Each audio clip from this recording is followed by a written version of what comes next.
I am Jiang Lai. Upon awakening, I find myself reborn to the time when my father was still the wealthiest man in the county. Ahem. Although he is merely the richest in the county and is soon to face imprisonment. Fear not, dear father. I shall take action. I am Jiang Lai, an individual of rather pedestrian nature, one who desires to immerse others in the same downpour he has experienced. My aspirations are quite modest.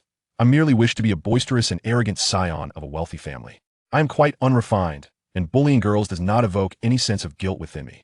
Moreover, I detest meddlesome individuals. Yes, I am addressing you. When I engage in my antics, it would be wise for you to set your thoughts aside and observe quietly without interjecting. Chapter 1. Rebirth in 2000.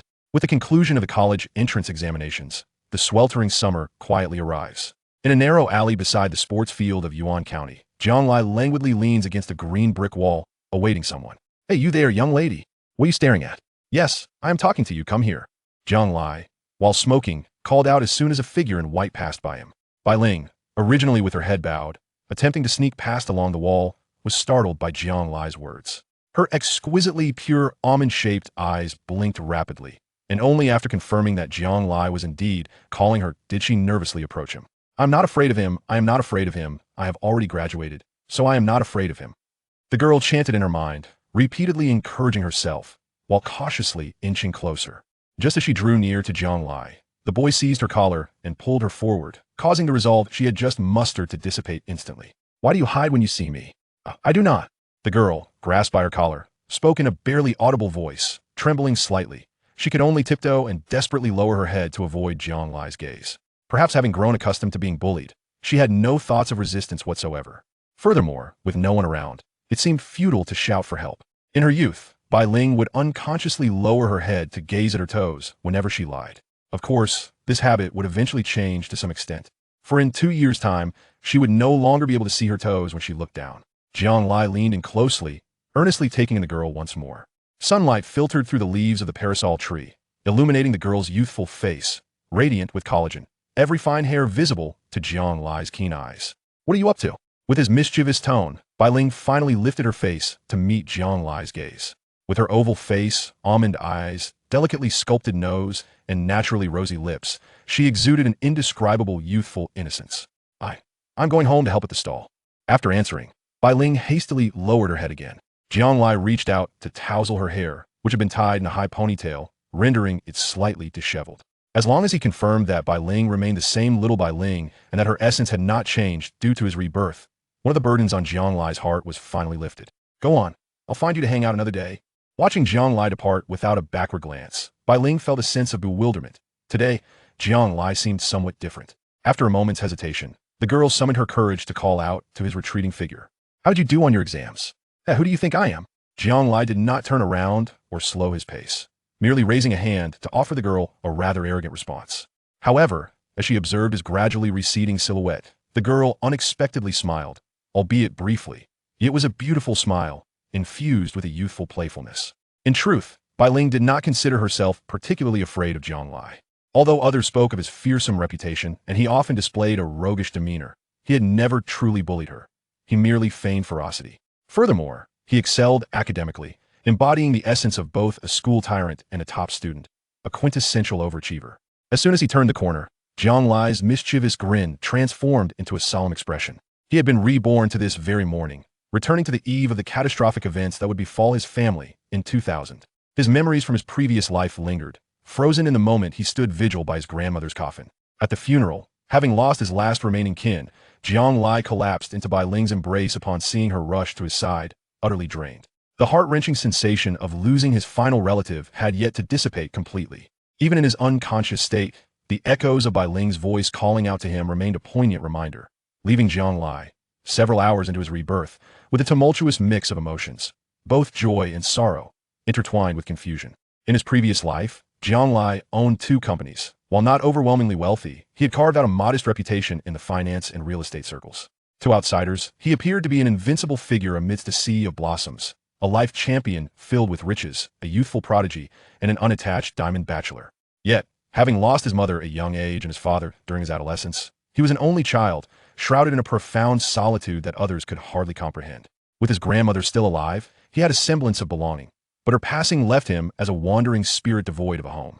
Though the timing of his rebirth presented its challenges, Jiang Lai viewed it as a divine opportunity for redemption. Fortunately, fate had granted him 2 days. At present, his father had resorted to illegal fundraising amounting to over 70 million yuan to expand his enterprise. In 2000, 70 million yuan in a small county. Just ask around. Nearly everyone with some wealth in Yuan County has invested in his father's company to some extent. It is essential to recognize that in this day and age, winning a jackpot of 5 million is sufficient to make headlines. The day after tomorrow, my father is to be abruptly taken away by the Municipal Bureau's Economic Investigation Team. Due to suspicions of fundraising fraud, and following clandestine interrogations, he will be secretly detained in a remote location. As for old Jiang, his absence will span 3 years. It is not merely that he was imprisoned for 3 years and subsequently released, but rather that 3 years later, he succumbed to a sudden ailment within the prison walls and departed from this world. In my former life, after my father's misfortune, I unjustly lashed out at my stepmother, Su Xiaowei, engaging in numerous drunken altercations with her. Ultimately, after several disturbances, that once gentle and gracious stepmother paid a final visit to the elderly matriarch, left a sum of money, and vanished without a trace, never to return. Furthermore, there was my childhood companion, Jean Kiki. After old Jiang's incident, her father, Jean Quan, mercilessly betrayed old Jiang, seeking to usurp a portion of the Jiang family's assets by aligning himself with the formidable enemies of the Jiang clan. In compliance with her father's directives, Jean Kiki, accompanied by several of Jean Quan's henchmen, rendered herself utterly unrecognizable, akin to a beaten dog, to signify her severance from the Jiang family. What did she call herself? It seems she referred to herself as a stray dog. The account from our past life remain unsettled, and in this lifetime, we shall continue to tally them. What? You claim you have committed no wrongs against me in this life? That is of no consequence to me. Do you wish for me to be magnanimous and forgive those who have inflicted harm upon me? Do not even think about it. Even if those who hurt me in the previous life are concerned, it remains unacceptable. Chapter 2. What is the intention? Father, come pick me up at the stadium. I have something to discuss. A meeting? What meeting? Do you believe I want to go home right now and confront Su Xiaowei? Come on, do I fear you? Come. Are you gonna kill me? Fine. I'll be waiting at the school gate. I'm running away. After all, I'm your son. While on the phone, Jiang Lai casually strolled into the small shop adjacent to the stadium, nonchalantly opened the freezer, and retrieved an ice cream. He pulled up a small stool and sat down, making himself at home. Naturally, the shopkeeper recognized Jiang Lai immediately. After all, he was the scion of the Jiang family, while others might not know him. How could he not? The shop he rented belonged to the Jiang family. And with the county's top high school only 50 meters to the left and the county stadium right next door, such a prime location could only be rented from the Jiangs. In fact, nearly all the shops nearby were owned by the Jiang family. As the shopkeeper silently reflected on the filial piety of the wealthy Jiang family, Jiang Lai, having hung up, casually inquired, "Hey, I heard you invested in old Jiang's company?" The shopkeeper chuckled shyly and leaned closer, flattering Jiang Lai. I had 30,000 yuan lying around. I thought it would be a waste to let it sit in the bank earning interest, so I invested in President Jiang's big enterprise. It seems somewhat incongruous for a middle-aged man in his 30s or 40s to flatter a youth so openly. Jiang Lai, however, paid it no mind and mused to himself that the shopkeeper was quite a decent fellow. In his previous life, after the incident with Jiang Shan, no one had spoken ill of him. Indeed, several had expressed sympathy for Jiang Shan's plight. He always believed that a person of Jiang Shan's stature could not possibly have been deceived so easily unless by unscrupulous individuals, leading to his assets being frozen.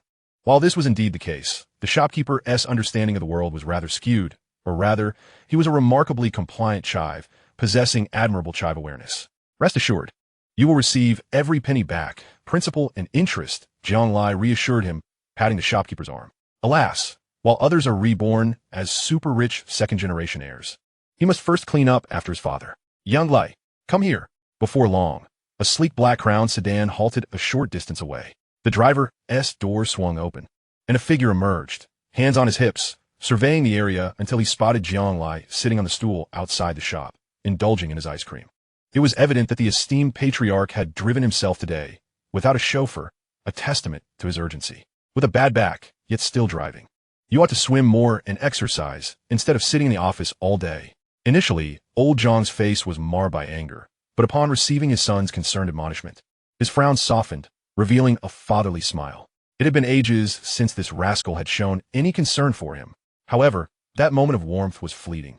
Jiang Lai cast a dismissive glance at his father and declared, "That garish harlot deserves to be beaten to death." Without waiting for old Jiang's reaction, He swiftly hopped into the passenger seat. Old Jiang nearly choked on his breath. My back is injured from my youth, exacerbated by years of office work. I'm exhausted. After forcing himself to justify his grievances, he scowled and took his seat in the driver's cabin. His wife, Qin Shiyao, had passed away early due to excessive blood loss during childbirth. For years he had played both father and mother, with an indulgent grandmother above, leading to his son's pampered disposition. Yet he felt powerless, or perhaps he never intended to change anything. Jiang Shan had always treated his son as a friend, so he did not feel his parental authority had been undermined. As for the relationship between his son and his stepmother, he felt quite helpless. No matter how much effort he and Su Xiaowei put in, their relationship had only deteriorated with Jiang Lai's increasing age. It was as if he were utterly unappreciative of the difficulties of fatherhood. Stop with the smirking. If you can't stand her, just avoid her. Why must you create such a commotion? I see you're itching for a fight. As he spoke, Jiang Shan raised his hand, feigning an intent to slap Jiang Lai. Wait, old Jiang, put your hand down. You dare to hit me? Faced with his father's mock threat, Jiang Lai promptly pulled out his phone, simultaneously threatening him with words while dialing. Who are you calling? What are you up to? Old Jiang inquired suspiciously. Jiang Lai did not respond, instead demonstrating his intentions through action. Grandma, help! Old Jiang is going to hit me. Ah, damn it, you little rascal. Witnessing his son's exaggerated performance, Old Jiang's eyes widened in disbelief. He lunged forward, snatching the phone away, one powerful hand covering Jiang Lai's mouth while the other pressed the phone to his ear, hurriedly and humbly explaining into the receiver, Mom, don't listen to this brat-ass nonsense. You know me. How could I ever harm my precious son? I care for him too much. In the midst of his explanation, Old Jiang sensed something amiss. The line was met with a cold, mechanical voice.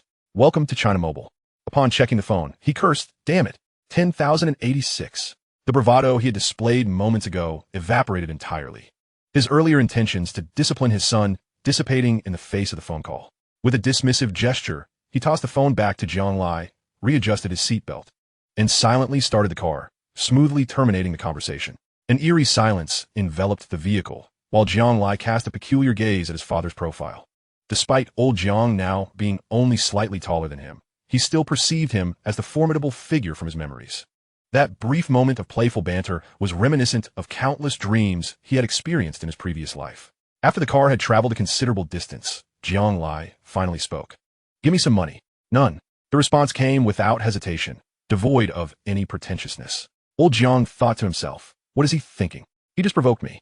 And now he dares to ask for money? If I give him any, I might as well change my last name. Yet the rebuffed Jiang Lai remained oblivious, continuing. I heard you've run into some trouble. Should you end up in a bind, you ought to leave me some capital to recover, right? Suddenly, Jiang Shan slammed the brakes, bringing the car to a screeching halt. Fortunately, Jiang Lai had braced himself. Otherwise, he might have ended up with a head full of bruises. Old Jiang, usually the epitome of composure, immediately recognized that he had overreacted. Instinctively, he reached out to comfort his son, fearing he might be injured. But upon seeing Jiang Lai unscathed, he quickly stiffened his demeanor. Who did you hear that from? One can sense impending trouble before it arrives. Old Jiang had already detected the ominous signs and was attempting to remedy the situation, planning to venture into the city that very night to seek assistance from an old comrade. Yet how did his son come to know about these matters? Who were the sources of this information, and what were their intentions? Chapter 3, What If? Jiang Shan did not genuinely believe he would falter in this predicament. After all, he had weathered many storms to reach this point. He firmly believed that no obstacle was insurmountable. This is a common flaw among successful individuals, an excessive confidence that blinds them to potential failure until they are faced with undeniable defeat. Jiang Lai did not respond to his father's inquiry. Instead, he succinctly conveyed the truths he had come to know. My father, the one orchestrating this against you, is Gu Changfa from Linqing County, whose cousin is Gu Changyu, the executive deputy at the municipal level. The Economic Investigation Division of the Municipal Bureau has been probing into your investment company for over 6 months now. Currently, all the funds from your company are invested in the aluminum group, and they're preparing to apprehend you on charges of fundraising fraud at a time when you are vulnerable. This is imminent. You must relay everything you know to Lao Jiang. This is currently the most prudent and indeed the only course of action. At the very least, it will afford Lao Jiang and yourself some time to prepare. Although the opportunity for a turnaround in the short term is exceedingly slim, it will at least allow him to make some arrangements and have a backup plan. This is certainly preferable to being caught off guard and subsequently detained in secrecy at a distant location. At the very least, it will leave him with some capital for a potential comeback. In fact, if Lao Jiang were given sufficient time and unrestricted in his operations, He possesses the capability to resolve this predicament. However, the crux of the matter lies in the absence of a genuinely influential figure willing to advocate on Lao Jiang's behalf, to negotiate for time and favorable conditions for him. His old comrade Su Guiqing, who oversees regional legal affairs. It would be better to dismiss that notion. He is, in fact, one of the shadowy hands stirring the pot behind the scenes. My son's brief words struck like a lightning bolt, instantly dispelling the fog that had long obscured Jiang Shan's vision. In a matter of moments, Jiang Shan had unraveled the intricate threads of the entire incident and comprehended his current predicament with startling clarity. In that instant, Jiang Lai perceived an unprecedented sense of despondency emanating from his father. The once vibrant Lao Jiang, in the prime of his life, suddenly bore an air of decrepitude. Jiang Shan, a man deeply tied to his emotions, felt an immense disappointment from the betrayal of an old friend. Uncle Su is the regional legal affairs supervisor. He never confided anything to me, and moreover, he is related by marriage to Commissioner Ge. Jiang Shan spoke with a palpable sense of melancholy. In truth, had it not been for Su's constant obfuscation, my father would not have remained so blissfully unaware until the situation reached an irreparable juncture. It is worth noting that this type of economic crime could have been entirely circumvented by Jiang Shan and his Jiang Shan group, if approached prudently. The determination of whether the charge of economic crime holds water fundamentally hinges on the subjective intent of the suspect, whether they sought to possess the funds for personal gain. If the so-called fraudster did not aim to appropriate the funds and retain the capacity to refund at any moment, the allegation of fundraising fraud would naturally collapse. Given Lao Jiang's capabilities, if we set aside his other ventures, the mere collaboration between Jiang Shan Group and a certain aluminum group in the Linqing County aluminum mine would suffice to remedy the so-called fraud deficit. Yet, Lao Jiang has long been targeted.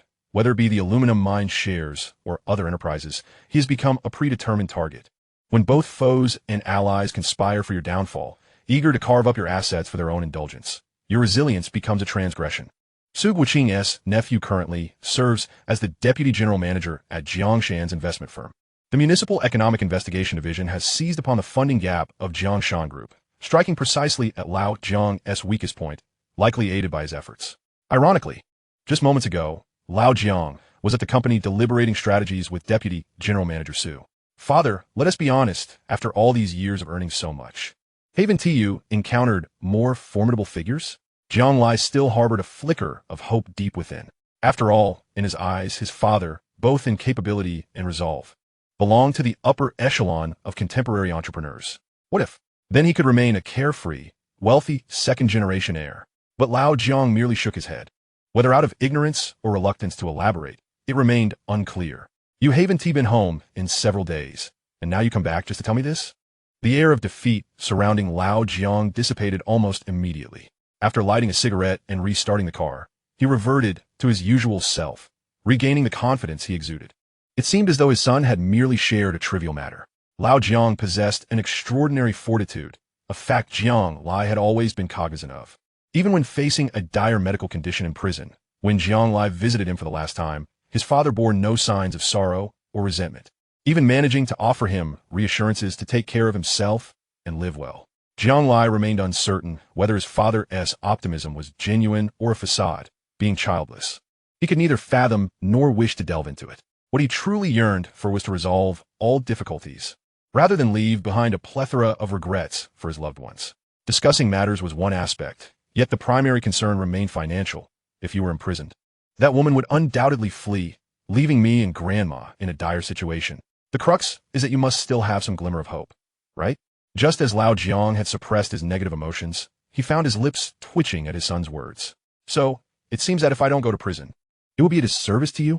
However, upon further contemplation, Lao Jiang acknowledged the truth in his son's words. Should he be incarcerated, given his son's temper, Su Xiaowei would certainly not tolerate him, especially considering her current circumstances. Leaving was not out of the question. Shall I take you to the city for KFC? Lao Jiang deftly shifted the topic. Jiang Lai understood that his father had devised a plan and that no further discussion was necessary. Let us go to the lamb soup restaurant at Shiguan Bridge. Lao Jiang smoothly maneuvered the steering wheel, turning to take his son to the Shiguan lamb soup restaurant. This establishment, reputed to have been passed down for 4 generations, holds a treasure trove of cherished memories for many, including Jiang Lai. Since childhood, he frequently accompanied his father here for meals. He recalled how, back then, the owner and his wife would affectionately call his father Brother Jiang, playfully teasing him each time. Gradually, the moniker evolved from Young Jiang to Boss Jiang, and the playful jest transformed into greetings and compliments. Eventually, the term of endearment faded entirely, replaced simply by a respectful you. As the car came to a halt in front of the lamb soup restaurant, the astute and lively proprietress, disregarding the bustling business within, waddled out to greet them with enthusiasm. "Welcome. The usual today?" "Yes, the usual," Lao Jiang replied, neither feigning friendliness nor adopting an air of superiority. It was merely a straightforward exchange. "What about young Jiang?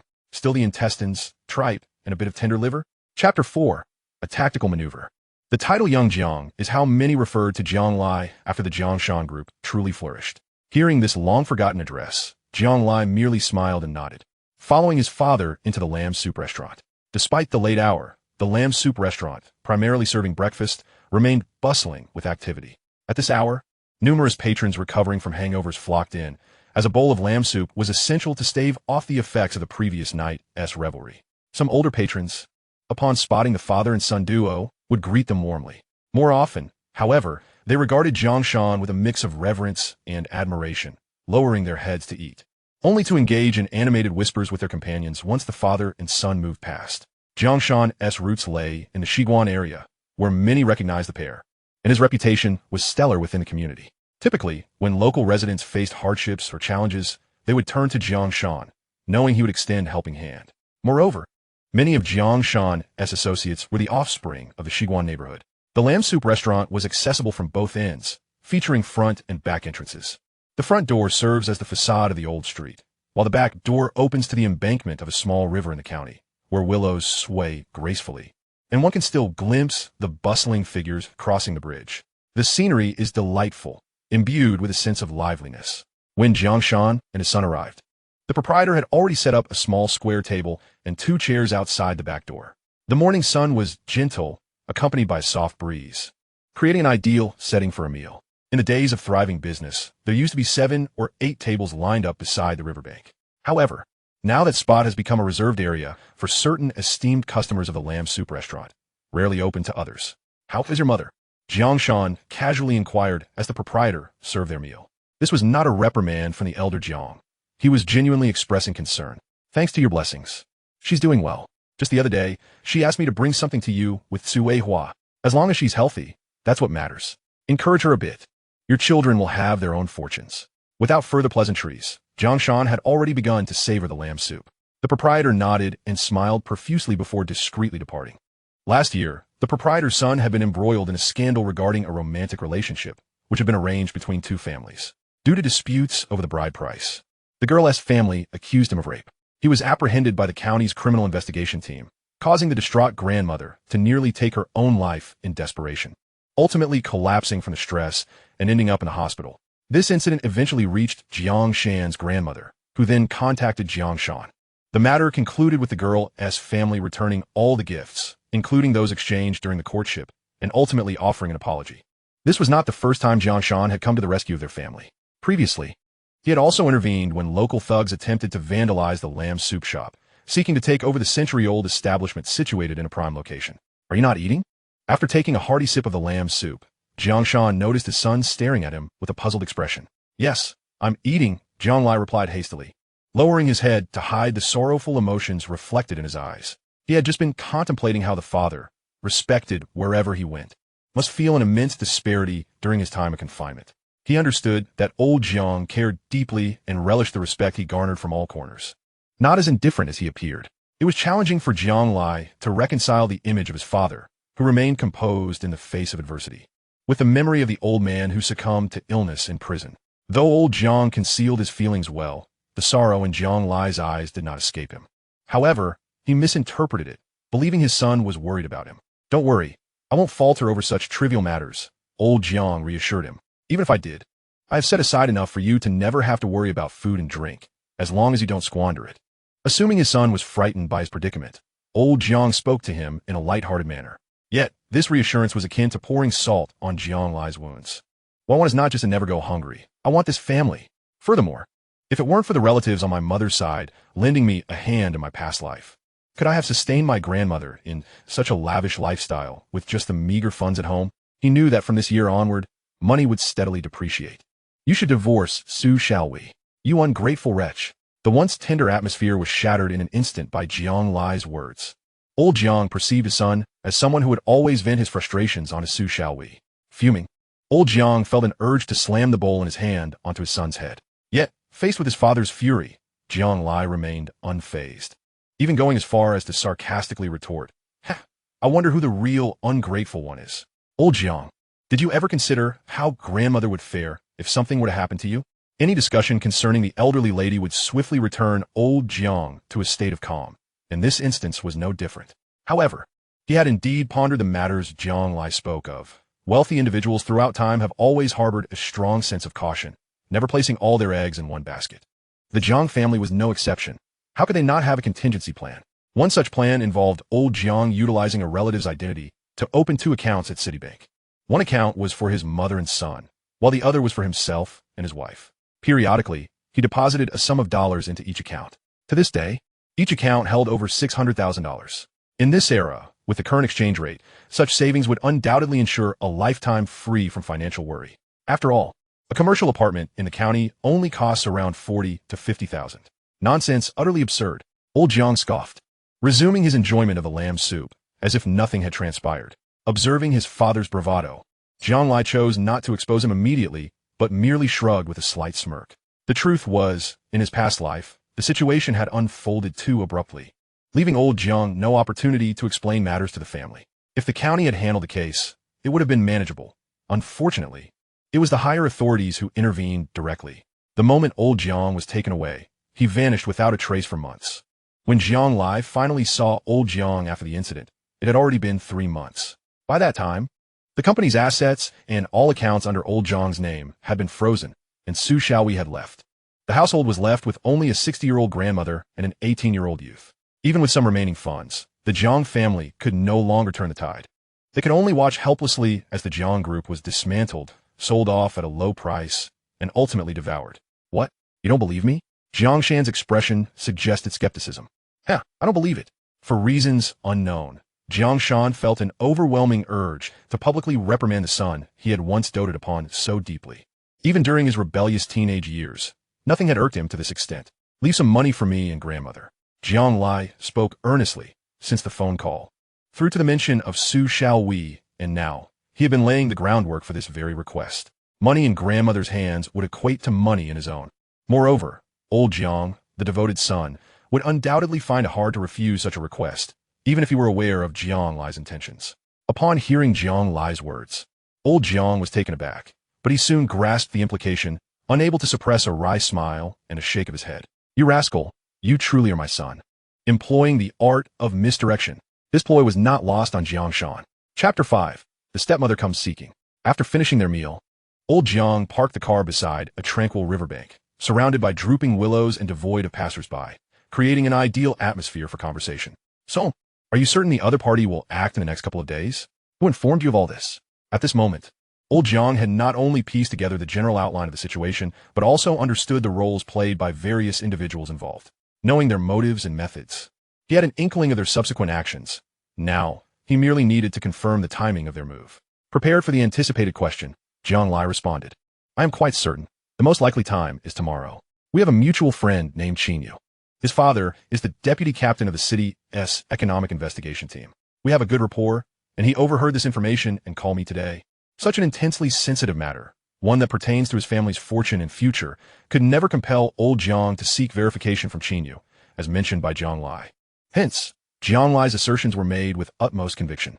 However, he was not deceitful regarding Qinyu's father, who held the position of deputy director in the economic investigation unit. Jiang Lai was indeed acquainted with her. Yet, it was certain that Qinyu would not be privy to such classified information, and even if she were, given their merely superficial relationship, she would never divulge it to him. Old Jiang evidently accepted and believed his son's words. Resting his hand on the stone railing of the riverbank and gazing out over the water, lost in a profound reverie. After a brief moment, he attempted to communicate with his son about Su Xiaowei, perhaps sensing a need to bridge the gap. In reality, Su Xiaowei was perceived as a good woman by everyone. Even his grandmother found no fault in her, except for Jiang Lai. If Jiang Lai had not been reborn, he would currently be enduring the worst phase of their relationship. Not due to any wrongdoing on her part, but entirely attributable to the rebelliousness of youth. At that time, the young boy harbored a deep-seated animosity towards the woman who had supplanted his mother, resenting her for usurping a portion of his father's affection and instinctively resisting her ascension as the lady of the house. This resistance would only dissipate after the glory of the Jiang family had faded and the youth had tasted the vicissitudes of life, ultimately realizing how ludicrous his youthful self had been. However, reconciliation aside, upon hearing Jiang Shan's words, Jiang Lai was still overcome by a wave of resentment. Dad, no matter how admirable Su Xiaowei may be, no matter how much she resembles my mother, she will never be my biological mother. She may meticulously assume the guise of your former wife before you, yet she cannot replace my mother in my heart. I am a child without a mother, and my only wish is that I do not lose you as well. Old Jiang, who had been preparing to console his son, was rendered speechless, unable to refute his claim. The atmosphere thickened with silence. Regardless of old Jiang's external successes, he remained, at his core, an individual deeply emotional and nostalgic. The death of his first wife was a profound sorrow that haunted him throughout his life. His story with Jiang Lai's mother was akin to a classic fairy tale, an affluent beauty enamored with a poor boy, forsaking everything to follow him. In truth, they remained inseparable even in death, as that woman had sacrificed her life to bear him a son. If every man harbors a white moonlight and a red rose in his heart, then in Jiang Shan's heart, the white moonlight and the red rose were one and the same. Her. To put it plainly, his indulgence and pampering of his son stemmed largely from a continuation of the love he bore for his deceased wife. This was also the fundamental reason he tolerated his son's repeated provocations towards Su Xiaowei. Deep down, he realized that marrying again was a grievous mistake, a consequence of momentary impulse.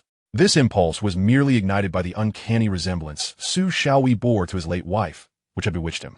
Yet, how could he express such sentiments to others? Today, however, his son ruthlessly unmasked this facade, forcing him to confront the harrowing reality once more. His wife had passed away, having died 18 years ago while giving birth to his son. In truth, Jiang Lai had never met his mother. His perceptions of her were solely derived from a handful of aged photographs. Everything he recounted was relayed to him by his grandmother after his father's death. Yet, none of this held significance. What fueled Jiang Lai's resentment was the stark similarity between his father's indifference towards death in his past life and his current demeanor. Devoid of any attachment to the world, a sense of relaxation in dire circumstances, and a certain disregard. So carefree. What does that make me? What does that make my grandmother? Sensing the turbulent resentment brewing within Jiang Lai, Jiang Shan remained silent for a long while before he finally spoke. Jiao Bao. Jiao Bao was Jiang Lai's childhood nickname, bestowed upon him by Qin Shiyao during her pregnancy. Ever since Jiang Shan remarried, Jiang Lai had grown increasingly averse to being called by this nickname. Yet today, old Jiang unexpectedly uttered the name he had not spoken in 3 or 4 years. Jiang Lai was momentarily taken aback, unsure if he had misheard. When old Jiang called out Jiao Bao, there seemed to be a slight catch in his throat. After a pause of several seconds, he steadied his voice to finish his sentence. Dad understands. Observing the profound sadness etched on his father's brow, Jiang Lai suddenly regretted his earlier words. Why must he wound his father's heart so? Perhaps it was the lingering resentment from his past life that compelled him. Jiang Lai missed his father so dearly that upon their reunion, after the initial joy subsided, the repressed negative emotions erupted forth. At that moment, the young Jiang Lai was not residing in the Jiang family villa due to the tense relationship with Su Xiaowei. Instead, he stayed in a small courtyard that had once been his parents' marital home. On the way back, old Jiang remained silent, not uttering another word. Upon reaching their destination, Jiang Lai hesitated for a moment before finally speaking. Old Jiang. Sorry. I am your father. You may do as you wish. At 5 p.m., while engrossed in his writing in the study, Jiang Lai heard the doorbell, leading him to believe old Jiang had returned. He rose, exited the room, and opened the courtyard door, only to find a young woman of striking beauty and graceful stature standing before him. After staring at her for a considerable time, he finally connected her appearance with his recollections of Su Xiaowei. What brings you here? Su Xiaowei, standing nearly 7 meters tall and adorned in high heels, appeared almost as tall as Jiang Lai. Coupled with her well-maintained appearance, she seemed far younger than her 30 years. Onlookers would likely estimate her age to be in her mid-20s. Shall we have a talk? Chapter 6. What is this? Old Jiang. What are you up to? Jiang Lai's tone was far from cordial, yet Su Xiaowei appeared pleasantly surprised, for today Jiang Lai's demeanor was significantly more amicable than before. She was inherently a cultured person, and her gentle, melodic voice could pacify even the most agitated man at the mere sound of her words. not to mention her striking beauty and poise.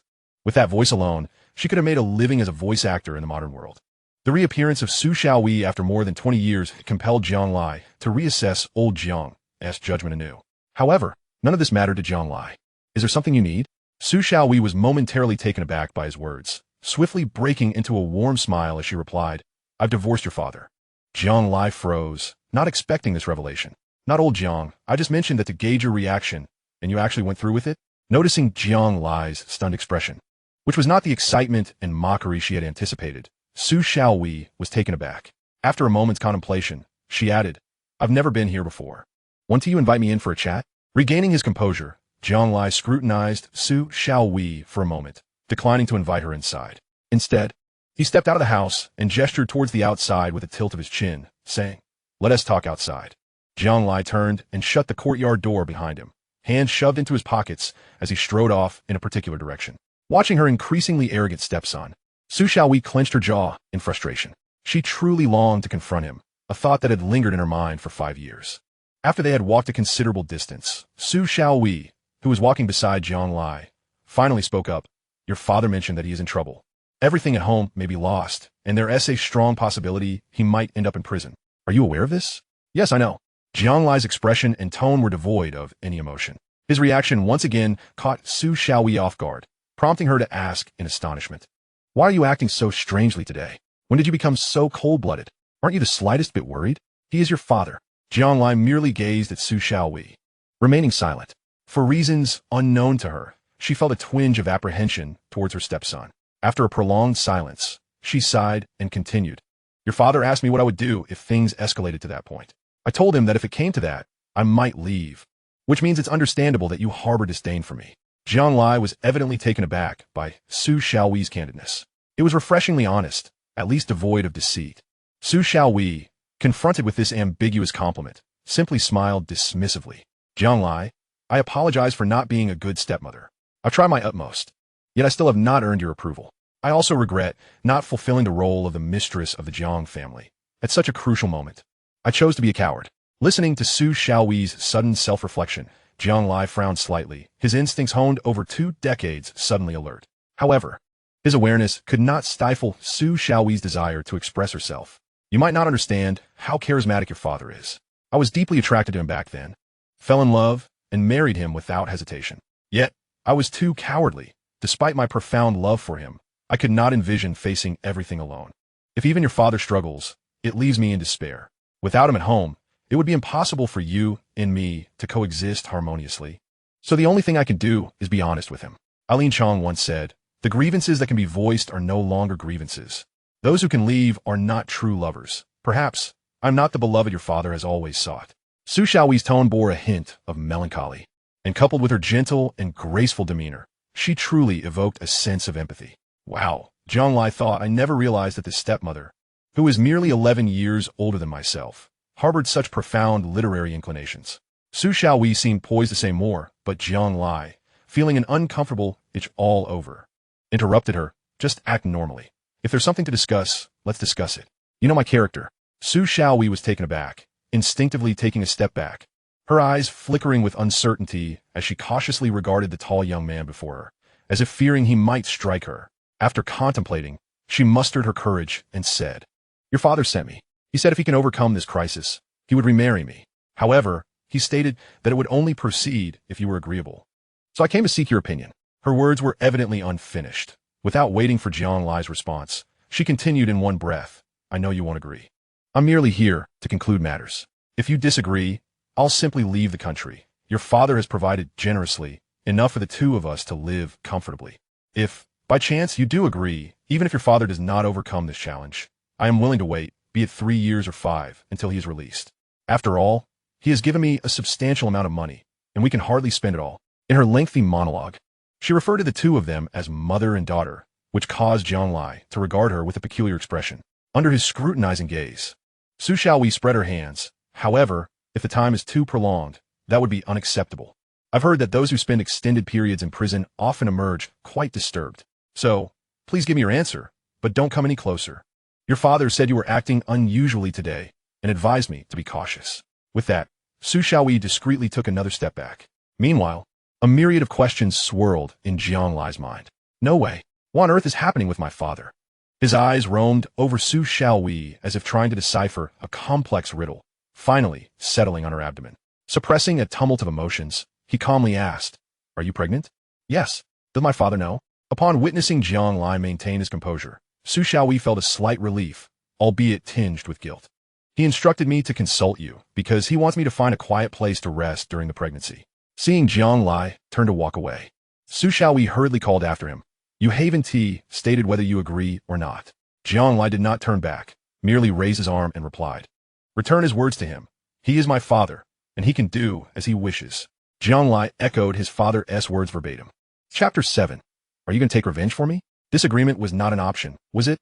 What a joke. Nothing in the world could overshadow the arrival of a new family member. Having endured the solitude of being an only child in his past life, the thought of possibly gaining a sister brought an unexpected joy to his heart. Wait a moment, if Su Xiaowei is indeed pregnant now, what did he miss in his previous life? Upon this realization, he couldn't help but feel that in his youthful days, he had truly been a fool. Fortunately, he was no longer that rebellious youth. Discovering that Su Xiaowei was with child felt akin to replaying a game and triggering previously overlooked side quests, igniting a sense of uncertainty in Jiang Lai, diminishing some of the confidence that his rebirth had instilled in him. Instead of returning directly to his courtyard, Jiang Lai strolled along the riverbank, hands clasped behind his back, pondering his plans and striving for certainty in them. The scenic white bridge over Liuya River was a spot he frequented during his visits home in his past life, a place filled with countless memories. Perched atop the stone railing of the bridge, Jiang Lai gazed at the water, lost in thought. As he contemplated his current predicament and future plans, his mind inadvertently drifted back to his past life, where there remained one person he cared for deeply. Just as he became ensnared in memories, a delicate figure approached him cautiously. He was lost in thoughts of her from his past, yet the real her was now standing beside him. Bai Ling and her brother had just finished helping their parents pack up their stall and were on their way home when they chanced upon Jiang Lai, who was sitting by the river, seemingly in a daze. In previous times, Bai Ling would have avoided Jiang Lai, but the melancholic aura emanating from him as he sat on the stone railing made her worry, fearing he might be contemplating something dire. "Jiang Lai, what brings you here?" The melodious sound of her voice pulled Jiang Lai back to reality. Turning to face her, he was met with a pair of clear, luminous eyes, filled with concern as they regarded him. Despite the passage of over 20 years, no matter how much her demeanor and appearance had changed, those pure eyes remained unaltered, causing Jiang Lai's heart to skip a beat at that moment. "Me? I'm just here, observing the tadpoles in the river looking for their mothers," Jiang Lai replied absent-mindedly, but instinctively reached out to pinch Bai Ling's cheek, marveling at the youthful elasticity of her skin. Bai Ling, taken aback by his sudden gesture, instinctively pouted her rosy lips and turned her head away, trying to escape the grip of his hand. Fortunately, she had grown accustomed to being bullied. However, she sensed that Jiang was in a somber mood and refrained from commenting on Jiang's actions. Instead, she pursed her lips, reorganized her thoughts, and inquired, "I noticed you seem unhappy." In truth, Bai Ling had intended to ask Jiang about the cause of his discontent. Jiang was keenly aware of this foolish girl's intentions. Even 20 years later, she remained unchanged in his presence. Perhaps the only time she had mustered courage in her life was a few days hence, when she would confront her examination results at school, only to be humiliated by Jean Kiki and her gang at the school gate. While most people merely dared to observe from a distance as she was belittled, it was this somewhat frail young girl who, like a protective hen, spread her wings and stood defiantly before several ruffians. In the end, she even threw herself over him in an attempt to shield him.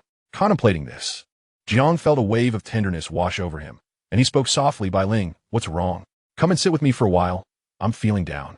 Jiang's response took Bai Ling by surprise, and the melancholy aura that enveloped him momentarily disoriented her. She had always thought that the mischievous Jiang would never experience sorrow, and even if he did, he would never admit it.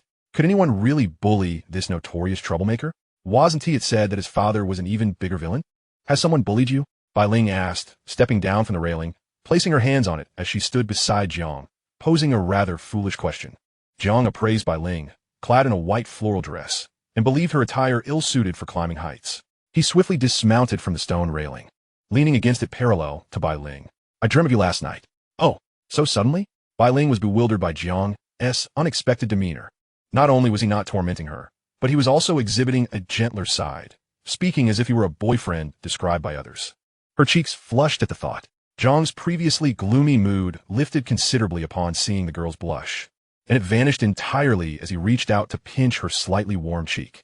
I dream of you at 20, at 30, at 40, witnessing your transformation from an innocent girl into a consummate professional. Bai Ling merely turned her head slightly, yet she could not evade Jiang's large hand. Her beautiful eyes filled with curiosity, momentarily ignoring the hand still pinching her cheek, clearly awaiting Jiang to continue. In my dream, you graduated at 22 and became my assistant, and we endured trials together for over 20 years, thriving side by side, weathering storms, embarking on a venture, achieving success, and living a life devoid of shame. You rogue. I knew he was no good. How could a rogue have sorrows? And here I am, listening to his nonsense. Oh dear, this is so embarrassing. Bai Ling forcefully extricated herself from Jiang's grasp and, blushing profusely, turned and fled, leaving Jiang with a delightful view of her retreating figure and her swaying ponytail. As he observed the shy girl hastily retreat, Jiang burst into laughter, reminiscent of a youthful Bai Ling unbeknownst to anyone. A boy named Li Hao, concealed behind a nearby willow tree, lowered his head slowly, accompanied by the sound of his teeth grinding in frustration. Li Hao lived nearby and had been a former classmate of Bai Ling, harboring a secret admiration for her, yet constantly overshadowed by Jiang's dominance. He felt a deep-seated resentment. Resentful of his own cowardice, he could not muster the courage to protect his goddess when he witnessed her being teased right at his doorstep. There he stood, helplessly watching the scoundrel bully his goddess in broad daylight, unable to intervene. Li Hao clenched his fists tightly, his mind racing with fantasies of fiercely combating Jiang to safeguard his goddess. Just as Li Hao was consumed by resentment, with bloodshot eyes, Jiang happened to pass by and spotted him lurking behind the willow tree. Oh, what are you doing here? Chapter 8. A surprise, quite unexpected. Startled by Jiang's inquiry, Li Hao, who had been gritting his teeth and clenching his fists moments before, immediately transformed his expression, showcasing an impressive display of acting. His face shifted from rage to ingratiating smiles, and finally, to surprise, all in the span of a second. Brother Jiang, what a coincidence. What brings you here? My home is just over there. The red iron gate is my house. Jiang glanced in the direction Li Hao pointed, noting that the red iron gate indicated his family was relatively well off. All right, I'm just passing by. You enjoy yourself. Jiang offered a brief farewell before continuing on his way. After Jiang walked away, Li Hao's expression darkened once more, glaring at Jiang's retreating figure. Taking deep breaths to steady himself, he dared not offend the Jiang family's young master. Yet it did not prevent him from indulging in wild fantasies of heroic deeds in his mind. By the way, Li Hao, I heard you like Bai Ling? After walking 5 or 6 meters, Jiang suddenly halted, turning back to ask. He recalled that in his previous life, after his family faced calamity, Li Hao had seized the opportunity to ardently pursue Bai Ling, even following her to Hangzhou for school, albeit to a different institution nearby. However, Bai Ling had chosen to apply to the same school as Jiang. Li Hao was startled by Jiang's sudden turn, his body trembling as he quickly shook his hands in denial. No, absolutely not. Who told you that, Brother Jiang? I swear. His previously sullen face transformed into a fawning smile without hesitation. Oh, I see. If that's the case, then never mind. Jiang feigned contemplation, then turned to leave. Li Hao let out a long sigh of relief, nearly feeling as if he might faint. In the evening, Jiang received a text message from old Jiang. I'm going out to handle some matters. Take care of yourself and your grandmother. Call this number if you need anything. After Su Xiaowei contacted him, Jiang realized that old Jiang was preparing to flee. Otherwise, he would not have divorced so hastily. Even for his own sake, he would not act so recklessly. Fleeing was currently old Jiang's best option. The enemy was formidable, and he needed to strategically avoid confrontation, buying time for a better opportunity. As long as he did not get caught, everything would still be possible. Being imprisoned while waiting for some benevolent authority to vindicate him was certainly not old Jiang's style. As for his mention of spending more time with his grandmother in the text, it was likely that he had left something for Jiang there, most likely the money Jiang had asked him for the previous day. Jiang was not surprised by this. His reminder had prompted the decisive old Jiang to make the best possible choice swiftly. As for Jiang himself, he also needed to begin preparations. Although he believed that as long as old Jiang was not suddenly apprehended, he had the capability to resolve matters without Jiang's involvement, he, like old Jiang, was never one to passively await outcomes. It was time to summon his most loyal ally from his past life. However, the Lu Yuan who had risen to become the top dog of Yuanshan County under his guidance seemed to still be a rather naive youth at this moment. Jiang winced slightly upon encountering him at the doorstep. At this moment, Lu Yuan sported long, flowing hair, adorned in a leather vest crafted from a jacket, revealing his bare chest underneath, showcasing a shoulder dragon tattoo reminiscent of Chun Haonan. Below, he wore loose-fitting jeans embellished with peculiar iron chains. His gait reminiscent of someone afflicted with a mobility disorder, swaying as he walked. "Brother Lai, have you summoned me for something?" Lu Yuan, a young ruffian deeply influenced by the underworld, had ardently struggled for many years in this realm. It would be an understatement to merely label him a petty thug. He was, in fact, the leader of the youthful delinquents in the eastern part of the city. In every arcade, internet cafe, and billiard hall in that vicinity, invoking the name of Brother Yuan would undoubtedly yield favorable results. Moreover, despite his habitual address of brother, Lu Yuan was actually a few years senior to Jiang Lai. Although rumors in this underworld suggested that Brother Yuan was ruthless and taciturn, quick to resort to violence, such behavior was contingent upon the company he kept. One must possess connections to thrive in this life. Mere bravado could not establish one as a true leader. Previously, the influential figure backing Lu Yuan was a certain Qian, a formal member of the county's corrupt police force. However, the crux of the matter lay in the fact that the Qian's superior was Erlang. The mention of Erlang invoked awe, for he was not only the captain of the county's corrupt police, but also rumored to be a close associate of Li Biao, the driver for the formidable Jiang Zong. Even in the presence of Jiang Zong, he maintained a commanding presence, which was indeed frightening. Who was Jiang Zong? With a mere kick, he could elevate anyone to prominence in Yuanshan County. A single slip of fortune from him could sustain an ordinary family for a lifetime. Naturally, in any society, the underbelly thrives on shortcuts, and Lu Yuan was no exception. Without an official underworld moniker, he stumbled upon a golden opportunity, an acquaintance with the still studious Jiang Zong. The county's first high school, situated in the Eastern District, was where he had managed to carve out a niche for himself. Thus, he frequently loitered near the school, hoping for an encounter with young Jiang Zong. Fortune favored the persistent. Eventually, he did cross paths with Jiang Zong and left behind his pager number. Lu Yuan had daydreamed countless times about how, should his earnestness ever captivate Jiang Zong, his standing in the underworld would skyrocket, transforming him from the societal fringes into a legendary figure on par with the formidable Erlang. Now, Jiang Zong had reached out to him. Oh heavens! At long last, the divine had opened its eyes. Jiang Zong had recognized his efforts. Just days prior, he had witnessed Jiang Zong laughing and chatting with another group of young ruffians, leading him to believe that Jiang Zong had already formed an alliance. What a stroke of luck!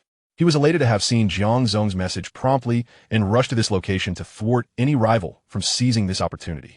Little did he know, in his past life, he had only entered Jiang Lai's vision after 7 or 8 years, at which point he began receiving Jiang Lai's support, aimed at avenging the then leader of Yuanshan County, Jin Kiki's father, Jin Quan. In this life, due to Jiang Lai's reincarnation, Lu Yuan's fortunes had turned a remarkable 7 to 8 years earlier. Jiang Lai casually offered a cigarette, and Lu Yuan, astonished, hurriedly accepted it with both hands, swiftly retrieving a lighter from his pocket to ignite it for Jiang Lai. In truth, during this period, Jiang Lai was not a smoker. The pack of cigarettes had been filched from old Jiang's car earlier that day, as old Jiang favored them. Thus he had adopted a liking as well. A Yuan, from now on, you shall walk alongside me. After lighting the cigarette, Jiang Lai inhaled deeply and unexpectedly uttered this nonchalant sentence. Yet, this seemingly casual remark caused Lu Yuan's hand, holding the lighter, to tremble in surprise. Such an unexpected turn of events. All right, young Master Jiang, is there anyone you wish to eliminate?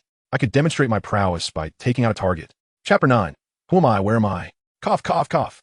The intensity of his enthusiasm nearly triggered a violent bout of coughing from Jiang Lai. Lu Yuan, perceptive as he was, promptly leaned forward to pat Jiang Lai's back, aiding in his recovery.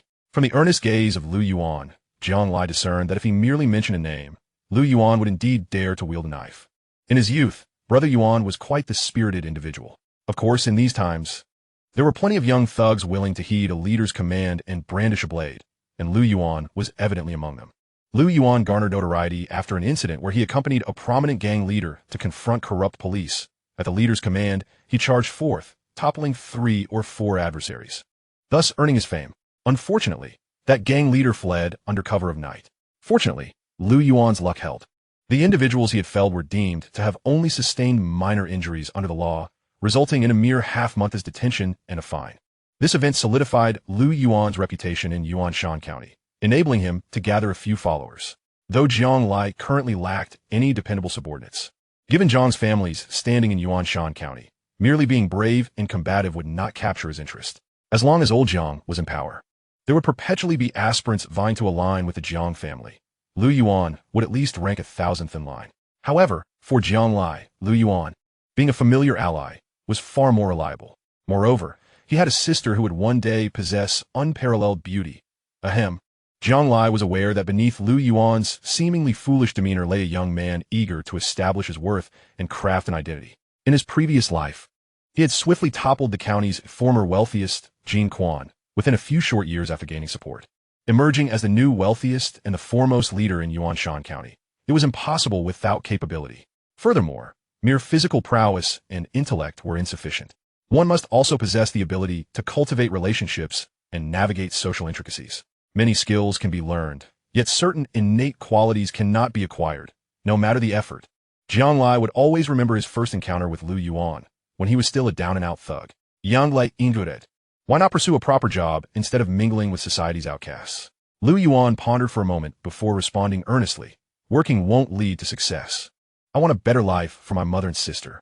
Lacking cash, Jiang Lai invited Lu Yuan to accompany him to the nearby agricultural bank to withdraw some funds. Trailing closely behind Jiang Lai, Lu Yuan scanned his surroundings, his left hand firmly gripping the handle of a concealed knife.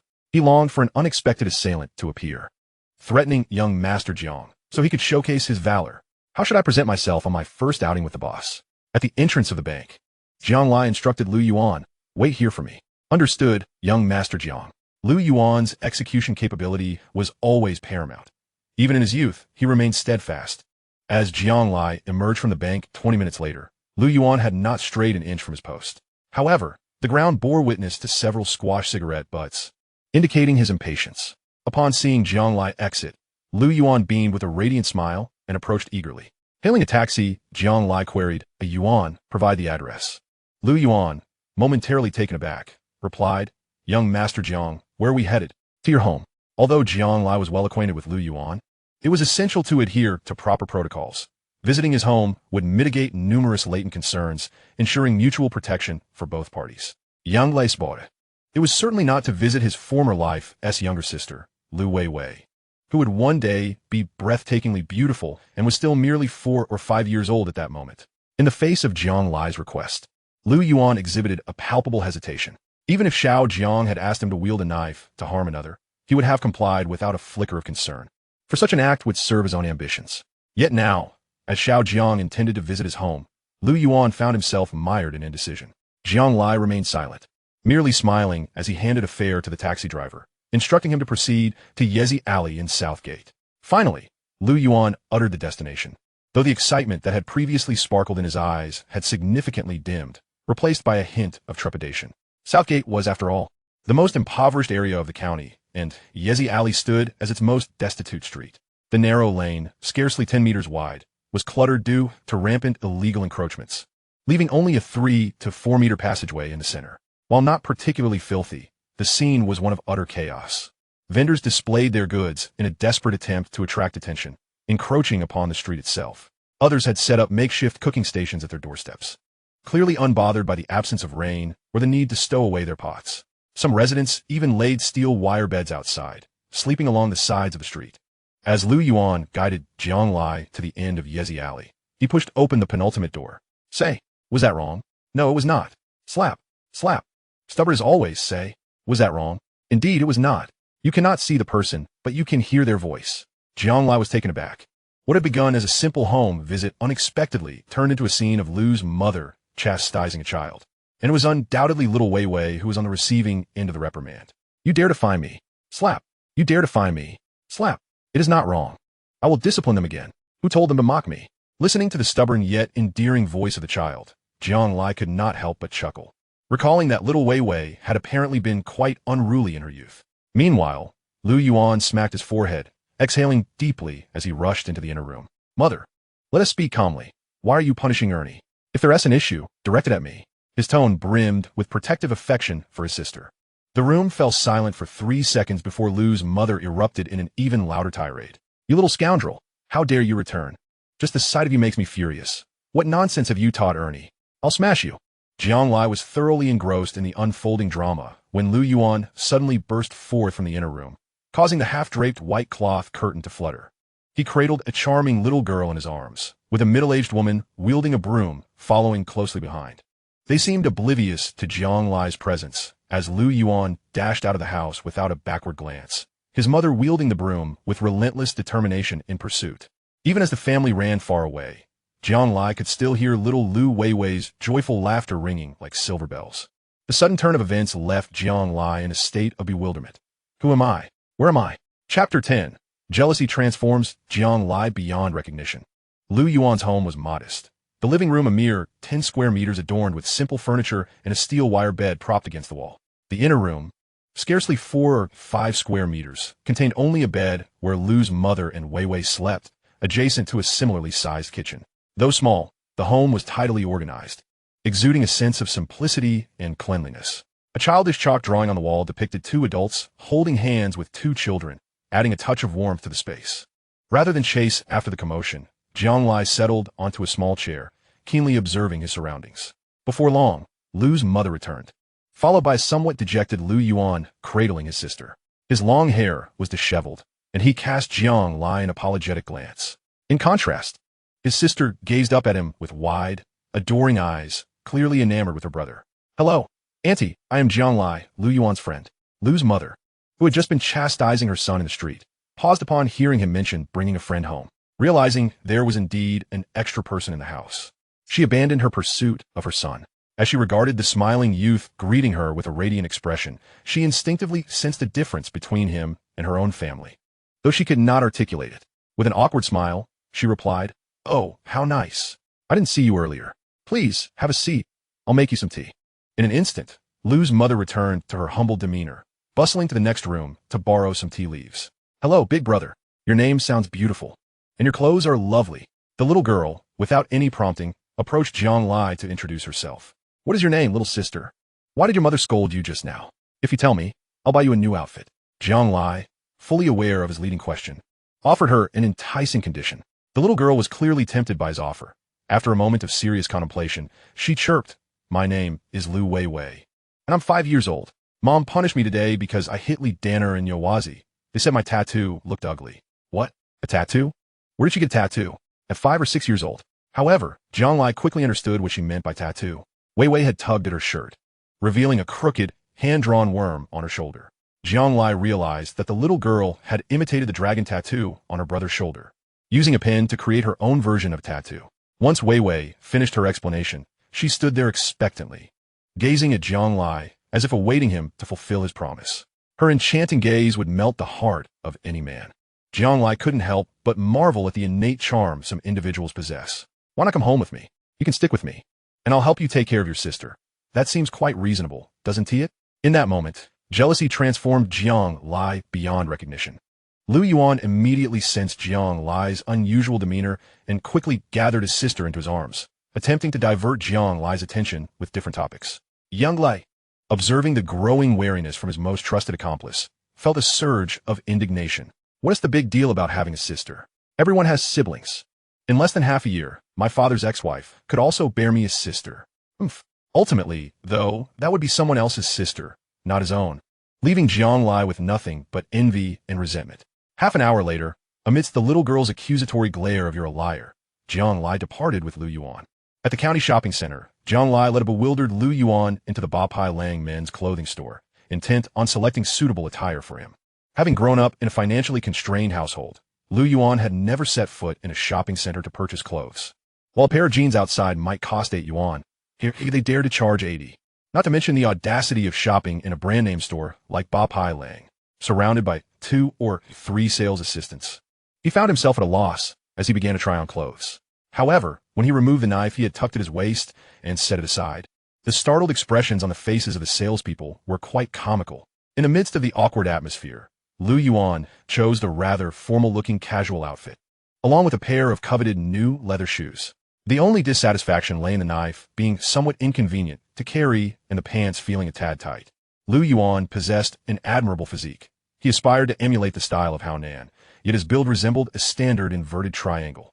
Akin tu dong sines yao yang orwuya.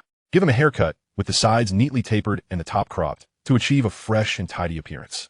In the most upscale barbershop of the shopping center, Master Tony commenced a dazzling display of skillful artistry. Jiang Lai had endured Lu Yuan's long hair for far too long. One must wonder, how could the little lowly still hold such admiration for Lu Yuan, given his previously disheveled appearance? Clearly, she had never experienced any refinement. Once the haircut was finished and his hair washed, Lu Yuan stood before the mirror, gazing at his transformed self, scarcely able to believe his own eyes. Could it be that he was indeed a handsome fellow? While perhaps just slightly less so than the illustrious Jiang. This is the outfit I bought for our sister. Please take it to her when you return and convey a message for me. Jiang Gij never lies to children. Lu Yuan scratched his head, feeling a sense of unease as if something were amiss. Yet, under Jiang Lai's penetrating gaze, he accepted the bag.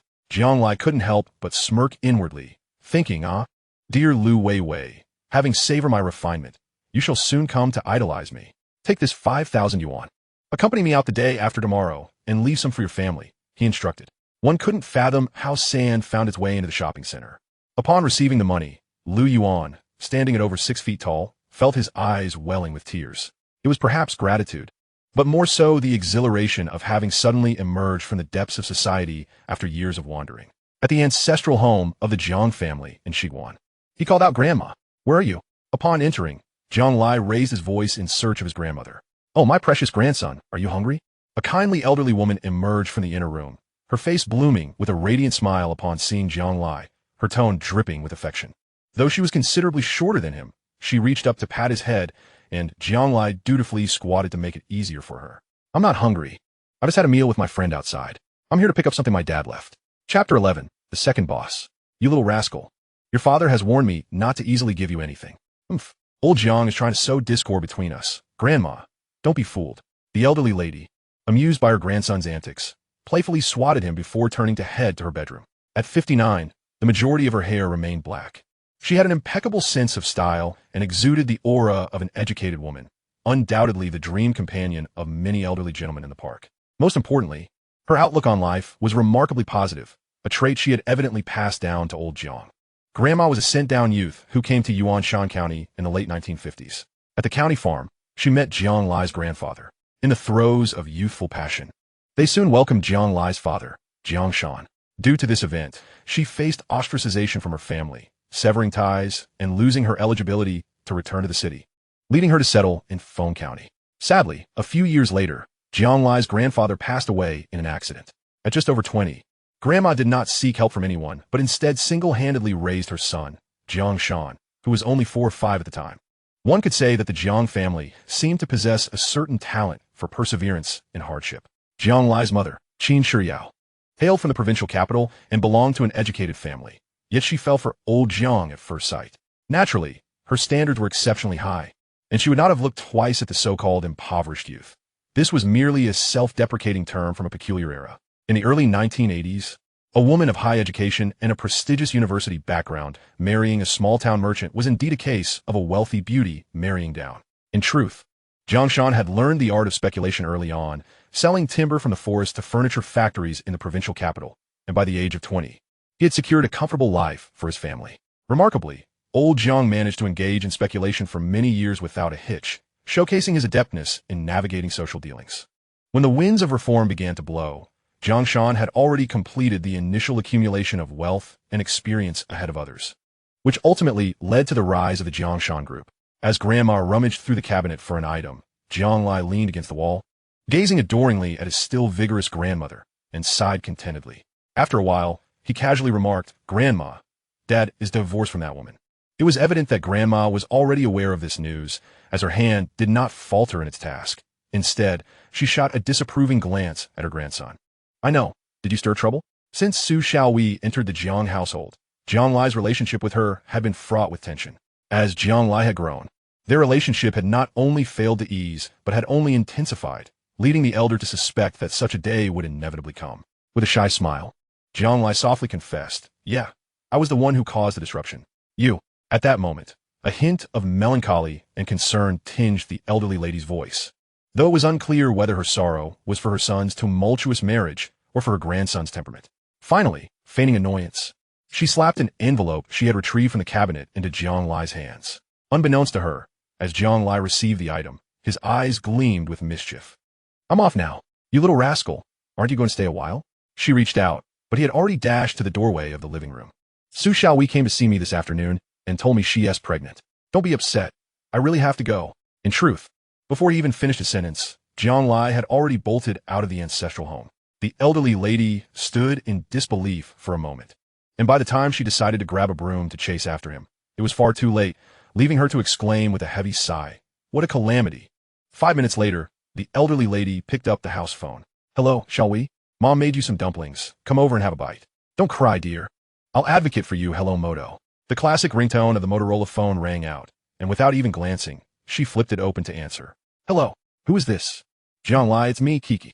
Jean Kiki, Jiang Lai's childhood sweetheart, the woman he had harbored a grudge against for over a decade in his previous life. Jean Kiki's father, Jean Quan, was a notable figure in the county, often referred to in the community as the second boss. The Jiang family's main enterprises were traditional, encompassing mining and manufacturing. Under the Jiangshan Group, they operated 2 small coal mines with an annual output of 100,000 tons each, as well as a limestone quarry and a lime factory. Additionally, they owned 2 brick factories, one in the east and one in the west of the city, conducting business across 7 townships and the entire county, thus forming a small-scale monopoly. Their side ventures included a fleet of trailers and heavy trucks, though most were privately owned and primarily catered to the Jiangshan Group's own business. The Jiang family also managed the county's forest farm and the original construction company, engaging in timber and construction trades. Although these 2 sectors were now somewhat peripheral to the Jiangshan Group's operations, they remained the foundation upon which the group was built and had thus never been abandoned. Coincidentally, Jean Quan's business ventures were fundamentally aligned with that of the Jiang family, as he operated coal washing plants near both of Jiangshan's coal mines. The Jiangshan Group possesses limestone mines and a lime factory, under which Jean Quan operates a small lime kiln nearby, entirely reliant on the Jiang family for raw materials, fuel, and sales channels. The 2 brick factories of Jiangshan Group serve the entire county and the 7 towns to the east and west, while Jean Quan has established a modest brick yard in the southern township, supplying only the 2 towns underserved by Jiangshan's brick factories. Additionally, Jiangshan Group owns 2 transportation teams, prompting Jean Quan to open a gas station along the national highway adjacent to the county. Although most vehicles are privately registered, they all refuel at Jinshuan Station due to their work with Jiangshan Group, leading to annual fuel card sales in the millions.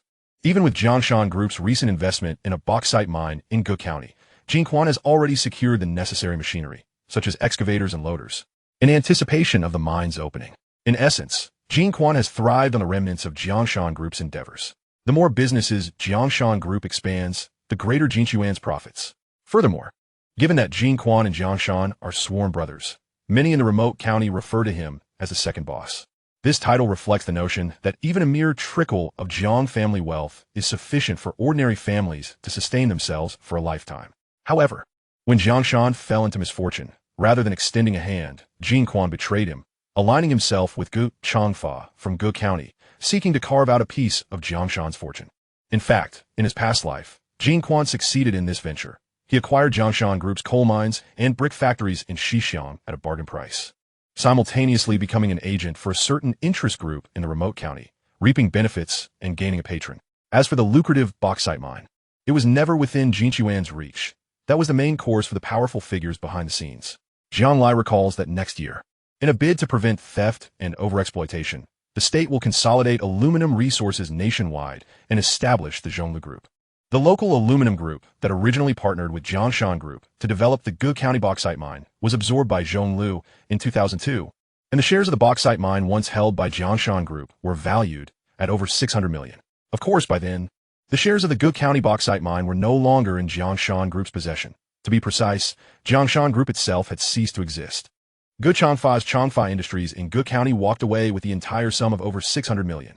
How they divided the spoils behind the scenes is beyond Jiang Lai's knowledge. Thus, Jiang Lai understands that all capital is drenched in blood. The rise of every major group is fundamentally steeped in darkness and plunder. From an observer's perspective, the actions of Ge Changfa and the powerful figures behind him are justifiable. After all, Jiangshan Group invaded others' territories to seize business and, in their haste to expand, exposed their vulnerabilities while dabbling in half-baked financial schemes. If you're already weaker and voluntarily reveal your weaknesses, you cannot blame others for being ruthless. The business world is akin to a battlefield, where it is not a matter of mutual benefit, but rather a fight for survival. Yet, From the perspective of the defeated party, Jiang Lai can only utter one sentiment. These scoundrels deserve to perish. Much like Su Xiaowei from his past life. With her husband imprisoned and their future uncertain, surrounded by wolves, and while she was pregnant, her relationship with her now-adult stepson was fraught with conflict. Whether driven by self-interest or concern for her unborn child, fleeing with her money was the most rational choice she could make. However, understanding the rationale does not equate to acceptance. In his youth, Jiang Lai perceived this as a betrayal akin to the saying, birds of a feather flock together. In times of crisis, they fly apart. Thus, even though Jiang Lai has come to terms with it, the ingrained prejudices from his youth leave him unsure of how to approach Su Xiaowei. But now, Jiang Lai desires a sister figure. Otherwise, why would he have casually mentioned to the old lady to do her job on his way out of the old residence? And this Jean Kiki. She and T sought him out. Instead, she came to find him. Yet this time, she certainly did not come to humiliate him. As for the reason?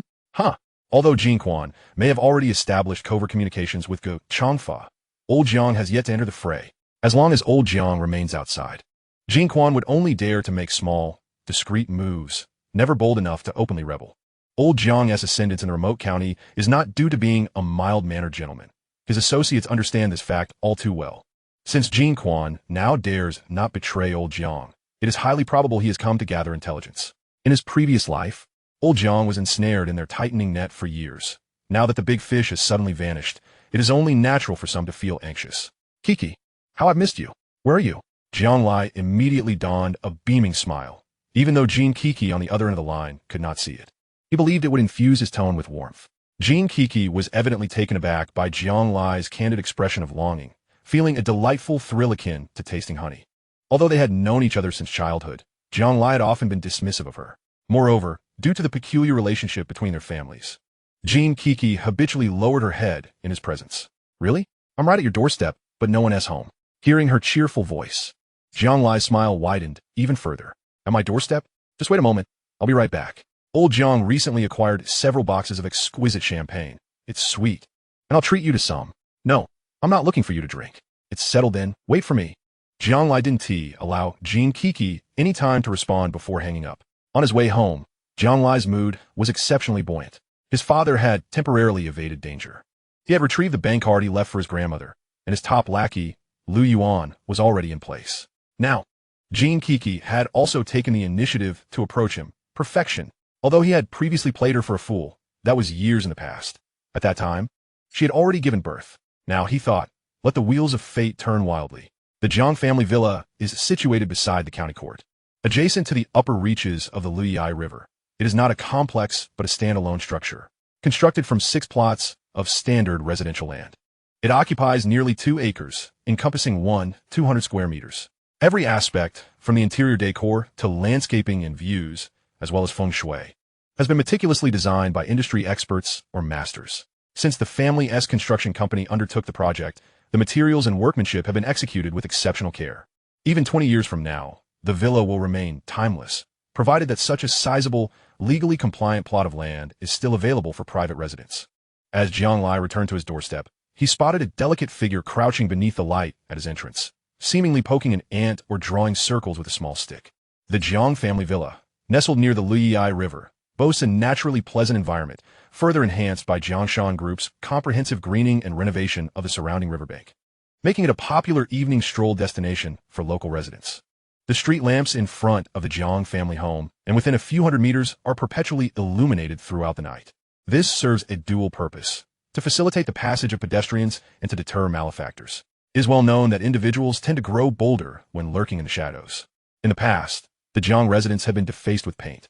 However, since the extensive installation of streetlights, such incidents have ceased.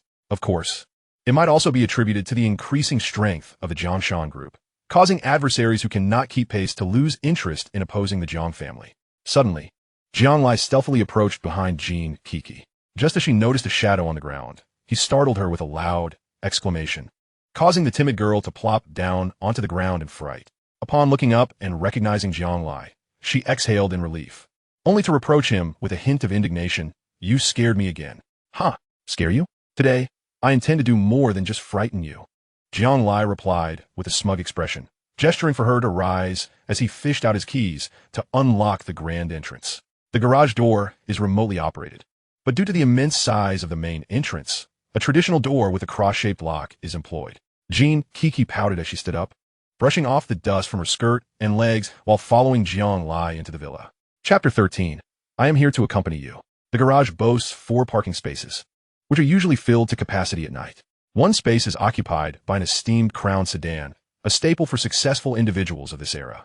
Another holds a US version of the Lexus LX 470, typically used when Jiang Shan travels to the mines. Despite its size, it is far less comfortable than the Crown.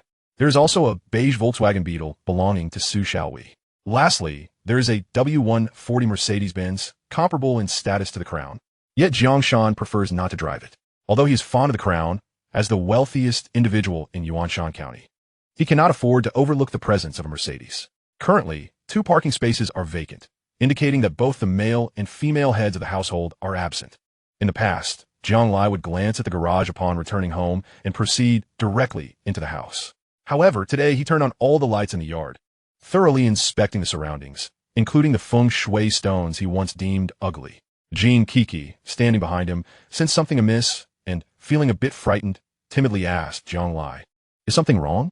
"No. I'm merely marveling at how incredibly vast my home is. How had I never noticed this before?" Jiang Lai replied. Hearing this, Jean Kiki could not stifle a sigh, rolling her eyes in exasperation. Who enters their home and first exclaims about its size? And you're not alone. This is pure boasting. What she did not realize was that Jiang Lai's astonishment stemmed from genuine sentiment, as he had been away for a considerable time. Upon entering the villa with Jean Kiki, a soothing floral aroma wafted through the air, calming the senses. Su Xiaowei, in matters of domesticity, is undeniably sophisticated, and her refinement is not merely a superficial imitation of foreign trends. Although she enjoys coffee and occasionally indulges in online trends, her true passion lies in traditional pursuits such as tea ceremonies, incense burning, and calligraphy. At times, she treats guests to snippets of Peking opera or performs traditional dances, showcasing her diverse talents. Much like this fragrant incense, she favors a harmonious blend of Eastern floral notes, which, while not necessarily masterful, certainly reflects a level of artistry that impresses every guest who enters the Jiang home. Since learning that a woman might bestow upon him a younger sister, Jiang Lai has found many things more agreeable. Aunt Huey's floral fragrance is far more pleasant than what my mother concocts. Jean Kiki closed her eyes and inhaled deeply, genuinely complimenting the aroma. In truth, her mother merely imitated others, attempting to bond with Su Xiaowei through perfumery, yet her skills pale in comparison. She is not here. You need tea flatter her. Jean Kiki recalled Jiang Lai's strained relationship with Su Xiaowei and stuck out her tongue. But then, she suddenly remembered, "Oh, Jiang Lai, you didn't call Aunt Hui by that name today." She had intended to say vulgar woman, but even in the absence of others, she felt hesitant to utter such a term in Jiang Lai's home. To her surprise, the once cocky Jiang Lai's expression darkened immediately. "Kiki, actually, Su Xiaowei and old Jiang divorced today." "What?" Jean Kiki gasped in shock, covering her mouth in disbelief. "Did you not notice the house is empty?" Old Jiang is heartbroken and sought a quiet place to gather his thoughts. Alas, the poor man can only wallow in solitude, and I am powerless to assist him. Jiang Lai spoke as if he were immersed in a dramatic scene, his eyes reddening as he continued. "Weren't you here to gather intelligence? Look, I've already poured you a bowl of heart-wrenching soup. To make the performance more convincing, he pinched his thigh until it turned purple. Yet, such efforts bore fruit. For Jean Kiki soon found herself drawn into the emotional atmosphere, sharing his sorrow. How could this happen? Uncle Jiang is such a good man. How could Aunt Hui hurt him? With a heart full of admiration for strength, Jean Kiki instinctively placed all blame on Su Xiaowei, who was dependent on Jiang Shan. Just as she was about to offer words of comfort to Jiang Lai, he spoke again, his tone heavy with melancholy. "Kiki, I'm feeling down. Will you join me for a drink? You know you're my only friend." Still naive, Jean Kiki immediately embraced the role of Jiang Lai's sole confidant, nodding vigorously. "Don't be sad, Jiang Lai. I'm here with you." With a resounding pop, the cork from a bottle of wine was released, causing Jean Kiki to pause. "Wait, when did you get a bottle of wine?" Unbeknownst to them, they had wandered to the wine rack during their conversation. This particular 30-year-old XO, valued at over 20,000 yuan, was a gift from Uncle Jean to old Jiang during the new year. The price astonished Jean Kiki, who had always considered her family rather affluent. How could her father gift such an expensive bottle to Jiang Lai's father? Jiang Lai's mention of the wine carried a dual implication.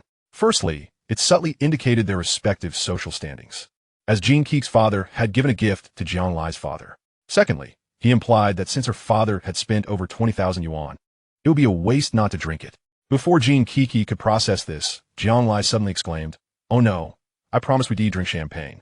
And here I am with XO." Though he spoke those words, he secretly contemplated how he had added an unexpected twist to the evening. Jean Kiki, on tiptoe, leaned closer to the bottle's neck to catch a whiff, immediately scrunching her face in distaste. However, before she could voice her objections, Jiang Lai snapped his fingers. "Right? I saw on television that foreigners mix XO with soda. Let me try that for you." Without giving Jean Kiki a chance to refuse, he retrieved several cans of Sprite from the refrigerator. On the coffee table, Jiang Lai poured the entire bottle of XO into a large decanter, followed by several cans of Sprite, creating a fizzy concoction. Originally, the ratio of XO to Sprite was precisely 1:1. There was no need to measure in the 1,500 milliliter decanter. Simply pouring in 750 milliliters of XO and topping it off with Sprite would yield the perfect blend. While XO is a premium brandy, distilled primarily from grapes, it is still a potent spirit subjected to double distillation. The lemony effervescence of Sprite effectively tempers its intensity, rendering the drink smoother and more palatable. Moreover, the combination of these two beverages far surpasses the concoctions touted by online marketing as miraculous. In the midst of Jean Keek's astonished and curious gaze, a glass filled with ice and frothing bubbles was presented before her. Would you care to try? Chapter 14, The Little Bunny. At just 18, Jean Kiki was a girl marked by her intense curiosity and an instinctual desire to experiment with the unfamiliar. Therefore, when Jiang Lai offered her the enticing drink, she accepted it almost without hesitation, bringing it to her lips for a delicate sip. "Wow, this is surprisingly delightful. It doesn't taste strong at all. It's quite sweet. Take a hearty gulp. Let it linger in your mouth for a moment before swallowing. What do you think?" Jiang Lai, akin to a seasoned instructor, gently guided Jean Kiki in the art of tasting wine. She dutifully followed his advice. Once the liquid settled in her stomach, her eyes widened in delight. "I can taste the alcohol now, but there is also a hint of fruitiness. You must try it too. Come on, don't delay." Without needing any further persuasion from Jiang Lai, Jean Kiki downed the remainder of her drink in one swift motion, then presented her empty glass to him, shaking it playfully to signal for a refill. Jiang Lai sat beside her, pouring drinks for both of them, clinking their glasses together before downing his in one gulp.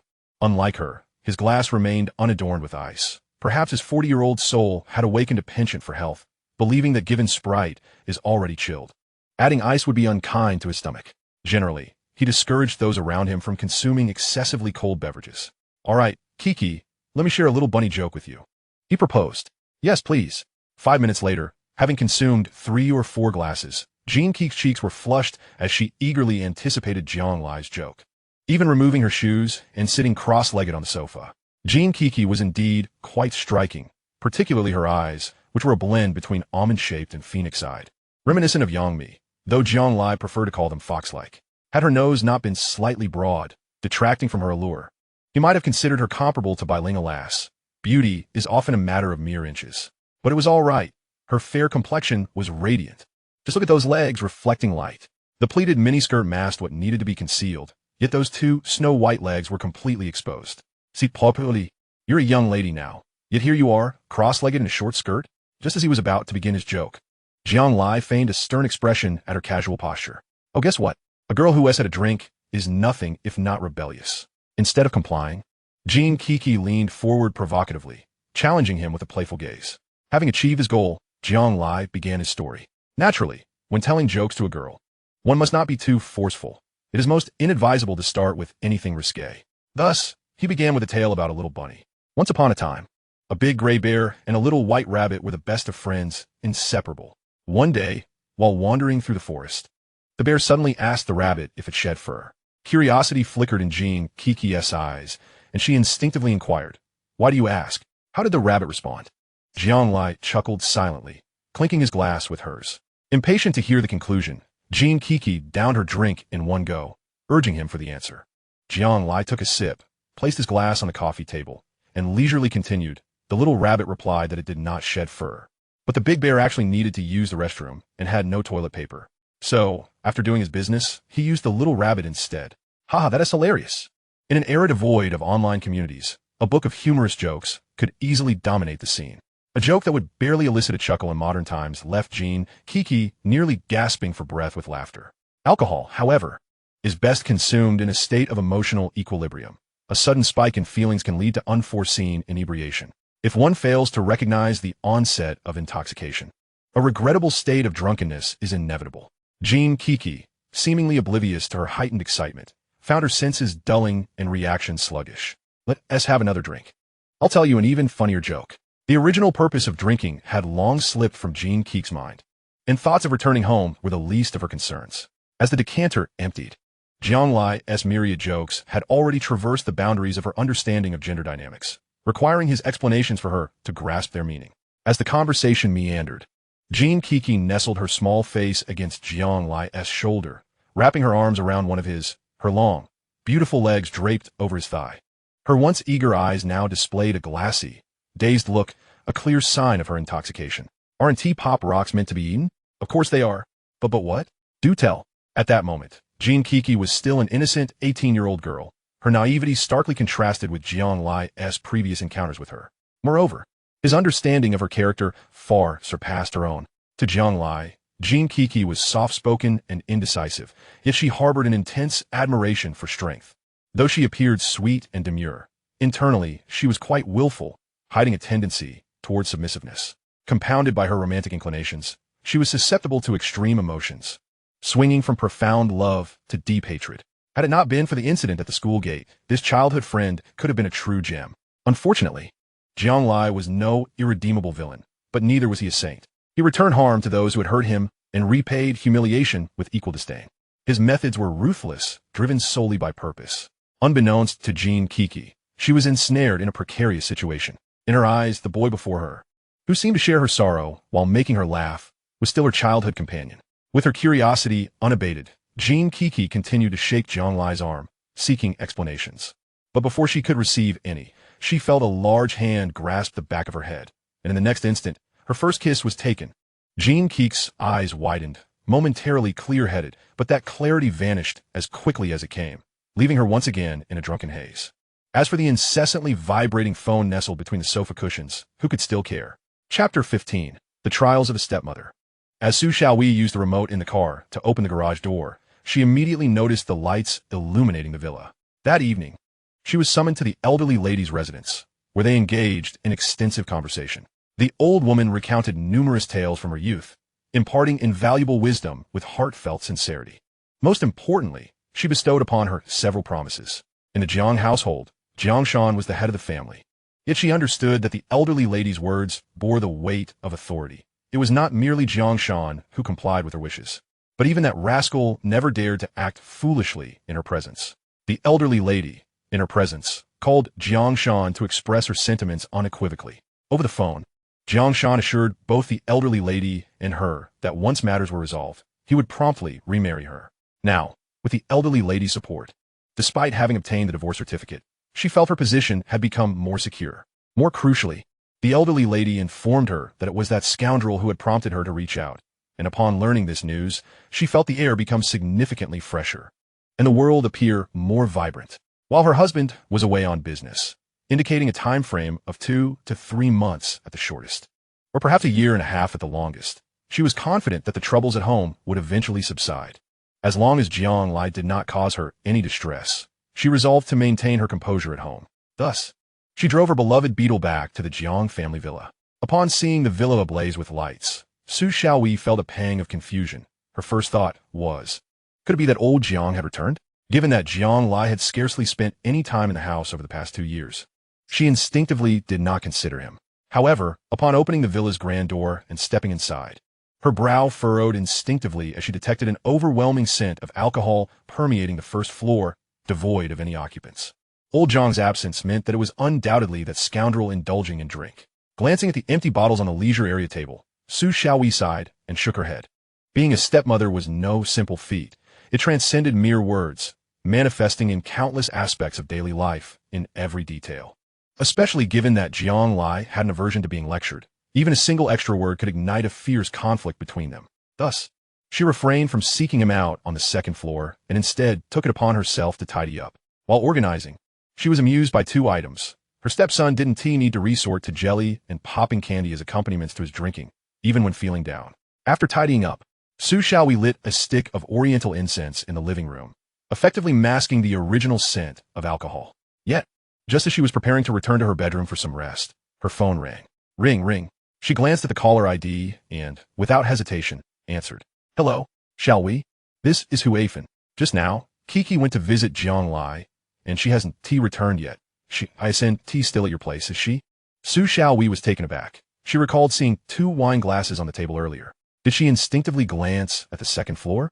Nevertheless, she quickly composed herself and adjusted her tone within seconds. Sister-in-law, Kiki is with me. Earlier, she noticed I was feeling down and kept me company over a couple of glasses of red wine. She is currently sleeping in the guest room. Should I wake her up? No. As long as she is at home, that is fine. That girl really shouldn't be drinking if she can't handle it. Thank you. Xiaowei. The 2 families were closely connected, and such situations were not uncommon. But what about you, Xiaowei? What is troubling you? Do share with your sister-in-law. Thus, the 2 close friends discussed her melancholy for nearly 20 minutes.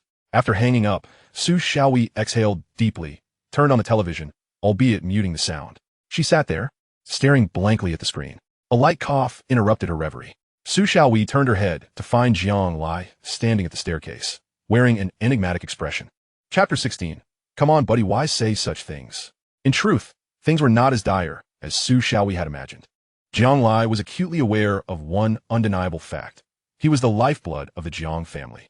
To old Jiang, nothing was more significant than Jiang Lai himself. Thus, there was no need for him to place himself in perilous situations. He had a satisfactory plan. So many matters could afford to wait. Laying the groundwork was essential. After ensuring that the inebriated Jean Kiki was settled, he spritzed a hint of perfume around the room and opened the bedroom window. The refreshing night breeze cleared his mind, and after stretching languidly, he exited the room. What Jiang Lai did not anticipate was that Su Xiaowei, who typically abhorred staying up late, was sitting motionless on the large sofa in the living room, staring blankly at the muted television. Su Xiaowei had been excessively sheltered by old Jiang, never having faced much adversity. Thus, she became anxious at the slightest disturbance, leading Jiang Lai to quickly discern her troubled demeanor. Cough. Jiang Lai's gentle cough brought Su Xiaowei back to reality. She turned to face him and, after a prolonged silence, softly furrowed her brow and spoke. Is Kiki upstairs? Just now, Kiki's mother called. I told her Kiki had a bit too much to drink and would be staying over at our place. Once Kiki wakes up, I'll have a word with her. Do you need me to speak to your father on your behalf? Jiang Lai gazed at Su Xiaowei with a peculiar expression. He was taken aback that this woman would voluntarily offer him cover. Sensing his strange gaze, Su Xiaowei felt a bit uneasy and turned her face away, feigning indifference. I just don't want your father to have any more troubles. He is already facing enough difficulties. Jiang Lai felt he had been gravely misunderstood. He had merely been exchanging some trivial knowledge about snacks with a good friend.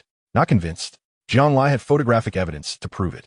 Jiang Lai continued to watch Su Xiaowei in silence, his gaze growing more playful.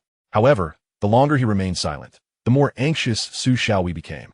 Unable to endure the tension any longer, she finally blurted, Your grandmother said that with your father away, I am now the head of the household. And you must heed my words. I haven't said anything. Why are you raising your voice? Jiang Lai suddenly feigned innocence. As if 2 people were having a normal conversation when one suddenly exclaimed, Why are you being so fierce? This left Su Xiaowei momentarily flabbergasted. I didn't do anything to Kiki. You needn't worry. Su Xiaowei was about to respond further, but Jiang Lai lazily waved his hand, bending down to grab a can of energy drink from beneath the coffee table, opening it, and gulping it down before saying, She drank too much earlier and threw up. Could you please help wash her clothes and remember to dry them? Noting Jiang Lai's earnest demeanor, Su Xiaowei's eyes narrowed in suspicion. However, this was the first time Jiang Lai had asked her for help, which brought a flicker of joy to her heart. Her emotions were indeed quite complex. Without uttering another word, Su Xiaowei proceeded to Jiang Lai's room on the 2nd floor. Seeing the sleeping Jean Kiki, she gently tucked a light summer blanket over her and headed to the laundry room on the 1st floor to fetch her clothes. After washing, drying, and ironing them, she discovered that scoundrel had already curled up on the living room sofa, sound asleep. With a long sigh, Su Xiaowei returned to the 2nd floor. Placing the clothes at Jean Kiki's bedside, she then retrieved a summer blanket from Jiang Lai's room and returned to the 1st floor to cover him, adjusting the central air conditioning to a constant temperature of 26 degrees. Looking at Jiang Lai's face, which bore a striking resemblance to his father, yet appeared slightly more youthful, Su Xiaoyi felt a sense of comfort. Despite the turmoil at home, she genuinely sensed a significant softening in her relationship with her troublesome stepson. Perhaps, once her husband resolved the issues at hand and her child was born, she would be fully embraced by the Jiang family. Her heart brimmed with hope. No one wishes to be a mere substitute for another. Yet the order of appearances is indeed crucial. After all, the one she loves had first bestowed his affections upon another. It was already 1 o'clock in the morning when she sent a text message to old Jiang before retiring for the night. Good night. Everything is well at home. Jiang Lai, wake up, please. Jiang Lai, who had been slumbering on the sofa in the first-floor hall, was jolted awake early in the morning by Jean Kiki. As he gazed at Jean Kiki squatting before him, he felt somewhat disoriented, taking a moment to connect the dots in his memory. Is Aunt Hui back? Jean Kiki leaned in close, her voice barely a whisper, tinged with a hint of shyness and trepidation as she inquired. Jiang Lai pulled the blanket off himself and sat up, raking his fingers through his tousled hair. So what if she is back? Jean Kiki hesitated, her expression fraught with uncertainty. But what? After a prolonged pause, Jiang Lai's question prompted her to blurt out, I'm sorry. I drank too much yesterday and made you sleep on the sofa. The question she had intended to voice evaporated, replaced by an uncharacteristic apology. A playful smile tugged at the corners of Jiang Lai's lips. We're buddies. Why say such things? After enjoying breakfast at the Jiang residence, Su Xiaoyi personally drove her beetle to return Jean Kiki to her home. Following a stern lecture from her mother, Jean Kiki vowed never to drink again. No sooner had her mother finished reprimanding her than Jean Quan pulled her aside. Kiki, did you ask where Uncle Jiang went? Given that Jiang Shan had yet to be apprehended, Jean Quan could only maintain covert communication with him. Until he took action, Jiang Shan would not genuinely trust him. Therefore, Jean Quan's intentions remained concealed from everyone, including his own family. This led to both Jean Kiki and Lu Huifan maintaining their usual attitudes towards the Jiang family. As for Jean Kiki's drinking and staying over at the Jiang residence, it seemed perfectly normal to both Jean Quan and Lu Huifan. The two families had enjoyed a close bond for over a decade, had it not been for past attempts to unite their children. Jean Kiki might have already recognized Jiang Shan as her godfather, solidifying their familial ties. Seeing that her parents had not inquired about last night's drinking escapade, Jean Kiki exhaled a sigh of relief. After several thoughts crossed her mind, she said to Jean Quan, I asked, and Uncle Jiang and Aunt Hui had an argument. He went out to clear his head. This revelation took Jean Quan aback, based on his understanding of Jiang Shan. Such a scenario seemed nearly impossible. Chapter 17. I've been waiting here for you. Unaware of Gu Changfa's plans to ambush Jiang Shan, Jean Quan did not delve deeper into his thoughts, but instead curiously pressed. Do you know why they argued? Jean Kiki bit her lip, taking a moment to decide to relay the answer Aunt Hui had provided in the car. Yesterday, while drinking with Aunt Hui, she mentioned that it seems she and Uncle Jiang are getting a divorce. Jean Quan inhaled sharply at this news. It was indeed significant. Every decision made by Jiang Shan was monumental for those relying upon him, and even matters of divorce were no exception. The first thought that crossed Jean Quan's mind was whether Jiang Shan, given his sentimental nature, would contest the division of assets and how it might impact his own business. Once he dismissed his daughter, Jean Quan sank into prolonged contemplation. He was an unequivocal egoist and a bold opportunist. Although he disguised himself with a facade of camaraderie and sentimentality, his decisions were primarily driven by self-interest. After considerable deliberation, he retrieved a phone containing an unregistered SIM card and made a call from his study. Hello, Mr. Gu. I have gathered information regarding the matter you asked me to investigate. It appears that there has been a family upheaval on Jiang's side. By the time Su Xiaoyi returned home, Jiang Lai had already departed, having driven away in his father's Lexus LX 470 SUV. Jiang Lai refrained from inquiring about the funds Jiang Shan had left for Su Xiaoyi, knowing that such inquiries would only stir her anxiety. If he inadvertently provoked her to leave without a word, as she had in a previous life, finding his sister would become an arduous task. He had logged into his Citibank personal banking account and checked the balance on his Citibank Gold Card. The amount stood at $6.45 million, exceeding his expectations and proving ample for his intended endeavors. Jiang Lai had ascertained that he had opened this Citibank account 3 years prior in Hong Kong, with a consistent monthly influx of funds ranging from a minimum of $8,000 to a maximum of $260,000. The last deposit, made on July 9, 2000, amounted to $20,000, coinciding with the final day of his college entrance examinations just 5 days ago. During a time when China had yet to join the WTO and foreign exchange reserves were alarmingly scarce, coupled with stringent foreign exchange regulations. Even for someone as affluent as old Jiang, acquiring several $1,000s each month proved challenging. If Jiang Lai's assumptions held true, Su Xiaoyi's funds should mirror his own, or perhaps exceed them by a modest margin. As for old Jiang's financial standing, it likely remained limited as well. Jiang Lai understood that old Jiang's current endeavors revolved around networking and securing funding. No other solution could address the pressing challenges they faced. The situation was dire, with adversaries poised to exploit the vulnerabilities of Jiang Shan's investment firm. Resolving such issues would require not only silencing the impending threats, but also sourcing funds to cover the gaps. As long as the exposed vulnerabilities did not inflict substantial harm upon him, and pressure was exerted upon the adversaries, they would naturally retreat, awaiting new opportunities to strike. There existed an alternative course of action. If cornered, one might negotiate through intermediaries, sacrificing something to ensure safety, even surrendering the aluminum mine in Gu County. However, such a strategy would only serve as a last resort. A wolf would not spare a fat sheep simply because it offered up a leg. It would consume the sheep entirely, merely a matter of time. The crux of the dilemma lay in the fact that the enemy remained ever present. As long as they existed, the threat would persist. From the adversary's perspective, the Jiang group had clearly overstepped its bounds. Rather than quietly earning in Yuanshan County, they encroached upon Gu County's territory, seizing a substantial share of the cake. It was only natural for the opposing party to unleash their full might. In this scenario, there was no right or wrong, only victory or defeat. The advantage currently rested with the adversaries, bolstered by the formidable backing they commanded, which had pulled Jiang family's ally, Su Guoqing, into their fold. If Jiang Lai had his way, the most prudent course for the Jiang family would be to navigate through the current crisis and subsequently strive to win Su Guoqing back. After all, he had yet to truly sever ties with the Jiang family. Even if they could not secure his support, they must at least ensure his neutrality, preventing him from targeting them. As a principal leader in the region's judicial and political affairs, the power he wielded posed a significant threat to the Jiang family.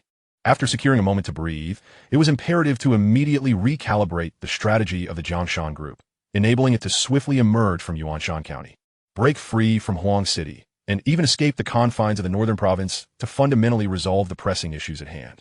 Although in a previous life, both Executive Gu and Su Guoqing would ultimately succumb to an anti-corruption storm years later, even in retirement, the Jiang family simply could not afford to wait.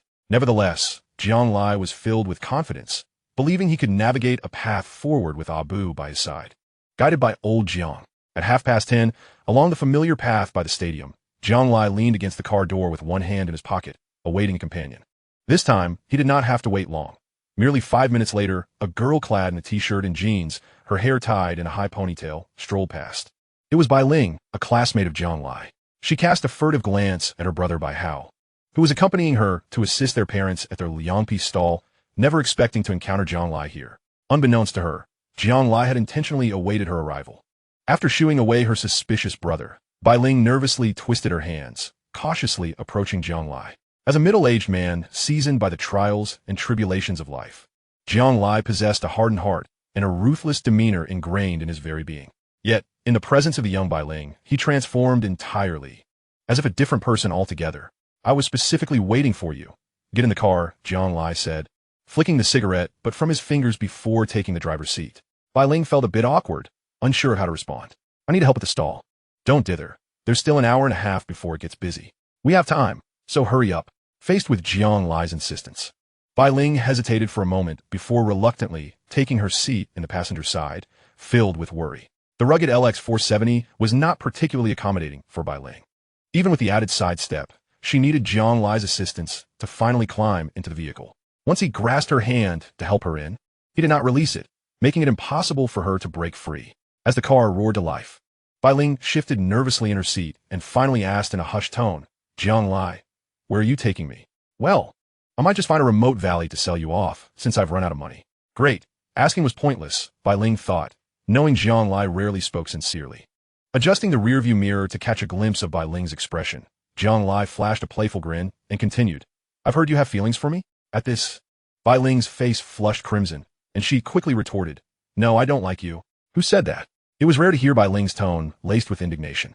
"Leo." "Of course. Who else? He was always observing you from the back seat, and just yesterday by the river, he told me you liked me." Bai Ling's brows furrowed in displeasure. She never expected Li Hao would slander her so behind her back. Instantly resolving to avoid that riverbank on her way home in the future, as she invariably encountered him there. Observing Bai Ling's stubborn expression, Jiang Lai could not help but chuckle, humming a little tune. Dear guest, you're getting too close. Where are your eyes wandering? Trying to appear so calm? Bai Ling turned her head away, gazing out the window, internally grumbling. What an outrageous rogue, singing such vulgar songs. Before long, they arrived at their destination, Feiyang Legend Hot Pot. This was Bai Ling's favorite place for clear broth copper hot pot in her previous life. However, the current Bai Ling had yet to awaken her inner food lover and had never even tasted copper hot pot. Coming from a modest background, with both parents laid off and now running a small snack and fast food stall, they managed to sustain the family, faring slightly better than the average office worker. A meal at Feiyang Legend, easily costing $200 to $300, was considered extravagant in the now remote Yuanshan County, leaving Bai Ling with no opportunity to dine here. In fact, since meeting Jiang Lai in high school, Bai Ling had savored many delicious dishes alongside him, though most were from the school canteen. Due to Jiang Lai attending the first high school, Jiangshan Group had contracted the canteen services, primarily catering to him. Jiang Lai often insisted Bai Ling, whom he teased for being too thin, join him for meals. However, their school lunches typically consisted of 4 dishes and a soup, leaving little room for hot pot. As the saying goes, if resistance is futile, one might as well indulge. When Bai Ling first heard Jiang Lai express this sentiment, it shattered her worldview, but now, she found his words to be quite sensible. Jiang Lai indeed allowed her to indulge. Bai Ling was astonished to find him personally preparing a dipping sauce while waiting for the hot pot to boil. Thank you, Bai Ling murmured, but Jiang Lai replied directly. 3 scoops of sesame paste, 1 scoop of minced garlic, half a scoop of oyster sauce, 2 scoops of sesame oil, and half a piece of fermented tofu. Got it? Oh, I don't like fermented tofu. Bai Ling protested softly, having initially committed the ingredients to memory. Jiang Lai lazily remarked, I was talking about my preferred dipping sauce. Remember it. When you prepare it for me in the future, do it my way. Bai Ling lowered her head silently, staring at her own dipping sauce, lost in thought. Yours is quite simple. 3 scoops of black vinegar, 2 scoops of soy sauce, 2 scoops of sesame oil, a pinch of sugar, and some chopped scallions. This was the combination Bai Ling loved most in her previous life. Although Jiang Lai looked down upon adding vinegar and sugar to the sauce, she simply adored it. And after much trial and error, it always came back to this blend. Bai Ling glanced up at Jiang Lai, her delicate lips pursed and her eyes sparkling. She savored sour and sweet flavors. How did this rogue, Jiang Lai, know her preferences? Despite his incessant banter, Jiang Lai was attentive to Bai Ling, the first-time hot pot eater. From ordering dishes to the sequence of cooking and how long to immerse them, he casually explained everything, though his tone conveyed more disdain and boastfulness than genuine guidance. Yet, Bai Ling diligently absorbed every word he said. After her first bite of lamb dipped in the sauce, Bai Ling felt as if she were the happiest person in the world. Oh my goodness, how is there such delicious food in the world? It's even better than cream cake. Observing Bai Ling instinctively hunching her shoulders and beaming with joy, Jiang Lai couldn't help but smile back. Interestingly, scientific studies have revealed that when individuals consume something they deeply enjoy, their brains release a surge of dopamine, leading to feelings of pleasure. Likewise, when one sees someone they cherish smile, the brain also releases a flood of dopamine. I'll be gone for a few days and will return before the college entrance exam results are out, Jiang Lai suddenly stated mid-meal. Bai Ling paused in her actions, looking at him with her clear, beautiful eyes, before meekly responding, oh. Deep down, she thought, you can leave if you want. Why tell me? Nonetheless, such advance notice gave her a hint of sweetness in her heart. Make sure to eat well at home. If you lose weight while I'm gone, I'll have to punish you. Bai Ling was momentarily taken aback. Then her delicate nose crinkled slightly in a show of grievance as she replied, oh. Having indulged in hot pot, it was nearly midnight when Jiang Lai drove Bai Ling back to the narrow road beside the stadium.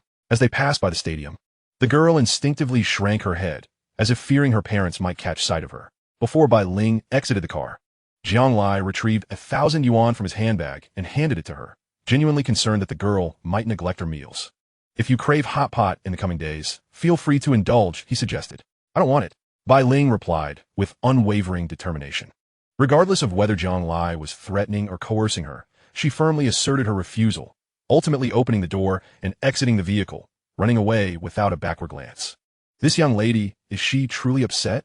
However, Jiang Lai could only shake his head with a wry smile, aware of where the issue lay. Unconsciously, he had immersed himself in the dynamics of their past relationship. Alas, what a predicament.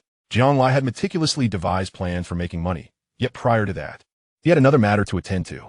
It was imperative for him to establish a connection with someone of substantial influence, who could step forward at the opportune moment to provide support once his finances were secured, thereby ensuring a smooth resolution to his affairs. Although he had already identified 2 potential candidates, he still hesitated. Nonetheless, this did not deter him from contemplating as he drove out of Yuanshan County and onto the National Highway. Chapter 19. Seeking a Protector Uncle. At the entrance of a state-owned enterprise's residential complex in the provincial capital, Qin Hongwei was drawn to the unexpected call of uncle that captured his attention. Glancing around, he noticed he was seemingly the only pedestrian in the vicinity. His gaze then fell upon a young man leaning against a car who was staring intently at him. The peculiar thing was, he did not recognize this individual. Wait a moment, there is something familiar about him. He indeed had a nephew. But that nephew resided 300 kilometers away in Yuanshan County. The resemblance was uncanny, yet reason told him it was impossible. How could his nephew, who had been a mere child a few years ago, have grown so much? Moreover, how could he have traveled hundreds of kilometers just to find him? Uncle, it's me, Jiang Lai. Just as Qin Hongwei was lost in thought, Jiang Lai had already approached him. Gazing at the handsome young man, now at eye level with him, Qin Hongwei vaguely discerned traces of his sister's past beauty in Jiang Lai's features, causing his eyes to well with tears. Jiang Lai, is that really you? You've grown so tall. Did you come alone? Yes, I came alone, uncle. I'm 18 now, so I've grown quite a bit. In another year, I might even be taller than you. Jiang Lai beamed with delight, his face radiant with a sunny smile as he took the briefcase from Qin Hongwei's elbow and enveloped him in a warm embrace. Good boy, good boy. Cool me. Let us go home. I'll have your aunt prepare a feast for you. Qin Hongwei waved off his companions, affectionately wrapping an arm around Jiang Lai's shoulders as they walked toward the residential complex. The bond of blood proved stronger than years of estrangement, dissipating the sense of unfamiliarity that had lingered for years. The relationship between the Qin family and the Jiang family had been one of mutual indifference. Jiang Lai's mother, Qin Shiyao, had been the most cherished and talented daughter of the Qin family, and also the first in the family to attend university after the restoration of college entrance examinations, making her a source of pride for all. However, just as she began her university journey, she had been swept away by a scheming, idle country lad, something no one could condone. Moreover, that impoverished young man had allowed their beloved daughter to become pregnant while still in school. Fortunately, the enlightened Qin family, after giving serious consideration to their daughter's wishes, reluctantly agreed to a modest wedding, even facilitating her withdrawal from classes to ensure she could focus on her pregnancy. Though these matters could be overlooked, after all, the Qin family was not particularly elitist, and Jiang Shan himself was quite exceptional, with a commendable mother. The ultimate tragedy was that Jiang Shan had allowed Qin Shiyao to enter the delivery room without ever returning. Qin Shiyao's death irreparably shattered the relationship between the Qin and Jiang families, bringing them to the brink of complete estrangement. Yet, due to Jiang Lai, the Qin family would still send someone to visit their grandson in Beisheng province each year. However, as the elder members of the Qin family passed away and Jiang Shan remarried, no one from the Qin family had set foot in Yuanshan County again. At most, during festive seasons, Jiang Shan would have Jiang Lai call his 2 uncles to extend holiday greetings, which often amounted to little more than a few brief words. But what brother would not be concerned for his sister, who had married far away? Even years after her passing, Qin Hongwei occasionally harbored the illusion that his sister was living well hundreds of kilometers away. Yet, the moment he laid eyes on Jiang Lai, all those fantasies shattered, and waves of guilt surged within him, bringing tears to the eyes of this soon-to-be senior official in his field. I may add more dishes. We have a visitor.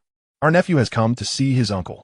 Qin Hongwei lived in a government-allotted residence, a spacious 3-bedroom, 2-living-room apartment in the city center, measuring 140 square meters, ample space for their little family of 3. Moreover, their eldest cousin, excelling academically and hailing from a respectable background, had been sent to America for her doctoral studies, leaving only Uncle Qin Hongwei and Aunt Jiang Mei at home. Jiang Mei was equally surprised by Jiang Lai's visit, particularly as she had not seen her husband this happy in ages. The last time had been when their daughter received her opportunity to study abroad. Jiang Lai, how did you grow into such a handsome young man in the blink of an eye? They say nephews resemble their uncles, but I dare say you surpass your uncle's youthful charm.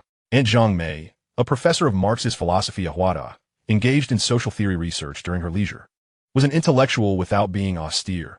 On the contrary, she radiated vitality. Aunt, you look even younger than I remember from few years ago. If uncle ages a few more years, he might not be worthy of you. In the presence of elders, one must first flatter them. Jiang Mei beamed at the compliment. As they had no sons, the arrival of their eldest nephew brought the couple to life, bustling around him. Upon learning that Jiang Lai would depart before nightfall, both took half a day off from work. Jiang Mei ventured out to procure additional ingredients, even summoning a helper to assist her in the kitchen. This helper, presumably a graduate student studying under her, joined her in preparing a grand feast for Jiang Lai. As for the helper, while she was indeed attractive, her defining characteristic was her size. If one were to describe her in a word, it would be large. In 2 words, very large. In 3 words, extremely large. Qin Hongwei, meanwhile, kept Jiang Lai from helping in the kitchen, engaging him instead in a game of chess while sipping tea at the tea table. In truth, throughout history, many fundamental aspects of Chinese society have remained unchanged. One of the most emblematic is the binding nature of familial ties.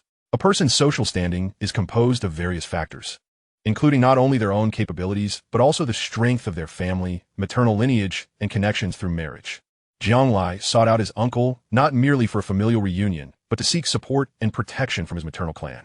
In his previous life, when Jiang Lai found himself at a dead end years later, he had taken this very step. Indeed, he received significant assistance and support from his 2 uncles. Even his eldest cousin, who had been quite dismissive of him, contributed greatly to his success. Jiang Lai, your chess skills have improved, but you still seem a bit restless. What weighs on your mind? Qin Hongwei, a man capable of carving out a path to success amidst a sea of astute individuals within the system, is undoubtedly well-versed in the intricacies of human relationships. Whether his words stem from strategic thinking akin to chess is of little consequence. He merely seeks an opening for his nephew to voice his grievances. I have been wronged. I must appeal to my uncle. Jiang Lai does not mince words, directly expressing his woes, adopting an accusatory tone rather than a supplicatory one. With familial ties at stake, there is no need for circumlocution. Any deviation risks diluting their bond. Many matters cannot be approached with pretense. Doing so would render the relationship insincere. In Chapter 20, the familial connection is palpable. Numerous matters cannot be reduced to mere profit and loss calculations. Once these discussions commence, the other party will inevitably weigh the stakes with seriousness. For instance, if an individual wishes to conduct business at school, a casual call to his comrades for assistance would likely yield a favorable response. Conversely, if he were to proclaim, "Brothers, I shall offer you a daily wage of XX to help me," his roommates would scrutinize the proposal for its merits, thereby diminishing the likelihood of support. Of course, Jiang Lai's candidness towards his uncle is predicated upon his prior understanding of Qin Hongwei's character. Speaking indiscriminately without knowledge of a person's disposition would be foolish. Who has wronged you? His uncle does not inquire further, his voice remaining steady, even sporting a smile as he regards Jiang Lai, akin to a nurturing figure listening to a child's grievances. Yet, beneath that exterior, his gaze holds a glimmer of intensity. State-owned enterprises come in various forms. Any public enterprise is classified as such. Enterprises operated by townships, counties, or the central government all fall under this umbrella. Their fundamental nature is one of collective ownership, belonging to both the state and the people, representing a form of governance that surpasses Western systems. However, this remains largely theoretical, as a hierarchy of disdain exists, with each level looking down upon the others. The global aspiration to emulate this model poses a conundrum with no clear solution. If there were to be a pillar of stability in Hua society, state-owned enterprises, particularly central enterprises, would undoubtedly stand as the most significant component. Who would be willing to invest millions, if not more, to establish high-voltage power lines for the sake of a few hundred yuan in annual electricity fees for an entire village? Who would traverse rugged mountains, even resorting to cable cars, to deliver a handful of letters for a meager postal fee? Who would endure persistent losses for the greater good, undertaking substantial infrastructure projects like the Western High-Speed Rail with negligible profit? Such selflessness is unreplicable in a world driven solely by capital. However, bearing immense social responsibility also implies wielding vast resources. Qin Hongwei, as part of a prominent construction group, possesses resources that would boggle the minds of ordinary individuals in this era dominated by large-scale infrastructure. Power resides not in one's position or rank, but in the tangible influence one can exert over others. As the chief engineer of a significant construction bureau, Qin Hongwei wields considerable authority, so much so that it is impossible to encapsulate in a single chapter. In simple terms, the bureau encompasses over 20 subordinate branches, around 100 holding companies, and countless project departments, granting him oversight over every ongoing and prospective project. His jurisdiction extends from design to engineering costs, quality inspections, and payment approvals. There is virtually nothing beyond his purview. Unreservedly, those seeking to navigate Qin Hongwei's channels are as numerous as fish crossing a river, including many local leaders and even higher-ranking officials. Naturally, where there is power, there is also a system of checks and balances. Even Qin Hongwei cannot act with impunity. Yet, should a family member be wronged, many would be inclined to extend him a favor, for he seeks no personal gain, merely the protection of his kin. This exemplifies the advantages of camaraderie, especially within the construction sector, where the loyalty exhibited is nothing short of astounding. If Qin Hongwei could not address the issue, he could always rely on his superiors for support. It is inconceivable that someone could attain such a position without the backing of a leader. In truth, leaders often relish the opportunity to advocate for their subordinates, particularly in matters that do not involve principles or conflicting interests. Such endeavors are cost-effective and serve to cultivate goodwill, thus making those who seek assistance far more endearing than those who merely pursue personal advancement. We, the good family of Huang City, shall follow the ancient tradition of the corrupt county magistrate and seize your uncle's home. Upon hearing Jiang Lai's words, Qin Hongwei's eyelids twitched. He had not anticipated the situation's severity, and thus, his demeanor shifted from jovial to grave. Do not rush. Please elaborate on specifics. Jiang Lai glanced at the kitchen and dining table laden with prepared dishes, gauging the time until the meal was served, and commenced a succinct briefing of the troubling circumstances to his uncle. From the enmity arising from the bauxite mine in Gu County, to the attention drawn by Jiangshan Investment Company, culminating in old Jiang's escape, he recounted the events with a personal flair devoid of objectivity. The crux of his narrative was clear. His family had suffered at the hands of a bully. Extracting the truth from a narrative steeped in subjectivity is an essential skill for leaders within any system. And by the conclusion of Jiang Lai's account, Qin Hongwei had already constructed a framework of understanding in his mind. In all honesty, he had no desire to assist Jiangshan. Had it been Jiangshan seeking his counsel, he would have easily deflected, claiming ignorance of the relevant parties due to his position as a mere construction worker. However, the individual seeking his help was his own nephew, who had clearly articulated that he had been wronged and was seeking redress. Could he possibly claim that he was powerless to intervene? After a moment of contemplation, Qin Hongwei spoke with a serious expression. The root of this matter lies within the bauxite mine in Gu County. I can facilitate the transfer of your shares in the mine, thereby rectifying your financial shortfall while also redirecting the conflict. As for retribution, we shall deliberate at a later time. Those who wish to resolve issues invariably propose what they perceive to be the most reasonable solution, as Qin Hongwei has done by offering what he believes to be the optimal resolution. He certainly recognized that his nephew's intent was not merely to seek vengeance, but rather to save his father. Yet, the proposal he put forth was unacceptable to Jiang Lai. For merely placating the situation for the time being, even if it meant delaying for a year and a half, would yield billions in profits. How could one relinquish a feast so close at hand? The mine could not be sold. With the establishment of Zonglove imminent, its value would soon skyrocket. Subsequently, Jiang Lai relayed the information he possessed to Qin Hongwei. Upon hearing it, Qin Hongwei furrowed his brow. After a brief moment, he presented an alternative proposal. You could mortgage the mine shares to secure a bank loan to cover the shortfall. This is manageable, and I can also communicate with Mr. Good to ensure he refrains from any rash actions in the short term. The remaining aspect depends on the accuracy of your information, but there is certainly room for maneuver. Upon hearing this, Jiang Lai's eyes brightened immediately, but Qin Hongwei raised a hand to silence him, adding, the prerequisite is that the mine shares be transferred to your name, and the loan must be repaid by your father. Good heavens! It was evident that Qin Hongwei held little regard for old Jiang. Nevertheless, this was quintessentially familial. More importantly, Jiang Lai had already achieved his objective. In Chapter 21, he is referred to as the affluent and attractive figure. Dear uncle, there is no need to secure a bank loan with shares as collateral. If all goes well, I will soon gather the funds to fill the gap. However, I truly require your assistance in finding someone of considerable influence to facilitate this matter, granting us the opportunity to remedy the situation smoothly. Upon hearing Jiang Lai's words, Qin Hongwei was taken aback. Although he handled project funds amounting to tens or even hundreds of billions each year, that was public money. For an individual, several million remained an astronomical figure. Had the Jiang family amassed such wealth in just a few short years, able to produce tens of millions in cash at a moment's notice? Where did this money come from? If it were anyone else, Qin Hongwei would never have dared to pose such a question, but in the presence of his nephew, he could not suppress his curiosity. To his surprise, his nephew responded with an air of nonchalance. What else could it be? Of course it's from earning it. Goodness. Hearing Jiang Lai's response, so straightforward and unembellished, nearly took Qin Hongwei's breath away. Just moments ago, he had thought his nephew had matured, perhaps even entertained the notion of nurturing him for a political career. Yet within a few exchanges, he was met with a surprise of monumental proportions. Was this not akin to asking why one does not eat meat porridge? Rest assured, dear uncle, I am not speaking frivolously. All I need is for you to assist me in finding someone of sufficient stature to make this introduction. Qin Hongwei gazed at his nephew's confident demeanor, momentarily lost for words, unable to articulate his feelings. Time for dinner. What are you two discussing? Frowning away. At that moment, Jiang Lai approached to summon them for a meal, interrupting their conversation.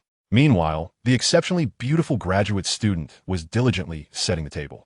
A lavish spread of delectable dishes made one salivate. Who is this sister? At the dining table, uncle and aunt kept piling food onto Jiang Lai's plate, ensuring his chopsticks never rested, lest his bowl overflow. Seizing a moment, Jiang Lai inquired about the quietly seated girl across from him, who had been silently enjoying her meal. The girl exuded tranquility. Despite her lack of makeup and the black-rimmed glasses that somewhat concealed her beauty, her natural charm was undeniable. Particularly, she possessed an air of scholarly elegance that enhanced her grace. Jiang Lai involuntarily envisioned her in a different attire, frameless golden-rimmed glasses, a professional fitted skirt suit, perhaps holding a book, exuding an aura of sophistication. Jing, please introduce yourself. Clearly, Jiang Mei's tone carried more of an inquiry. The girl smiled softly, revealing a polite grin as she introduced herself to Jiang Lai. Hello, my name is Meng Yajing, a graduate student under Professor Zhang. Currently working with him on a social practice project. Meng Yajing appeared as refined as her name suggested, serene and composed. Her gaze towards Jiang Lai revealing a greater curiosity than mere observation, as if he were an object of study in her social practice project. Perhaps he truly was a part of her research? After all, Aunt Jiang Mei had not introduced her at all. Hello, Yajing, I am Jiang Lai, 18 years old. Often referred to as a tall, rich, and handsome type. As you can see, I am quite tall and handsome, and my family is rather affluent. Although Jiang Lai's introduction bordered on self-aggrandizement, his slightly playful tone rendered it humorous rather than boastful, eliciting a smile from Meng Yajing, whose gaze towards him now brimmed with curiosity. During the meal, her attention shifted to Jiang Lai more frequently. Naturally, Jiang Lai's glances towards her were even more frequent. The utmost compliment one can pay to a chef is to indulge wholeheartedly in their culinary creations. Initially, uncle and aunt continuously served Jiang Lai, but as he devoured the food with fervor, they began to worry about his excessive consumption. While the other three had ceased eating, Jiang Lai continued to feast voraciously, leaving Jiang Mei anxious and repeatedly advising him to slow down. Even Meng Yajing's expression turned increasingly puzzled as she observed him. Yet, Jiang Lai remained undeterred, showering Aunt Jiang with compliments. Once he could eat no more, he remarked, "This is just as delicious as the meals my mother used to make." This statement struck a chord with Jiang Mei, bringing tears to her eyes as maternal love surged within her. Her thoughts spiraled around one idea. This poor child had suffered. He had been without a mother since childhood and likely had no memory of her cooking. Consequently, her gaze towards Jiang Lai softened considerably. Meng Yajing noticed the evident change in her mentor-esque demeanor, which led her into a realm of contemplation. Originally, Jiang Lai had intended to formally introduce himself to Meng Yajing after the meal, but she had to catch a flight, thus depriving him of that opportunity. Nevertheless, pressing matters took precedence, and after dinner, he followed uncle into the study, where their discussion extended into the night. Later that evening, after Qin Hongwei and his wife had bid farewell to Jiang Lai and returned home, Jiang Mei remarked, "If Jiabao seeks your assistance, please help him as much as you can." Qin Hongwei was taken aback. "But he is my nephew. Why do I feel as though I'm speaking of a stranger?" As they traveled along the highway home, a profound sense of fullness made Jiang Lai somewhat uncomfortable in his seat, prompting him to recline the chair. Although he was a member of the reincarnation cohort, he lacked the legendary cheats and systems. He could only rely on the memories of his past life. Fortunately, Jiang Lai possessed an exceptional memory. In his previous life, he had trained alongside a champion of an international memory competition, systematically learning the method of the memory palace. During his practice, he had categorized numerous fragments of memory, useful or otherwise, into various rooms within his constructed memory palace. To his delight, perhaps due to his rebirth, all the memories within this palace were as vivid as when they were first recorded. Whenever he wished to recall specific memories, he merely needed to locate the corresponding room within the memory palace, and everything would unfold before him like books and films, crystal clear. Throughout the drive, Jiang Lai diligently reviewed his memories, primarily focusing on all financial information pertaining to the year 2000, filtering through to identify futures that would ensure the success of his plans. Chapter 22. This sister might be the one. When Jiang Lai finally returned home, it was well past midnight, perhaps disturbed by the sound of the car. Lights flickered on in the villa, and soon, Su Xiaowei, clad in silk pajamas, stood at the door. Only as Jiang Lai approached did she gently inquire, You're back? Yes. Su Xiaowei stepped aside to allow Jiang Lai entry into the villa, casting a hesitant glance at her stepson's back. She ultimately decided to pour him a cup of warm tea. Where did you go? Why so late? Su Xiaowei cautiously proved. In truth, she had no expectation that Jiang Lai would respond, having braced herself for a dismissive retort. To her astonishment, after taking a sip from the teacup, Jiang Lai replied, somewhat fatigued, I went to see my uncle, asking him to help me make some connections. Huh? Su Xiaowei gasped, covering her mouth in surprise. Not only due to Jiang Lai's attitude, but also because of the nature of his endeavors. She was aware that Jiang Lai had two uncles, both of whom were entrenched within the bureaucratic system, yet she was even more cognizant of their sentiments towards Jiang Shan. To her astonishment, she never anticipated that Jiang Lai would venture alone to the provincial capital to seek assistance from his uncles. After her initial surprise, Su Xiaowei gently smoothed her skirt from behind and settled onto the sofa, feeling a mix of delight and agitation as she inquired, how did it go? Can your uncle assist you? Yes, he can. You should rest early, Jiang Lai replied, his tone lacking warmth and devoid of further explanation. He swiftly finished his tea and ascended the stairs to the second floor. Nevertheless, this interaction provided Su Xiaowei with unparalleled comfort. His return to the villa was a gesture intended to instill tranquility within the household. Everything is fine at home. Your son is also devising solutions for you. Good night. At 11 o'clock that night, Su Xiaowei sent her routine message to Jiang Shan. The following morning, in the villa's dining area, it was Jiang Lai's first time in years savoring breakfast prepared by Su Xiaowei. I'll be away for a few days. During this time, you should stay at the old residence to keep your grandmother company. The previously silent atmosphere was shattered by Jiang Lai's words. What are you going out for? As soon as the words left her mouth, Su Xiaowei regretted them. Their relationship had just begun to improve following familial upheavals. She shouldn't have uttered such a statement, knowing well that Jiang Lai despised being controlled by others. However, much to her surprise, Jiang Lai, unlike the previous night, did not retort but instead explained, to resolve issues. One needs funds. My elder uncle has suggested a path. I'm going to give it a try. With no one at home, it's safer for you to stay with your grandmother. Goodness, Su Xiaowei could hardly believe her ears. Had that mischievous boy just expressed concern for her? How infuriating. Always crying, she thought as she stormed off. Overcome with a sudden rush of emotion, she couldn't help but shed tears, prompting Jiang Lai to express his irritation and hastily grab his keys to leave the house. She swore that she hadn't intended to cry, but ever since her pregnancy, her nerves had become exceptionally sensitive and fragile. Even after Jiang Lai had been gone for a while, Su Xiaowei continued to tidy the dining table while wiping away her tears. Eventually, she abandoned the task entirely and sat in a chair, weeping uncontrollably. When she sought out her grandmother near noon, the elderly woman, noticing her swollen eyes, assumed Su Xiaowei had suffered some form of mistreatment and stormed into the house, brandishing a rolling pin, vowing to punish the rascal. Had it not been for Su Xiaowei's embrace, assuring her grandmother that she was fine, the old woman would not have relented easily.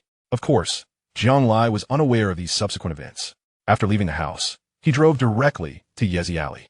The past couple of days had been the happiest for Lu Mu in recent years, as her son Lu Yuan had finally transformed into a respectable individual.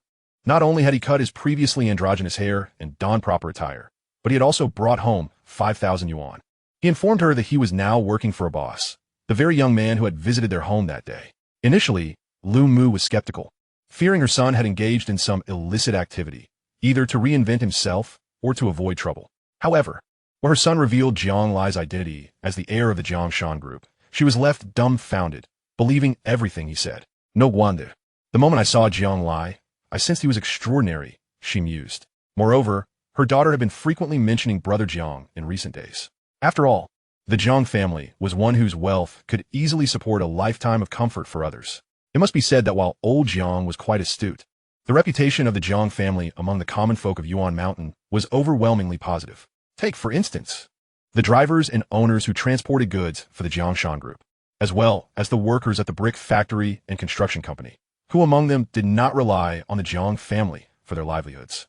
The Jiang family in Yuan Mountain directly supported thousands of families and indirectly benefited tens of thousands more. That said, even if the Jiang family's reputation were to falter, Lu Mu would undoubtedly consider her son's association with the heir a blessing. When Lu Yuan emerged, he cradled his younger sister in one arm while carrying a small travel bag in the other. Lu Mu trailed closely behind him, her eyes filled with reluctance, as if she were sending her son off to battle. Jiang Lai did not wait in the car, not out of any sense of deference. Come, Xiao Wei Wei, Let brother Jiang hold you. Before Lu Yuan could greet him, Jiang Lai reached out to take the little girl from his arms, causing the radiant smile on Lu Yuan's face to falter momentarily. The key point was that the little girl, upon seeing Jiang Lai, was even more excited than her brother, wriggling free and stretching her arms wide to be embraced by him. This was truly a two-way affection. "Brother, you look so handsome today," she exclaimed, and Jiang Lai, momentarily taken aback by her innocent flattery, forgot about the little girl's previous accusatory glare. "The clothes you gifted me, brother, I really like them. I wore them today, just for you to see. Do they look good?" Lu Weiwei asked earnestly, to which Jiang Lai nodded repeatedly, sincerely praising her appearance. This incited a tinge of jealousy in Lu Yuan. "Should I leave? It seems my sister has forgotten about me." Fortunately, Jiang Lai did not overly provoke him. After greeting Lu Mu, he turned to Lu Yuan and asked, "Is everything arranged at home?" "All set, young Master Jiang," Lu Yuan replied. Jiang Lai reluctantly handed the little girl back to Lu Mu and said, "Annie, we're off now." Lu Mu's face radiated with a warm smile as she nodded repeatedly. "Xiao Weiwei, brother Jiang will bring you many gifts when he returns. Then hurry back, brother." As Lu Mu and the little girl waved their goodbyes, the LX-470 gradually pulled away. Only Lu Yuan remained, silently shedding tears in his heart, realizing that his sister had not even said goodbye to him. Chapter 23. Young Master Jiang, you are confused. Can you drive? Jiang Lai casually asked on the national highway, not expecting a positive response. To his surprise, Lu Yuan instantly perked up, eager to reply, "I have a driver's license. We got them collectively when I worked at the electronics factory, although I haven't driven a real car very often." Lu Yuan was more than just enthusiastic about driving. He was practically impatient. His eager expression suggested he would kick Jiang Lai aside to take the driver's seat himself. This is a common trait among novice drivers. They possess a license but lack substantial driving experience. It was clear that even when faced with a robust LX-470, he would want to test his skills, even against a tractor. Jiang Lai pulled the car over to the side of the road, gesturing for Lu Yuan to take the wheel. It was that Jiang Lai was particularly reckless. Rather, at this stage, there were hardly any vehicles on the open road. Mostly trucks and a few private cars were present, as long as they avoided the larger vehicles. Driving the LX-470 was a breeze. Moreover, parking in the city was not an issue, as there was no competition for spaces. One could even park atop the curb without concern. Indeed, Lu Yuan quickly became adept at handling the manual and automatic transmission of the rugged vehicle within just a few minutes. His eyes focused and hands gripping the steering wheel tightly, his face betraying a blend of excitement and nervousness. Jiang Lai, seated in the passenger seat, initially kept his hand on the handbrake to guide Lu Yuan, but soon relaxed into a comfortable position, taking in the somewhat desolate scenery around them. Although they were only traveling at 60 or 70 kilometers per hour, Jiang Lai was in no rush. Their destination was Shanghai, as the financial epicenter of Huagua. It is there that one can amass a substantial sum of money without arousing excessive attention. Furthermore, since his intent is to profit from finance, Shanghai's financial institutions offer a more comprehensive and specialized range of services, ensuring greater security in many transactions. In this era of rampant growth, where all manner of peculiarities abound, smaller locales may also present opportunities. Yet, the inhabitants of these places are often the least scrupulous, frequently engaging in underhanded dealings, as if seizing frogs for their moisture. One might easily find that a leveraged account, once profitable, could be swiftly turned against them. Originally, his objective was international crude oil. Thus he chose not to engage in the confines of small pond. A grand stage, after all, begets grand opportunities. The distance from Huangshe to Shanghai is merely over 700 kilometers. If Jiang were to drive, it would take less than 10 hours given the current road conditions, allowing them to reach their destination before nightfall. However, Lu Yuan took a full 12 hours, and, as they neared the urban area of Shanghai, it was Jiang who took over the driving. Although flying or taking the train would have been commendable alternatives, driving proved more convenient. To illustrate simply, Lu Yuan's pocket knife and spring knife, as well as the triangular military dagger in his bag, would not pass security checks. In these times, a measure of assurance is necessary. No one wishes to gamble with their life, yet one must remain vigilant against the potential treachery of others. This was merely a precaution. Jiang always preferred to eliminate risks from his plans, adhering to the adage that a gentleman does not stand beneath a perilous wall. Life often mirrors this principle. Some individuals lead lives of tranquility, while others are perpetually beset by troubles, encountering all manners of chaos. This discrepancy arises from a lack of foresight.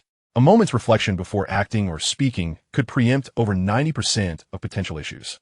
At that moment, in the Lujiazui CBD of Pudong New District, only the Oriental Pearl Tower and Jinmao Tower stood tall, with the likes of the Global Financial Center and Shanghai Center Tower still mere visions. Other buildings, such as the Zhongrong Bu Lantian, China Merchants Bank Headquarters, and Jinduan International, had yet to commence construction. Jiang gazed out at the familiar yet unfamiliar scenery, reflecting on the transformative power of humanity. Without comparison, one cannot truly comprehend the magnificence of human creativity. While Jiang contemplated internally, Lu Yuan, now in the passenger seat, voiced his astonishment. Wow, Xiao Jiang, look at that building. Is that the Oriental Pearl? Have you been here before? And is that a convertible sports car? I've never seen one in real life. The sheer shock revealed Lu Yuan's naivete, akin to a country bumpkin stepping into a grand garden for the first time. Silence. You can shout all you want in the car, but if you embarrass me outside, you'll have to find your own way home. Jiang scolded, his reprimand effective as Lu Yuan promptly sealed his lips. After parking the car, they entered the Jinmao Tower. Taking the elevator from the Grand Hyatt Hotel to the 54th floor lobby, they were immediately attended to by the lobby staff. Welcome to the Grand Hyatt, sir. Are you here for accommodation? Yes. Do you have a reservation? No. Then please follow me to the front desk to complete your check-in. Under the guidance of a charming and poised staff member, Jiang and Lu Yuan proceeded to check in. The beauty and poise of the hotel staff captivated Lu Yuan, far surpassing the impact of the opulent decor of the five-star establishment. Such grace and eloquence. Surely, she is more impressive than the hosts on county television. How could she be just a server? The suite for today is priced at 180 yuan. Since you're booking for 10 days, the total will be 20,000 yuan. Here is your receipt and deposit slip. Please keep them safe. As Jiang retrieved 2 stacks of cash from Lu Yuan's bag and presented them to the front desk, Lu Yuan finally regained his composure. My goodness, 20,000. Xiao Jiang, you just handed over 20,000 yuan. Is this place a scam? Over 1,000 for a single night. Will sleeping here cure ailments or grant immortality? The initial awe brought by the beautiful staff quickly faded, replaced by a suffocating sense of regret. If I had that money, I could serve as a mattress for you for a month. Xiao Jiang, you've lost your mind. Fortunately, Lu Yuan was not one to display a wide range of expressions. Under Jiang's directive to remain silent, he appeared merely as a stoic bag carrier, despite the turmoil within. Sir, your room is on the 61st floor. Should you require anything, please do not hesitate to contact the housekeeping staff or call our front desk. The 56th floor houses a buffet restaurant, and the 57th floor has a gym. Wishing you a splendid day. As the well-trained lobby staff finished her announcement, the hotel elevator doors graciously opened. Once the doors began to close, isolating the staff member's professional smile from the 2 men, Lu Yuan suddenly became restless, as though beset by a swarm of fleas. Xiao Jiang, be quiet. All right, I don't really have anything to say. Chapter 24. Enormous risks entail enormous profits. Within the suite, before the floor-to-ceiling windows, Lu Yuan gazed at the Huangpu River and the surrounding nightscape, feeling a shiver of conquest coursing through him. The price of over 1,000 yuan per night did not seem so exorbitant after all. Jiang's choice to stay in a 5-star hotel was not driven by a desire for luxury, but rather a strategy to position himself within an environment that naturally repels many troubles. This was Jiang's method of avoiding complications. Simultaneously, introducing his subordinate to a higher echelon of existence would compel Lu Yuan to work diligently, akin to an old ox plowing the fields. This too was a form of invisible persuasion. Jiang chose not to disturb Lu Yuan, who stood lost in thought at the window, and instead retreated to the master bedroom with his bag. The suite contained 2 bedrooms and a living room, each bedroom equipped with its own bathroom. After a long day of travel, Jiang felt fatigued. After a refreshing shower, he lay on the bed contemplating the final details of his operational plan. The next morning, Jiang awoke exceptionally early at 5 o'clock. Lu Yuan, who had been too excited to sleep until the early hours, remained in slumber. Jiang took the elevator to the gym on the 57th floor, swimming 2 kilometers, and felt a wave of relaxation wash over him after his shower. Upon returning to the room, he found Lu Yuan pacing anxiously, muttering to himself. What are you mumbling about? Xiao Jiang, I woke up early and noticed you were gone. I thought something had happened to you. Jiang shot him a disdainful glance, offering no explanation. What could possibly happen? Was he likely to be abducted in the night for his kidneys? It seemed that some individuals truly needed to experience life to grow. Mere talent was insufficient. Should he consider sending Lu Yuan to a training ground, perhaps to the bustling casinos of Xiamengla for a while? It was a chaotic time there, and as the saying goes, only through rigorous trials can one become a fine steel. Unaware of his employer's perilous musings, Lu Yuan donned a radiant smile and inquired, "Boss, what are we doing today? Try to maintain a serious demeanor, keep quiet, or you'll give yourself away." "Understood." Morgan Stanley's Shanghai office. "I'm David, but you may address me as Mr. David. How may I be of service to you?" Our esteemed company ranks among the world's most illustrious financial institutions, boasting a rich history and profound heritage, where every financial service need of our clients shall be meticulously fulfilled. In a lounge, David ardently introduced himself to Jiang Lai, devoid of any semblance of superiority or arrogance typically associated with a financial practitioner from America.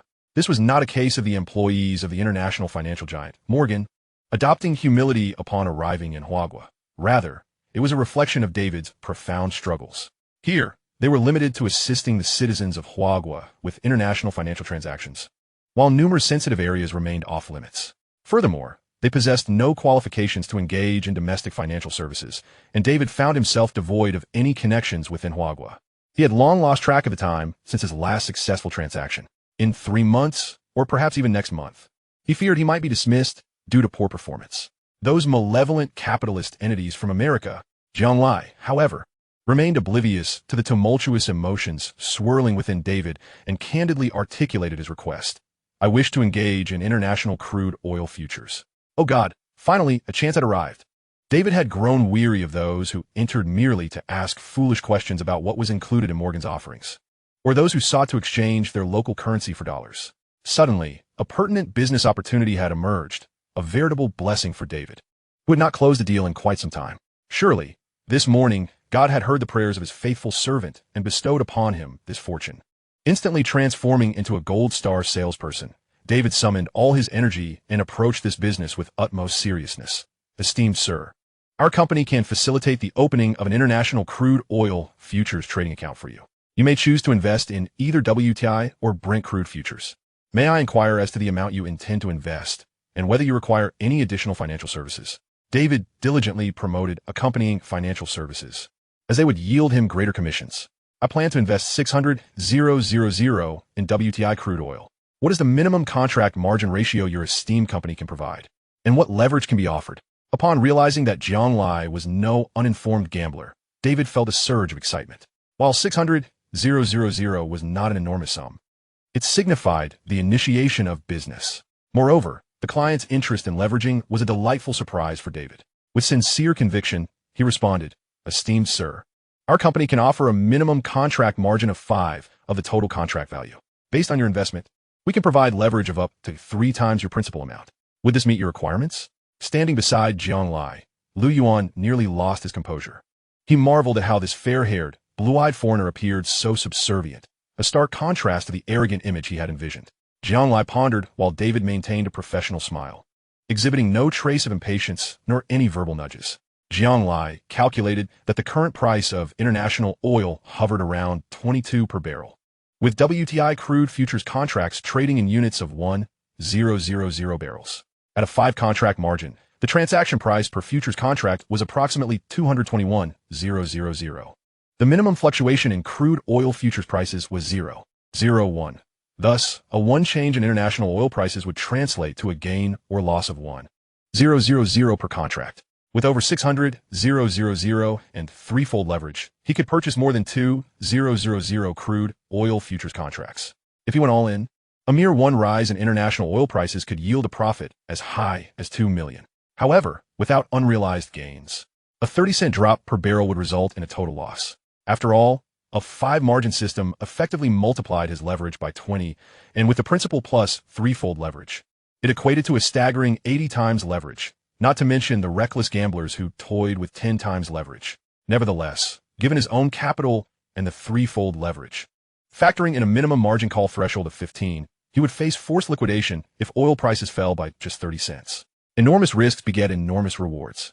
Jiang Lai had numerous options, yet he chose to engage in international crude oil futures, as he vividly recalled a significant market movement anticipated in the coming days. Chapter 25, A Trial Run. There was no alternative. After all, Jiang Lai possessed the most detailed charts of international crude oil trends during this period. This was not akin to a lottery, where outcomes could be whimsically altered. This was a colossal pool amounting to hundreds of billions of dollars.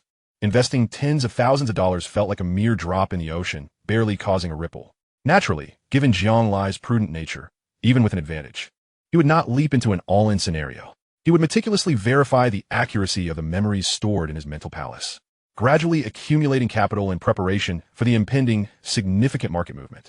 Let us proceed with the account opening.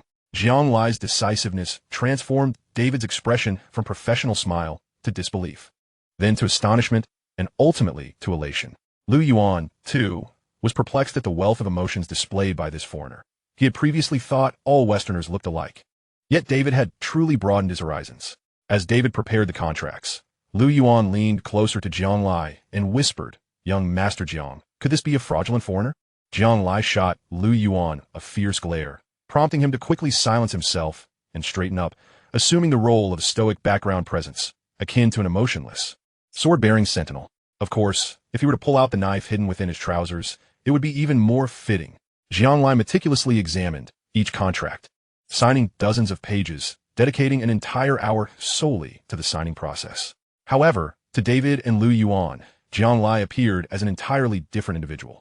David thought to himself that this esteemed guest was truly meticulous, evidently well-educated. He wondered if he might leverage this connection to access more of Huagua's upper echelons.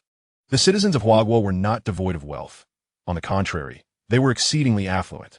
Managers with connections to high society amassed commissions that filled their coffers beyond measure.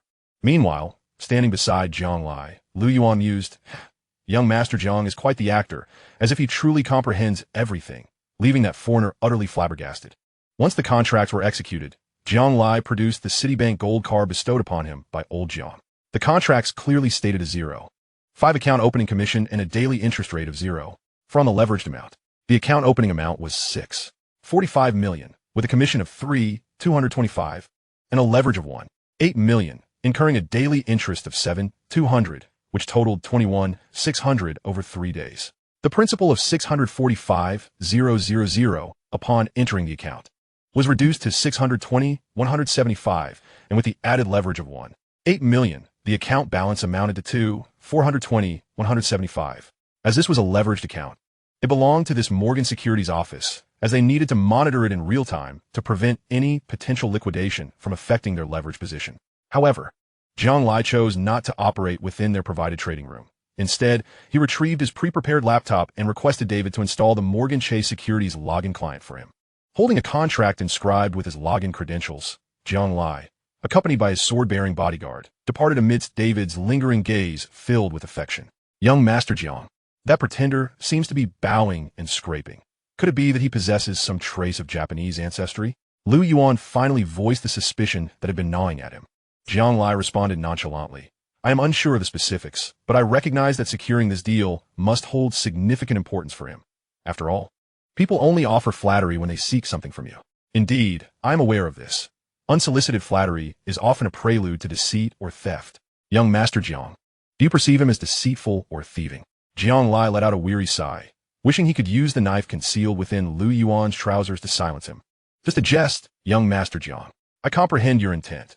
You imply that as long as you possess something others desire, they will extend you respect." Jiang Lai remained silent. For indeed, that was the essence of his thoughts. His sword-bearing guard had an astute understanding of his sentiments and a promising future ahead. Today presented a minor fluctuation in the market, thus Jiang Lai had no inclination to meander. Upon his return to the hotel, he sequestered himself within his room. After meticulously configuring the computer network and logging in, he intently scrutinized the futures market for American crude oil. He did not rush into action, but instead methodically compared the current market with his mental recollections. This served both to validate the memories residing in his mind and to pinpoint an optimal entry point. His account boasted a total of 2,420,175, while the current price of crude oil stood at 2,211 per barrel. After half an hour of careful analysis, Jiang Lai identified a highly suitable entry point at 2,185, opting to purchase 500 contracts. Although his full account could accommodate over 2,000 contracts, Jiang Lai prudently employed less than 40 of his capital. For his funds were limited. A single misstep could lead to his ruin. As Jiang Lai executed his trade, the crude oil price, initially declining by a mere cent, unexpectedly surged after dropping another 2 cents, producing a small bullish candlestick. Within 5 minutes, it jumped more than 50 cents, approaching 2,235 per barrel.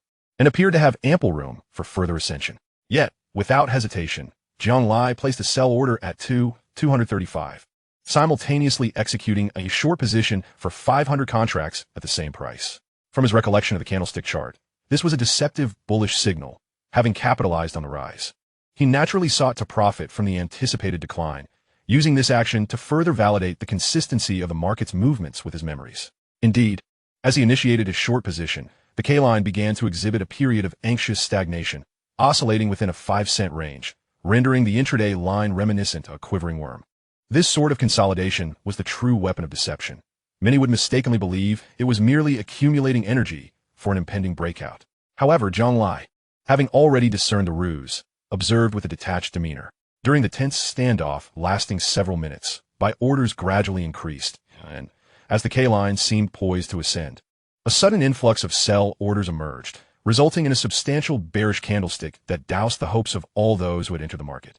Following a sharp decline of 30 cents, the downward trend only slightly abated for a few seconds before continuing its descent, swiftly erasing the previous gains and setting new lows at 184, 179, and 165. Ultimately, the oil price stabilized around 155, establishing a semblance of equilibrium and commencing a horizontal consolidation. Do not underestimate the mere fluctuations of a few dozen cents. Countless speculators have likely lost their fortunes in the minuscule volatility that transpired within that half hour. Chapter 26. Where did this towel come from? Jiang Lai closed his position near the 160 price point. Although the entire process, from observation to execution, from going long to going short, culminating in his final close, took him less than an hour, Jiang Lai, in a state of extreme concentration, found his mind somewhat fatigued. This exhaustion was likely due to his relentless comparisons of the K-line charts in his memory, analyzing each minute and second. Nevertheless, the rewards were plentiful. He had successfully seized the sole minor false bullish signal of the day, profiting handsomely from both the long and short positions. His average buy price was 185, and he closed at 231, yielding a profit of 46 cents on the 500 contracts he had purchased. His average sell price was 230, and he closed at 155, netting a profit of 75 cents on the 500 contracts he had shorted. This amounted to a net profit of 121 per contract, resulting in a total of 605,000 and effectively doubling his capital. After deducting the 30,000 in fees for 1,000 contracts, his net profit stood at 575,000.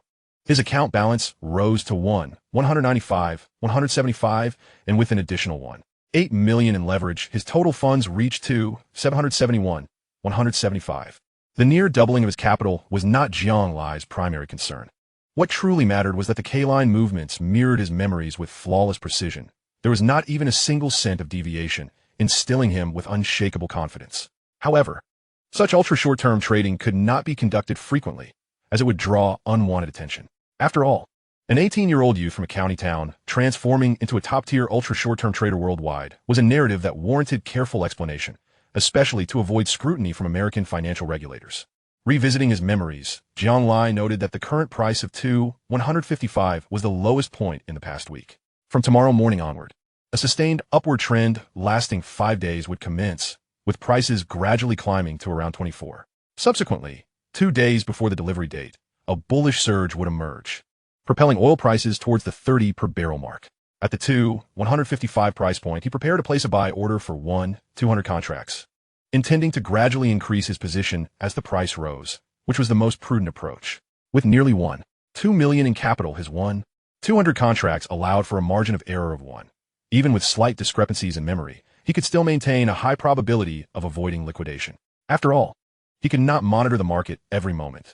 There would inevitably be times of distraction, especially since American crude oil only paused for an hour each morning. Having exhausted his mind, Jiang Lai shook his head and opened the door, only to discover his sword-bearing bodyguard standing by the floor-to-ceiling window, hands clasped behind his back, gazing down at the world, so enraptured that he did not hear Jiang Lai's emergence. Jiang Lai chose not to interrupt him, as he might be contemplating grand ambitions at that moment. One must not disrupt the child's process of self-evolution, after all. In reality, the sword-bearing bodyguard's thoughts were, I feel so bored. I want to go out and have some fun. I want to check the front desk. That beautiful receptionist was looking at me when young Master Jiang and I returned today. Could it be that she has taken a liking to me? At the Morgan office, David, utilizing his privileges as a client manager, observed Jiang Lai's recent trading activity in its entirety. Oh my goodness! The remarkable Jiang has, on his very first attempt, accurately captured a complete wave segment. How did he accomplish that? Can anyone enlighten me? As Mr. Jiang was currently Morgan's sole client, David paid particular attention to Jiang Lai's operations, frequently monitoring the account's usage as it directly impacted his income. The trading fee for American crude oil is a constant 20 per contract, yet Morgan charged a fee of 30 per contract for such agency accounts, meaning that for each contract traded, Morgan received a commission of 10. Out of this 10, 50 belonged to David, and thus he eagerly awaited the activation of the account. However, what David never anticipated was that, after Mr. Jiang's departure, the account remained dormant for merely an hour before springing to life. It precisely captured a complete bullish candlestick, trading 500 lots. Even more astonishing for David was that after consuming that bullish candlestick, Mr. Jiang promptly reversed positions, executing another 500 lots short, thereby fully absorbing an even larger bearish candlestick. Such surgical precision in his operations utterly shattered David's nerves. He found it hard to believe that such a genius could exist in this world. What delighted him further was that within 20 minutes, Mr. Jiang had executed a staggering 1,000 lots.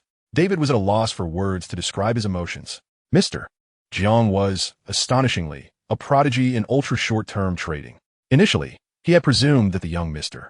Jiang would recklessly gamble away his funds in one fell swoop and then return to seek additional capital for margin replenishment. Yet now, he seemed to glimpse countless riches beckoning to him. As long as Mr. Jiang continued trading, he could endlessly extract commissions from the transaction fees. Upon witnessing Mr. Jiang close his positions and immediately execute 200 lots long, David, holding his breath, could even hear the rapid pounding of his own heart. But after waiting half an hour, what was the situation? An hour later, was Mr. Jiang not an ultra-short-term trader? 2 hours later, had Mr. Jiang made a misjudgment? 4 hours later, could it be that Mr. Jiang was indeed a medium to long-term trader? A slight urgency arose. Nonetheless, Mr. Jiang had already conducted 200 lots of trades today, surpassing the limit David had initially set for him. What more could he demand? Just as David was holding his bladder, fixated on the account, Jiang Lai arrived with Lu Yuan at the gym on the 57th floor. This time, the blade-wielding guards could not bring weapons, as Jiang Lai forbade it. After all, who could reside at the Grand Hyatt but the elite of society? If he and Lu Yuan were to exercise and a watermelon knife were to clatter to the ground from one of their pants, one could only imagine the reactions. In the running area, Jiang Lai donned disposable ear covers and the gym's headphones, preparing to indulge in an immersive 5-kilometer warm-up jog before heading to the pool. Adequate exercise could stimulate the release of dopamine and endorphins in the brain, serving as an excellent method for mental rejuvenation. However, as Jiang Lai sought to immerse himself, fate seemed to conspire against him. Not even a kilometer into his run, he sensed a striking figure in his peripheral vision. He feigned indifference and stole a glance. Wow, what a devilishly attractive figure. One more glance. Goodness, one last look. Oh, where did that towel come from? Chapter 27. Here she comes. Throwing off the towel atop his head, Jiang Lai glared at the woman possessing such an enchanting physique. Huh. Upon recognizing her face, he looked down and then back up at the woman's face again. How familiar. Wasn't he this Meng Yajing? Without her black-rimmed glasses, she seemed to have dispelled the seal on her beauty, instantly transforming into a goddess. How nearly did he fail to recognize her? Is it you? What a coincidence. Had I known it was you? Oomph. The girl wrinkled her delicate nose and huffed, exuding an air of aloofness. This was indeed Meng Yajing, whom he had just encountered at his uncle's house 2 days prior. What a remarkable stroke of luck to run into her here. Were a chance meeting on the street, Jiang Lai would have thought nothing of it. But this was the gym in the Grand Hyatt, a 5-star hotel located in the Lujiazui area of Pudong, Shanghai. One could hardly consider it mere coincidence. Could this be the saying? Fate brings people together from 1,000 miles apart. He had sensed a hint of familiarity earlier, prompting him to look twice. Noticing Meng Yajing's somewhat frosty demeanor, Jiang Lai swiftly redirected the conversation. What brings you here? Meng Yajing glanced at Jiang Lai, took back the towel from his hands, and draped it over the armrest, pondering briefly before succinctly replying, waiting for someone. Well, how deliberately she had approached him, yet remained so aloof. Though he internally scoffed, Jiang Lai reassessed Meng Yajing. Merely waiting for someone in a 5-star hotel, she must come from an extraordinary background. Indeed, one would need considerable resources to casually engage in Marxist philosophy. It appeared that his previous life's path had narrowed. He would need to curry favor with his aunt from now on, for she held valuable resources in her hands. However, the aloofness that Meng Yajing exhibited toward him, who had initially only held a favorable impression, had now made him feel a stirring in his heart. Jiang Lai's first rule when flirting was that the more he felt drawn to someone, the more subtle he must remain should the other party notice. It would spell disaster. In the balance between theory and execution, Jiang Lai had always maintained a consistent approach. As Meng Yajing spoke succinctly twice, Jiang Lai quickly regained his immersive running, this time with unwavering focus, undistracted by anything around him. This behavior perplexed Meng Yajing. They had been conversing well. So why had he suddenly fallen silent? Moreover, he exuded an inexplicable aura of keeping people at bay, which seemed quite odd. Had she perhaps said something amiss? Meng Yajing's mind began to sift through all the flirting techniques she had ever encountered, or her strategies for conversing with boys. Yet, no relevant experience came to mind. 5 minutes passed, and he hadn't turned his head even once, nor cast a sidelong glance. What could cause such a stark contrast in someone's demeanor? Much like a certain online guru from a previous life who gazed tenderly at dogs, Jiang Lai's expression was marked by clarity, devoid of any distracting thoughts. Soon, Jiang Lai accomplished the goal he had set on the treadmill, turning to leave for the pool. Before departing, he merely offered a polite smile to Meng Yajing. Courteous, as though she were a stranger, a stark contrast to the warmth he had shown moments before. What an odd person. What had he said to upset him? Was he truly so petty? Watching Jiang Lai's retreating figure, Meng Yajing furrowed her brow in contemplation. Before long, Jiang Lai had changed into his swimsuit and stood by the pool, poised to dive in, his exterior as frigid as ice while his heart brimmed with exhilaration. Huh? Trying to play it cool with me? Let us see who ends up being reeled in. Plop. Jiang Lai executed a flawless dive into the water. The gym's equipment indicated that his barefoot height was 178 centimeters, and Jiang Lai felt there was still ample room for growth. Due to the upheaval in his family and the blow dealt by Jean Kiki, he had languished in a state of despondency for quite some time. During that period, his poor habits and insufficient nutritional intake had resulted in his height ultimately stabilizing at 179 centimeters. This was also why Jiang Lai was keen on exercising. He wished to gain a few more centimeters. Perhaps owing to his rebirth, Jiang Lai's physical condition had improved compared to his previous life at the same age. While he didn't possess exaggerated muscles, being youthful, he still exhibited discernible contours, surpassing at least 90% of the middle-aged men present in the gym. Of course, the clientele at this gym was predominantly middle-aged men, with very few young individuals, while women tended to skew younger. Jiang Lai's swimming technique was exceptionally refined, complemented by an impressive lung capacity. He could traverse a 50-meter pool in merely 1.5 minutes, nearly reaching the level of a national third-tier athlete. After completing several laps, as he emerged from the water, he caught sight of a pair of dainty, snow-white feet playfully splashing at the surface. Raising his gaze, he noticed Meng Yajing, clad in a sleek one-piece swimsuit, perched by the poolside, deep in contemplation, her eyes fixed intently on him. What was she up to? Had her icy demeanor finally given way to a new strategy? Had she truly been upset with him earlier? Meng Yajing inquired earnestly. Yet Jiang Lai couldn't shake the impression that her tone bore a hint of naivete. No, we're not particularly familiar. He offered her a polite smile before turning away to swim again, clearly uninterested in prolonging the conversation. Despite her inquiry being dismissed, Meng Yajing furrowed her brows, enveloped by an odd sensation. Why had she even donned a swimsuit to sit here? Oh well, since she was already dressed, she might as well take a dip. Meng Yajing's swimming style was a somewhat unorthodox frog stroke, yet possessed an undeniable elegance. While she appeared understated in her attire, her figure was strikingly alluring, standing around 1.7 meters tall with a slim waist and curvaceous hips, complemented by near-perfect legs that could leave one breathless. She embodied the paradox of being voluptuous yet inexplicably slender. Just from observing her silhouette while swimming, one could easily rate her physique above 90. Many men at the poolside halted their activities, captivated by the enchanting figure gliding through the water, including Jiang Lai himself. However, unlike the other men, Jiang Lai chose to depart just as she neared the pool's edge, leaving her with a suave silhouette in his wake. After finishing his shower, Jiang Lai called upon Lu Yuan, who was engaged in upper body strength training, to leave with him. Later that evening, while engrossed in his trading, Jiang Lai's phone rang. Hello, Uncle. Jiang Lai, have you arrived in Shanghai? Huh? Uncle, how do you know this? Well, I just got here.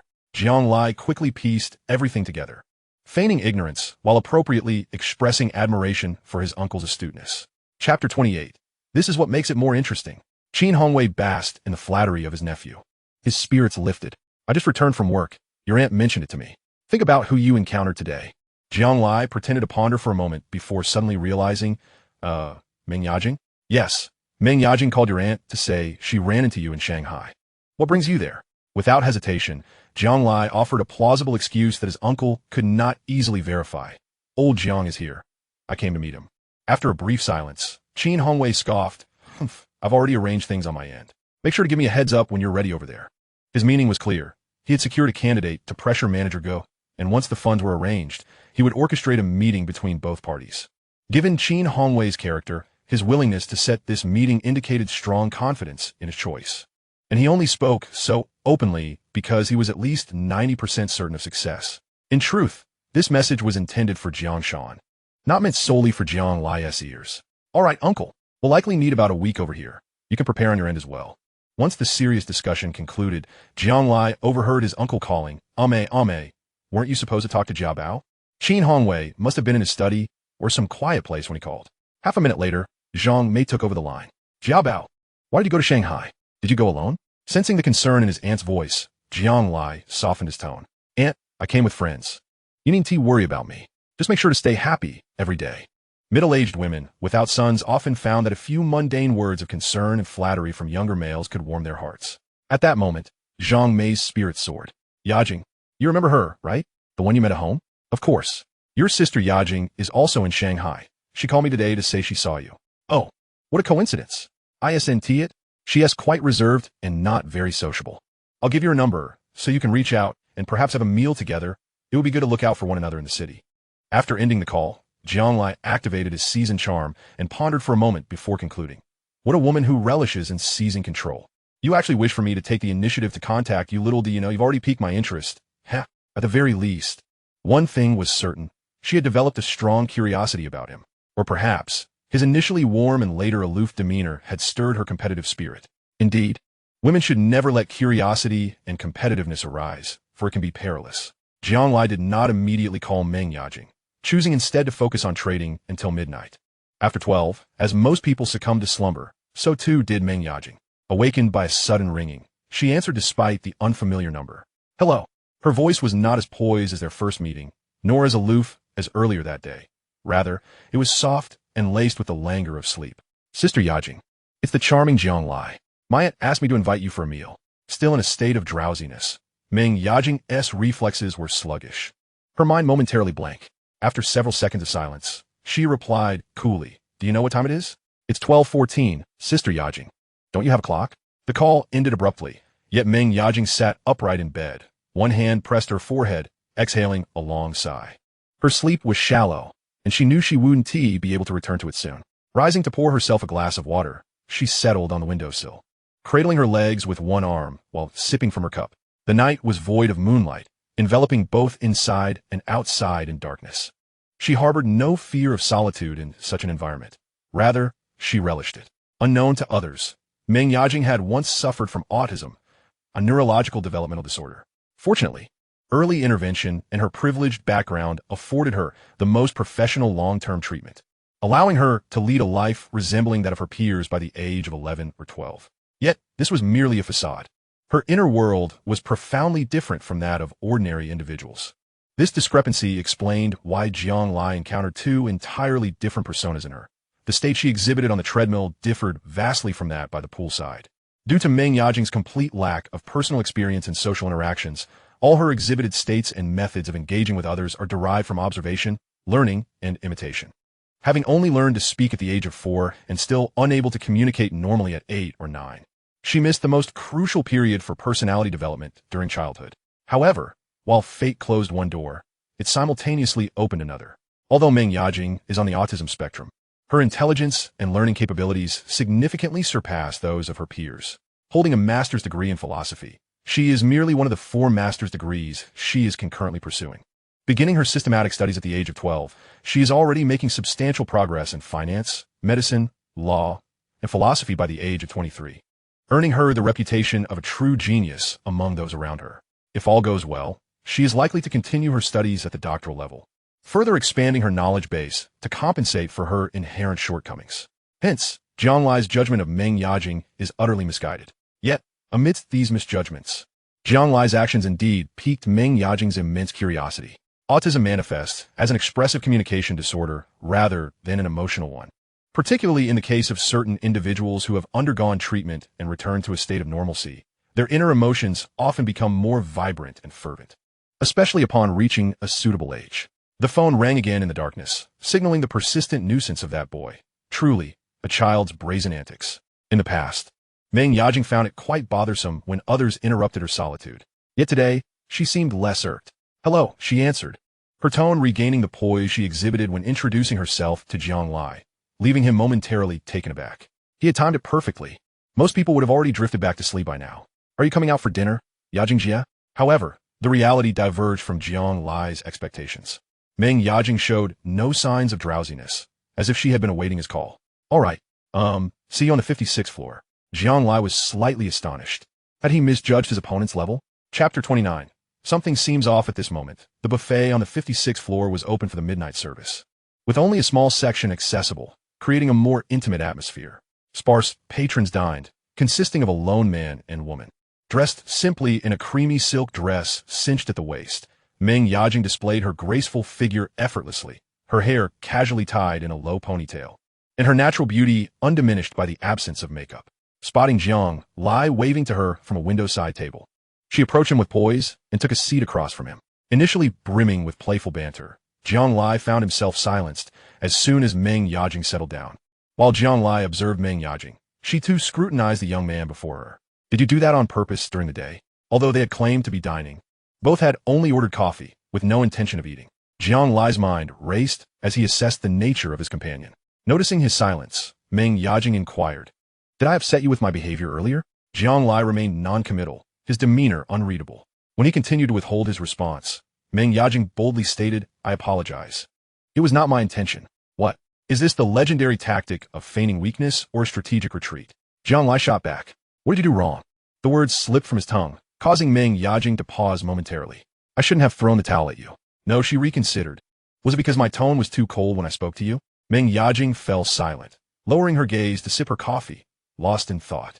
After a brief moment, she set her cup down and earnestly looked into Jiang Lai's eyes, saying, "Since none of those were correct, then it seems you're the one being unreasonable.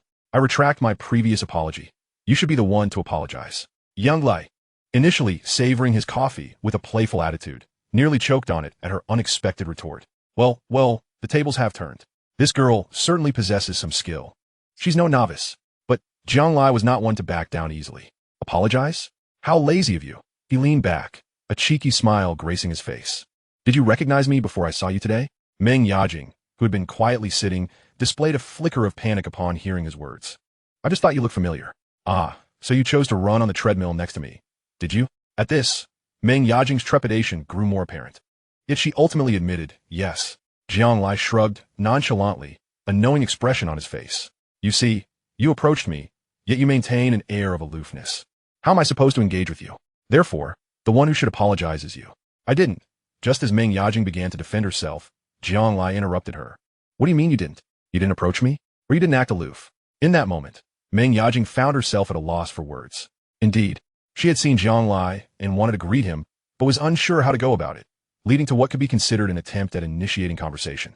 Moreover, her awkwardness in communicating with boys did not stem from a deliberate intention to appear distant. For a fleeting moment, Meng Yajing pondered if Jiang Lai's assertions held some truth. "See, I called it, didn't I? Don't play the innocent card. Those beautiful, blinking eyes 1T deceive me. Are you trying to outfox me?" In the midst of their banter, Meng Yajing's mind momentarily stalled as she gazed quizzically at Jiang Lai. "Oh, quite the performance you put on. I bet you've used this trick before." Unfortunately for her, his theatrics were far too rudimentary for someone like Jiang Lai. The unintentional sting of Jiang Lai's words struck a chord with Meng Yajing. As an individual on the autism spectrum, being seen through was one of the most humiliating experiences. In an instant, feelings of inferiority and isolation surged within her. At that moment, Jiang Lai suddenly rose from his seat, leaning in closer until their faces were scarcely a few inches apart, his voice taking on a darker tone. "However, you have successfully piqued my interest." Instantly, a multitude of questions swirled in Meng Yajing's mind. What had she done to capture his attention? Was it simply her blinking? She could blink just as well, if not better. Jiang Lai leaned forward, closing the distance between them, and rapidly blinked his wide, innocent eyes. Unaccustomed to such close proximity, Meng Yajing instinctively recoiled. But before she knew it, Jiang Lai's hand had found its way to the back of her head, pulling her in. In that instant, her first kiss was stolen. Jiang Lai quickly returned to his seat, nonchalantly observing Meng Yajing. Well, your move. However, Meng Yajing resembled a celestial maiden frozen in time by the Monkey King. Sitting there utterly motionless, not only was her body immobile, but even her pupils had lost focus, as if she were completely entranced. Oh, is she attempting to showcase her acting prowess? Jiang Lai crossed his arms, patiently awaiting her performance. A minute later, Meng Yajing's eyes finally regained focus, but concurrently, her face began to redden at a visibly rapid pace. From pale to pink, and then to deep crimson, the transformation occurred in a matter of mere seconds. Her now focused, beautiful eyes glared at Jiang Lai, her breathing becoming increasingly hurried, just as Jiang Lai was marveling at her extraordinary display of emotions. The woman seized the wooden tray that held the coffee and, with a resounding thud, struck it against Jiang Lai's forehead. Damn it, you little piece of trash. You can't handle this. The sturdy wooden tray, combined with Meng Yajing's full force, rendered Jiang Lai momentarily blind. But when he regained his senses, all he could see was her furious silhouette, walking away from the dining room, tears streaming down her face. Jiang Lai rubbed his forehead with one hand while instinctively touching his nose with the other. Something felt decidedly off. Chapter 30. I'll call the police. There's a gang here. At 9 a.m., Jiang Lai, who had been indulging in a lazy slumber, was abruptly awakened by the pressing need to relieve himself. After swiftly addressing his needs and freshening up, he returned to his computer to glance at the market. Comparing his mental notes, he found that last night's trends perfectly aligned with his recollections. Checking the clock, he noted that there was still an hour and a half before the market would slowly commence its activities, prompting him to consider breakfast. Should he invite Jingjing along? Lost in thought, he exited his room, still toweled off and with damp hair. Upon witnessing the scene in the living room, Jiang Lai blinked in disbelief, silently retreating back into his room before reopening the door. After confirming he wasn't hallucinating, he gasped, then promptly locked the bedroom door behind him. He hurriedly searched for his phone, exclaiming, I must call the police. There's a gang here. What had he just witnessed? His sword-wielding bodyguard, clad only in his underpants, dangled like a lifeless dog in midair. A refined young man, wearing gold-rimmed glasses, lounged on the sofa, flanked by at least 7 or 8 burly men, all glaring at him with fierce intensity. The cultured man puffed on a slender cigar, casting a mocking glance in Jiang Lai's direction. Fine, Jiang Lai had merely changed into a more presentable outfit, carefully styled his hair, and retrieved a triangular dagger, concealing it in his hand before reopening the door. Since they had so brazenly chosen to appear in his suite, it signified their utter lack of fear regarding the police. Jiang Lai didn't fully exit the room. Instead, he stood calmly at the threshold and inquired, My friend, do we have a grudge? The refined man on the sofa flashed a congenial smile and waved his hand, softly instructing those beside him. Hang him up too. The man did not regard Jiang Lai's calm demeanor with any newfound respect. Wait, we are civilized individuals. Let us discuss matters without resorting to violence. While he verbally insisted on restraint, Jiang Lai had already raised his dagger, standing at the door, ready to confront the approaching muscular men. If there were grievances to address, he would acknowledge them. If he were to kill, he would naturally pay the price, but what were their intentions? Jiang Lai's voice was low and firm as he took a step back. He positioned himself strategically at the doorframe, ensuring that no matter how many rushed at him, he could retreat just enough to face only one or, at most, 2 opponents simultaneously. At the same time, the dagger he held, reversed in grip, was primed to inflict grievous wounds on anyone who dared to approach. Sensing Jiang Lai's unwavering resolve in both gaze and tone, the trio advancing towards him halted, looking to the young man for guidance. It appeared that as soon as he spoke, despite the precarious situation, they would charge at Jiang Lai to subdue him. All right, show some courage, come out, and let us have a chat. Upon hearing the young man speak, Jiang Lai coolly responded, First, let my friend down. Unfazed, he insisted that they lower Lu Yuan, who was suspended in midair, tears streaming down his face. Whether from gratitude, grievance, or fear, it was unclear. The young man gestured towards Lu Yuan and instructed those nearby, Release this young fellow. Immediately, one of the muscular men complied, lowering Lu Yuan. Upon being freed, Lu Yuan did not approach Jiang Lai, but instead scurried back to the bedroom like a frightened stray dog. Now we can converse. Yet before the young man could finish his statement, Lu Yuan burst forth from the room, wielding a blade. You damn gangsters. I'll kill you. Lu Yuan's furious shout, coupled with his frenzied demeanor, startled the burly men. Instinctively, they shielded their young leader, moving to protect him, while two ventured to disarm Lu Yuan with empty hands. However, as Lu Yuan wildly swung his knife, the two hefty men found no opportunity to advance. Seizing the moment, Lu Yuan swiftly maneuvered to Jiang Lai's side, positioning himself protectively before him, brandishing the knife defiantly against the intruders. He had realized that these men were targeting the young Jiang. Damn it! How dare you ambush me while I was asleep? Come on, let's see if I can't take you down. Lu Yuan's frantic stance, gripping the knife with his arms' veins bulging, conveyed a fierce determination. In that moment, no one doubted that if anyone charged, he would not hesitate to stab them. While a knife might not be lethal unless it struck a major artery, a thrust could lead to severe injury if aimed at the torso. Stop your shouting and step aside. Jiang Lai kicked Lu Yuan's backside, momentarily bewildering him. Not that I don't appreciate the sentiment, but if we lose our composure, we just be at the mercy of these brutish thugs? Yet, Lu Yuan had no choice but to remain on guard beside Jiang Lai. Speak plainly, what is the situation? Are we avenging someone or carrying out a task for another? The rapid turn of events caused the young man, who had initially lounged lazily on the sofa, to sit up slightly. To be honest, he had developed a modicum of interest in these two young men. Setting aside everything else, their audacity and poise were far from ordinary. They would undoubtedly achieve greatness in the future. However, there was a caveat. Interest notwithstanding, it could not quell the profound fury raging within Meng Zhigao. No one could fathom the depths of Meng Zhigao's wrath. This morning, he had rushed back to the hotel only to find his sister hiding in her room, refusing to come out, no matter how loudly he called. Initially, he presumed she might just be feeling down, even though such instances had become rare. Thus, he had a master key brought to him and opened the door, only to discover his sister curled up on the windowsill behind the curtains, hugging her knees, her head buried in silence, unresponsive to his coaxing. To understand the reason behind her distress, he reviewed the hotel's surveillance footage. He discovered that his usually early-to-rise sister had unexpectedly left her room shortly after midnight, returning close to 1 a.m. The most alarming detail was that she returned in tears, wiping her eyes as she walked in. What a profound sense of grievance she must have felt. At that moment, Meng Zhigao felt an intense surge of anger. However, his inherently composed nature compelled him to unravel the truth before reacting. Consequently, he traced the matter back to the surveillance footage from the restaurant that very night. The revelation left him utterly incensed. Chapter 31. A 10 square centimeter shadow. How did you come to know my sister? The young man's voice was frigid, devoid of any emotion. Your sister? Jiang Lai was taken aback. Did Jin Kiki have a formidable brother? But that couldn't be right, given his past experiences. He should have known by now if there were one. Or perhaps Bai Ling was a secret child of some powerful figure. No, that didn't fit either. He was far more acquainted with Bai Ling than with Jin Kiki. What is your surname? Meng. Well, he had found the right person. But this girl was rather unscrupulous, wasn't she? Yesterday we had both made our moves. I had kissed you, and you slapped me. Didn't that even the score? Why call in reinforcements? The critical point was that your external maneuver was even wilder than mine. Remarkable indeed, a masterstroke of deception. If his calculations were correct, that little lady would soon make her entrance, ready to play the damsel in distress. Indeed, a true expert, with all the pieces falling into place.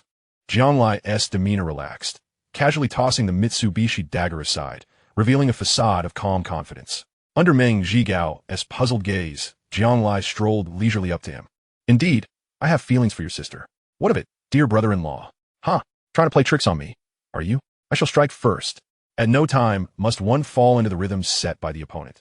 This was Jiang Lai's second principle of action. Are you serious?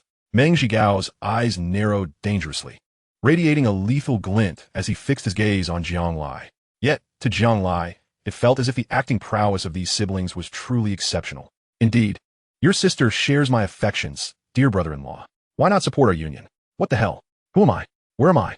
Meng Zhigao found himself momentarily stunned by Jiang Lai's words. Shouldn't I be here to defend my sister's honor? Yes, that was my purpose.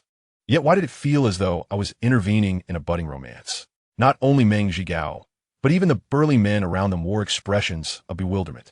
Seeing Meng so absorbed in the drama, Jiang Lai took a few steps forward, casually perching on the armrest of the sofa, his hand resting nonchalantly on Meng Zhigao's shoulder. Dear brother-in-law, I must say, your entrance is rather unique. Where's Jingjing? She should have appeared by now. Jingjing? This fellow has some audacity, calling her by her name. Moreover, how could my sister possibly have feelings for such a penniless wretch? As Meng Zhigao's mind cleared, a fierce rage ignited within him, and he was about to demand that his men teach this brazen fool a lesson. But just then, a crisp voice interrupted from the entrance. "Brother, what are you doing here?" Faced with the sight of his sister, Meng Zhigao was at a loss. Should he unleash his wrath or hold back? But Jiang Lai was quick to seize the opportunity. Patting his shoulder and speaking in a roguish whisper, "Dear brother-in-law, it's a new era. No need for the old-fashioned style of breaking up couples. Jingjing's intentions are clear." Jiang Lai insinuated that Jingjing was the one pursuing him, suggesting that Meng Zhigao need not put on such a performance. Yet to Meng Zhigao, this sounded like a direct assault on his vulnerabilities.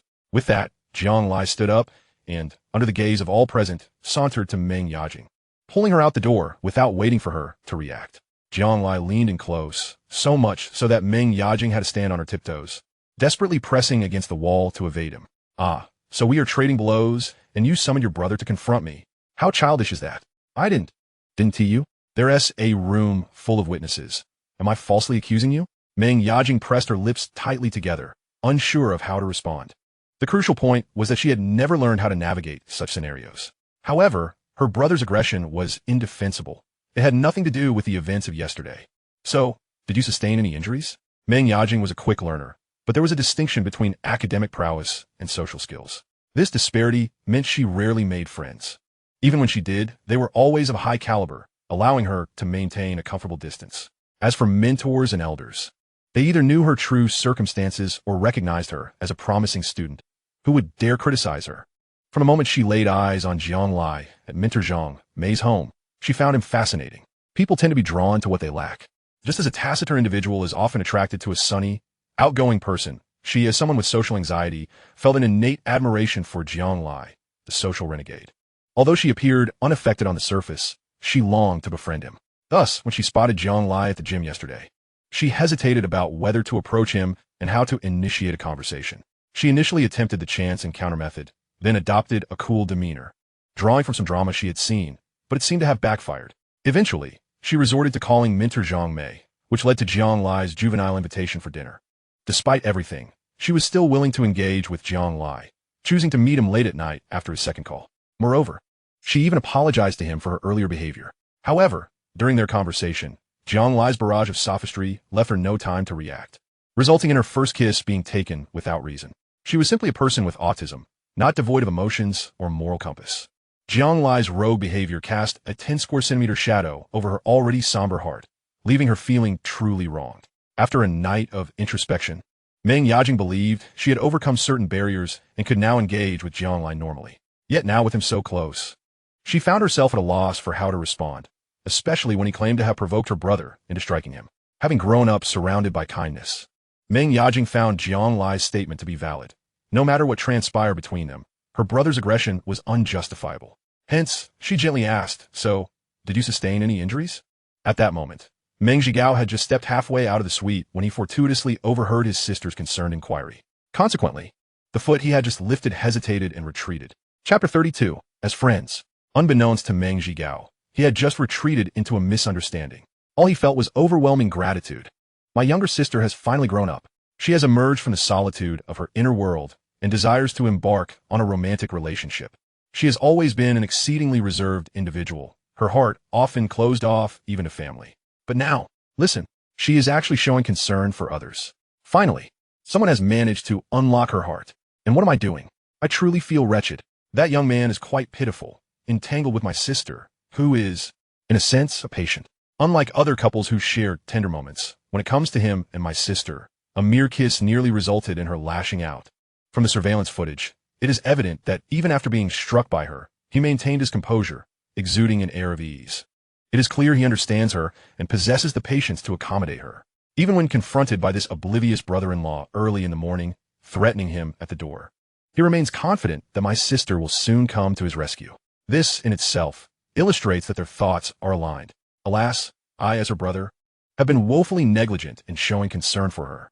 As for Jiang Lai, at this moment, he could distinctly perceive various emotions reflected in Meng Yajing's eyes. Fear, anxiety, regret, and a hint of shyness. Trying to outmaneuver me, and with a single proactive move, you've already faltered? Such simple tactics are rather juvenile. Yesterday's incident was already a chapter closed. Today's encounter shall serve as compensation for your brother's transgressions. I trust you have no objections? The girl, wide-eyed in disbelief, could hardly fathom such unabashedness. Her exquisitely delicate eyes quickly misted over, on the brink of shedding tears. In truth, she has remained that little girl, yet to fully emerge from her dim and confined inner world, instinctively wanting to cry in the face of such unfamiliar close interaction. Yet Jiang Lai merely perceives that Meng Yajing's acting skills are unparalleled. He reaches out, pinching her cheek, and menacingly warns, "No crying. Now, let us go inside and send your brother away. For every extra minute he lingers, you will owe me another kiss. Otherwise, you surely wouldn't want everyone to know you called your brother to deal with me, would you?" Upon hearing this, Meng Yajing, indeed, quickly blinked, managing to stave off the tears, ultimately nodding in agreement, aligning perfectly with Jiang Lai's expectations. When Meng Zhigao saw Jiang Lai and his sister re-enter the suite, he felt a twinge of awkwardness. Moreover, noticing her reddened eyes, he felt an acute sense of embarrassment. His sister's distress reminded him of the last time she looked at him like that, which was when he accidentally stepped on her only pet hamster. What was it that brought my sister to seek out Jiang? Ah, yes, Jiang Lai. Jiang Lai timely reminded him. Right. Just here to chat with brother Jiang Lai. Nothing more, I assure you. I mean no harm. At this moment, Meng Zhigao's previously nonchalant demeanor while smoking a cigar had long since vanished. It was evident that his protective affection for his sister far outweighed his concern for his own pride. Seeing his sister gazing at him in silence, Meng Zhigao awkwardly chuckled, extending his hand to grasp Jiang Lai's, saying, "Brother Jiang, I'm Meng Zhigao, Meng Yajing's brother. I'm here today just to chat with you, correct?" He fervently gestured to Jiang Lai. Yes, brother Zhigao is here just to chat with me. Nothing more. Jing, please don't be upset." Jiang Lai fervently played along with the sibling's performance, feigning a delightful rapport with Meng Zhigao. People, after all, thrive when given face, and I reciprocate the gesture. Mutual goodwill is the foundation of harmony. Only Lu Yuan, still standing at the master bedroom door, was inwardly cursing his misfortune. "By the way, Jing, I've got a meeting in the city later, so you and Xiao Jiang should have a good chat. No quarrels, even if you're upset. Let us refrain from violence, all right?" Meng Yajing's puzzled expression was, by Meng Zhigao, interpreted as a sign that he was speaking too much. Thus, he awkwardly shifted the topic, addressing Lu Yuan. "Apologies, my friend, for today's inconvenience. I'll treat you to a meal another day to make amends." With that, Meng Zhigao gave Jiang Lai a hearty pat on the shoulder and, with a group of burly men, made his exit. As they approached the door, Meng Zhigao seemed to remember something and added, "At our hotel, brother Jiang, you may stay with peace of mind. Should any issues arise, just seek out the manager.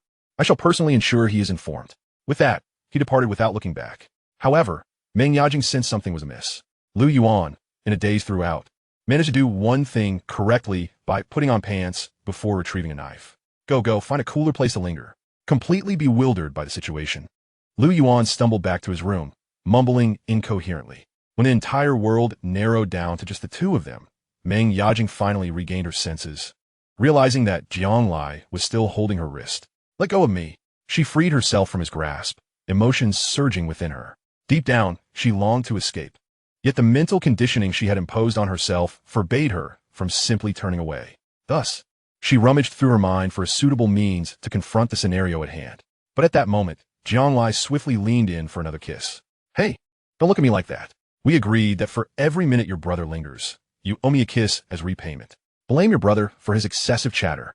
Fuming with rage, Meng Yajing stared blankly at Jiang Lai, utterly at a loss for what to do. "Have you never been in a relationship? Did you learn all these tricks from books or television?" Jiang Lai had already discerned that this girl was somewhat inexperienced in many aspects. At least at this critical juncture, he felt his execution was lacking. He ought to have engaged in some banter with her brother to ease the stiffness of the situation. "How did you figure that out?" My keen insight allows me to perceive the truth with clarity. Would you like to learn some advanced techniques? I can teach you." The superficial knowledge from books and television is outdated. The truly profound insights are never broadcasted. Jiang Lai, brimming with self-importance, maintained a calm demeanor, which in turn influenced Meng Yajing, gradually calming her emotions.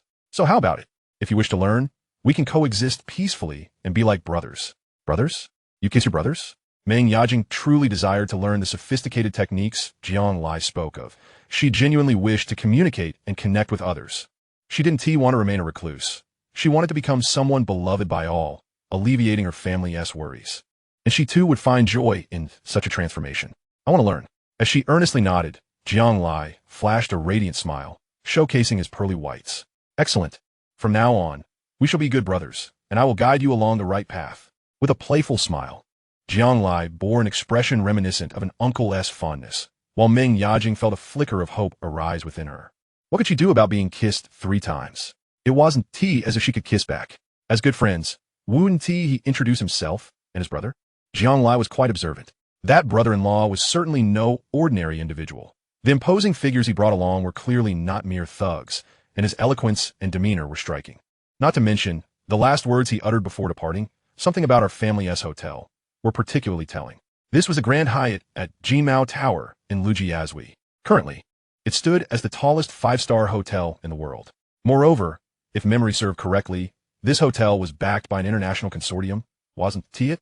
Meng Yajing followed Jiang Lai's lead, sitting on the sofa as she watched him personally brew a cup of coffee for her before taking a seat beside her, attempting to bridge the distance. Despite having been kissed thrice by someone, the less than 10-centimeter space between them made her feel somewhat uncomfortable. Meng Yajing, don't you already know? She asked. What about your brother? Tell me about him.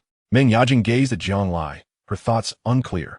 She merely struggled with social interactions. But she was no fool. She instinctively sensed that Jiang Lai might not harbor entirely good intentions. What's wrong? Reluctant to speak? We're good friends. Your brother is my brother. I can't possibly be unaware of what he does, can I? Wouldn't you agree? Jiang Lai's assertion resonated with Meng Yajing, prompting her to respond. My brother is Meng Zhigao, 32 years old, and he is the president of the Greater China region for Caesar Group, primarily overseeing hotel and real estate investments. Meng Yajing spoke with a calm demeanor, yet to Jiang Lai, her words resonated with a thunderous impact. May I inquire what your father does? He asked in the military. Upon hearing this, Jiang Lai swallowed hard, tears unwittingly escaping from the corners of his mouth. He knew that Caesar Group was an international financial giant. Although not the absolute pinnacle, it was undoubtedly a formidable behemoth. However, the real question was under what circumstances such an international colossus would appoint a young man in his early 30s as the president of a significant region. Indeed, it was that very young man, or perhaps his family, that wielded considerable influence in a particular area. Thus, Jiang Lai swiftly deduced that behind Meng Yajing and her brother Meng Zhigao lay a family of extraordinary power. Moreover, Meng Yajing's mention of her father's military service hinted at a multifaceted family structure. I've become sidetracked by this. I was supposed to be focused on serious matters. Initially, under Jiang Lai's charming rhetoric, the two enjoyed a pleasant interaction. Yet, Jiang Lai suddenly slapped his forehead, disregarding Meng Yajing, and dashed back to his room. It was nearly 11 p.m., and the market had been active for over an hour. The current price of U.S. crude oil had surged to $275 per barrel. This marked a remarkable increase of 12 from his entry price of $155 for 200 contracts. The initial surge was always so intense. With this 12 rise, Jiang Lai's unrealized profit from his long position had soared to 440,000. This implied that his capital had exceeded 2 million, with the precise figure being 635,175. If Jiang Lai were sufficiently audacious, he could easily request additional leverage from David, allowing him to increase his position to nearly 10,000 contracts. At that point, for every one increase in international crude oil prices, he would rake in 10 million. Yet, Jiang Lai would not take such a risk. Firstly, for safety's sake. He was not there to gamble recklessly. He aimed to earn enough to help his family through a crisis. Thus, he sought to eliminate all unforeseen factors. Even with a 90% certainty, he was unwilling to take chances. Secondly, regarding account ownership, although Morgan was a world-class financial institution, Jiang Lai harbored doubts, particularly about David's office. If he soared too high, would they not turn against him? Throughout history, wealth has incited greed. A mere office could not be trusted entirely. If David or his superiors were to betray him and vanish from Huagua, whom would he turn to for recourse? Jiang Lai did not place much faith in the so-called contracts they had signed. He maintained a skeptical and vigilant attitude toward the inherent greed and treachery of the Western world. Risks require capital, yet at present, both time and resources did not afford him the luxury of recklessness. He merely needed to gather enough strength before the forthcoming surge in the market. Upon reviewing the candlestick patterns in his memory, Jiang Lai recognized that the current consolidation represented a low point within the past week. It was a period in which bulls were gathering strength for an impending rally. Thus, without hesitation, he placed an order at the oil price of $274. raising his position to 500 contracts. This was the final adjustment he made before the anticipated market surge, with his account exceeding 6 million. Jiang Lai conservatively allowed for a margin of error should the oil price dip by 1. Meanwhile, David at Morgan's Shanghai office promptly detected Jiang Lai's maneuver. His excitement palpable. It was not merely a matter of commission. He had been contemplating whether to engage in insider trading. Jiang Lai's decision to expand his position had undoubtedly provided him with a powerful incentive. The so-called insider trading involved financial professionals secretly building positions based on information regarding significant clients or their own financial institution's operations. A practice prohibited in nearly all financial institutions. Yet, witnessing Jiang Lai's miraculous ascent from 600,000 capital to 5 million within a single day, coupled with Jiang Lai's performance, left little doubt in David's mind that Jiang Lai possessed some secretive advantage. How could he not be tempted? Moreover, being far removed from the higher-ups, he had utilized information from a previous client, making the act of insider trading almost a natural inclination. Chapter 34. Unique Skills. Jiang Lai remained unaware of David's insider trading, nor did he mind such actions that did not affect him. If David chose to believe in him, it spoke volumes about his insight and deserved his own profit. Even if Jiang Lai were to discover this matter, he would simply wish him prosperity. Although David was unlikely to engage in the actions Jiang Lai feared, it nonetheless validated that Jiang Lai's concerns were not unfounded. For those in finance, the hardest principle to uphold is one's integrity. Are you engaged in international crude oil futures? At some point, Meng Yajing had also entered Jiang Lai's room. Yet, who would leave a girl alone in the living room while retreating to study futures? Thus, it was no wonder Meng Yajing had followed him in. Jiang Lai, however, paid her little mind, fixated on the market screen. Do you understand futures? A little bit. I hold a Master in Finance from Peking University. Meng Yajing replied matter-of-factly, devoid of embarrassment or boasting, simply stating a fact. This revelation caught Jiang Lai by surprise. A Master in Finance from Peking University? Weren't you a philosophy master from Huada? Aren't you my aunt's graduate student? As Jiang turned his head, looking at her with confusion, Meng Yajing found herself at a loss for words, her lips moving for what felt like an eternity without producing a single utterance. For reasons unbeknownst to her, the communication skills she had previously mastered seemed to have evaporated from her mind when conversing with Jiang. However, Jiang, observing her demeanor, felt a twinge of curiosity. What could be causing this girl to appear so anxious? Was there something unspeakable troubling her?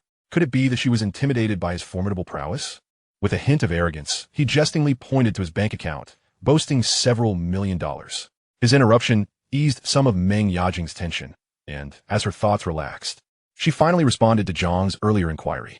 I am pursuing 4 master's degrees, including law and medicine, both at Shandong University. Goodness. She traverses several prestigious institutions from south to north, simultaneously undertaking 4 master's degrees.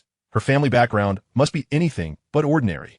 Yet, Jiang couldn't shake the feeling that this girl appeared increasingly naive, almost lacking in intelligence.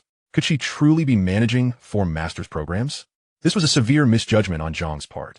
His impression stemmed from the fact that Meng Yajing had yet to find an appropriate manner to engage with him. To others, she was undoubtedly a paragon of academic excellence. Since you study finance, can you understand candlestick and MACD charts? Meng Yajing nodded. Jiang's interest was piqued, and he teased. Then why not predict whether the price of crude oil will rise or fall? Meng Yajing instantly shook her head. I can comprehend them, but I cannot make predictions. Solely relying on technical indicators to forecast future market trends is an exceedingly reckless and unfounded approach. Her response was delivered with precision and seriousness, the scholarly aura she exuded returning in full force, which brought a spark to Jiang's eyes. He retorted, technical indicators can accurately analyze market trends to a certain extent. The theoretical knowledge you've acquired from those textbooks is of little practical use. Noticing Meng Yajing's skeptical and somewhat disdainful expression, Jiang raised an eyebrow. It seems I must present some tangible evidence to persuade you. Please close the door. I wish to demonstrate my unique expertise. Why must I close the door? She questioned. This is my secret skill. Naturally, I need the door closed to showcase it. After some hesitation, Meng Yajing turned and shut the door to the master bedroom before returning to Jiang's side. However, Jiang found himself engulfed in a whirlwind of confusion. Rationality told him that this girl was a high-level contender, yet instinct suggested she resembled an innocent child, oblivious to the harsh realities of the world. Had she possessed even a modicum of caution or life experience, she would never have closed the door and remained alone in a room with a solitary male. Unless Of course, she was an even more formidable player. In truth, he had always been dancing to her rhythm, oblivious to the fact due to his lower standing. The moment Meng Yajing closed the door, Jiang heightened his vigilance, reminding himself of his second rule of conduct, never to follow another's lead. As Meng Yajing stood there, waiting for Jiang to unveil his secret technique, he swept her into his lap. The quality of the rattan chair at the workstation proved exceptional, as it bore their combined weight without a sound. Meng Yajing instinctively gasped, the sensation of weightlessness prompting her to grasp for something, which led her arm to encircle Jiang's neck. Yet before she could struggle, he gently urged, "Please remain still. It's time for me to showcase my unique skill." His voice, a low and magnetic timbre, left Meng Yajing momentarily stunned. Without granting her time to respond, he pointed to the laptop and continued softly, "Observe, at this moment, the MACD line is exhibiting a bullish crossover at an ascending angle, and the capital influx indicator is surging. The consolidation phase is about to conclude." Indeed, as Jiang spoke, Meng Yajing instinctively shifted her gaze to the screen. Although one elbow rested against Jiang's chest while her delicate hand grasped his wrist, her attention was momentarily diverted to the computer. Jiang's words acted as a clarion call, and as he finished speaking, bullish investors seemed to be invigorated, with massive buy orders flooding in, causing a colossal bullish candlestick to shoot upwards on the 30-second chart.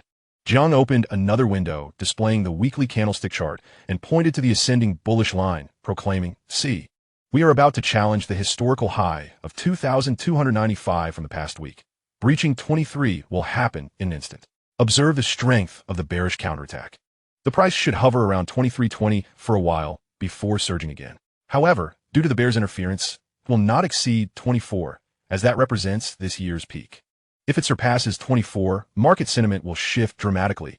It may even surge towards 30. His words seemed to possess an enchanting quality, as the candlestick indeed broke through the 23 per barrel threshold in the blink of an eye, settling around 2,320. The rise of 0.45 in crude prices directly generated over 1 million in unrealized gains from Jiang's 2,500 contracts. The speed at which he was earning left Meng Yajing utterly astounded, especially since she had just witnessed him increase his position to 2,500 contracts moments earlier.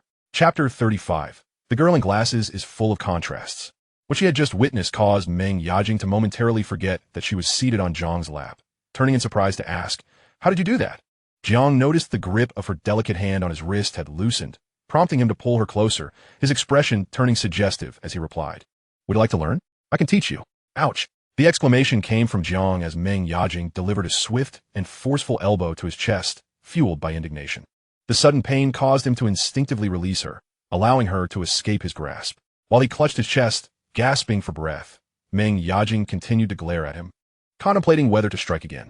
After a 5-second hesitation, she indignantly turned and exited the room, leaving Jiang with only her retreating figure. Today, she felt slightly better. Although her face was still set in a frosty glare, at least she was not crying and wiping tears as she returned to her room. Once back at her room, Meng Yajing closed herself off again, taking her usual position on the windowsill behind the curtains, hugging her knees and burying her head in her arms. This time, however, the ears peeking out from her hair were tinged with a hint of crimson. "Mom, it's true. Jingjing is really in love. I'm not lying. I've met him. He's quite a handsome young man and has withstood my tests, although he is a bit younger than me. Just a 5-year difference, which isn't too significant. If we truly want to be together, we can always find someone to adjust his age. It's no big deal." "All right then, Mom, just wait and see. I'll take care of everything." Unbeknownst to Meng Yajing, who was still lost in her own world, her brother had already contacted her mother, relaying a significant surprise back home.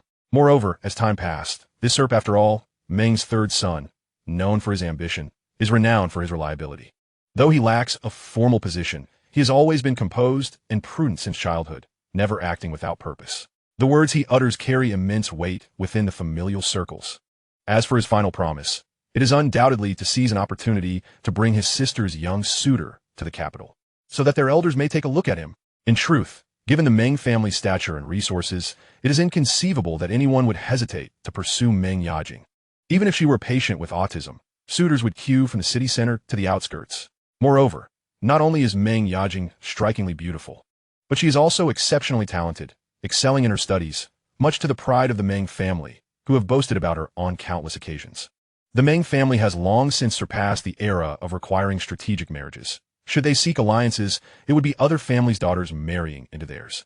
Not the other way around, with Meng Yajing, a patient, The family's most fervent hope is for Meng Yajing to one day emerge from her self-imposed solitude and genuinely open her heart to embrace others, a concern that weighs heavily on the minds of the elders.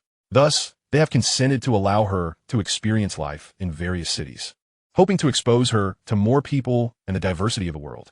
Jiang Lai could never have anticipated that this misunderstanding could run so deep.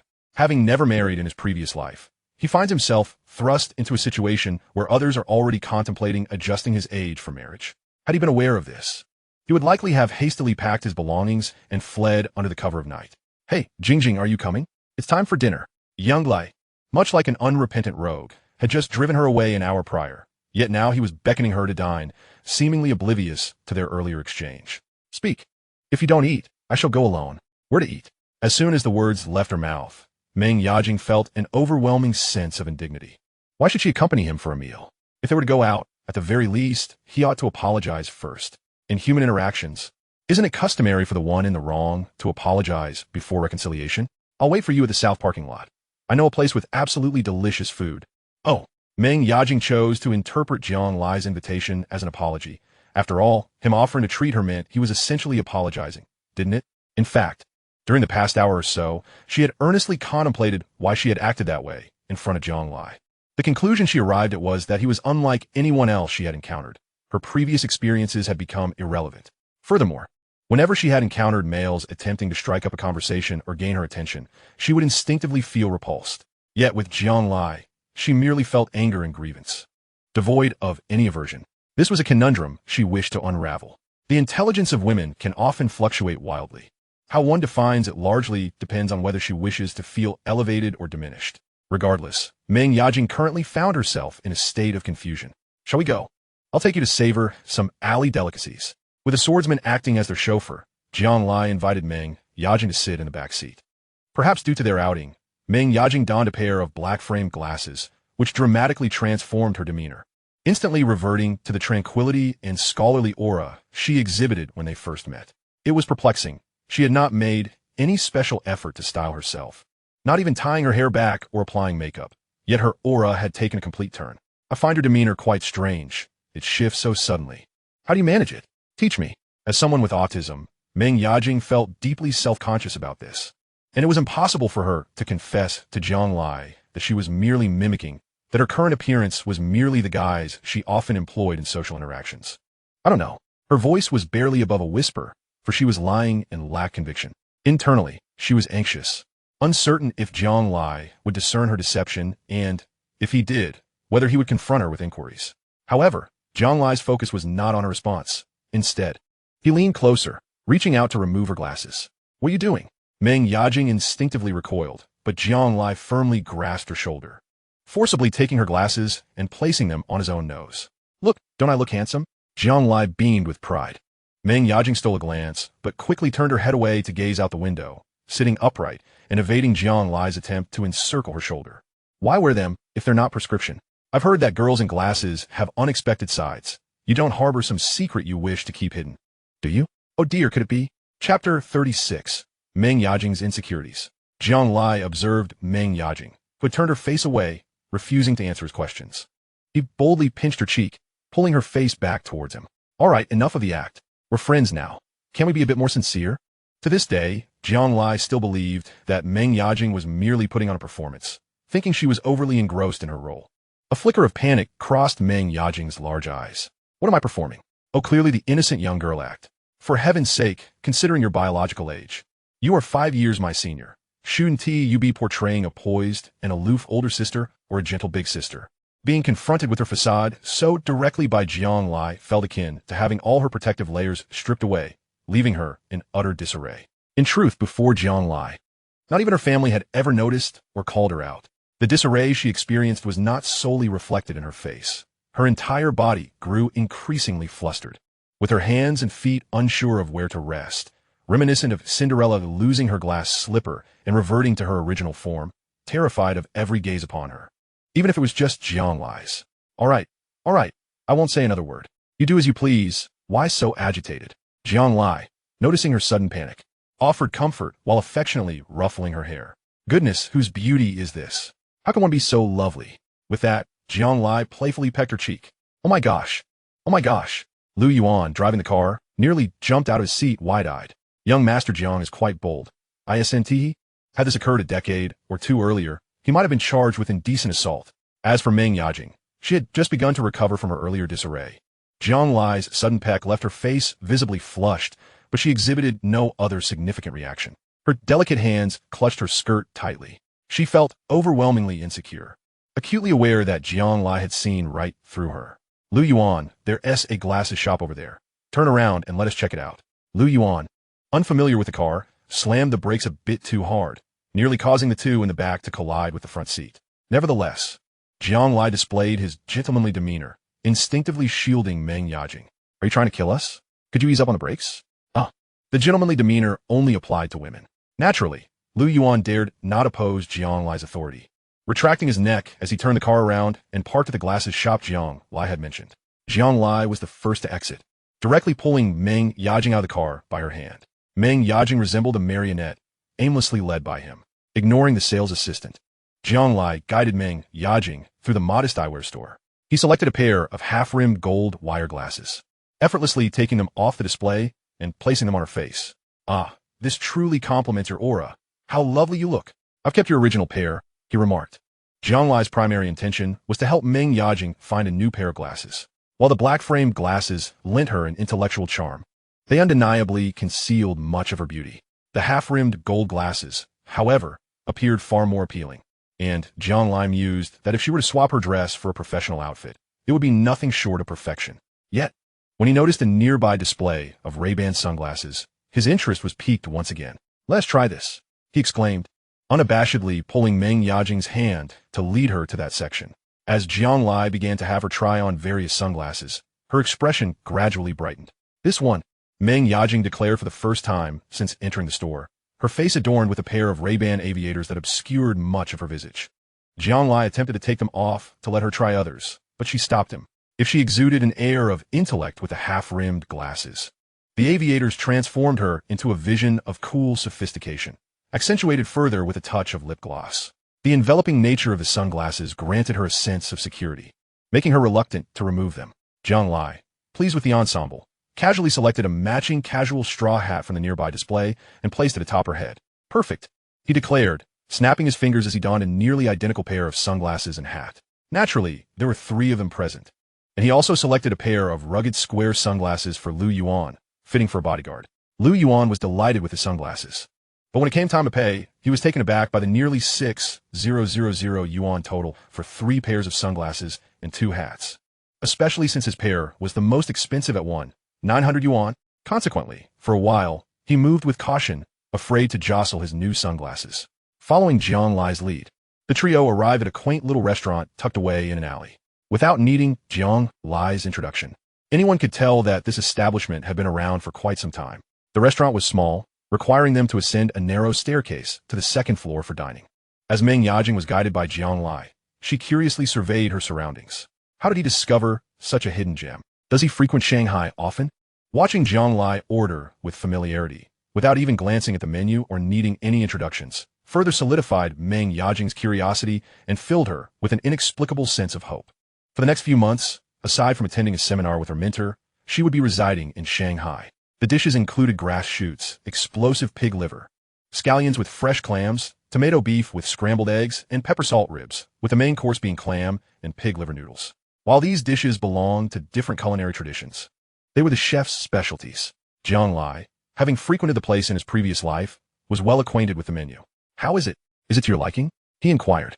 Yes, it's delicious, Meng Yajing replied, remaining her usual demure self, only sampling a dish or 2 in front of her. Jiang Lai, however, kept piling various dishes onto her plate, and she did not refuse. When he served, she ate. Observing the refined demeanor of Meng Yajing evoked a sense of dissonance in Jiang Lai. At that moment, he genuinely felt that Meng Yajing was simply a very innocent girl. Chapter 37. What futures to play at 18? To cultivate a good rapport with someone, mere tactics and strategies are insufficient. One must also possess a flair for dining and recreation, as relationships flourish in moments of joy. What could be more delightful than indulgence in food, drink, and merriment? Wouldn't you agree? Jiang Lai mused, discussing his interpersonal experiences while eating. Yet, to Meng Yajing, it felt less like a discussion and more like a one-sided monologue. His words only made her appear even more ladylike. Something felt amiss. As he shared heartfelt experiences, she seemed to respond with mere formality. At 6 in the evening, after attending an investment promotion meeting, Meng Zhigao's vehicle pulled into the parking lot just as Jiang Lai and Meng Yajing descended from an LX470.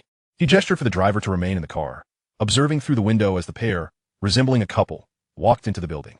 Both donned matching casual straw hats and sunglasses. The man was handsome, and the woman was stunning. A perfect match. Half an hour later, Meng Zhigao arrived at his sister's room. Upon entering, he was taken aback by her appearance. Has she done her makeup? In truth, Meng Yajing had only lightly defined her brows and applied a hint of lip gloss. Her milk-like fair skin required no foundation. With a high ponytail, a white t-shirt, and jeans, complemented by half-rimmed gold glasses, Meng Zhigao felt as though he was looking at a completely transformed sister. The t-shirt, jeans, and glasses were all selected during Jiang Lai's shopping trip with her. Even the lip gloss and brow pencil were chosen by him, as he had insisted. It would be a shame not to enhance such beauty. Initially, Jiang Lai intended to select a professional outfit for her, but she had refused, perhaps feeling that the ensemble would make her appear too mature and mismatched next to him. My sister looks stunning today, Meng Zhigao exclaimed, genuinely pleased with her transformation. Flattered by the compliment, Meng Yajing turned to brew tea for her brother. Jingjing, come sit here. I have a few questions for you, he beckoned. After preparing the tea, Meng Yajing quietly settled beside her brother, awaiting his inquiries. How did you meet Jiang Lai? What does his family do? Meng Zhigao's tone was gentle, as if coaxing her. He is the nephew of my philosophy professor, Zhang Mei. I met him at her house. He seems to be a freshman, she replied. During that time, the internet was not as developed as in later years, making it a cumbersome task for Meng Zhigao to investigate Jiang Lai's background, requiring multiple phone calls for verification. He clearly had no intention of doing so. Meng Zhigao was not surprised by Jiang Lai being a student. What does his family do? Meng Yajing pondered for a moment before responding. I don't know what his family does, but he claims to be a rich and handsome guy. So, they must be in business. A smile crept onto her lips as she mentioned rich and handsome. Even Meng Zhigao couldn't help but chuckle at the peculiar self-description. The meaning of rich and handsome was clear from its literal interpretation, but he had never encountered someone who would boast so openly. What brings him to Shanghai? Did he come specifically to find you? No, he seems to have come for futures trading, Meng Yajing replied. Meng Zhigao frowned at this revelation. Futures trading? His brow furrowed. This was not a favorable sign. While ambition knows no age, he noted that the identity information registered at the hotel indicated Jiang Lai was merely 18 years old. What could an 18-year-old possibly know about futures trading? It was preposterous. Moreover, he harbored no fondness for futures trading. Having studied abroad, he was acutely aware of how finance could harvest the wealth of the masses, and he had witnessed numerous cases of families being torn apart as a result. Yet, with his steadfast demeanor, he refrained from immediately voicing his skepticism, instead continuing to inquire gently of his sister. Could you elaborate for me? The astutely observant Meng Yajing noticed her brother's furrowed brow, and for reasons unknown, she instinctively remarked, he excels at futures trading. I have watched his operations, and the market movements align perfectly with his analyses. He earned over $1 million in mere minutes. Such words were ones she would have never uttered before. Even in the presence of her most beloved brother, Meng Yajing seldom offered opinions on others, let alone instinctively defend someone.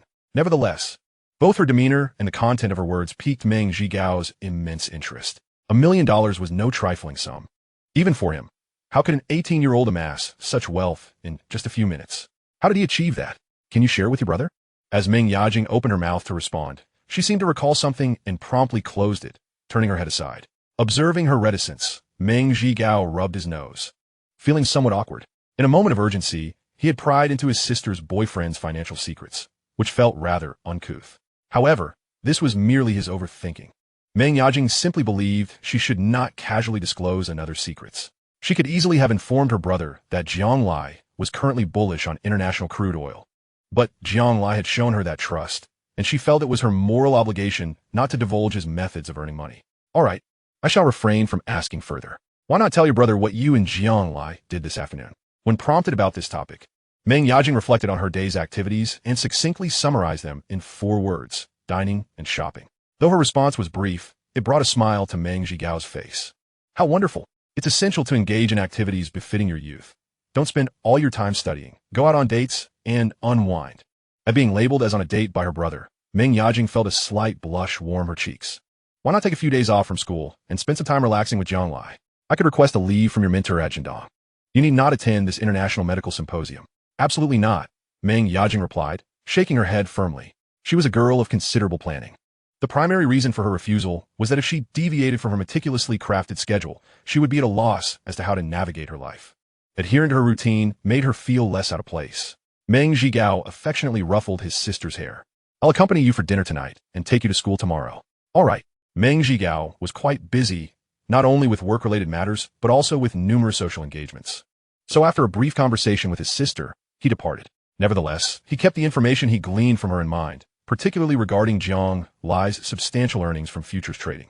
He planned to arrange a meeting with Jiang Lai at an opportune moment, convinced that it might yield fruitful insights. A childhood friend of his had recently been in need of a considerable sum in dollars, having approached him several times for assistance with foreign exchange. While he could help with RMB, his friend specifically required a large amount of dollars. Although he had managed to facilitate some of that, he still fell short of the total required. Naturally, if his friend needed RMB, he would not have sought him out. Chapter 38, Account Closure. Jingjing, shall we arrange a gym session? I can teach you how to swim. The following morning, Jiang Lai called Meng Yajing to invite her to the gym. To his surprise, she had risen even earlier than him and was already jogging in the hotel gym. After a brief preparation, he stepped out, having meticulously planned his day. Aside from the anticipated market movements in the afternoon, he had filled his schedule to the brim. However, upon arriving at the gym, he found Meng Yajing had already completed her morning workout. It appeared that if she hadn't been waiting for him, she might have left already. I need to report to my mentor at Jiangdong today. Though it was a matter long settled, Meng Yajing's eyes flickered with uncertainty as she shared this with Jiang Lai. Misinterpreting her hesitation, Jiang Lai instinctively asked, "What if you don't go? I can take you out for a day of fun."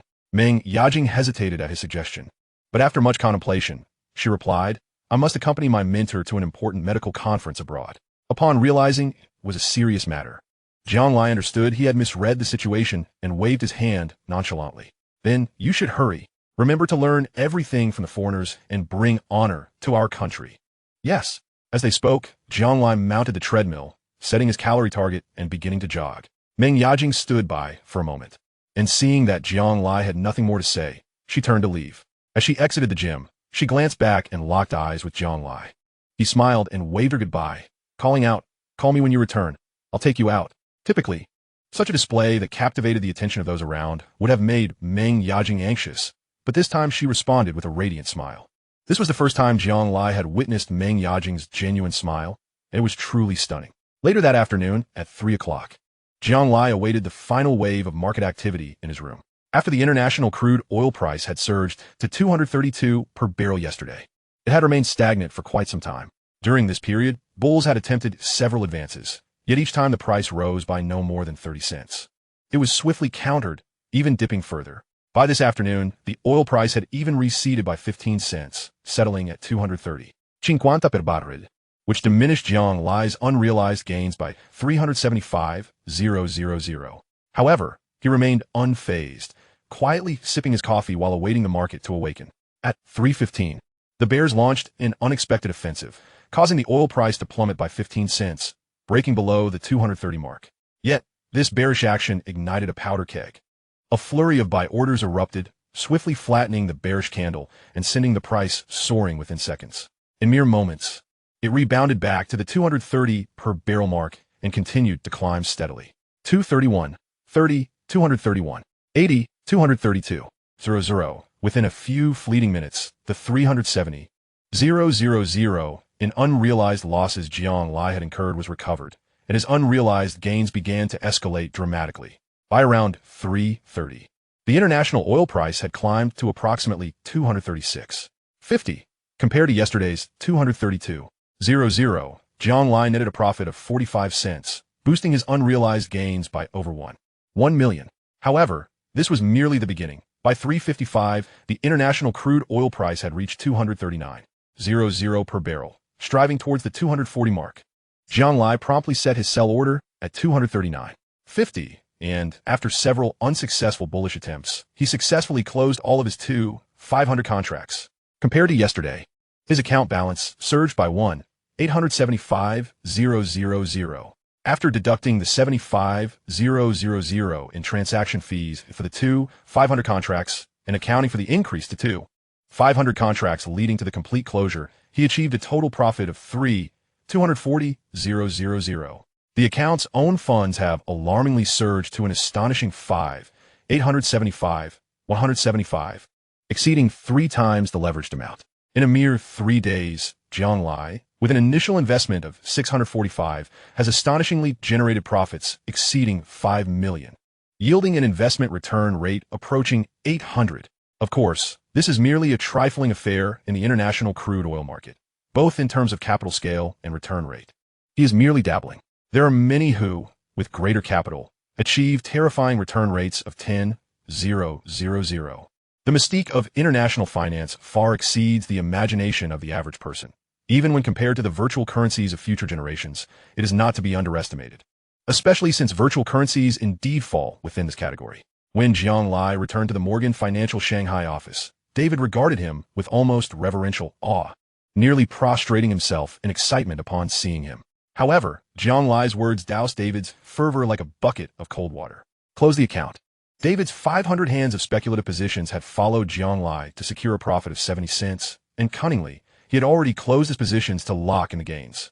This amounted to over 350,000 in profit, nearly equivalent to 5 years of his salary. Had he known Jiang Lai would conclude so swiftly, he should have resolutely increased his leverage, perhaps even to 1,000 hands.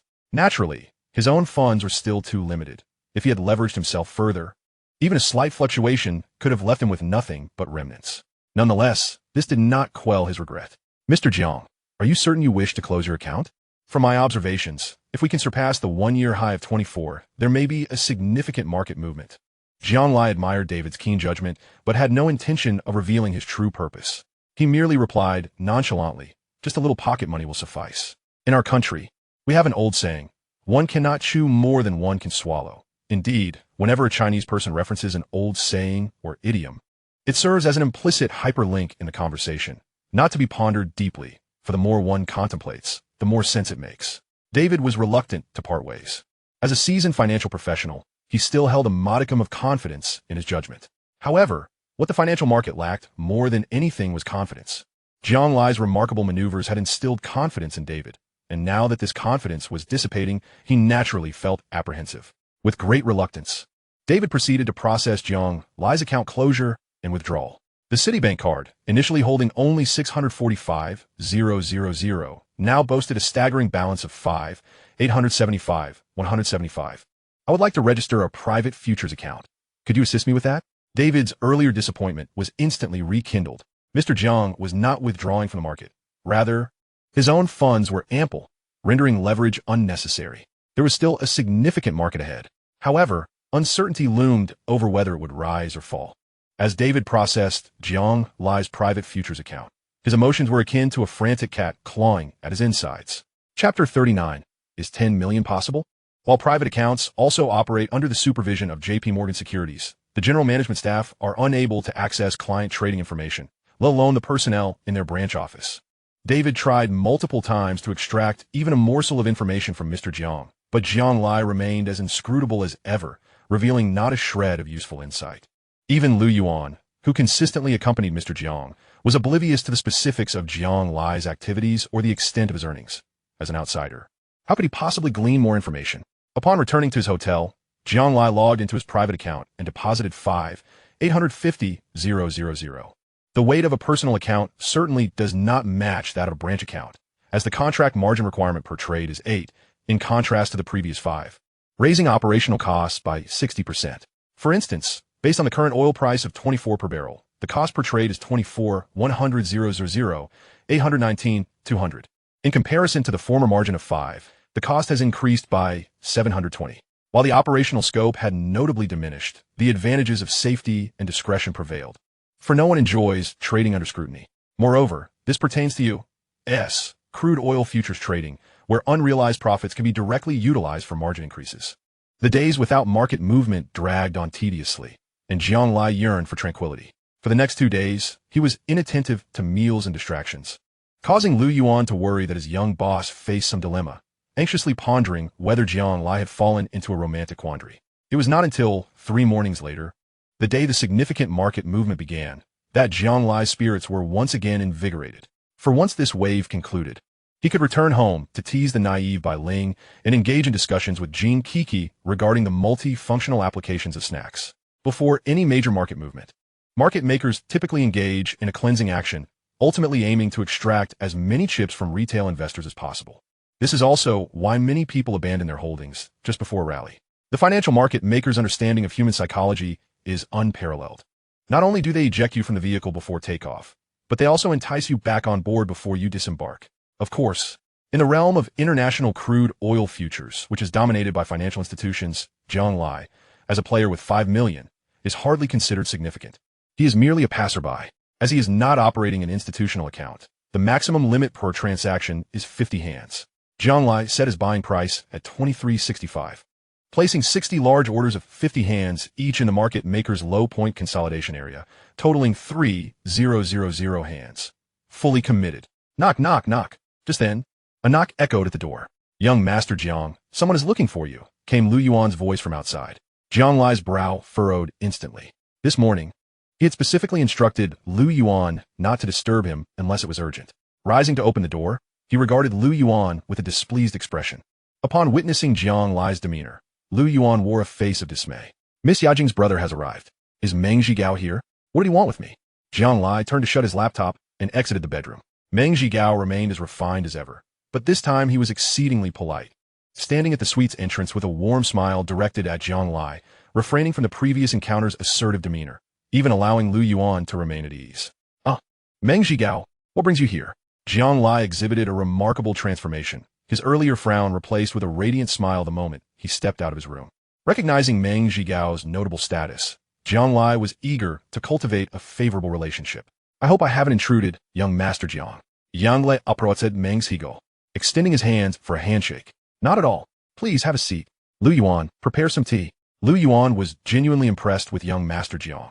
Just days prior, they had been at odds, yet in the blink of an eye, Jiang Lai was now warmly welcoming him. In terms of audacity, he felt utterly overshadowed by young Master Jiang. Nonetheless, for young Master Jiang's sake, he resolved not to express any disdain in the tea. Lu Yuan meticulously brewed the tea while on the sofa, Jiang Lai engaged in casual conversation with Meng Zhigao. Their dialogue meandered aimlessly, lacking focus, until Lu Yuan served them their tea. At that moment, Jiang Lai remarked, Yuan, why don't you go amuse the receptionist? If she refuses to entertain you, just inform her that her boss has instructed her to keep you company.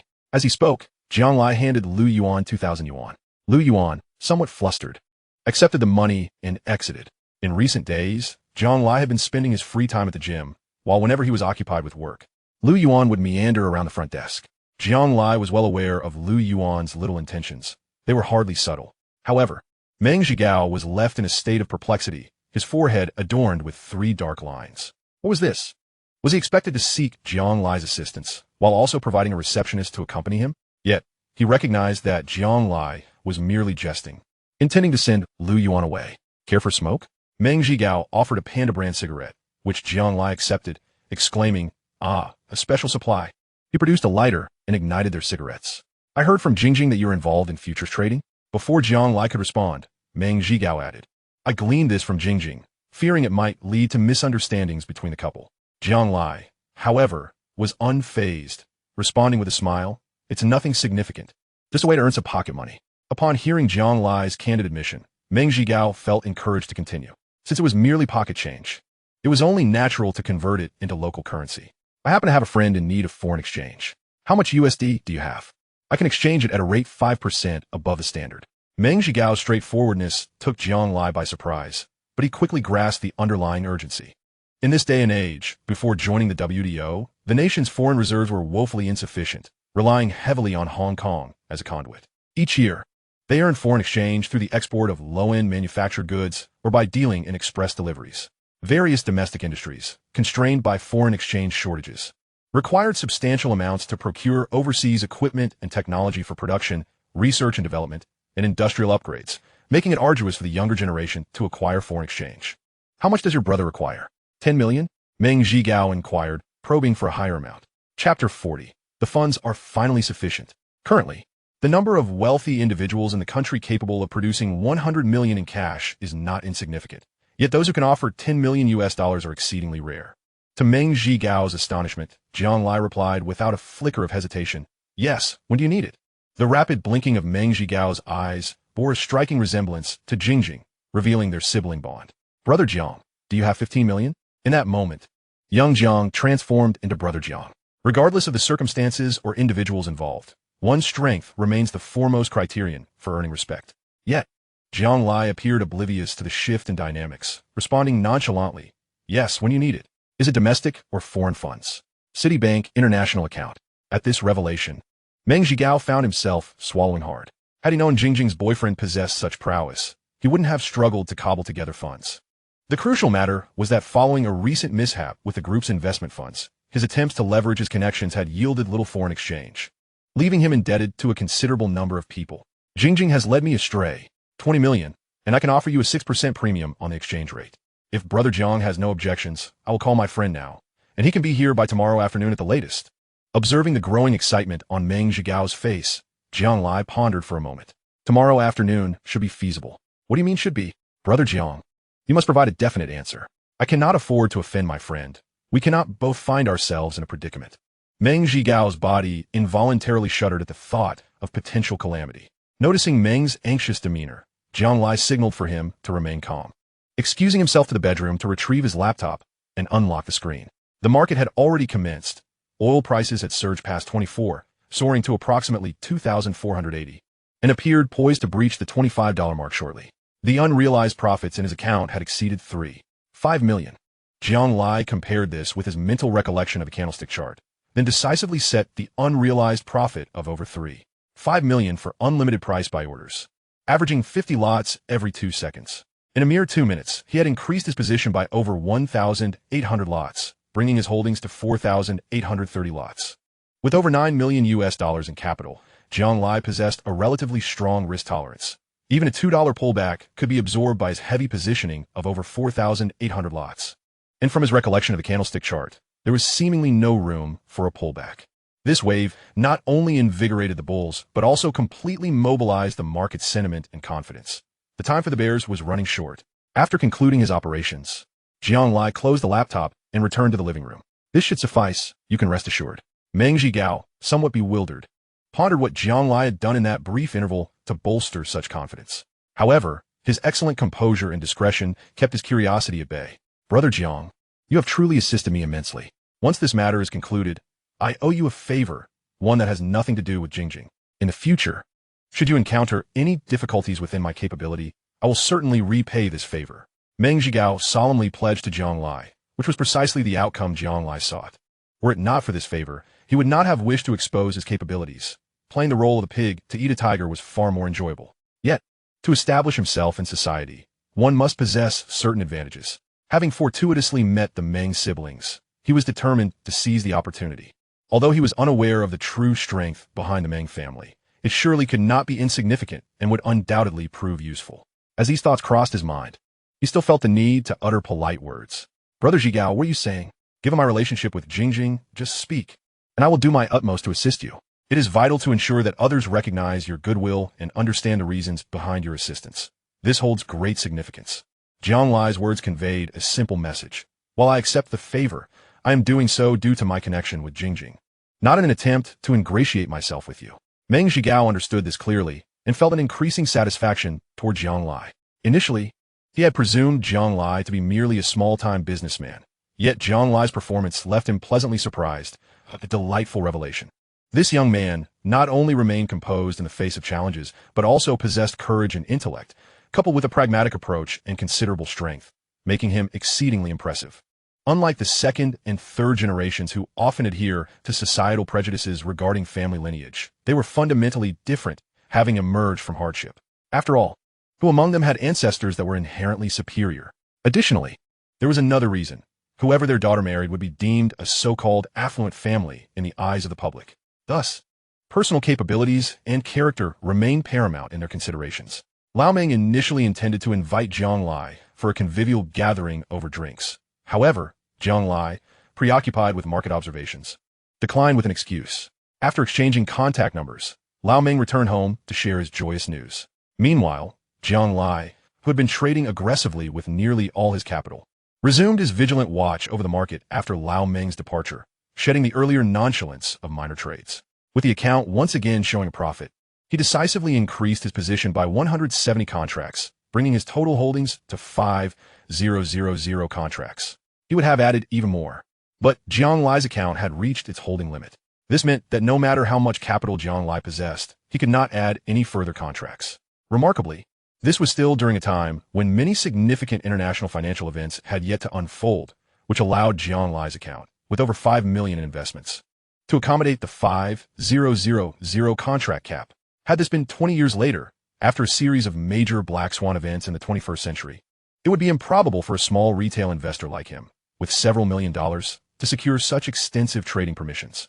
Throughout the day, Jiang Lai remained at home, even having his meals brought to him by Lu Yuan in his bedroom. By around 10 p.m., oil prices still fluctuated between $24.95 and $2.51, failing to firmly establish above the $25 per barrel mark. Nevertheless, Jiang Lai's own funds, combined with his accrued profits, had definitively surpassed the $10 million milestone. Finally, the funds necessary to settle old debts were sufficient. Jiang Lai collapsed onto his luxurious bed, feeling a wave of relaxation wash over him. Chapter 41. The Fraying Nerves of Lao Jiang. Now, he merely awaited the aftermath of tomorrow's market events, after which he would meet with his friend Meng Zhigao to convert US dollars into local currency and make his way back home. In fact, during the past couple of days, Lao Jiang had sent him messages, inquiring whether he was with his uncle and asking about the situation there. Upon seeing these messages, Jiang Lai had replied, assuring Lao Jiang that he had already secured the necessary connections through his uncle and was merely waiting to gather sufficient funds to cover the shortfall.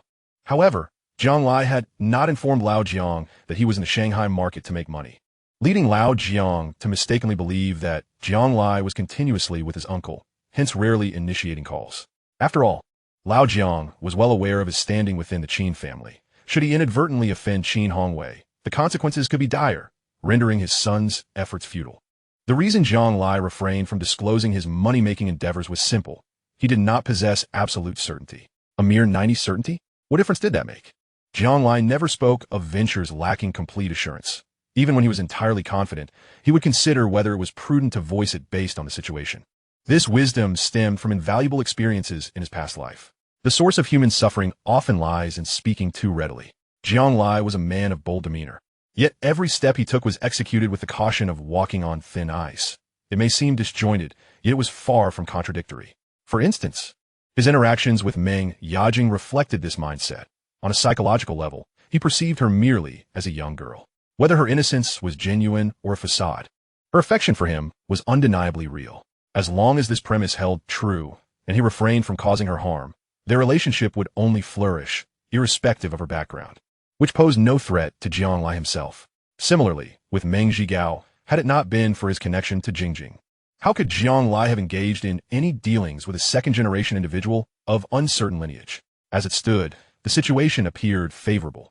Had he not interacted with Meng Yajing, he would have never met Meng Zhigao, nor would he have gained a favor alongside substantial benefits. $20 million, at the current exchange rate of 1824 to the local currency, amounted to a staggering 164.8 million, even without Meng Zhigao's assistance. He would have exchanged at the bank rate, avoiding the black market altogether. Yet now, he had fortuitously acquired nearly 10 million in additional benefits. Hey Dad, are you asleep? Far away in Jian province, Jiang Shan had just concluded a gathering with a few old friends before returning to his temporary lodging, barely settling in before receiving his son's call. However, upon hearing his son address him as Dad rather than Lao Jiang, the remnants of his inebriation dissipated swiftly. What is the matter, Jiabao? Are you doing well with your uncle? His son was his lifeline. If anything were to happen to him, all his current endeavors would be rendered meaningless. Thus, he instinctively sought to ascertain whether his son was indeed with his uncle. I'm in the Shanghai market. Not with my uncle, Dad. You need to come to Shanghai tomorrow. Having achieved his predetermined goal, Jiang Lai resolved it was time to lay his cards on the table with Lao Jiang. His uncle had already established the necessary connections, and he had gathered the funds to cover the shortfall. It was time to inform Lao Jiang. Of course, if his dealings with Meng Zhigao's associates proceeded smoothly the following day, he would also have a favor from a second-generation individual, placing him in a virtually unassailable position given the current predicament faced by the Jiang family. However, to Lao Jiang's ears, Jiang Lai's words ignited a sense of urgency. Why was his son alone in the Shanghai market? Had he gotten into trouble? In his anxiety, Lao Zhang's tone grew stern, interrupting Jiang Lai before he could finish. Shanghai, why are you in the market without your uncle? Have you caused any trouble? Where are you now? Faced with Lao Zhang's intense tone and barrage of questions, Jiang Lai felt no resentment. Instead, warmth filled his heart, for Lao Zhang's words were laced with deep concern.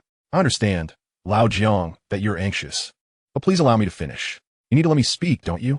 Jiang Lai distinctly heard Lao Jiang take a long, deep breath on the other end of the line, prompting him to forego any further teasing and hastily continue.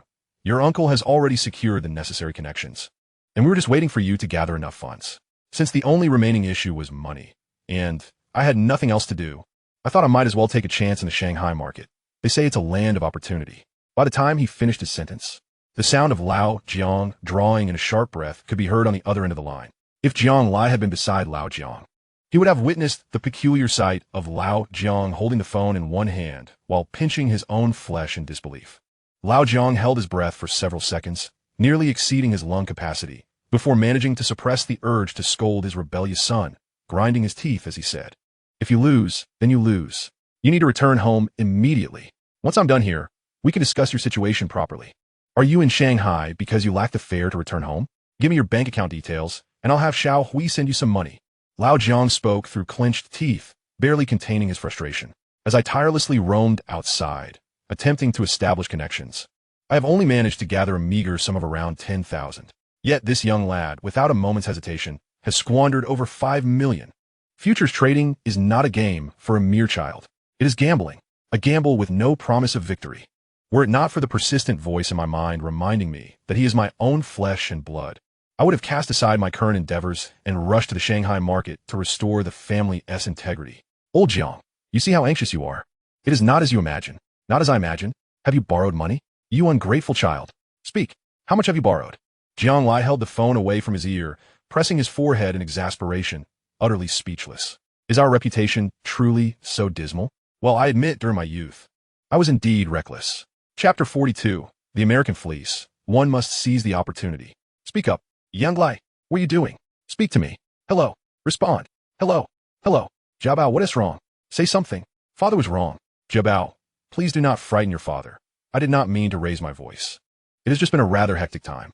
Jiabao, are you still there? Please say something to your father. As Jiang Shan's tone grew increasingly despondent, Jiang Lai finally returned the phone to his ear. Oh, what now? Have you finished your tirade? Jiang Shan sounded like a defeated rooster, uttering with resignation. Speak. How much do you owe others? Oh, money? What are you talking about? What did I ever say I owed anyone money? Old Jiang was momentarily taken aback, instinctively replying, Did you not claim that you were trading futures in Shanghai? Yes. Did you not assert that you invested all your money? Yes.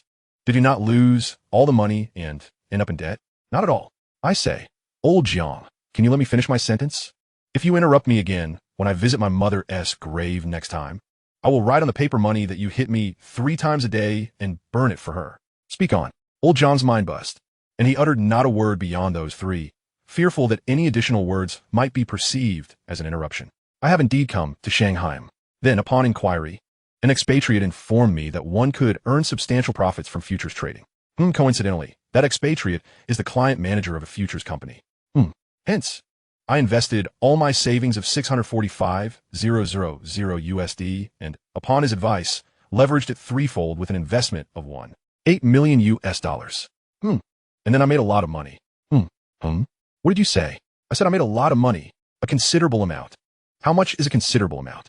Well, it is a lot enough for you. Come to Shanghai at your earliest convenience, and I will tell you more. It is absolutely sufficient to repay your debts. Jiang Shan was left with a myriad of questions. Who am I? Where am I? Did I drink counterfeit liquor today? I seem to be experiencing auditory hallucinations. Jiang Shan felt utterly disoriented, not from alcohol, but from the conversation with his son. He suspected that his son was teasing him, yet he had no evidence. Having always engaged in traditional industries, he possessed little knowledge of crude oil futures. In his mind, futures and gambling were synonymous, both hinging on chance, one guessing sizes, the other predicting rises and falls.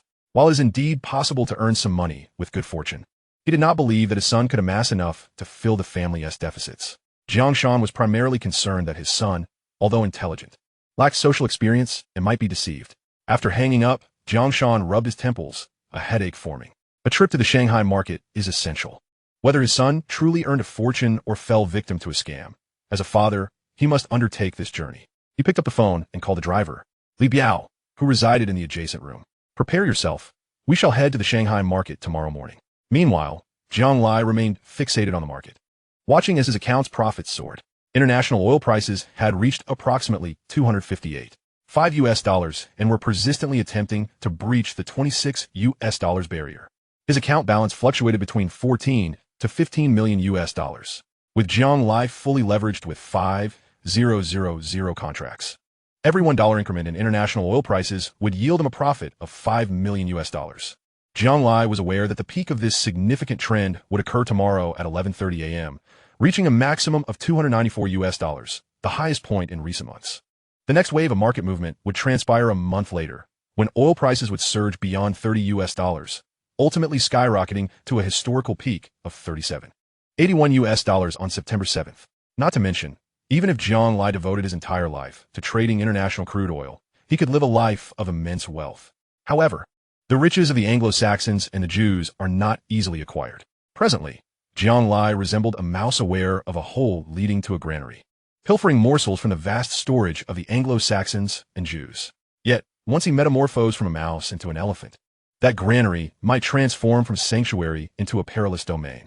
Petty antics may suffice for now, as no one pays heed to you. However, on the day when an outsider truly manages to seize a substantial slice of the pie from those Wall Street capitalists, they will not remain idle. At best, they might employ draconian contractual terms to reclaim their funds. At worst, they might send thugs to retrieve both money and individuals. Fortunately, the nation in which Jiang Lai resides affords him considerable security. Were he living in a vassal state of the American Empire, the latter scenario might very well materialize. Nevertheless, one must seize the opportunity whenever there is meat to be had. Consume as much as possible, for one must not shy away from plundering the American fleece. At 2 a.m., once the oil price stabilized at 265 US dollars, Jiang Lai recognized that this bullish advance had reached a temporary halt, and no substantial market movements would occur until trading ceased. Before sleeping, his account's free capital combined with profits had approached 17.5 million US dollars. Although Jiang Lai had set his alarm for 8:30, he was abruptly awakened by a phone call shortly after 7 a.m.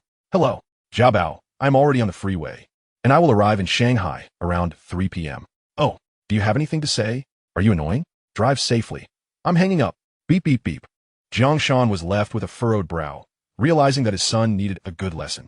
Let us set off. We must reach Shanghai before 3 p.m. and aim to return home tonight. The driver, Li Biao, smoothly entered the highway. Jiang Lai, having exhausted his mind the previous day, desperately needed rest to replenish his mental energy. However, just as he hung up from old Jiang's call and had yet to drift back to sleep, the phone rang again. Who could it be now? Already irritable from being abruptly awakened, Jiang Lai answered the phone with agitation. The voice on the other end paused before speaking. Brother Jiang, this is Meng Zhigao. I am heading to the airport to pick up a friend, and he should arrive at the hotel in about an hour. Is everything all right on your end? I just wanted to confirm with you once more.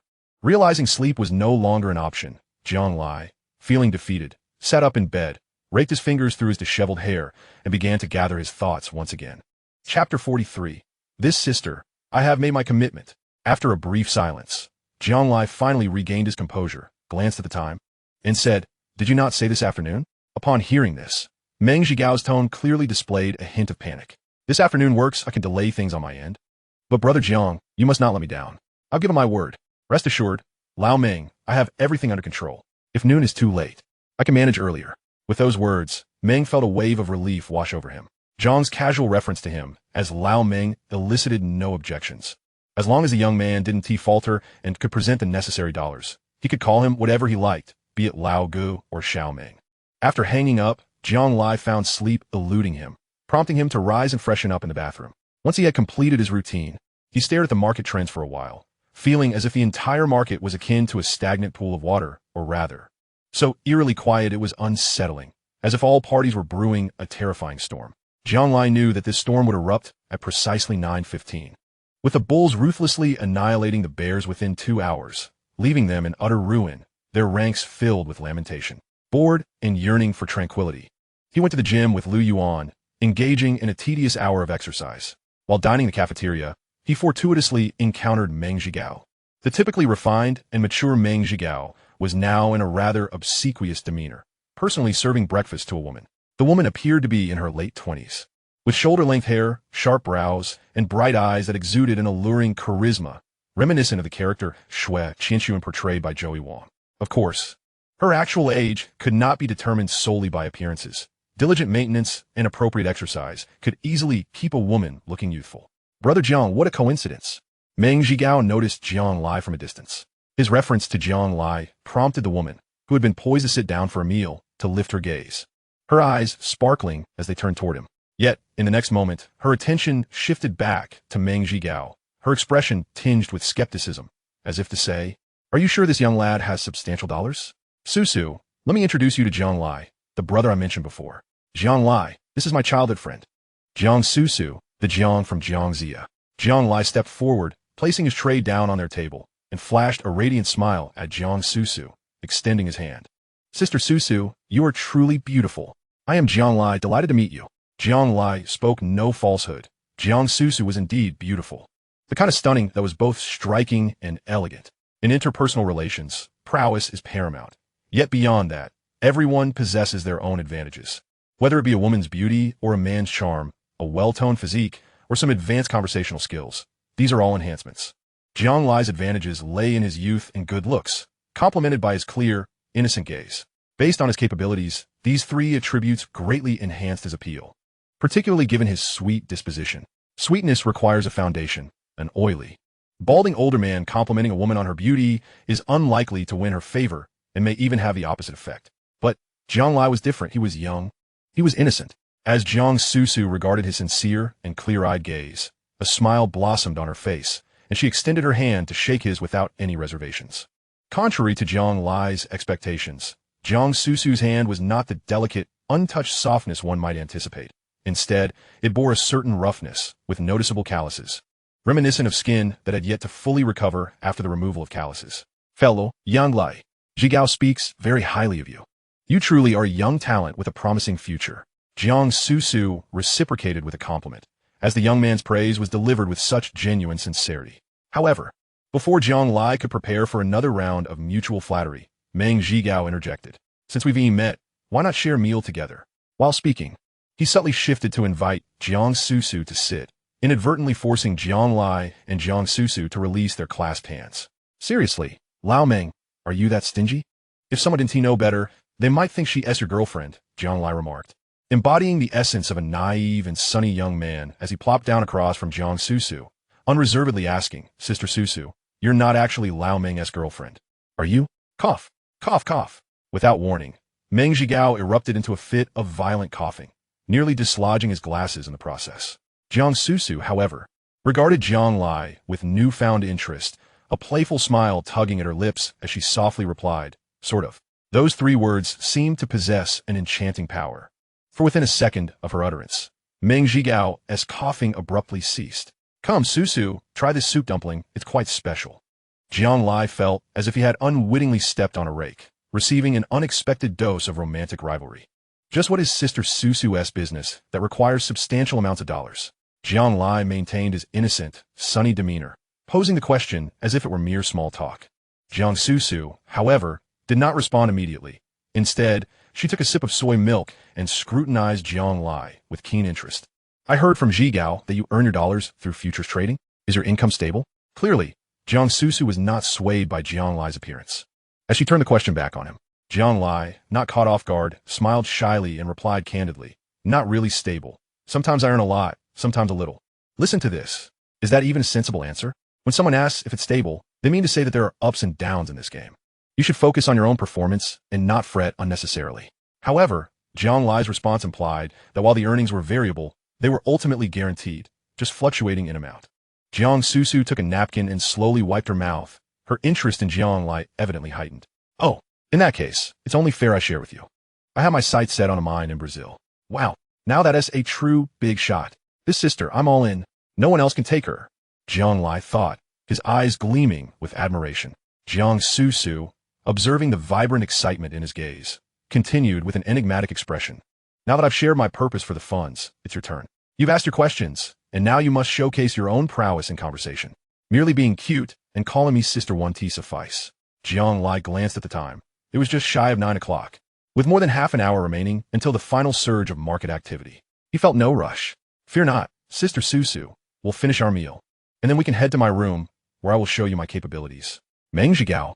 Why do I sense something amiss in that statement? And what else with that look in your eyes? Meng Zhigao regarded Jiang Lai with evident suspicion. Jiang Lai had no ulterior motives. He merely contemplated the possibility of leveraging Jiang Susu's connections. Currently, Huaguo was experiencing a surge in steel production, and this year, it would officially become the world's leading steel producer. Moreover, as time passed, Huaguo's demand for iron ore was growing insatiably, akin to a black hole that could never be filled. What mines does Brazil possess? Naturally, iron ore. And where is Brazil? It is one of Huaguo's principal sources of iron ore imports. While it is true that in any era, wealth can procure material possessions, when it comes to mines, especially those involving strategic mineral resources, without a formidable backing, acquiring a mine merely renders one a mere cook for others. It is evident that Jiang Susu possesses an exceptionally powerful background. If one were to dive headfirst into the international iron ore trade without such a robust foundation, Jiang Lai would find it hard to believe. This is a lucrative cake meticulously controlled by numerous interest groups. Jiang Susu's audacity to engage in this venture suggests she is either part of these interest groups or possesses an unwavering confidence to carve out her share amidst them. Jiang Lai harbors no interest in iron ore. However, he is deeply intrigued by another ferrous element, nickel. In this era, nickel's primary function lies in the production of stainless steel. But in a decade or so, with the advent of energy technology reform, nickel will metamorphose into a key player in the new energy sector, dramatically increasing in value.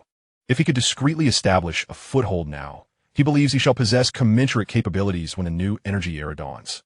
Of course, this is merely a fleeting thought that crossed Jiang Lai's mind.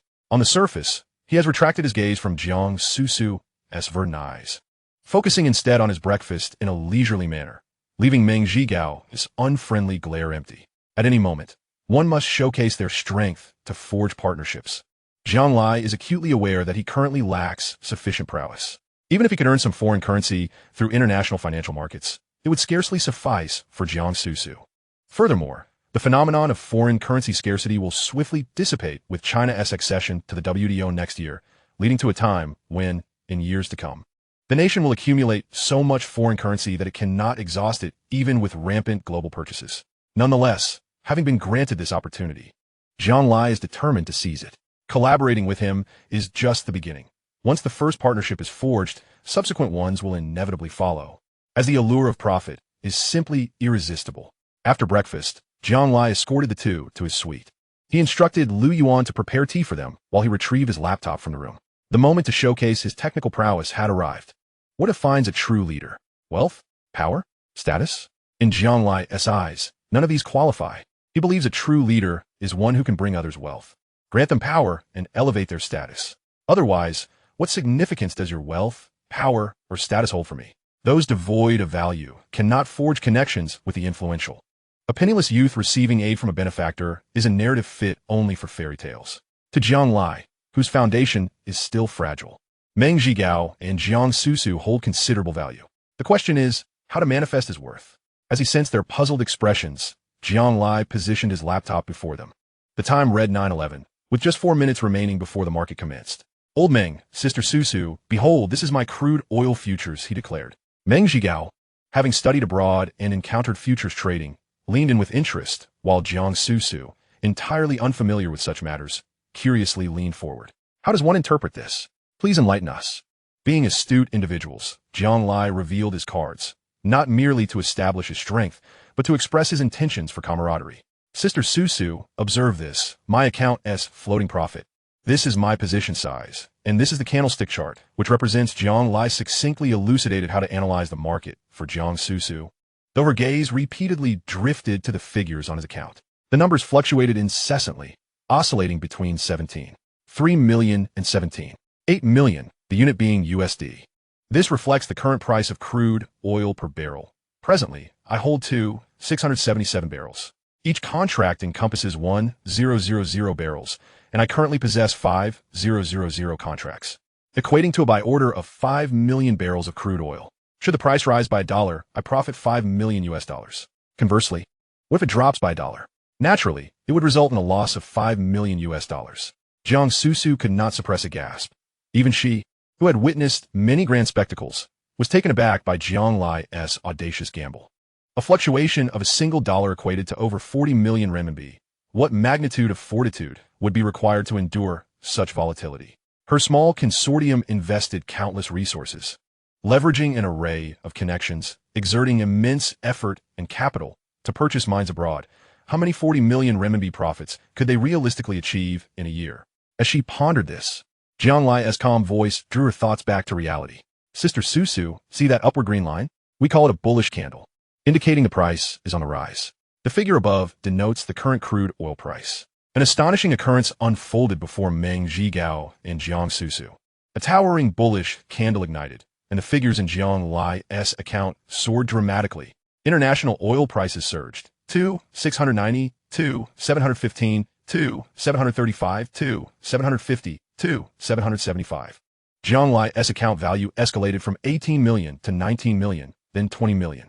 This was a surreal phenomenon. Witnessing wealth digitized and skyrocketing before their eyes was an experience foreign to those engaged in tangible industries or enterprises. In stark contrast, Jiang Lai maintained an expression of serene nonchalance, as though he had merely earned 10 renminbi instead of over 5 million US dollars. The process of wealth amplification persisted for 15 minutes. The bullish capital's surge gradually tapered, achieving equilibrium with the bears, and the international oil price stabilized near 780. In those frenzied 15 minutes, an unknown number of individuals and small institutions faced bankruptcy, while countless others and financial entities amassed fortunes. Unbeknownst to others, Jiang Lai's 5,000 contracts had yielded him a tangible floating profit of over 5.2 million US dollars. Jiang Susu's heart raced, her astonishment reaching a crescendo as she struggled to maintain her composure and asked, "Do we just earn over 5 million? Indeed, what else?" Jiang Lai replied with an air of casual indifference, as if he had merely pocketed a trivial sum. Chapter 45. Do not keep sister waiting too long. Old Meng, care for smoke? Jiang Lai offered a cigarette to Meng Zhigao, but before he could accept, Jiang Susu snatched it from him and directly placed it to her lips.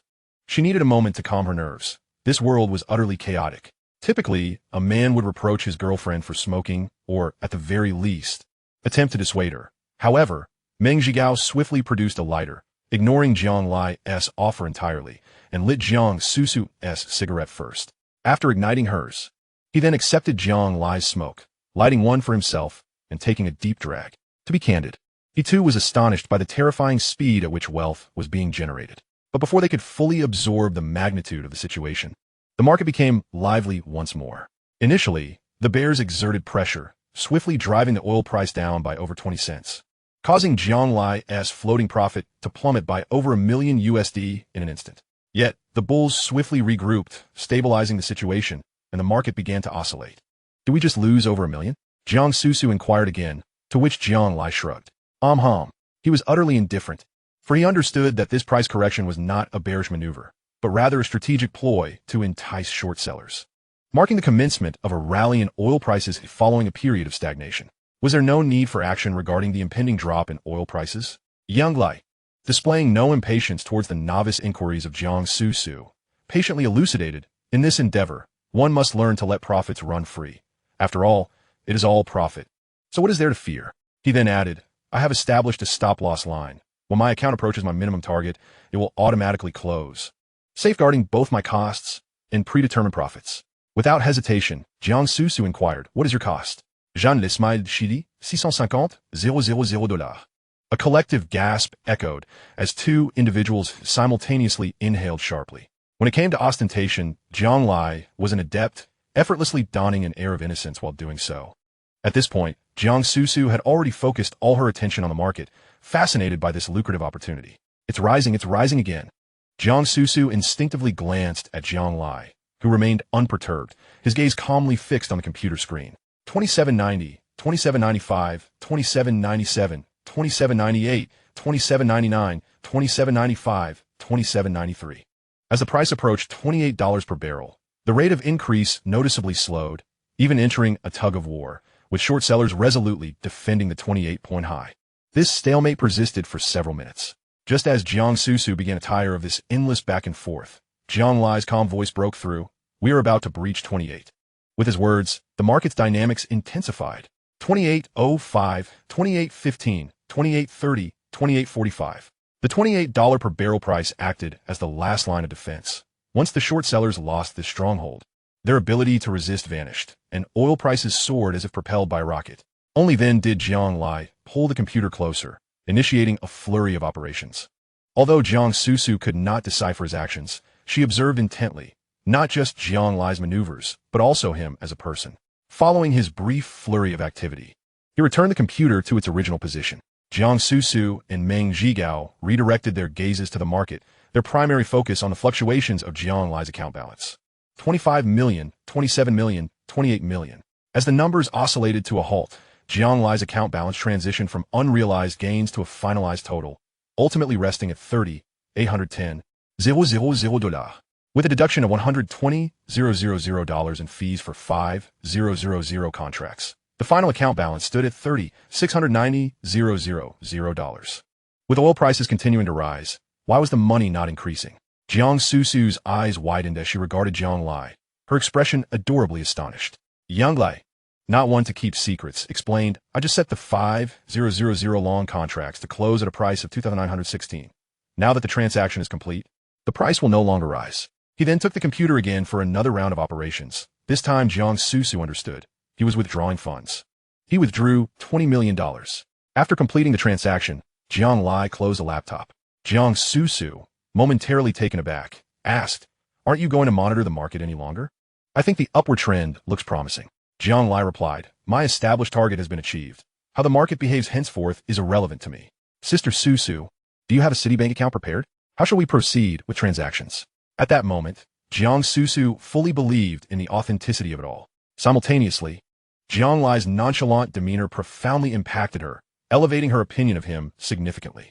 It was not solely because he had amassed a fortune capable of inciting frenzy within many in such a short span, but rather due to his attitude towards wealth and the act of earning. Jiang Lai's demeanor also calmed Jiang Susu, who gazed at him for a spell before suggesting, Why not let me accompany you in trading futures? Why toil away purchasing minerals, working tirelessly for a year, earning less than what you make in an hour? Isn't that the way to go? Jiang Lai had feigned a display of pretense just to elicit this response. He could neither grant others authority nor elevate their status.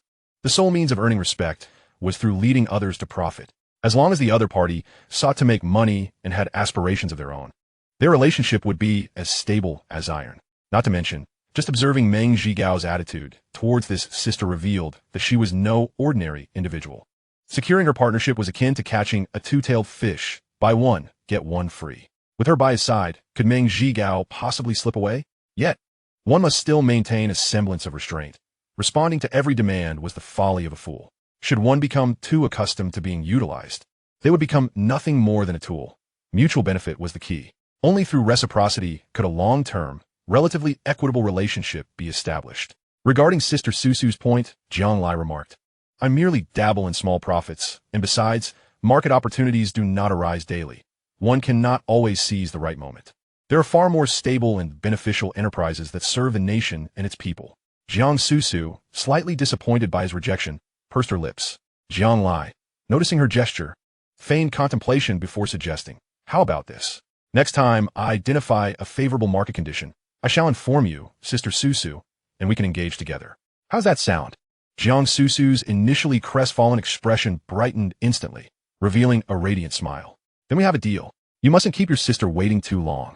In a moment of camaraderie, Jiang Lai confidently thumped his chest, assuring her, Rest assured, based on my estimations, it will only be a month at most.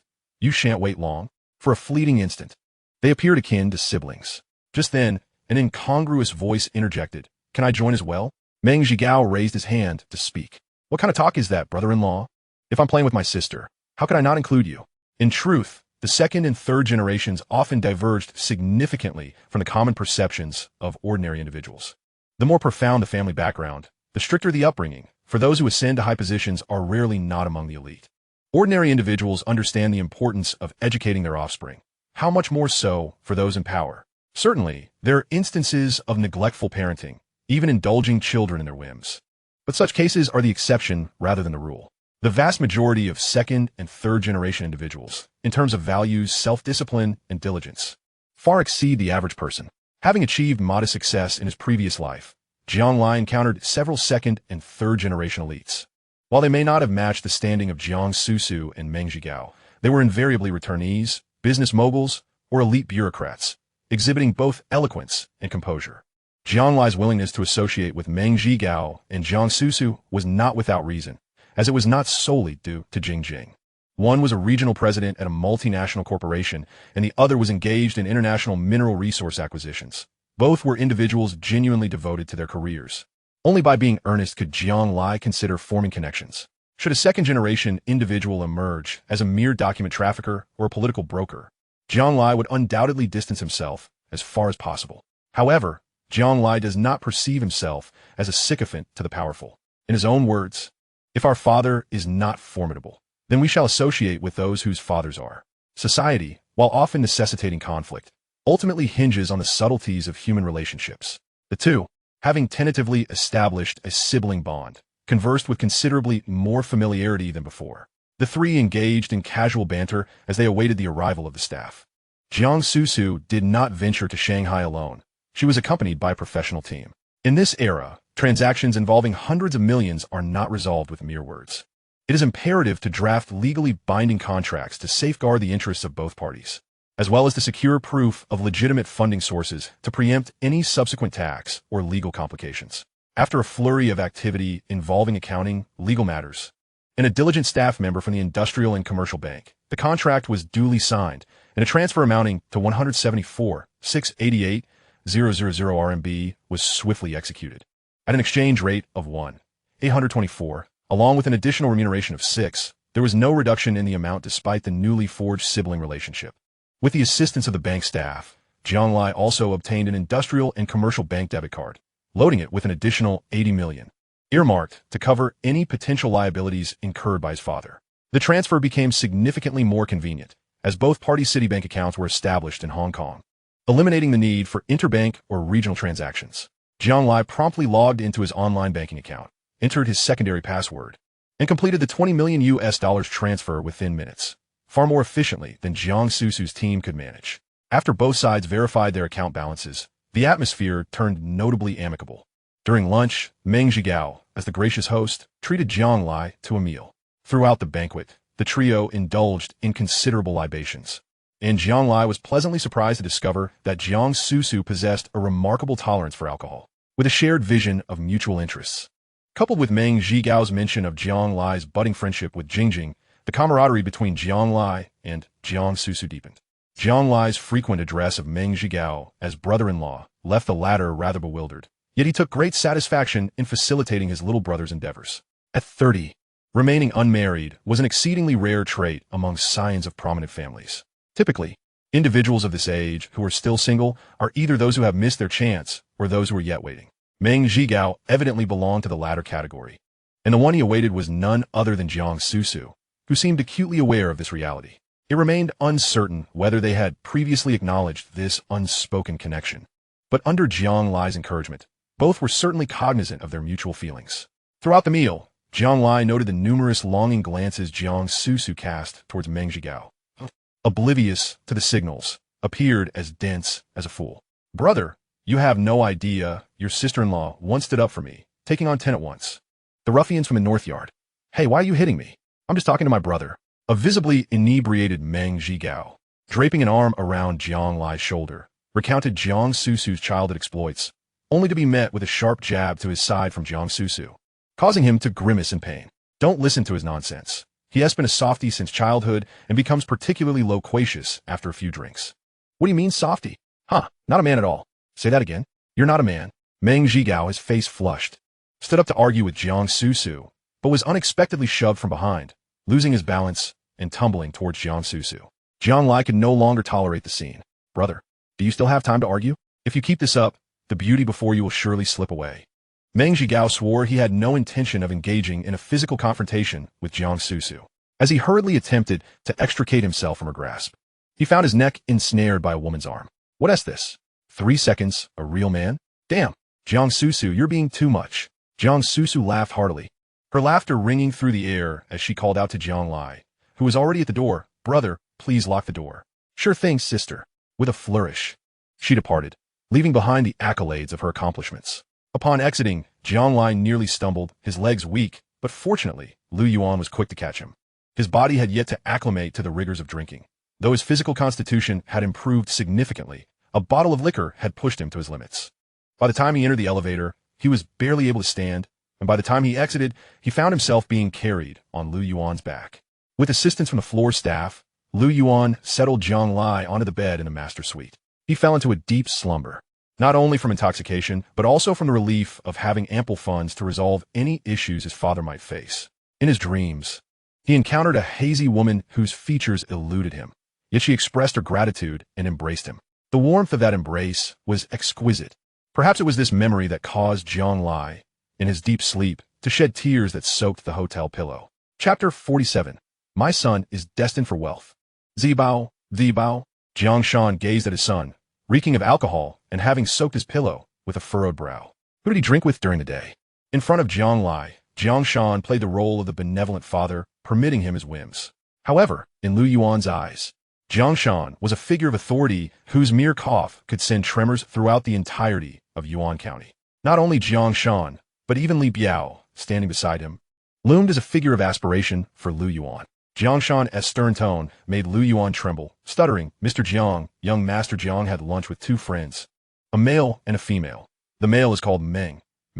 Complete disaster, Lu Yuan thought, tightening up under the pressure, forgetting Meng Zhigao's full name.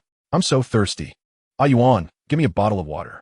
Just as Lu Yuan began to sweat profusely from anxiety, Jiang Lai awakened, offering a timely reprieve. Upon seeing his son awake, Jiang Shan's face brightened with a paternal smile. You, my child, are still growing. Why drink alcohol? Are you feeling unwell? Jiang Lai groggily sat on the edge of the bed, his legs searching for slippers, while Jiang Shan tossed a pair at his feet. How much did you consume? Even at your age, you shouldn't abuse your body. I know. At your age, you could drink 2 gin, approximate 1 kilogram, right? Jiang Shan was not angry. Instead, he turned to Lu Yuan, who stood at the door, unsure whether to enter while holding a bottle of mineral water. Jiang Shan rose to take the bottle from Lu Yuan's hands, passing it to his son. Ah Biao, you may leave now. The perpetually stoically Biao exited the room, leading Lu Yuan out like a chick before closing the master bedroom door behind them. Left alone in the bedroom, Jiang Shan handed the water bottle to Jiang Lai, who promptly drank a substantial portion. Here, the funds are on this card. It's more than sufficient for your needs. While Jiang Lai was acutely aware of his father's concerns and treated the matters concerning Jiang Shan with utmost seriousness since his rebirth. Outwardly, he retained the demeanor of a rebellious youth, never uttering a kind word. The plain blue card twirled between Jiang Shan's fingers as he chose not to gaze at it, instead moving a wicker chair from the work desk to sit across from Jiang Lai. As the son matured, he could now assist his father, and this brought immense joy to the father. In comparison to the card in his hand and the money it contained, Jiang Shan felt that his son's filial piety was of far greater significance. Jiang Lai, however, chose to remain silent, unsure of how to respond to such sentimental words from his father. Tell your father, how much have you earned from trading futures? Jiang Shan inquired. Jiang Lai bluntly replied. 10 million. Wow, that is quite a sum. With this 10 million, your father's burden will be significantly alleviated. Well done, my son. Jiang Shan's fingers, which had been unconsciously swirling the card, came to a halt, as if the weight of the card had suddenly increased considerably. After all, this represented his son's heartfelt devotion. While 10 million might not be an extravagant amount, it held immense value for him at this moment. His son was truly a prodigy. U.S. dollars. The bank card slipped from Jiang Shan's grasp and fell to the ground. What did you say? What dollars?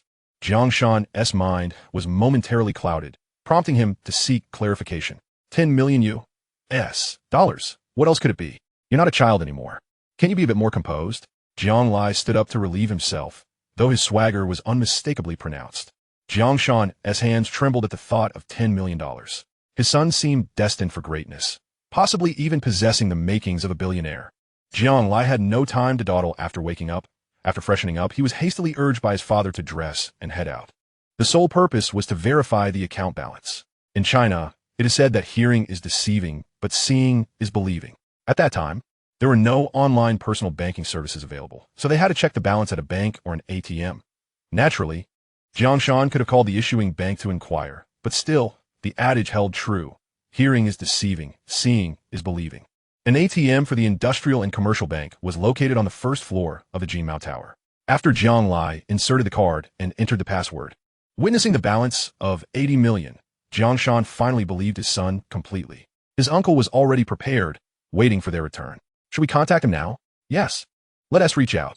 Just as Jiang Shan confirmed the balance in his son's bank account, excitement surged within him, but it soon waned, giving way to a complex emotional state.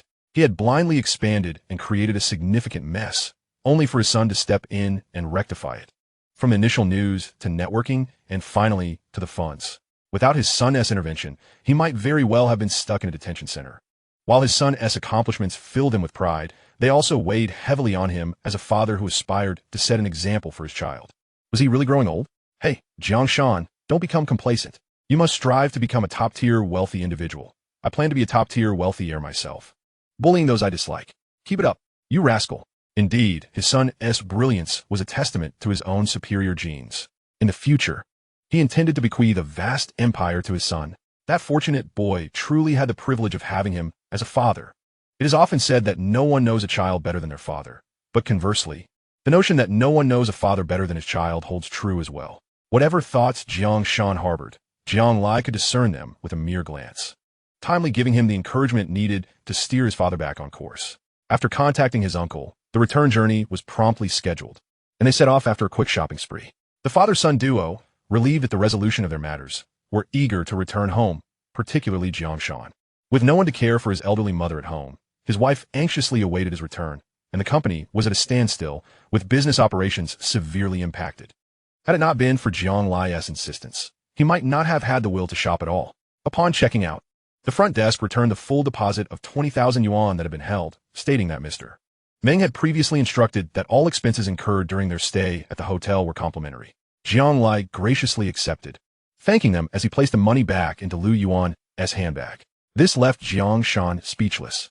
His son had reached such heights that even a five-star hotel in Shanghai offered him free accommodations. Originally intending to bid farewell to Meng Zhigao and Jiang Susu in person, he found that neither of their phones were answered. After a wild shopping spree on the second floor of the Jinmao Tower, nearly filling the trunk and back seat of their LX470, neither Meng Zhigao nor Jiang Susu returned Jiang Lai's calls. They were likely busy, so Jiang Lai decided to send them both a message. On our way home. Chapter 48. Young Master Jiang, YYDS. On the return journey, Jiang Shan and Jiang Lai traveled in the same vehicle. Aware of his father's back issues, Jiang Lai took the initiative to drive. Initially, Jiang Shan felt a bit uneasy, but seeing his son's adept driving skills, he relinquished control and comfortably enjoyed his son's filial care.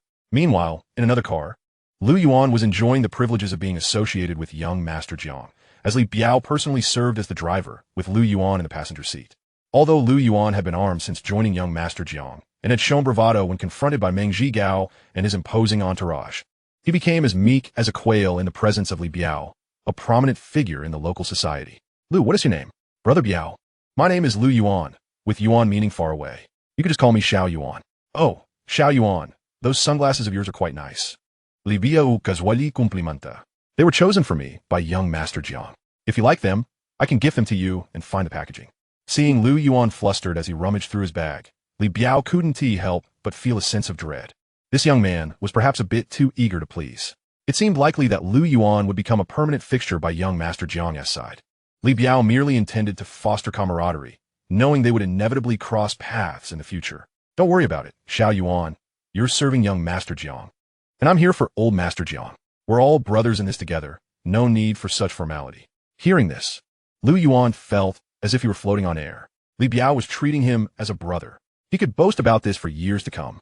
He had successfully navigated this path to success. Young Master Jiang, YYDS. Hey, Brother Jiang, why did you leave without saying a word? I haven't had the chance to thank you or celebrate with you. Meng Zhigao's call came through just past midnight, as Jiang Lai and the others had already entered the provincial capital of Bei Province. Hey, we'll have the opportunity to drink together again. As long as you treat my sister well, I, as your brother, will always be at your service. Meng Zhigao remained unresponsive, but Jiang Susu, sitting beside him, couldn't contain her laughter and snatched the phone away. Little brother, if anyone bullies you, just tell me, and I'll make it right for you. As she spoke, she scrutinized Meng Zhigao with a teasing gaze, which left him sitting upright, legs tightly crossed. Well, Meng Zhigao felt as though he had been captured by Susu and little Jiang, and they were now congratulating each other. Wait a moment, Let me sort this out. That kid is my sister's boyfriend, and Susu is my childhood friend. I introduced them to each other. When did they conspire? This shouldn't be happening. Regardless of the should or shouldn't, the two siblings were chatting animatedly on the phone, referring to one another as little brother and sister with such familiarity. Sometimes, matters of face and decorum are worth little in the grand scheme of things. Jiang Susu and Meng Zhigao are not merely childhood friends. Their families share a long-standing friendship, and mutual affections linger between them. Yet, one awaits the other to make the first move, while the other hesitates in trepidation, perhaps influenced by factors unknown to Jiang Lai. Thus, their prime years have slipped away in a fleeting manner. As an outsider, Jiang Lai perceives the situation with clarity. He understood from the moment Jiang Susu acknowledged herself as Meng's girlfriend, and Meng's expression of bewilderment revealed much. In truth, had it not been for his gentle nudge, it is highly probable that the two intoxicated souls would have found themselves entangled in a tale of romance after the banquet. After all, a woman's initiative can be decidedly life-altering. However, that little push allowed the proud Jiang Susu to maintain her reserve while seizing the initiative, ensuring her silent gratitude towards Jiang Lai. As for Meng, he could revel in the fortune he stumbled upon.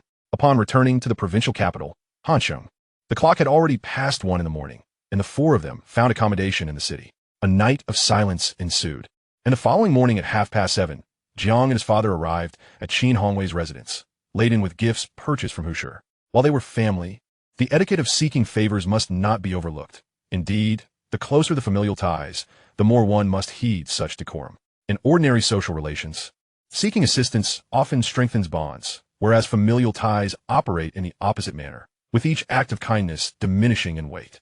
This dynamic is further complicated by the estrangement between the Jiang and Qin families. Had Jiang Lai ventured to his uncle's home alone, he could have barged in with abandon.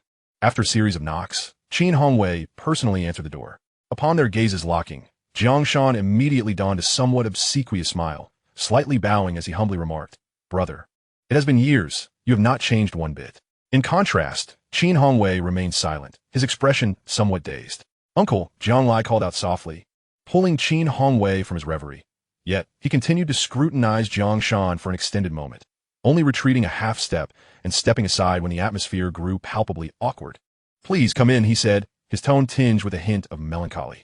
At that moment, Qin Hongwei was transported back 2 decades, recalling a scene from a sunlit afternoon at the youth square in the city center. His younger sister, visibly anxious, approached him with an equally apprehensive young man, introducing him with trembling words. "Jiang Shan, this is my brother. Quickly greet him." Jiang Shan, too, had bent slightly and sported a smile intended to appease. His sister, playfully swaying, added, "This is my boyfriend, Jiang Shan. Isn't that a formidable name? Brother, do greet him." In the blink of an eye, they had both entered middle age. Back then, Qin Hongwei had prided himself as a representative of a new generation of ambitious youth, championing the ideals of romantic and marital freedom, as well as individual independence. Although he harbored disdain for Jiang Shan's mercurial ventures, he believed that as long as his sister was content, all was well. Had it not been for his influential position as the eldest son, continuously defending Jiang Shan before their parents, the latter's union with Qin Shiyao, born of an unexpected pregnancy, would have been far less harmonious. "You have put on a bit of weight," Qin Hongwei observed, contrary to Jiang Shan's expectations of a frosty reception. Instead, after inviting him to sit, he poured him a cup of tea, albeit with a tone that remained unremarkable. "I have indeed gained a bit, but you seem even leaner than before." Jiang Shan, like a schoolboy, cradled the teacup Qin Hongwei offered. Following a brief exchange, silence enveloped the room, rendering the atmosphere somewhat awkward. Chapter 49. Executive Gu neither had much to converse about, and reminiscing felt like a form of torment for them, as the pivotal figure connecting them had long since departed. A glance at his nephew, whose bright eyes were fixed upon him, prompted Qin Hongwei to introduce a new topic. "You have raised Jia Bao splendidly. Once he graduates from university, he will be a promising candidate for public service." Jiang Shan straightened at the mention of his son, whose academic prowess, despite his carefree demeanor, was commendable. "He may be a bit of a rascal, but his grades are impressive." Jiang Shan spoke with a humble pride, adding, "It's all due to his own diligence." Regarding whether Jiang Lai was suited for a career in public service, Jiang Shan believed his son was fit for anything, as long as his future was bright. Jiang Lai beamed with innocence at the praise from his elders, revealing a gleaming smile. As the conversation turned towards Jiang Lai's future, Qin Hongwei's spirits visibly lifted as he inquired, "Jia Bao, how did you fare in the college entrance examination?" What major do you plan to pursue? What are your future aspirations? I did quite well, I believe. Tsinghua and Peking University might be a stretch, but I should have no trouble with Zhendan, Zhejiang University, or Shanghai, Jiao Tong University. As for specific plans, I'll figure that out later. Jiang Lai was not boasting. He was aware he had scored 654 points, just 1 point below the admission threshold for Peking University and 3 points shy of Tsinghua's. Listening to Jiang Lai's confident assertions, Qin Hongwei could hardly suppress a smile. Thankfully, his nephew had inherited the intellect of his brilliant sister. Otherwise, with Jiang Shan's lack of acumen, they would have been in dire straits. Indeed, in Qin Hongwei's eyes, Jiang Shan was rather dim-witted. If you meet the score requirement, I recommend you apply to Renmin University. Its atmosphere, environment, and resources are exceptional. Qin Hongwei naturally hoped his nephew would pursue a career in public service, hence his recommendations for schools that would facilitate such a path. As time slipped away during their conversation, Jiang Shan remained silent, content to observe with a smile of satisfaction. Soon, the clock struck 9:30, the appointed time to meet a significant figure. Jiang Lai drove Qin Hongwei and Jiang Shan to the Junzi Mingxiang Tea House in the city center. Qin Hongwei had arranged a tea gathering rather than a meal, indicating that the individual he was meeting was of considerable stature, at least superior to Executive Go. Typically, intermediaries seeking to mediate conflicts prefer to do so over a meal, as many matters can be discussed amidst the clinking of glasses. Alternatively, there are instances of higher-level mediation, where seemingly irreconcilable disputes are, in the eyes of those of greater standing, mere child's play, resolvable with a few casual remarks, thereby avoiding unnecessary complications. Qin Hongwei instructed Jiang Lai to wait in the car and cautioned him against wandering off before leading Jiang Shan into the tea house. The ensuing matters were beyond the purview of one so young. They were not events he should partake in. Bored in the car, Jiang Lai took out his phone to play Snake.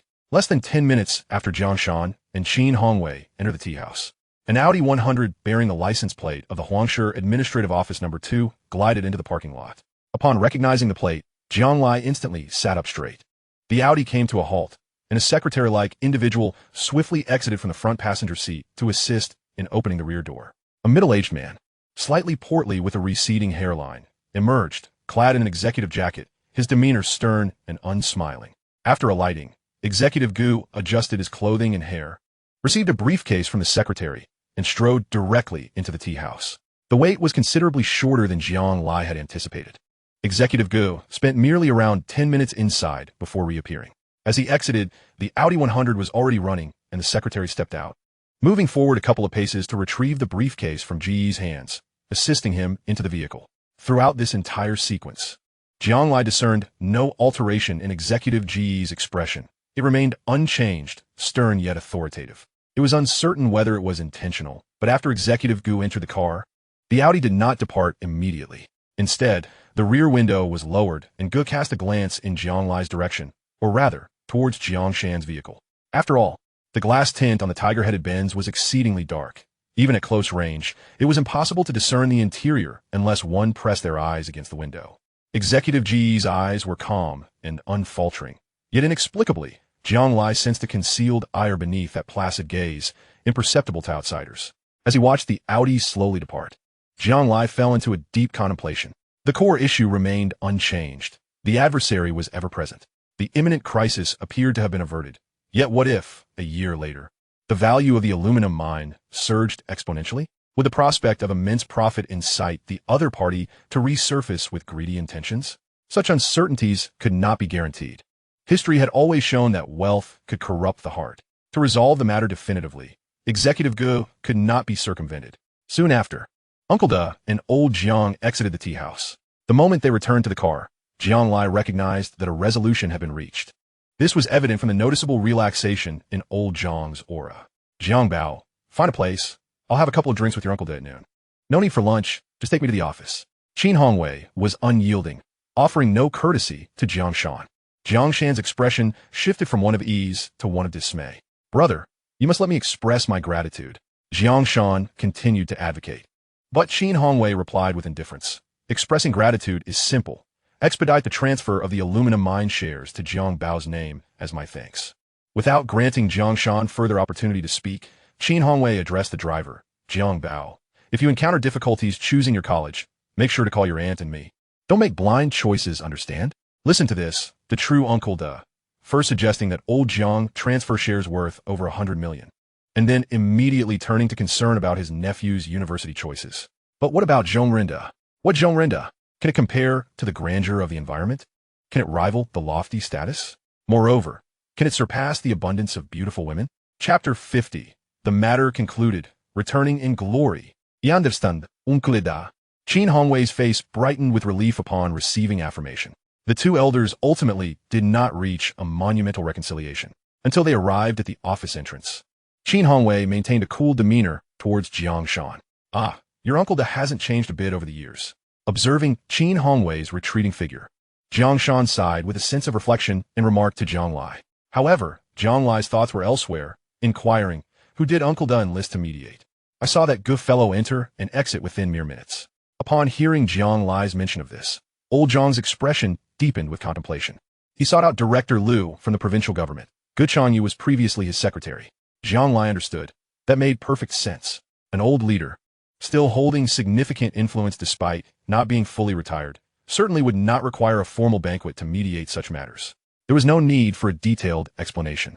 During a casual team meeting with old Jiang, it sufficed to summon Gu Chanyu to discuss inconsequential matters, allowing him to grasp the underlying connections and act accordingly.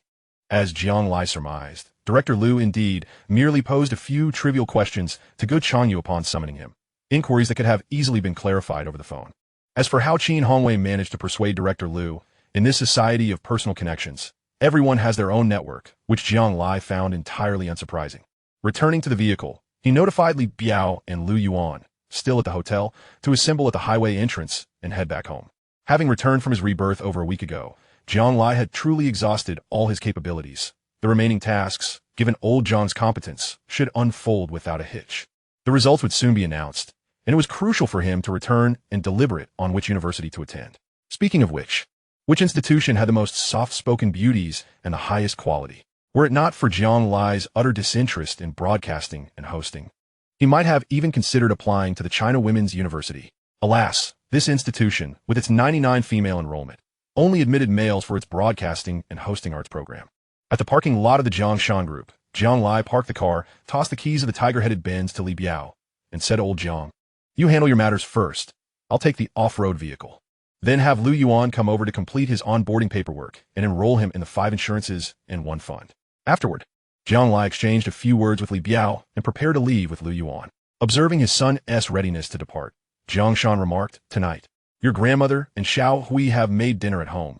Remember to return for the meal." Jiang Lai merely waved his hand, uncertain if it constituted an acknowledgement. "Where are we headed now, young Master Jiang?" To be honest, young Master Jiang had just explicitly addressed his concerns to old Jiang, even stating his intention to ensure Lu Yuan's enrollment in the 5 insurances and 1 fund. Lu Yuan felt an overwhelming gratitude, a strong impulse to sacrifice for a friend who understood him. Moreover, as someone from the lower strata of society, how could he have ever dreamed of such benefits? Those with stable jobs were the ones who discussed the 3 insurances and 1 fund. His mother would surely be overjoyed to hear this. "You've been through a lot lately. Let us get you home to rest. You performed well these past few days. Take this money." Jiang Lai retrieved 2 stacks of 100 yuan bills from his bag and tossed them onto the dashboard. "Isn't this a bit excessive, young Master Jiang? I haven't done much, just dined and drank well with you." In Lu Yuan's eyes, he felt as though he had merely enjoyed a vacation with young Master Jiang, and he felt undeserving of the initial 5,000 yuan, let alone an additional 20,000. However, from Jiang Lai's perspective, considering how Lu Yuan had immediately returned home to retrieve a knife the moment he was released by Meng Zhigao's men, ready to defend himself, that was more than enough. Jiang Lai would never be stingy towards someone willing to fight for him. "Take it." Jiang Lai's tone was calm yet firm, leaving no room for refusal. "These packages are gifts from my sister. Please ensure you bring them to her." Jiang Lai pointed to the 2 large bags of gifts he had specifically prepared for Lu Yuan. "Huh? So that's why young Master Jiang bought so many toys and little dresses. They are for his sister." As Lu Yuan contemplated the pink stationery box he had brought for his sister, a sense of unease enveloped him. He took a moment to seek out Li Biao to finalize his employment procedures, and then he stepped out of the vehicle. At the entrance of Yezi Lane, Lu Yuan, clad in a brand new casual suit gifted by Xiao Jiang, donned a pair of rugged sunglasses. With 20,000 yuan in his pocket, he exited the car, a tangible embodiment of his return to his roots. The external trappings and the money were secondary. What truly mattered was that Xiao Jiang had formally acknowledged him as one of his own. From this day forth, he would no longer be the erratic, crazy Yuan, but rather a loyal subordinate of Xiao Jiang. Furthermore, as someone who shared a camaraderie with Li Biao, Lu Yuan could now navigate Yuan County with relative ease. As he observed the taillights of the SUV fade away, his stride home resembled that of a crab. Bai Ling's parents operated a food stall selling snacks near the local primary and secondary schools on weekdays, while on weekends and during the summer holidays.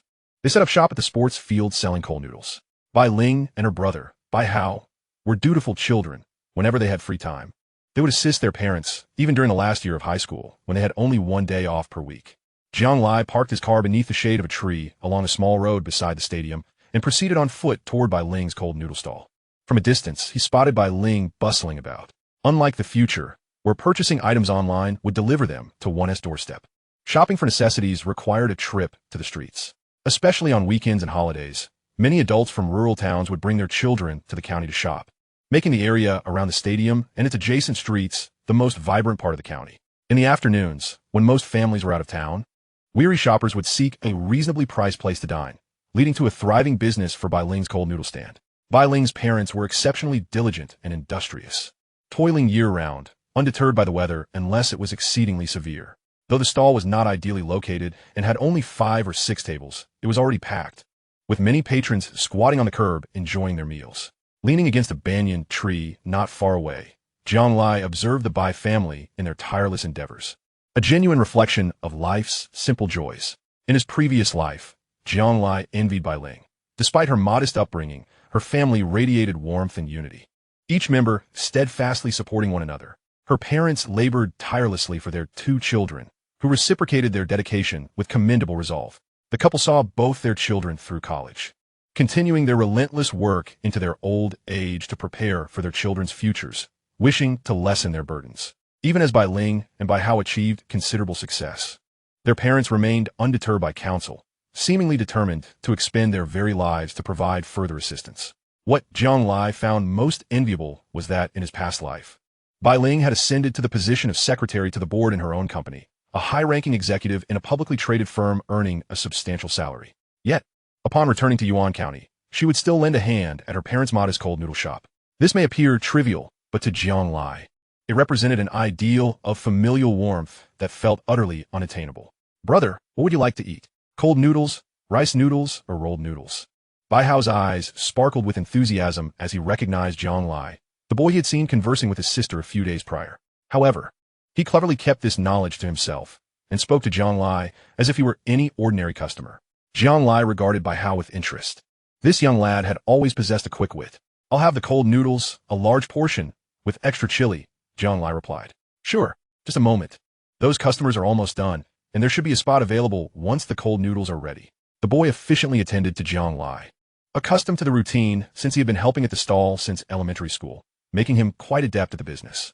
"Mom, add a large portion of cold noodles with extra chili," Bai Hao called out, swiftly clearing away the bowls and chopsticks from the table and curb, oblivious to his sister's nervous demeanor upon seeing Jiang Lai. Indeed, it wasn't long before Jiang Lai's spicy cold noodles were ready. However, Bai Ling, seizing the moment, intercepted her brother and personally delivered the dish to Jiang Lai. Rather than squeezing onto the recently vacated table, Jiang Lai squatted on the curb, devouring the noodles with abandon. "What brings you here?" Bai Ling inquired, her heart racing. Jiang Lai had never visited her family stall before, and she felt a wave of anxiety at the thought of him teasing her in front of her parents. "Of course, I'm here for the cold noodles. Do you think I came to see you?" Jiang Lai teased, taking a hearty bite. Bai Ling nervously glanced over her shoulder, and with her large, innocent eyes, she looked up at Jiang Lai, eliciting an inexplicable sense of guilt within him. "I'll wait for you over there after I finish. The usual spot. Come over yourself. Don't make me call for you again." Jiang Lai gestured toward where he had parked, continuing to relish the delicious cold noodles made by his future in-laws. "All right, you enjoy. I have to get back to work," Bai Ling replied, clearly apprehensive about being caught conversing with Jiang Lai by her family. In truth, the stall was only busy during the lunchtime rush. After 3 o'clock, the pace would slow considerably, and the influx of customers would dwindle. Within just a few minutes, Jiang Lai had nearly polished off the large bowl of cold noodles, which were both delicious and economical. After settling the bill and departing, Jiang Lai appeared no different from the other patrons, aside from his slightly more polished attire. It was only 10 minutes after Jiang Lai left that Bai Ling noticed the stall was not overly crowded. She turned to her mother and said, "Mom, I have plans with classmates this afternoon." "Go ahead, but come home early," Bai Mother replied, her head down as she prepared another serving of cold noodles for a customer. Bai Ling felt a flutter of anxiety as she removed her apron, glancing back over her shoulder multiple times as she left the stall.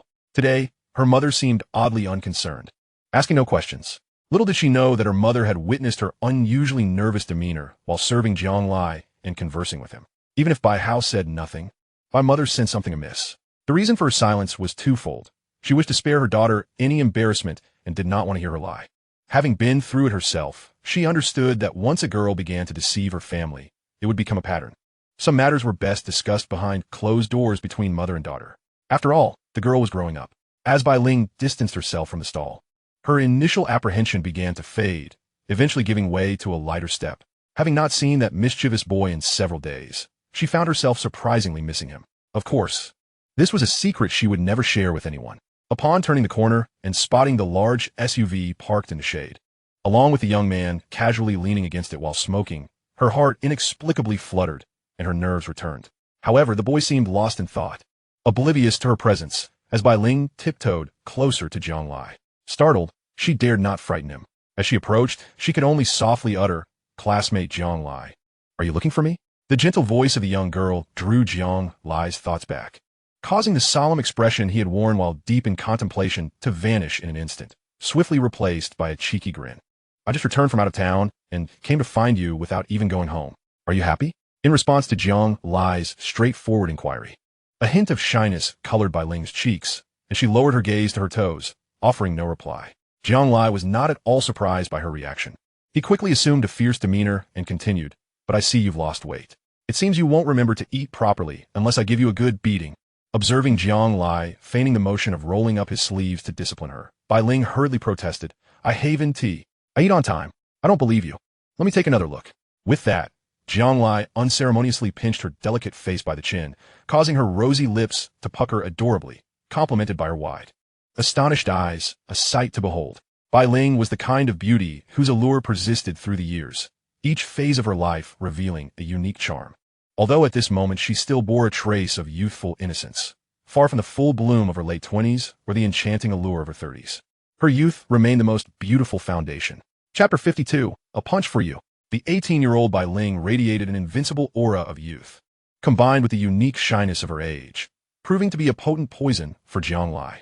He became so entranced that he forgot his next line, unconsciously leaning closer.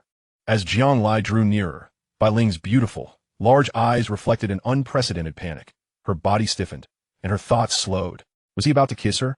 She had fantasized countless times about the scenario of her first kiss, and deep down, her most embarrassing thought was always to imagine Jiang Lai as her partner.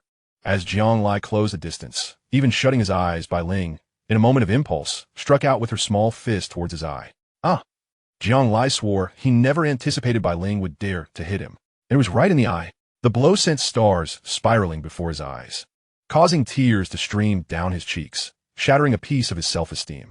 Wait a minute, in his past life, her reaction hadn't been this intense when he first kissed her, had it? Jiang Lai completely forgot that their relationship had transformed significantly after he faced a family crisis. Back then, he was a fallen rich second generation, and she was an ordinary girl who had spent a long, bleak period by his side. They shared a bond forged through mutual experiences, making it impossible for Bai Ling to ever strike him. But now, this was mere teasing. Bai Ling had a gentle disposition, always submissive in front of him, yet she would never endure teasing without a fight.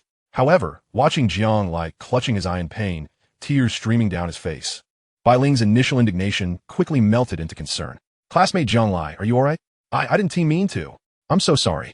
Yet, Jiang Lai remained unresponsive, crouching down slowly while covering his face. How humiliating. How shameful. How could Jiang Lai, who had navigated through countless romantic entanglements, find himself struck by someone? All right, he had been hit by Jing Jing before, but that was by a girl he had just met. This was his beloved Bai Ling. He felt utterly defeated. Seeing Jiang Lai crouched on the ground, transitioning from one hand covering his eye to both hands covering his face, Bai Ling felt genuinely anxious as he ignored her attempts to console him. She crouched beside him, disregarding the dust accumulating on her skirt, sincerely apologizing. "I'm really sorry. I was wrong. I truly didn't mean it. Classmate Jiang Lai, Please don't be upset.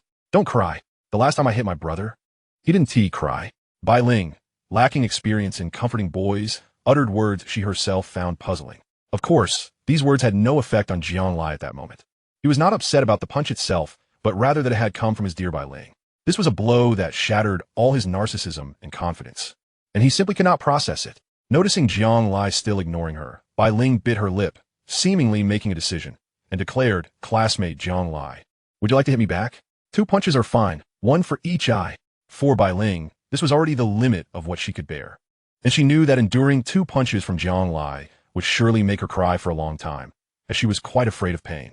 Yet, Jiang Lai continued to ignore her, as if he had not heard her words at all. This left her utterly at a loss, so she remained crouched beside him, sharing in his sorrow. White Hao was also difficult to console. When she hit her brother as a child, she would sit by him until he felt better. Don't ask. Just know that hitting your brother should be done early. Even little fairies hit their brothers when they were young. Sure enough, 5 minutes later, Jiang Lai wiped his face and stood up abruptly. Bai Ling quickly followed suit, but after crouching for so long, her legs felt numb, and she nearly stumbled, instinctively placing her hand on Jiang Lai's shoulder for support. However, Jiang Lai disdainfully brushed her hand away, ignoring her entirely as he walked past her and got into the car. The vehicle started, reversing slightly to avoid Bai Ling, and with a roar of the engine, Jiang Lai drove away, leaving Bai Ling standing there, her legs still slightly numb and her heart filled with confusion. It seemed she had truly messed things up. Jiang Lai, with vacant eyes, drove aimlessly through the county town. He had already figured it out. The reason was still the same. He had subconsciously projected his past relationship with Bai Ling onto their current dynamic. Given the prevailing attitudes in this small county town, the fact that Bai Ling did not retaliate with a few kicks and a phone call to the police after hitting him, but instead kept apologizing and comforting him, revealed just how kind-hearted she truly was. Given this display, Jiang Lai could not believe that Bai Ling harbored no feelings for him. Of course, Jiang Lai could only console himself in this manner.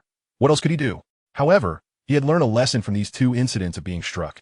It was now the year 2000, not some future time. If even his dear Bai Ling could land a punch. It was worth noting that Jing had also been quite courteous when they first met. That evening, Jiang Lai returned home with an unaffected demeanor. The atmosphere in the house was filled with a sense of celebration. His grandmother, Su Xiaowei, and 2 housekeepers were chatting and laughing merrily. The old lady and Su Xiaowei were delighted by Jiang Shan's return, as it signified that the so-called troubles Jiang Shan had mentioned had been resolved. The 2 housekeepers were simply overjoyed because, in her exuberance, Su Xiaowei had raised their wages from 200 to 500 yuan. This salary was considered quite high in the year 2000 for a small county town, especially for 2 women in their 40s or 50s. After all, as a long-term worker for a landlord, one's income is undoubtedly significantly higher than that of an ordinary person. The obedient grandson has returned. The dishes will soon be ready. You should call your father and urge him. The Chinese have a profound obsession with family reunions over meals. It is not merely a tradition reserved for festivals, but also a necessary ritual following significant events within the family. Although the 2 women in the household may not fully grasp the trouble at hand, they are aware that forcing Jiang Shan to divorce his wife and then seeking a solution overnight indicates a considerable predicament. While Jiang Lai played a role in this divorce, he had previously expressed his thoughts without leading to their separation. It begs the question of how Jiang Shan could act so decisively without a pressing crisis. Chapter Namwiba, Su Guoqing. The expression of emotions among the Chinese tends to be subtle, as they are accustomed to suppressing their innermost thoughts and feelings. Though no one speaks of these matters overtly, each person is acutely aware. Now, with Jiang Shan's return, not only has the family's previous gloom been dispelled, but the Jiang Shan group has experienced a similar transformation. Recently, the economic investigation team of the city abruptly seized all accounts of Jiang Shan Investment Company, while the city's safety inspection, environmental protection, and transportation departments commenced extensive inspections of the Jiang Shan Group's mines, brick factories, lime kilns, and transportation companies. The entire company found itself at a standstill, inciting tremendous panic. The people of Yuan Mountain County were well aware that the esteemed Jiang had provoked the wrong individuals, with rumors circulating of his imminent downfall. Those who relied on the Jiang family and the Jiang Shan Group were engulfed in anxiety, compounding the situation during this peculiar time. The Jiang Shan Group's principal figure, the esteemed Jiang, had gone missing. Not only had the esteemed Jiang disappeared, but even the junior Jiang had not made an appearance for a week. This fueled rampant speculation. Furthermore, driven by certain vested interests, news of the esteemed Jiang's divorce emerged from the County Civil Affairs Bureau, a bombshell that left various strata of Yuan Mountain County in shock. Many began discussing the possibility of surrounding Jiangshan Investment Company to demand an explanation. However, with Jiangshan's return today, the myriad rumors and fanciful conjectures that had plagued Yuan Mountain County seemed to have been halted, as if someone had pressed the pause button. Even the departments that had previously conducted rigorous inspections of the Jiangshan Group's various enterprises ceased their activities. The esteemed Jiang issued a directive. All mines, factories, kills, and vehicle fleets that had temporarily halted operations due to routine inspections were to resume full operations. Furthermore, the investment company was instructed to post a notice, compelling employees to contact investors to settle all outstanding investments with principal and interest. The ordinary citizens and the unknowing onlookers were merely entertained by the spectacle, while those of social standing, or who could discern the underlying essence of the situation, understood that an unseen force was engaged in a power struggle with the esteemed Jiang, and the outcome had been determined. The fact that the party under duress had not collapsed constituted a victory. Yet, it seemed that the investors were reluctant to retrieve their investments. This reluctance stemmed from the Jiangshan Group's astonishing achievement of delivering promised returns within just 6 months, boasting an annualized return rate of 20%. For instance, the proprietor of a small shop near a high school, who had invested 30,000 yuan in Jiangshan Investment Company half a year ago, received 36,600 yuan back after 6 months, sufficient to cover a year's rent for his shop, leaving him quite pleased. The local branch of the Industrial and Commercial Bank was also inundated with business. The bank president personally led staff to Jiangshan Group to handle transactions. Given the limited cash flow, he brought personnel to Jiangshan Investment Company, ensuring that refunds could only be processed to cards issued by the Yuan Mountain County branch. If one lacked a bank card from the branch, no matter, they could be issued one on the spot. Ultimately, the bank's deposit-raising objectives had to be met. Concurrently, the county bureau dispatched personnel to maintain order, with patrol officers surveying the vicinity of all enterprises under the Jiangshan Group. Throughout the afternoon, Jiangshan found himself inundated with visitors and phone calls in his office, from secretaries of county leaders, various officials, to prominent figures from society, yet everything progressed with remarkable orderliness. This exemplified the efficiency of the esteemed Jiang. It appeared that with a mere word from him, all resources within Yuan Mountain County were at his service. Father, Grandma is calling you home for dinner. In this atmosphere saturated with joy, Jiang Lai quickly forgot his earlier embarrassment at Xiao Bai Ling's place, casually sinking into the sofa to call his father. Jiangshan, having just resolved some matters at the company, only realized it was evening upon receiving his son's call. After hanging up, he issued a few instructions before preparing to return home. However, at that moment, a phone call interrupted his plans. It was Su Guoqing. Jiangshan hesitated for a moment. This former steadfast ally who had betrayed him at a critical juncture was calling. What could it mean? Upon reflection, he suspected it might be related to Director Liu. He did not delay, adjusting his demeanor slightly before answering the call with warmth. Old Su, what brings you to call me? Are you longing for a drink again? This was their usual banter, and Jiangshan reiterated it without any noticeable change. Once a person ascends to a certain position, their skin thickens and their depths deepen. Su Guoqing was no exception, nor was Jiangshan. On the other end of the line, Su Guoqing's hearty laughter echoed, teasing, "Ah, you old Jiang, can't hold your liquor, yet you're calling for a celebration. Should I come to you? Or will you come to the city?" Their camaraderie had been established long ago. They had met 20 years prior when Su Guoqing was a minor leader in a local police station.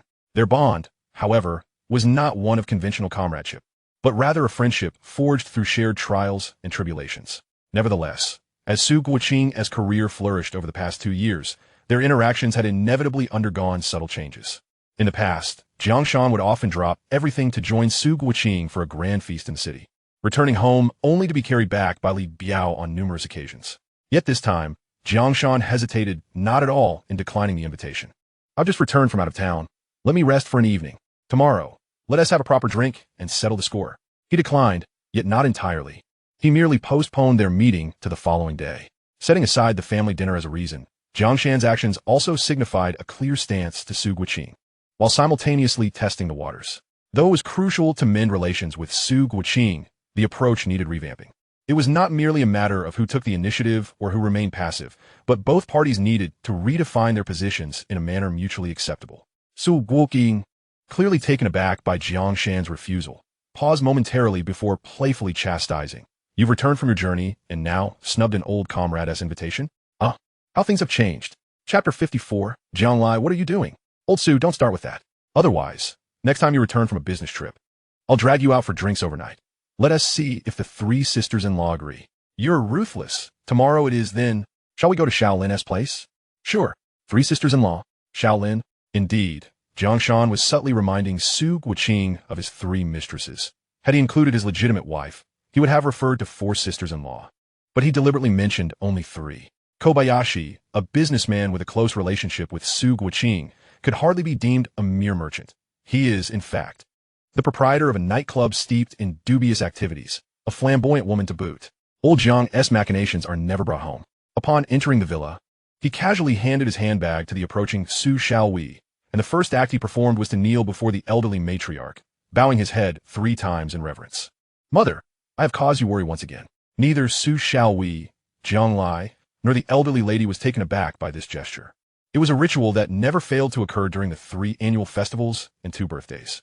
The elderly matriarch, with a beaming smile, helped her son to his feet and affectionately remarked, I believe you can overcome all difficulties. Do not fret. Tomorrow, go with Xiaowei to collect the marriage certificate, and that will bring me great joy. Su Xiaowei's radiant smile was enough to suggest she wished to shower the elderly lady with affectionate kisses.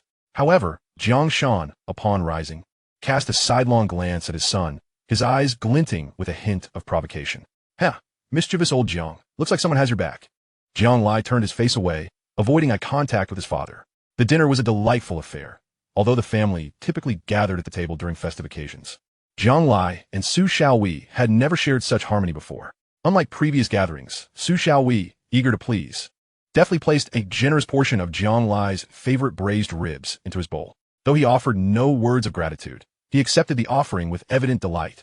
In the past, Jiang Lai might have discarded the ribs in disdain, even hurling a few jibes, but this evening, the elders felt a sense of pride seeing their son mature. Jiang Bao, your uncle has shared so much with you. Have you decided which university you will attend? Jiang Lai, engrossed in his meal, replied without a moment's hesitation, Shida, are you confident? Indeed. Despite Su Xiaowei harboring some reservations about Jiang Lai, she regarded him as a genius when it came to academics. She had witnessed him excel in examinations without apparent effort, a stark contrast to her own diligent studies in her youth that ultimately earned her a place in university, evoking a mix of envy and admiration. Observing the pleasant exchange between father and son, a warm smile graced her lips, wishing time would freeze in that moment. As dinner neared its conclusion, Jean Quan arrived, accompanied by his family. They greeted the elderly matriarch in unison, before the adults retreated to the study, while Jean Kiki trailed after her mother, her eyes darting towards Jiang Lai, often avoiding Su Xiaowei's gaze. Kiki, come here and let Annie Hui see you. You seem even more beautiful today. Su Xiaowei, with a hint of playful mischief, pulled Jean Kiki closer for a closer inspection, despite noticing her shyness under scrutiny. Li Huifan, Kiki's mother, enthusiastically chimed in. Kiki made a special effort with her makeup today, and this outfit is a designer piece she bought during her recent trip to Hong Kong, which she usually reserves for special occasions. Kiki blushed at her mother's revelation, having dressed up specifically for her meeting with Jiang Lai. Fortunately, Su Xiaowei's teasing was brief, and she soon turned her attention to chatting with her close friend, sparing Kiki from further embarrassment. Shall we go upstairs to play? Jiang Lai invited Keke. A perfectly ordinary proposition, yet Su Xiaowei cast a discerning glance at him. Li Huifan, delighted, encouraged Kiki, you two go ahead, I will chat with Annie Hui. But no arguing, understood? To Li Huifan, the childhood friends seemed destined for one another. It was unfortunate that Jiang Lai had previously shown little interest in her daughter, often causing Kiki to cry during their interactions. For a while, Kiki had even harbored a fear of Jiang Lai. Otherwise, they would have attended the same school. Their paths diverged when Jiang Lai went to the county's top high school, while Kiki went to the second. Now, witnessing Jiang Lai's invitation, Li Huifan felt elated. Both children had matured, and perhaps some time alone together would foster a deeper connection. Kiki, too, was excited. She had always enjoyed Jiang Lai's company since childhood. Although her feelings had waned in recent years due to his indifference, a recent encounter over drinks rekindled her affections, more intense than before. In the days leading up to this moment, she had often called and messaged him, only to be met with his claims of being busy out of town. Today, hearing that Uncle Jiang was back and that Jiang Lai would be home, she took special care to prepare herself for their meeting. Come, let us go to the study. I brought back many gifts for you from Shanghai, all in that room. Really? Of course. We're the best of friends. How could I travel without bringing you something? Jiang Lai's smile was sly as he spoke, leaving Kiki touched by his thoughtfulness. You're so kind, Jiang Lai, she exclaimed, happily following him into the room. However, as soon as Kiki stepped inside, Jiang Lai swiftly closed the door behind her, plunging the room into darkness as he turned off the lights. The room, a study designed by old Jiang for his son, was intended to be a sanctuary for learning, equipped with excellent sound and light insulation. Coincidentally, Kiki had a profound fear of the dark. Jiang Lai, what are you doing?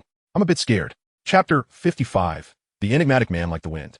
Jin Quan was an absolute opportunist. Since the Jiang family had managed to resolve matters seamlessly, Jiang Shan remained his most steadfast ally, a pillar he would cling to for dear life. After all of Jin Quan's business dealings were intertwined with the Jiang Shan group. Recently, Jiang Lai had casually mentioned Jin Quan to his father, even hinting that Jin Quan had dispatched Kiki to the Jiang household to gather intelligence after Jiang Shan left.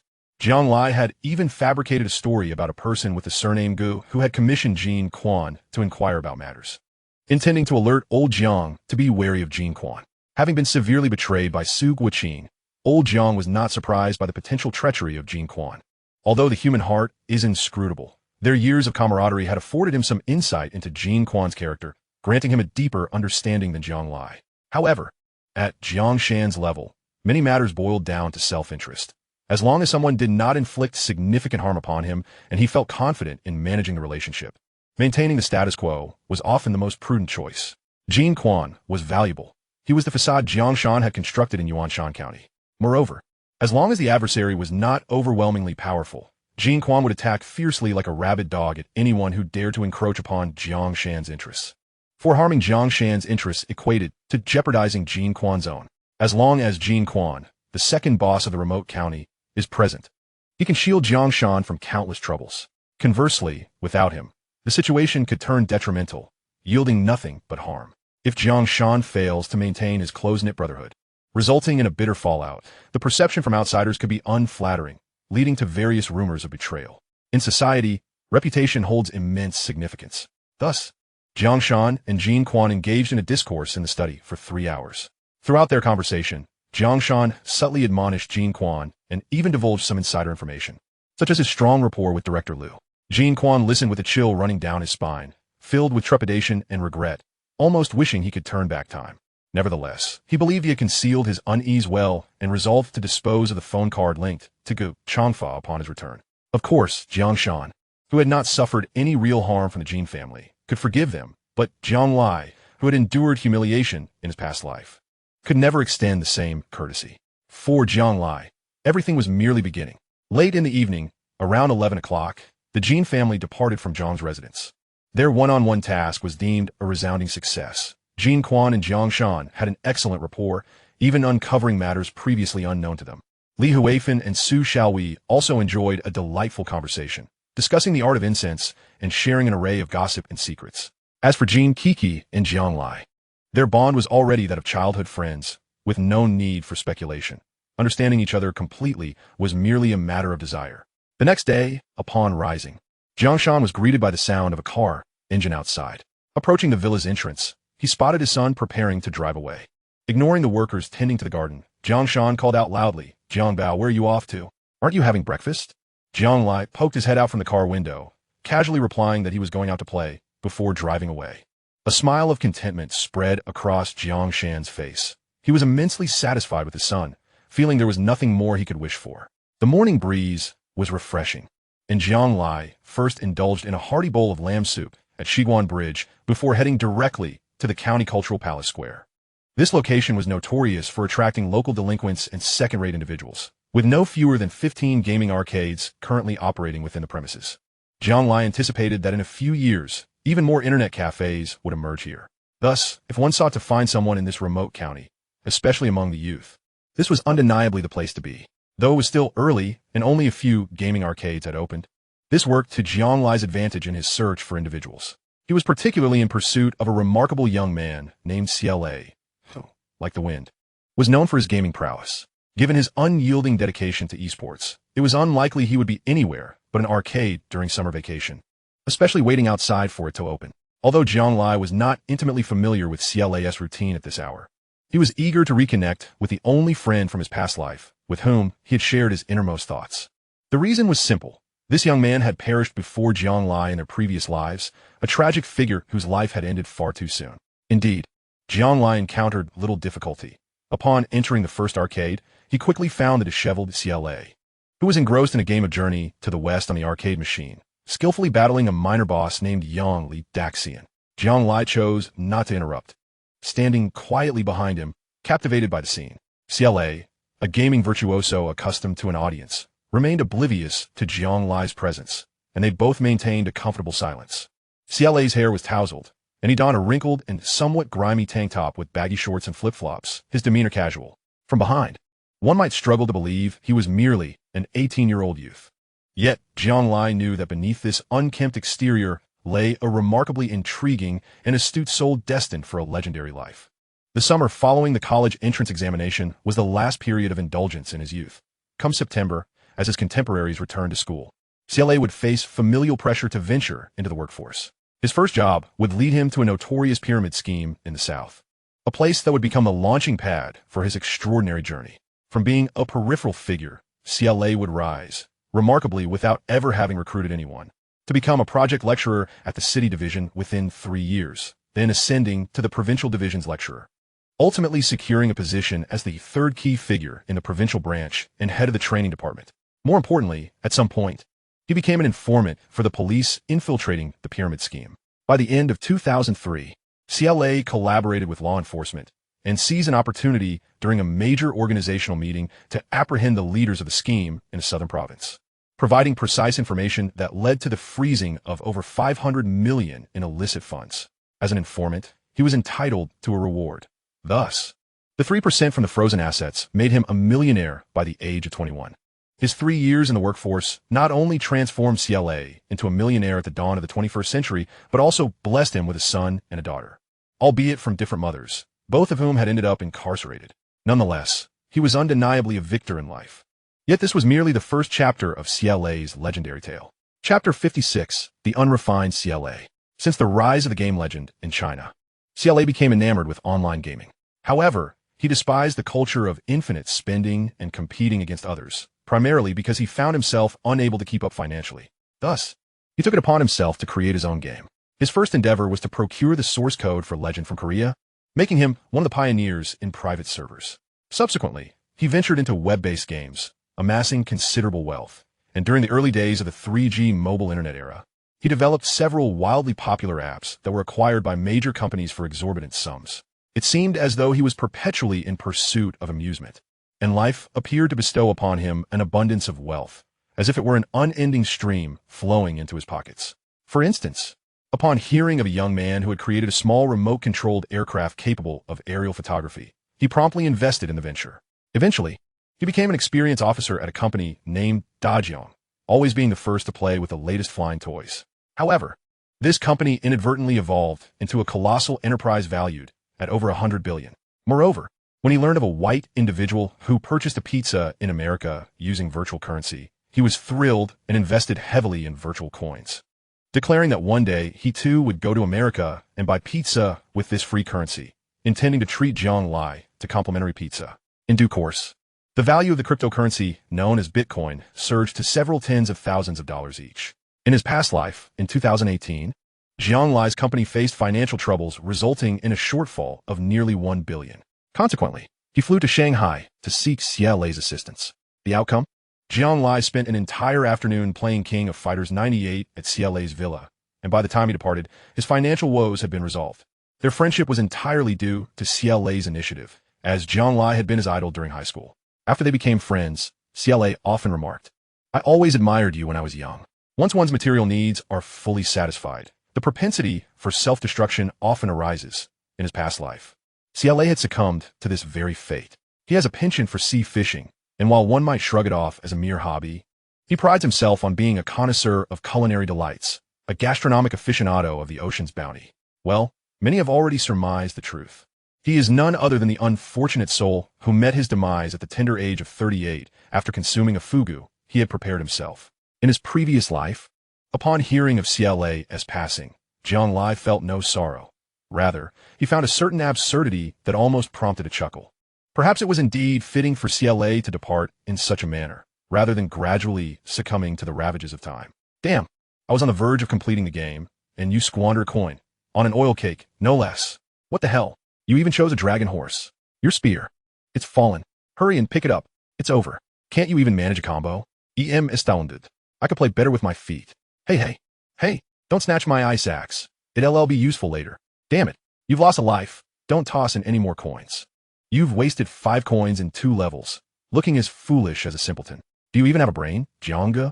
With Jiang Lai's entry into the game, CLA began to unleash a flurry of attacks. Though fixated on the screen, his mouth never ceased to berate his teammates, until Jiang Lai clumsily deployed a minor item that interrupted his combo, causing both of them to fall victim to the boss's wrath.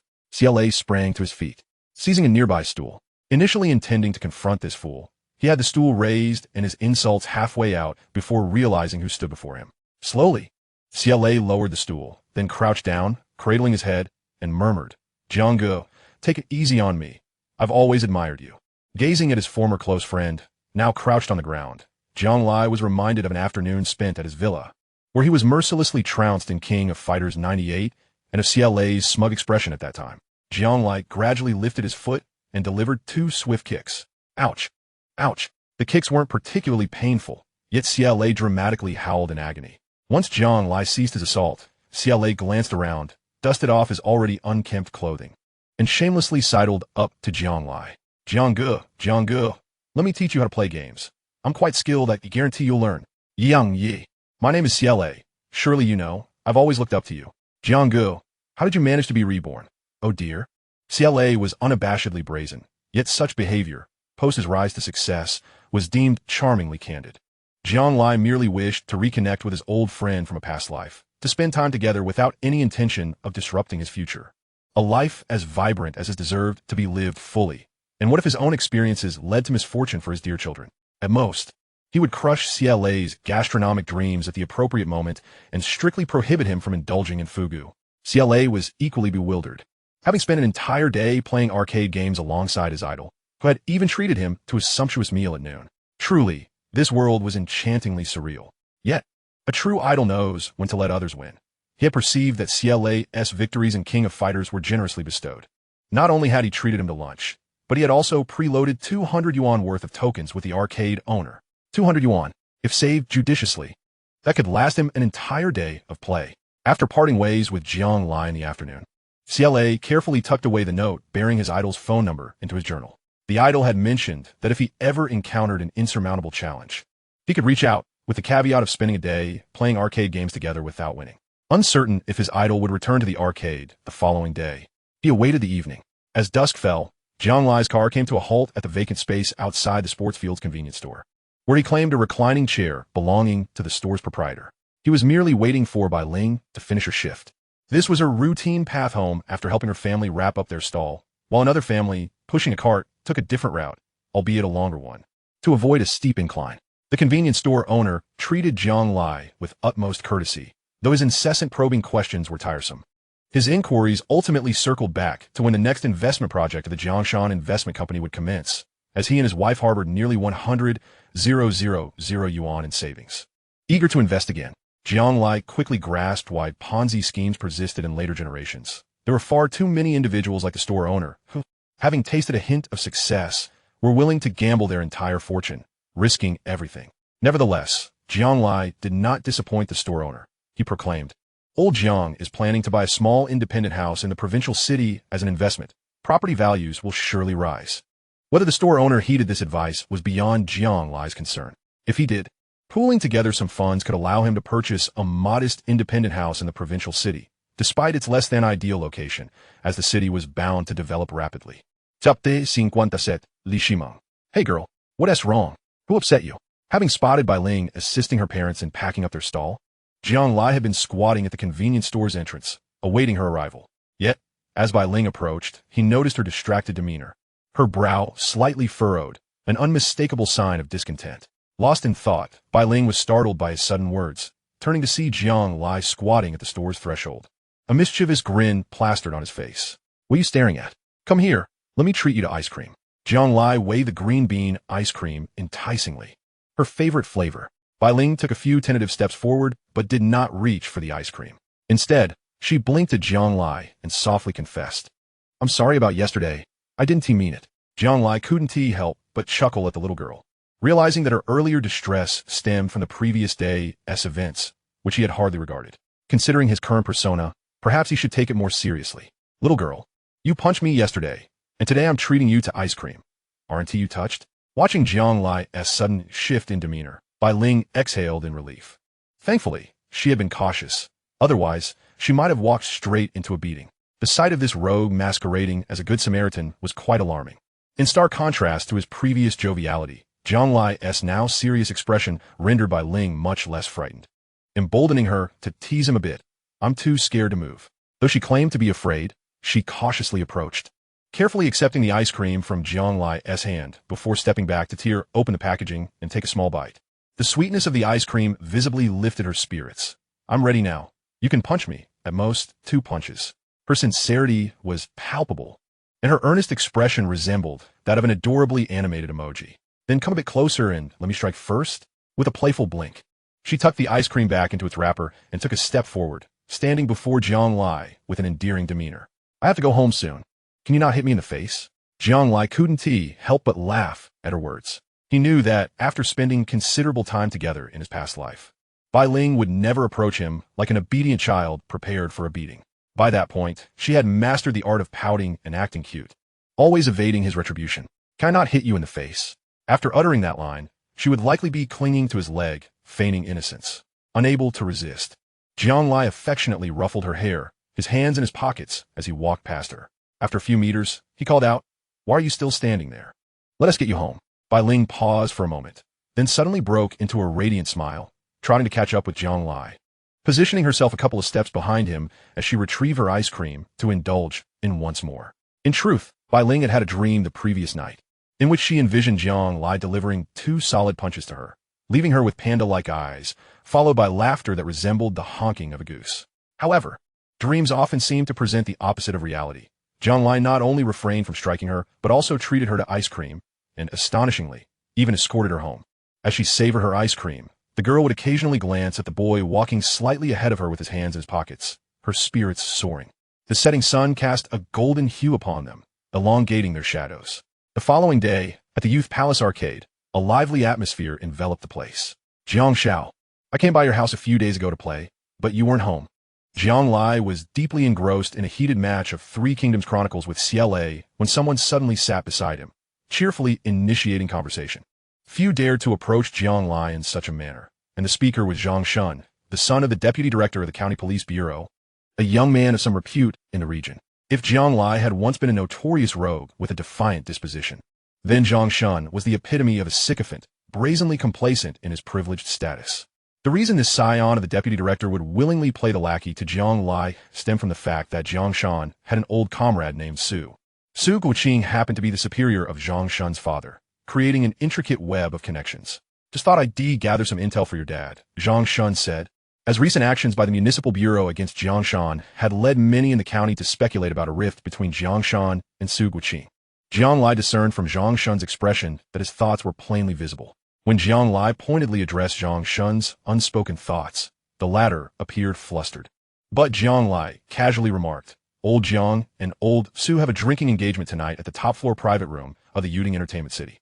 If your father has the meddle, perhaps he could serendipitously encounter him and establish a rapport." While fully aware that old Jiang could manage the situation, Jiang Lai was nonetheless inclined to assist in stabilizing sentiments. Yuan County was the bedrock of the Jiang family's influence, and at least for now, this foundation remained crucial.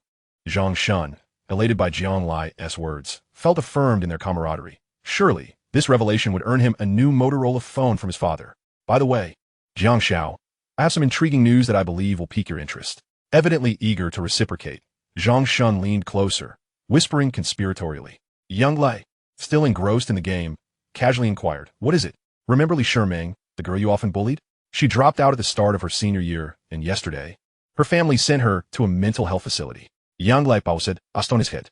Li Shimeng. Such a distant memory. She had been a blooming beauty at Bai Ling's former school."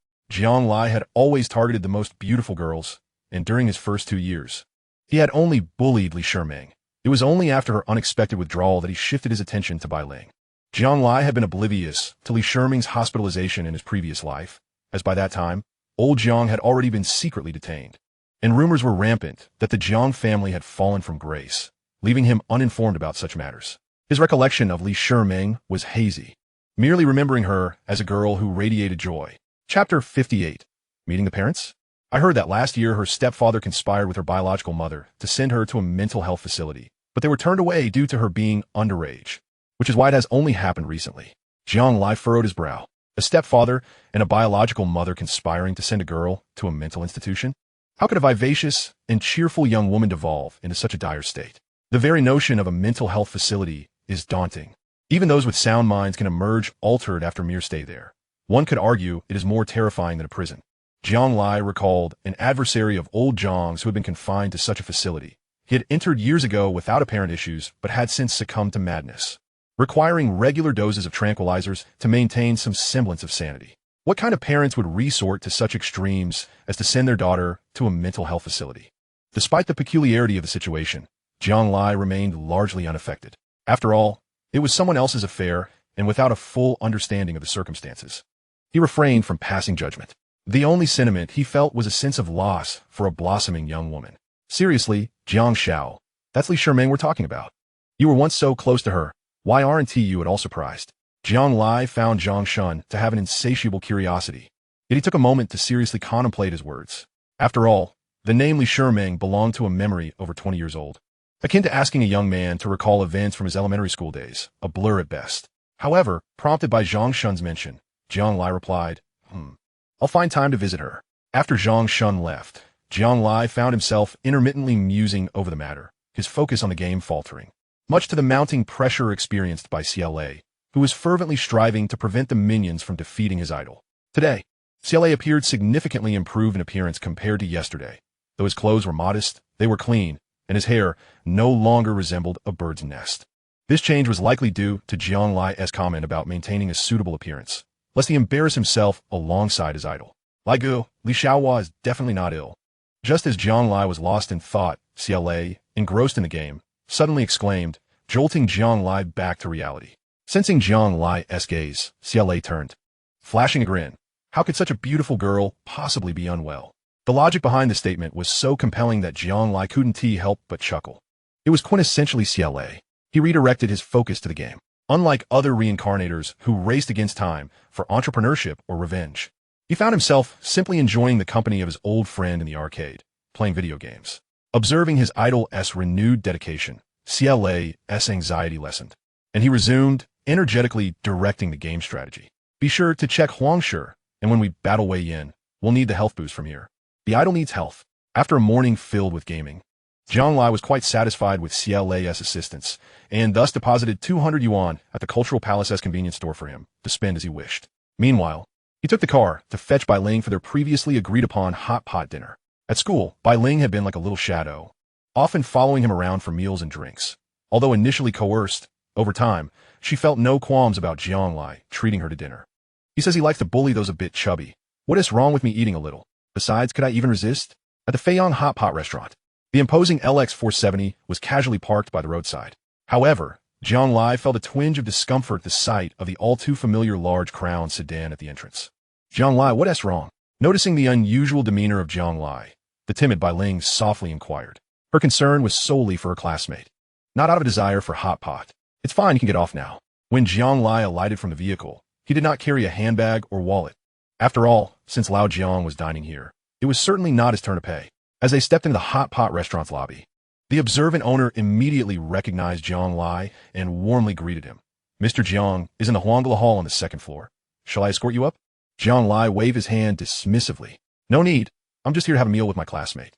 Please find us a private room.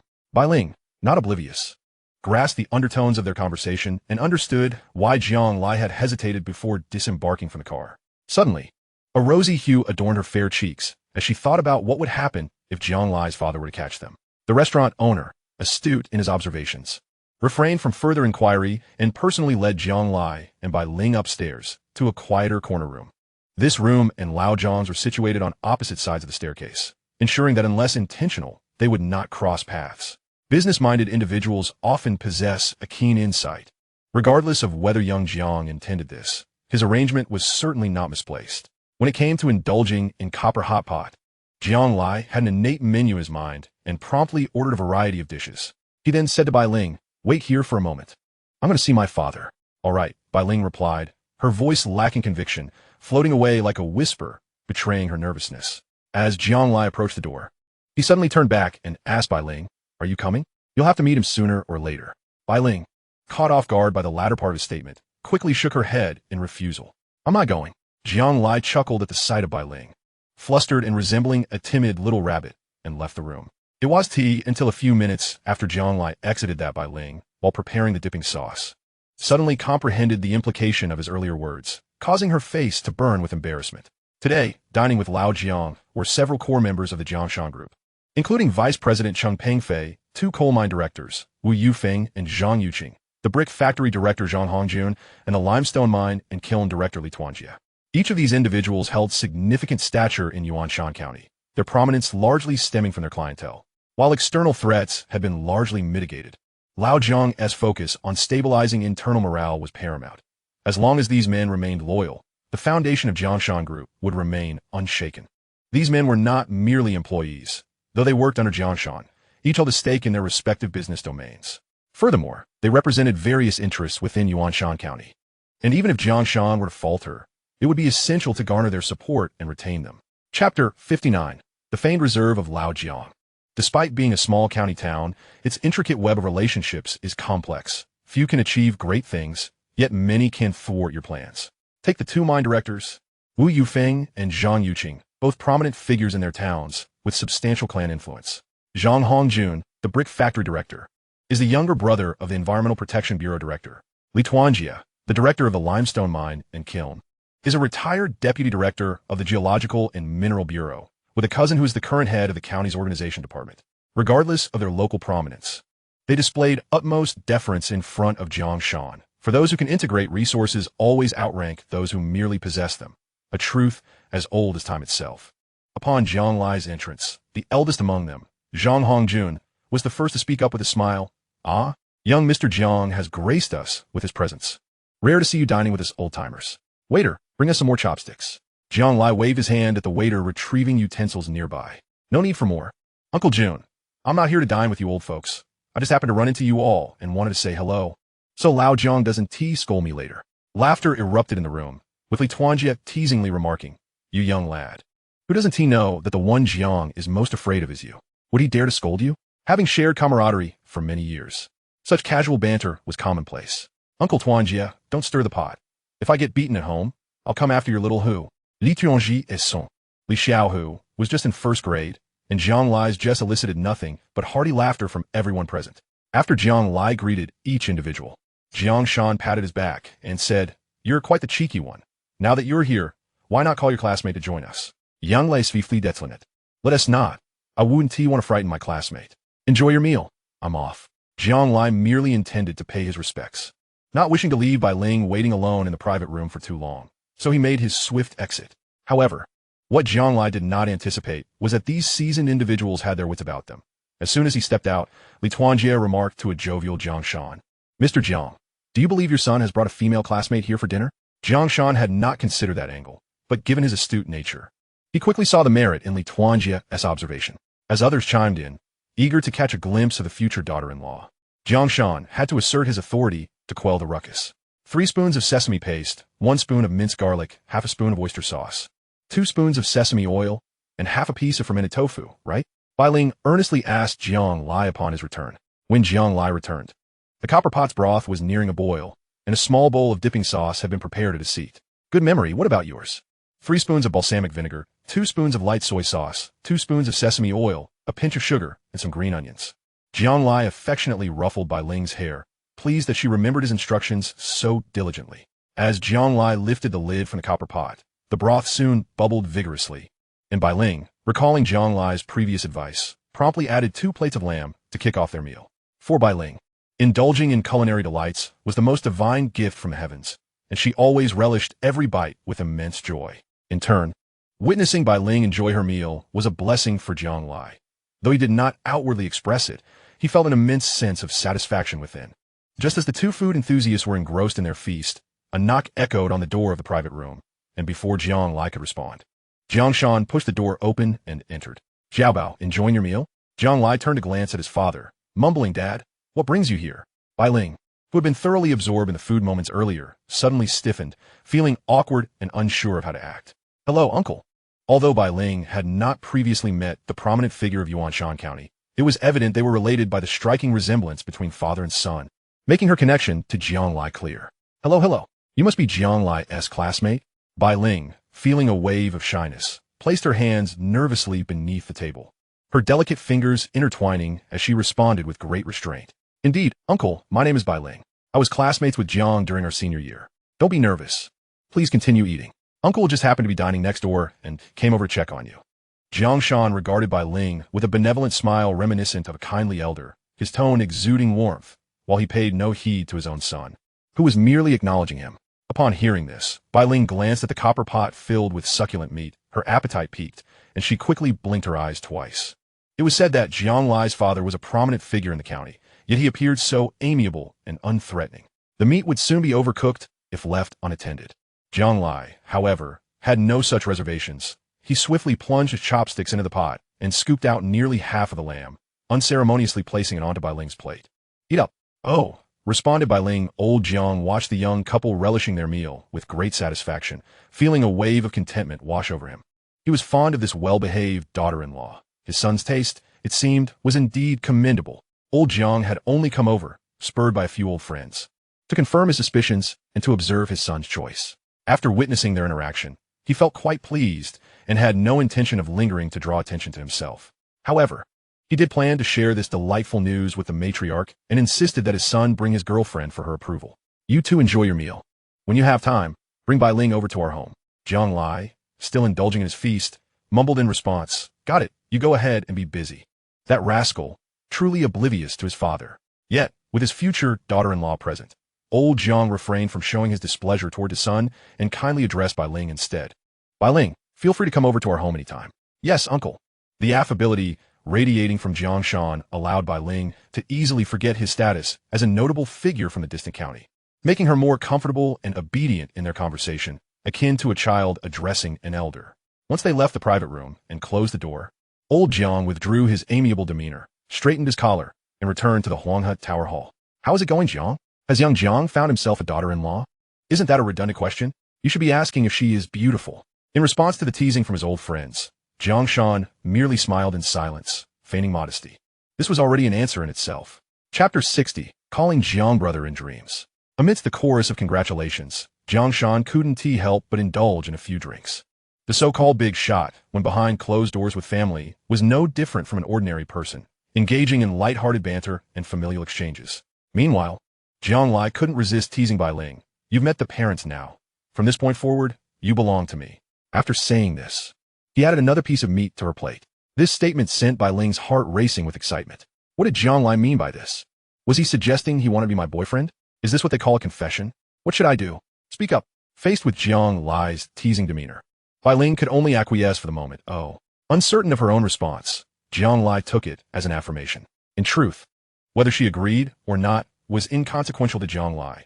He had never allowed this girl to slip away in his previous life, and he certainly wouldn't let her go in this one.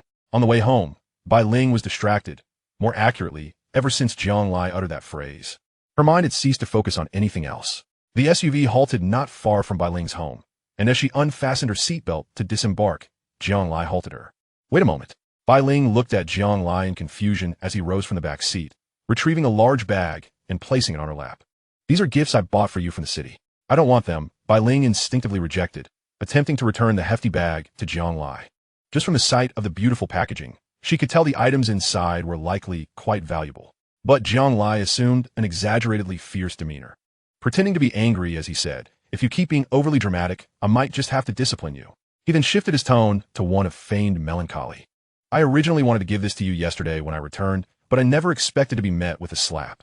At the mention of this incident, Bai Ling couldn't help but feel a pang of guilt. "I'm sorry."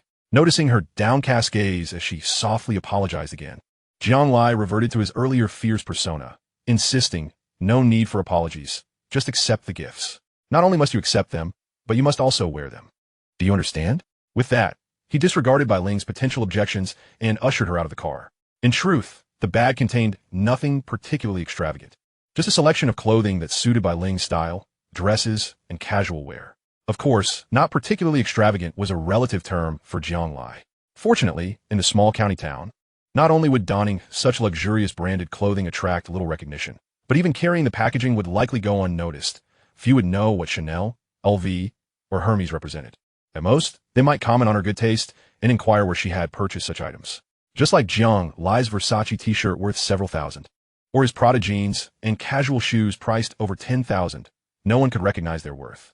And let us not even mention the nearly $1 million Vacheron Constantine watch on his wrist. It wasn't that Jiang Lai had a particular affinity for luxury goods, but rather, one is often judged by their appearance. In this society, whether one goes, it is customary to first regard the attire before acknowledging the individual.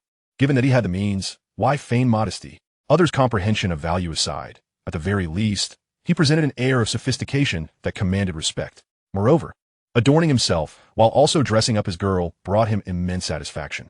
That afternoon, Bai Ling obediently donned a stunning white Chanel dress, ethereal in appearance, as she prepared to assist her parents at the sports field. Along the way, she attracted countless glances, particularly at her doorstep. Li Hao's eyes nearly bulged out. He felt that the white dress complemented the goddess perfectly. He silently vowed that when he eventually had a girlfriend, he would dress her in such a manner. However, Li Hao was unaware that many years later, he would receive a reminder of this moment in the form of a boomerang. Fashion is cyclical, and 2 decades later, Li Hao stood in the Chanel flagship store with his girlfriend, gazing silently at the model adorned in that classic white dress. The price tag was equivalent to half a year's salary, and he still couldn't afford it. Lumu had never felt as proud as she did in these past few days. Her son had truly made something of himself. Accompanying young Jiang had netted him 20,000 yuan. Money aside, her son was now officially employed by Jiang Shan Group, claiming to be at a managerial level with a fixed monthly salary of 5,000, plus social insurance and housing fund. Initially skeptical, she was soon presented with a labor contract bearing the prominent red seal of Jiang Shan Group. Her son might embellish, but that document was irrefutable. She never imagined that the son who once shunned hard work at the electronics factory, the boy who was perpetually idle and aimless, had truly risen to prominence. A monthly salary of 5,000 was already equivalent to her earnings from odd jobs over the course of more than a year. What, pray tell, are the 5 social insurances and 1 housing fund? I have heard it is a privilege bestowed only upon certain officials, while many other institutions with equally secure positions struggle to provide even the bare minimum of 3 insurances and 1 fund. Yet, it is not only Lu's mother who finds joy in this. The exuberance of young Lu Weiwei far surpasses that of her mother. Children are the most easily satisfied beings in the world, gazing at the array of exquisite clothing and toys that dazzle her eyes. The little girl joyfully dreams of calling her brother Jiang in delight, leaving Lu Yuan feeling quite envious. From yesterday to today, she has inquired of Lu Yuan countless times why her brother Jiang has not come see her. How one cannot resist the charm of a child's incessant chatter. As the little girl stood before the mirror in the inner room, carefully adorning her head with a pink butterfly hairpin, a familiar voice resonated from outside. "Young Master Jiang, what brings you here? Have you eaten? Please take a seat." Lu Yuan, noticing Jiang's arrival while Lu's mother was away visiting neighbors, hastily invited Jiang to sit down and took the initiative to brew him some tea. The tea leaves were superb, a fine Maojian priced at over 100 yuan per pound, specifically purchased after observing young Master Jiang's fondness for it during his time in the city, an offering reserved for his esteemed guest, which he himself could never bear to indulge in. "Brother Jiang, brother, behold what a gift it is. This tiny tot, so young, has already mastered the art of intonation. Her sweet calls of brother could easily eclipse the contrived voices of countless online streamers. A pure, natural lowly voice that leaves all who hear it utterly enchanted. Brother, do you think I am pretty?" The moment young Weiwei leaped into Jiang's embrace, she twisted away, retreating a few steps to twirl before him. Chapter 61. Marrying Brother Jiang when I grow up. The petite princess dress seems tailor-made for her, complemented by a pink butterfly hairpin, making her resemble a fairy tale princess come to life. Jiang found himself envious once more. Perhaps he should consult old Jiang about bringing her home to raise himself. What if Su Xiaowei bore him a younger brother? Is it pretty? Very pretty. Weiwei herself is even more beautiful than the dress. Regardless of age, every woman, from 80 to 3, universally delights in flattery. Upon receiving Jiang's compliment, Weiwei shyly uttered a heartfelt "Thank you, brother." Ignoring her biological brother's incredulous gaze, she cheekily wrapped her arms around her brother Jiang's, playfully climbing onto his lap, her delicate legs swinging freely in the air like tender lotus roots. However, Weiwei's hair, being rather yellow, paled in comparison to Jiang Lai's lustrous black locks. Although Jiang had no knowledge of who this Jiang Lai was, he surmised she was likely a little friend or classmate of Wei Wei's. Jiang carefully cradled her small frame to prevent her from falling and patiently explained to Lu Weiwei, "Your hair is yellow because you are picky with your food. If you eat properly and don't fuss, your hair will soon be as black as Jiang Lai's." Really? Her bright, expressive eyes fixed on Jiang, eagerly awaiting his affirmation. Indeed, it is true. Wei Wei is destined to grow into a stunning beauty, and as long as you eat well, you will undoubtedly surpass Jiang Lai. Jiang spoke with utmost sincerity. His little sister was destined to be a captivating presence. Had she ventured into the entertainment industry, she would undoubtedly overshadow the current stars. Yes, Wei Wei will eat on time, grow long black hair, and marry brother Jiang when she grows up. Ahem, cough, cough. Lu Yuan nearly choked on a mouthful of water, not only spluttering it out, but also succumbing to a fit of violent coughing. Brother, what is wrong? Are you worried that Wei Wei won't marry you in the future? Do not fret, for Wei Wei will indeed marry you. The innocence of a child is boundless. They remain blissfully unaware of the true meaning of marriage. To her, it is merely a whimsical expression of deep friendship learned from fairy tales. Jiang found himself charmed by the adorable girl, laughing heartily.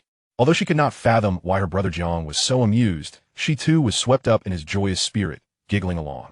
Children possess a remarkable sensitivity. Lu Weiwei could acutely sense Jiang's genuine affection for her. Of course, this was largely due to Jiang's sweetened words. Growing up in a household with limited means, the vivacious and beauty-loving Lu Weiwei was fearless, once boldly drawing a dragon on her shoulder and even chasing after boys, reducing them to tears. As she matured, she would blossom into a stunning beauty, her fiery personality akin to a spicy pepper, contrasting sharply with the obedient and charming demeanor she displayed before Jiang. There is no absolute good or bad in personality. However, Lu Weiwei is undoubtedly fortunate, for Jiang adores her spirited nature. In his past life, he had spoiled this little sister beyond measure. When Lu's mother returned, Jiang was just about to take his leave. Lu's mother reprimanded Lu Yuan sharply, chastising him for not informing her when young Master Jiang visited. Clearly, Jiang had underestimated his popularity within the Lu household, as Lu's mother grasped his hand, fervently expressing her gratitude for over 10 minutes at the door. Jiang, who could hardly endure such sentimentality, struggled through those moments before ultimately excusing himself under the pretext of needing to return home early. At the corner of the street, amidst the farewells of the family of three and the repeated calls of brother, "Come visit me more," from little Weiwei, Jiang drove away. Yet, his visit was not without purpose. He had entrusted Lu Yuan with a significant task, traveling to locate a person of utmost importance. Upon arriving at the Jiang family's villa, Jiang found it preferable to reside there after his rebirth, as it allowed him to be closer to old Jiang. Old Jiang had yet to return from a drinking session with Su Guoqing in the city, leaving only Su Xiaowei at home. As Jiang entered the villa, he found her diligently tending to old Jiang's favorite pot of bonsai. "Back already? Why didn't you drive?" This morning, Su Xiaowei had completed the procedures for her remarriage with Jiang Shan, a pleasant mood accompanying her throughout the day. Upon seeing Jiang return, she greeted him warmly and set aside her tasks to pour him warm water. "Yes, I parked outside," Jiang replied nonchalantly, ascending to the second floor before Su Xiaowei could finish pouring the water. Holding the teacup, she watched as Jiang bypassed the bedroom and headed for the study. Quietly, she entered the kitchen to brew him a pot of tea and prepare a delicate fruit platter. "Du Bao, may I come in?" The term "Du Bao" was spoken by Su Xiaowei with considerable trepidation, as she tentatively tested the boundaries of their relationship. Yet, she had her reasons. Before the child in her womb was born, she wished to establish a positive rapport with Jiang. With Jiang about to commence his university studies, he would only be home for about a month, thus amplifying her sense of urgency. Guomin, Jiang did not pause in his writing, but casually beckoned her in. In his past life, the youthful Jiang had struggled to manage his interpersonal relationships, often acting on impulse and instinct, inadvertently hurting many and being hurt in return. If he were to be reborn and once again allow chaos to reign in his surroundings, what meaning would that hold? Jiang Lai's reaction greatly encouraged Su Xiaowei. Upon entering, she beheld the profile of the earnest youth, deeply engrossed in his writing, and was struck by a resemblance to Jiang Shan's composed demeanor. She couldn't help but reflect on how this mischievous boy seemed to have matured overnight. Even after the college entrance examination, he was still so dedicated. She worried he might overexert himself and urged him to rest. Placing a fruit platter on Jiang Lai's desk, she gently admonished him. As she spoke, she tilted her head slightly to catch a glimpse of what he was writing, on the prospects and practical planning of retail department stores. Su Xiaowei was momentarily taken aback, realizing her stepson was drafting a business proposal. Moreover, she discovered for the first time that Jiang Lai's penmanship was exceptionally beautiful. The sharp strokes of his characters were akin to the edge of a sword, imbued with strength and aggression, yet when viewed as a whole, they exuded a grand elegance, surpassing even that of his father's handwriting. Su Xiaowei cherished calligraphy and possessed a commendable skill in various styles, including regular script, running script, and cursive. She firmly believed in the adage that one's handwriting reflects one's character. For instance, her own script was graceful and gentle, while Jiang Shan's was steady and imposing. In contrast, Jiang Lai's characters, though grand, revealed an underlying sharpness and intensity. The presence of such intensity suggested dissatisfaction within the writer. Yet Jiang Lai had been raised in a nurturing environment. Where could this intensity stem from? Was it merely a concealed resentment towards her? Observing the script was akin to observing the person themselves, and Su Xiaowei found herself lost in thought, her heart racing. However, Jiang Lai remained oblivious to Su Xiaowei's musings, merely glancing at the colorful fruit platter before thanking her without lifting his head. Though she should have felt delighted, Su Xiaowei descended the stairs with a heavy heart. 15 minutes later, she returned with an incense burner in hand. This time, she chose not to disturb Jiang Lai's writing, quietly placing the burner in a corner of the study. The Eastern incense was meant to calm the mind and dispel negativity. To her surprise, just as she prepared to leave, Jiang Lai paused, turning to her at the door and remarked, "If you're pregnant, you shouldn't be fiddling with these things. It's quite idle of you." Goodness, her kind intentions had been met with a reprimand from her stepson. Yet, Su Xiaowei naturally interpreted his words as concern for her. So instead of feeling anger, she responded with a gentle hum. An hour later, Jiang Shan returned home. Upon entering, he was met with a silencing gesture from Su Xiaowei, who had neatly arranged his shoes. "Jia Bao is writing in the study," she whispered, lifting her chin in a gesture of pride. "I just brought him fruit and incense." Observing his wife's expectant demeanor, Jiang Shan felt a swell of pride and affection, reaching out to caress her cheek. Well done, well done. Jia Bao is growing up. And so are you." Having once been the victim of the frequent squabbles between his son and young wife, Jiang Shan was now the happiest in the household with their reconciled relationship. "Tomorrow, let's prepare those two maids' rooms for Lu Jie and the others to stay. You shouldn't be running around while pregnant." This was the second expression of care Su Xiaowei received that day, and for reasons unknown, tears welled up in her eyes. "What's wrong?" Jiang Shan inquired. Su Xiaowei remained silent, burying her head against his chest, her tears flowing uncontrollably.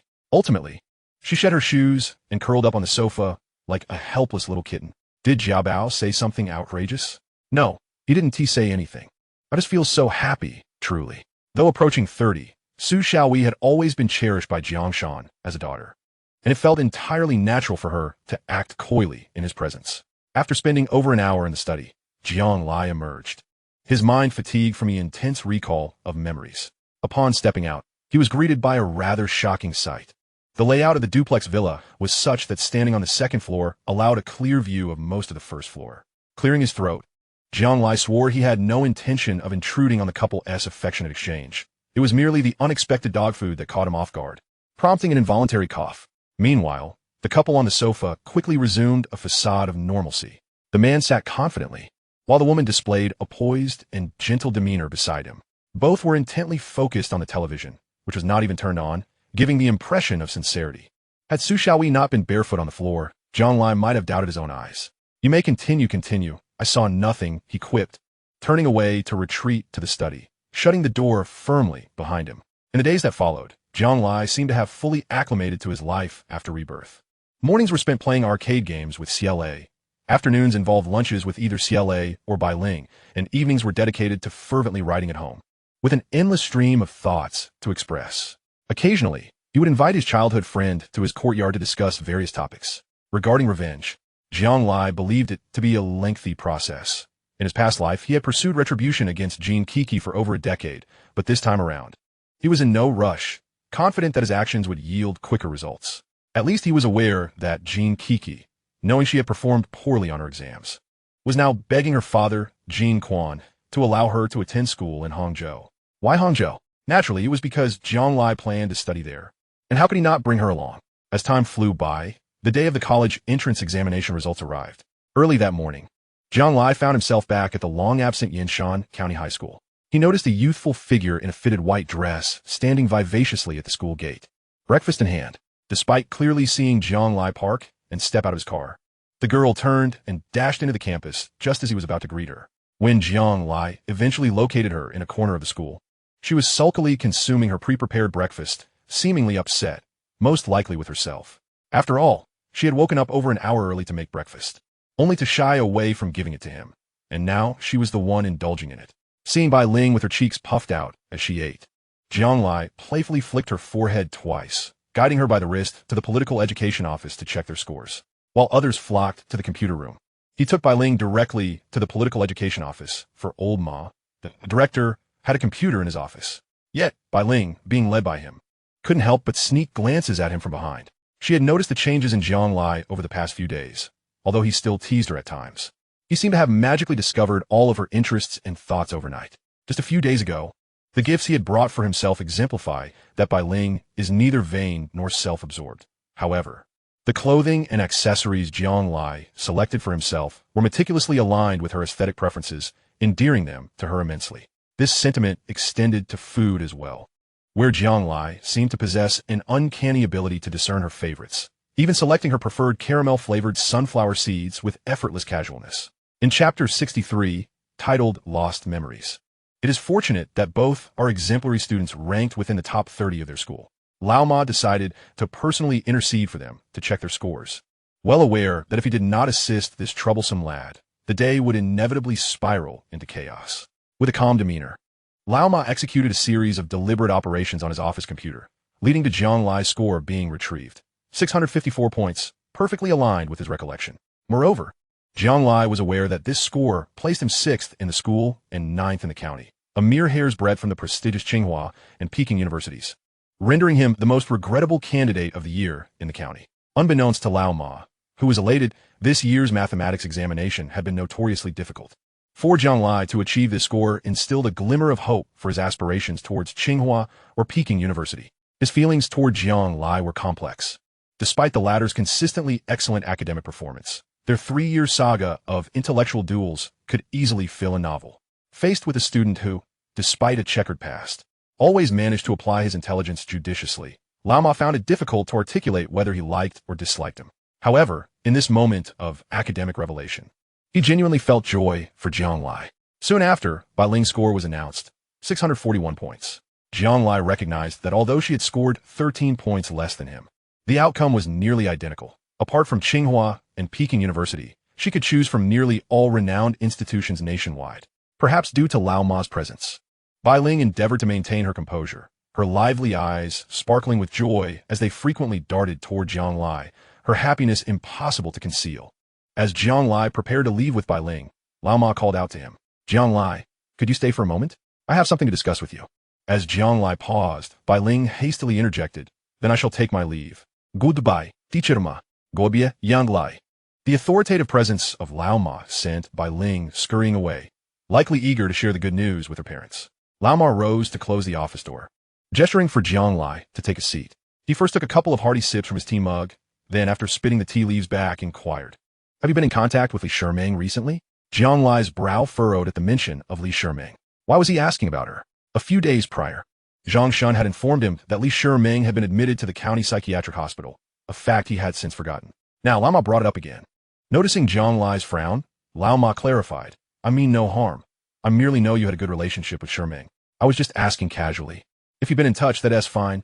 If not, it's of no consequence." Though the words were benign, Lao Ma's tone was laden with a sense of regret. Jiang Lai understood that Lao Ma's inquiry was not merely idle curiosity. He was waiting for more. Sure enough, after taking another sip of tea, Lao Ma lit a cigarette, allowing the smoke to veil his expression as he reminisced. "I recall 2 years ago, at the start of the school year, when Li Shiming came to my office with red-rimmed eyes to report that someone had bullied her. Upon investigation, it turned out to be your doing. I told her that handling such matters at the beginning of the year was inappropriate and that I would address it when the opportunity arose. Yet here we are, all the way to graduation, and I feel quite remorseful for her." "Is that so?" Jiang Lai mused, scratching his nose, unable to recall the incident. "She attempted to take her own life yesterday. Had it not been for the vigilance of the hospital staff, she might not have survived." Upon hearing the first part of this revelation, Jiang Lai's heart inexplicably jolted. Once Lao Ma finished speaking, he felt a wave of relief wash over him. "She asked the nurse who discovered her to contact me, wishing to meet. I went to see her. Do you know what she said to me? Jiang Lai maintained a neutral expression, revealing no particular emotion as he shook his head. She said she wouldn't report the incident and inquired about your examination results.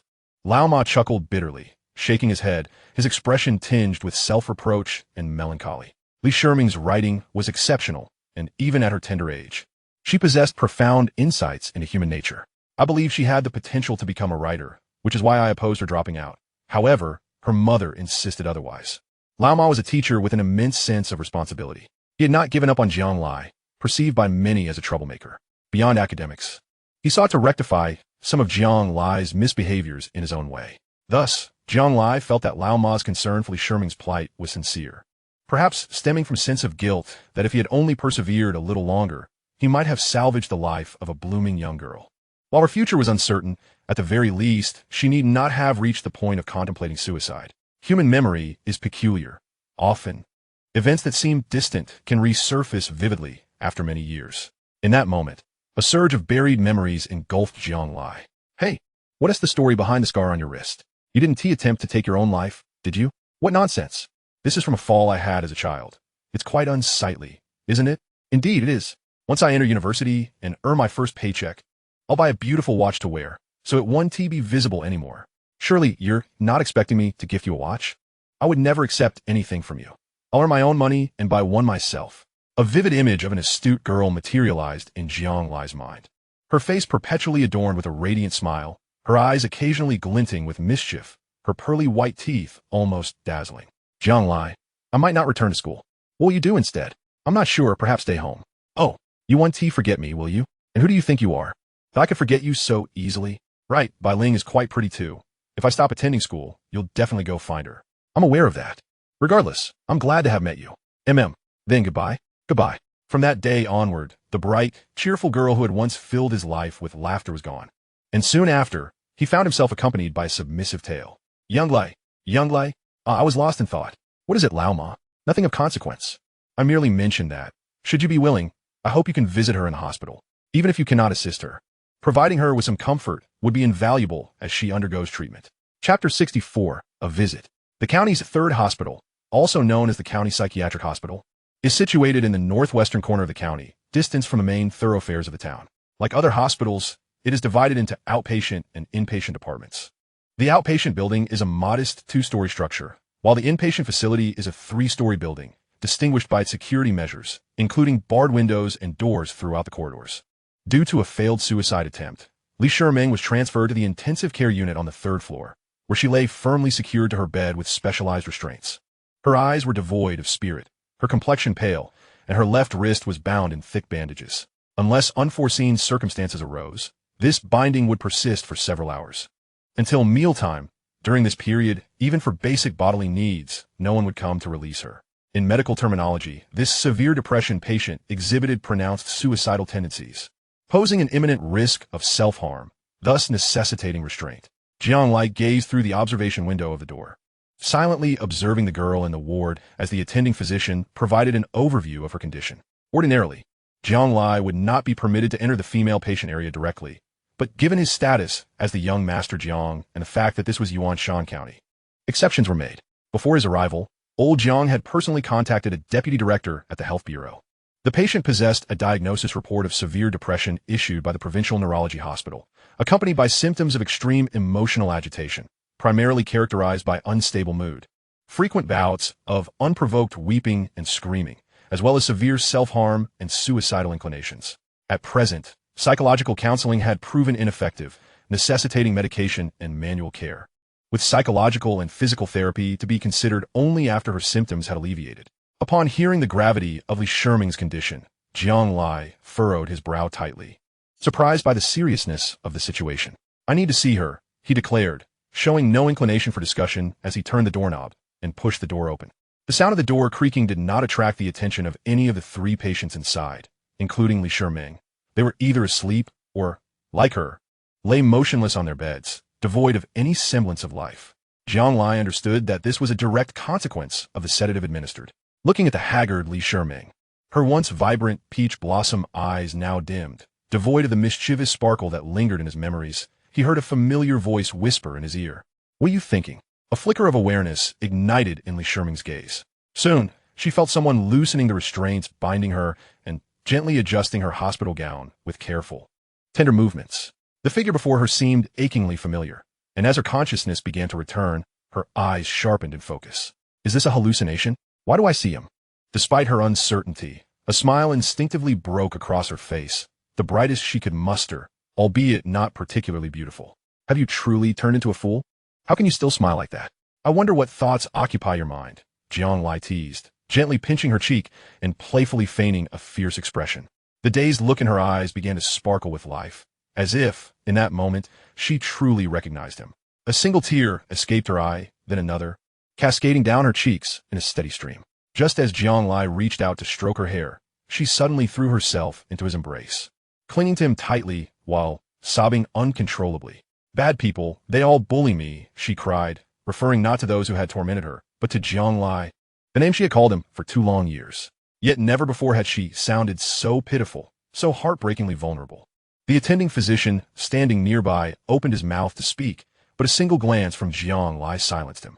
He simply held her head gently, his other hand soothing her back. On the way here, he had recalled many moments spent with Li Shiming, and the initial strangeness of her weeping in his arms evaporated entirely. He wondered if old Ma had ever informed her of the upheaval at home during his visits.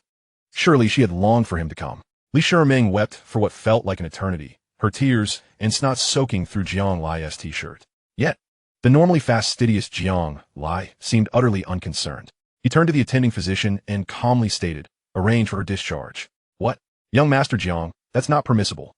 The physician replied, but was swiftly interrupted by Jiang Lai, who repeated his command, this time with far greater intensity. "Arrange for her discharge." Clearly daunted, the physician hesitated to continue the argument, stating he would consult his superiors before hastily exiting to make a phone call. Jiang Lai looked at the tear-streaked face of Li Shiming and gently said, "Shall I take you to the best hospital in the world to treat your illness? Whoever has bullied you, tell me. You know, I'm the bad guy, and I excel at dealing with bullies."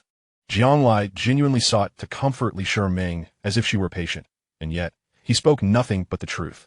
"I'm not sick," she protested, her gaze fixed apprehensively upon Jiang Lai. In recent days, she had uttered this phrase countless times, yet no one had believed her. If she spoke softly, they would dismiss her.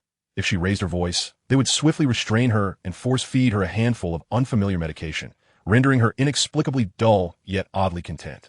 That sensation terrified her. She could only utilize every means at her disposal while still able to control her thoughts to convey to those around her that she was not ill. But no one ever believed her. Everyone regarded her as a madwoman, a lunatic, regardless of whether she behaved normally or was in a state of hysteria. They would rather trust the so-called diagnosis her parents had obtained from who knows where than believe that she was truly a patient. "Come on, smile for me, and I'll believe you're not sick." Seeing Jiang Lai abandon his previous tone of coaxing and instead joke with her as he had in the past, Li Shiming immediately flashed a radiant smile. She had lost considerable weight, and her hospital gown hung loosely on her frame. From Jiang Lai's elevated perspective, it was almost alarmingly apparent. It was important to note that patients in the intensive care unit were not permitted to wear undergarments due to frequent restraints. Jiang Lai felt momentarily dizzy at the sight, but his mental fortitude, honed over 40 years, remained intact. He carefully reached out to fasten the top button of her gown, ensuring her collar was properly arranged. The attending physician returned, observing the starry-eyed Li Shiming focused entirely on Jiang Lai. Hesitantly, she said, "Young Master Jiang, the director does not consent to your taking the patient away. He requests you meet him in his office for an explanation." Upon hearing this, Li Shiming slowly rose from the edge of the bed, extending her delicate fingers to gently touch Jiang Lai's brow. "Frowning is not handsome at all. Visiting hours are over. You should leave." The feigned nonchalance in her tone only served to deepen the furrow in Jiang Lai's brow. Smack! With barely a pause, Jiang Lai bent down and delivered a resounding slap, admonishing, "Talk less." He then turned his gaze back to the doctor. "Lead the way." The doctor, taken aback by the audacity of this young scion, could hardly believe he truly intended to take someone directly from the third hospital without at least an adult accompanying him. Moreover, she discerned that Jiang was likely the boyfriend of the patient, Li Shiming, given the way the girl's eyes seemed glued to his face. A delicate beauty like her being whisked away by a headstrong youth raised concerns. Even if they were in a relationship, what if something went awry? What would the family say when they came to the hospital seeking answers? As a public servant, she was keen to extend a courtesy to the Jiang family. Yet who would willingly gamble their career on the whim of a mere boy? After a moment's hesitation, The doctor could only internally brace herself for the impending storm. Please proceed, young Master Jiang. The director is in the outpatient building on the first floor.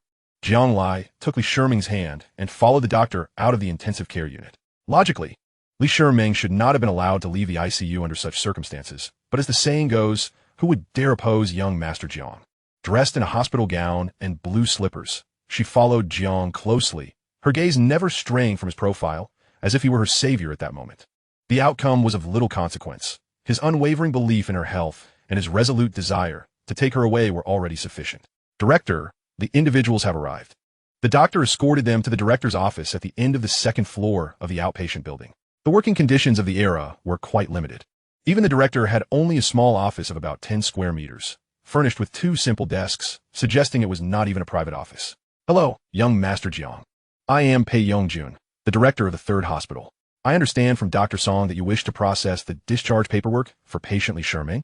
Pei Yongjun, around 50 years old, with a gaunt face and old-fashioned glasses, appeared quite amiable. However, Jiang Lai had never been one to judge by appearances. Since you are aware, let us proceed with the paperwork. Jiang Lai adopted a haughty demeanor, disregarding Pei Yongjun's words. Engaging in a formal exchange would only lead to a lengthy discussion about procedures, principles, difficulties, and consequences, ultimately stifling Jiang's request with a barrage of reasons.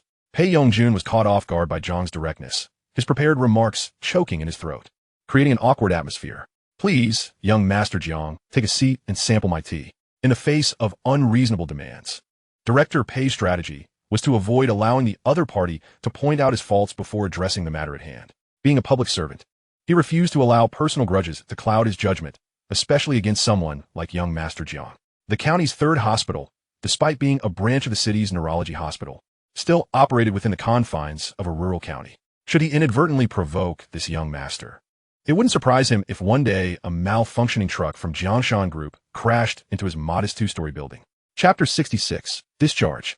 Seeing the director lacking the commanding presence he had on the phone in front of young Master Jiang, Dr. Song quickly devised an excuse to leave. Meanwhile, Jiang Lai sat confidently on the sofa, pulling Li Shiming beside him, watching Pei Yongjun prepare tea for them. As he took the first sip, Pei Yongjun spoke.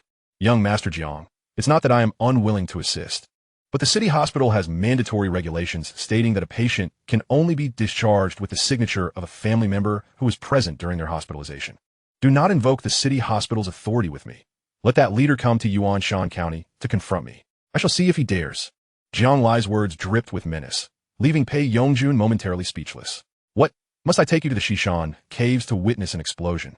The mention of the Shishan caves sent a shiver down Pei Yongjun's spine. This young master was utterly unreasonable. He had not outright refused, yet Jiang was already issuing threats. The Shishan caves were steeped in local lore. The term explosion was not a literal one, but rather a euphemism for triggering detonators. This tale harkened back to Jiangshan's darker history. When Jiangshan first contracted the coal mine in Shishan, several influential figures sought to undermine him, attempting to extort a stake in his venture. In a bold move, a novice like Jiangshan invited these figures to the mine for a tour, which involved a close encounter with detonators. They witnessed detonators being used to split rock, leaving them trembling with fear. To enhance their experience, Jiangshan even strapped detonators to each of them and ignited the fuses deep within the mine. Ultimately, the detonators did not explode, but each of these so-called big brothers was terrified to the point of losing control. The eldest among them even developed hallucinations, convinced someone was out to kill him, and now resided in a psychiatric hospital. As the story spread, it morphed into urban legend, claiming that Jiangshan's first detonation had claimed the lives of several individuals, while subsequent ones were merely fortunate to escape. Such fantastical tales, no matter how outrageous, found willing believers, and the more one denied them, the more convinced they became. Thus, the phrase to witness an explosion in the Shishan caves became the most menacing phrase in Yuanshan County. While others might dismiss it as mere banter, it was young Master Jiang delivering the threat. How could Pei Yongjun not be apprehensive? However, Pei Yongjun, confronted by the youthful visage of Jiang, hesitated to let him leave. After all, the notion that a young boy was impulsive was deeply ingrained. What if this young master acted rashly? If a significant mishap were to occur, it would not be something he could easily manage. Jiang Lai, perceptive as ever, recognized Pei Yongjun's apprehension and remarked, I merely wish to transfer Li Shiming to a better neurology hospital in Shanghai or Beijing. There is no need for concern, Director Pei. Our Jiang family has always treated friends with respect. If you could assist us today, it would mean that you're a friend of Jiang Lai. And friends of Jiang Lai are esteemed guests of Jiangshan Group, with a dual approach of a firm hand and sweet words. Jiang Lai demonstrated a level of sophistication that left Pei Yongjun feeling that this young man was indeed extraordinary. Pei Yongjun, already swayed, reasoned that someone who climbed from an ambulance driver to the director of the county's third hospital could not possibly be ignorant of times. Thus, he expressed his final concern. What if the patient's family comes seeking her? As he spoke, Pei Yongjun's gaze shifted to the quietly seated Li Shiming beside Jiang Lai, who was fixated on Jiang's profile. As someone who had been through similar experiences, she understood their connection all too well. That is a matter pertaining to Jiangshan Group. Jiang Lai added, after a moment of contemplation, they will not come. Pei Yongjun, gnashing his teeth in internal deliberation, took a few sips of tea before finally relenting. As you are aware, the situation concerning patient Li Shiming is rather unique. Should you, as her family member, insist on her discharge, our hospital recommends that you closely monitor her condition during her time at home, and should any abnormalities arise, prompt medical attention must be sought. Jiang Lai chuckled upon hearing this. It was evident that Pei Yongjun possessed a certain adaptability. Within Pei Yongjun's desk drawer lay a complete set of discharge paperwork, which he swiftly filled out with his pen, signing his name in the section designated for leadership approval. Jiang Lai then boldly inscribed Hu Kyuj in the family member section, the name of Li Shiming's mother, and beneath it added a few extra words, accompanied by Jiang Lai. Upon seeing this, Pei Yongjun genuinely breathed a sigh of relief. This young Jiang was not only resourceful, but also quite adept at navigating interpersonal dynamics. Personally escorting Jiang Lai and Li Shiming to the car, Jiang Lai lowered the window after starting the vehicle and addressed Pei Yongjun, who stood outside. I shall take her home. This afternoon, someone will deliver a mid-autumn festival gift from Jiangshan Group to both you and Dr. Song. I trust there will be no rumors circulating in society. Watching the taillights fade, Pei Yongjun felt a tumult of emotions. He could not help but admire the cunning of this young man. But as he pondered, his thoughts swiftly shifted to the anticipated mid-autumn gift arriving later that afternoon. Dr. Song, please come to my office. Inside the car, Jiang Lai refrained from directly inquiring about the situation with Li Shiming. Instead, he affectionately ruffled her hair, saying, I know I'm quite handsome, but there is no need to stare at me so intently. If you keep this up, I might become overly proud. You bad man. Tell me this isnta dream, right? Li Shiming still believed she was trapped in a dream, a figment of her own imagination. How could that carefree, indifferent scoundrel, who had never taken anyone or anything to heart, suddenly transform into a gallant hero descending from the skies to rescue her? How could the gentle, mature, capable man before her possibly be the same boy she had once known, who delighted in tormenting little girls and remained utterly indifferent to others' feelings? Thus, she dared not take her gaze off Jiang Lai's face, fearing that a mere blink might awaken her from this beautiful dream, thrusting her back into the grim, frigid reality. Dream? Silly girl, what are you thinking? Does it hurt? Does it hurt? Jiang Lai pinched Li Shiming's cheek gently, twisting it slightly with a playful grip, asking her twice. It hurts, it hurts. She responded affirmatively each time. However, despite her words, a delightful smile graced her face, her eyes curving like crescent moons. At the county shopping center, Jiang Lai disregarded the security guard's wave and parked the rugged vehicle directly at the entrance. Ignoring the guard's attempts to knock on the window, he instead instructed the girl in the passenger seat. Sit up straight. Li Shiming obediently sat up, her chest proudly lifted. Jiang Lai assessed the situation, estimating the size to be between B and C, before affectionately ruffling the girl's hair again, speaking to her as one would to a child. Stay in the car. I'll go inside and buy you some clothes. The moment he spoke, she reacted like a startled fawn, her smile vanishing in an instant. Panic washed over her as she clutched Jiang Lai's arm tightly, shaking her head rapidly and pleading, Don't leave me. Jiang Lai, unaware of the experiences that had rendered her so insecure and anxious, felt a pang of discomfort in his heart. Rest assured, I'm merely going in to buy you some clothes. Before he could finish, the girl beseeched, I want to go with you. Faced with her heartbreakingly fragile gaze, Jiang Lai nodded in agreement without a moment's hesitation. As for the hospital gown she wore, was it truly of any significance? Lowering the driver's side window, Jiang Lai beckoned the security guard who had previously halted his colleague. Hey, come over here. The distance was short, and the guard, having been attentive to the situation, immediately approached with a fawning smile. Young Master Jiang, how may I assist you? You know me? That makes things easier. Please gather about 10 individuals, either gender, preferably tall, and do so swiftly. As he spoke, Jiang Lai extracted a small bundle of 100 yuan bills from his bag and handed it to the guard, at least 3,000 yuan. The guard, visibly excited but momentarily hesitant to accept the money, was urged by Jiang Lai's furrowed brow. Take the money and hurry, 100 for each. The rest is yours. The guard, bowing and smiling ingratiatingly, accepted the money and quickly entered the shopping center. Within 5 minutes, he returned with a group of about 20 individuals, both men and women, all robust or tall. Jiang Lai exited the vehicle and opened the passenger door, allowing the crowd to encircle him and Li Shiming, marching grandly into the shopping center, heading straight for the women's clothing store.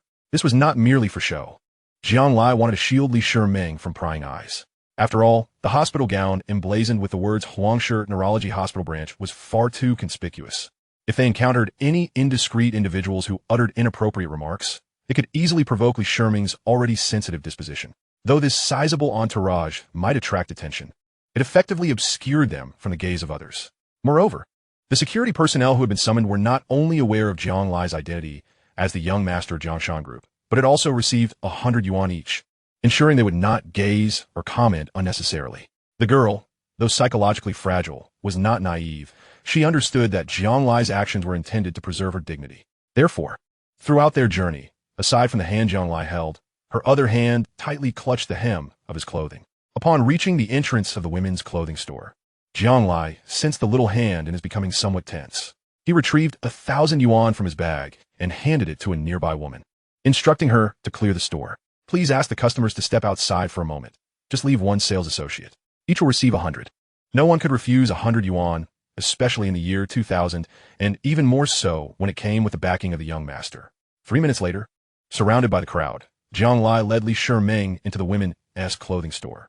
Upon entering, he immediately pulled down the store's rolling shutter.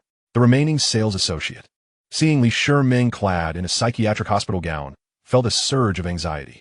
The moment Jiang Lai shut the shutter, her mind conjured a flurry of unsettling thoughts.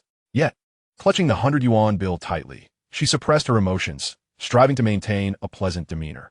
Please help my friend select an outfit and some undergarments. In this day and age, those working as sales associates in brand stores were typically sharp-witted individuals. After only a brief hesitation, she quickly grasped the essence of the request.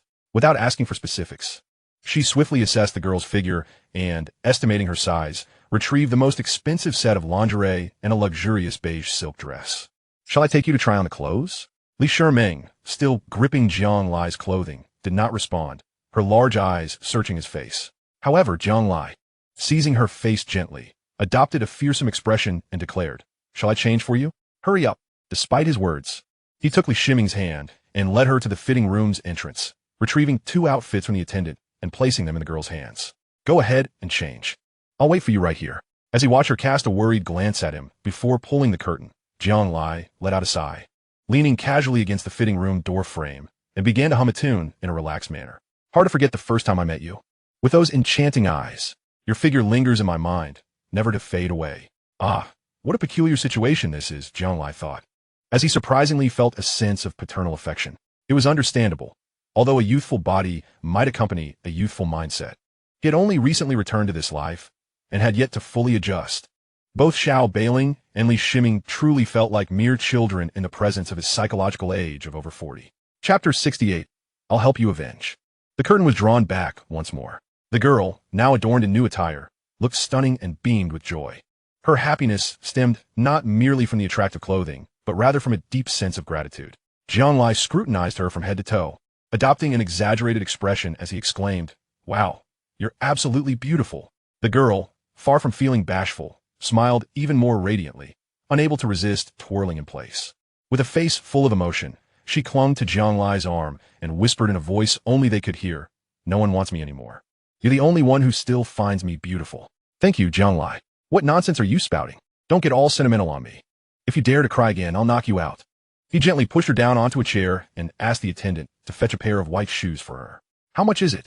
Sir, this silk dress is 688 yuan. The undergarments are 460, and the shoes are 170, totaling. Here, take this. Consider the excess as a tip.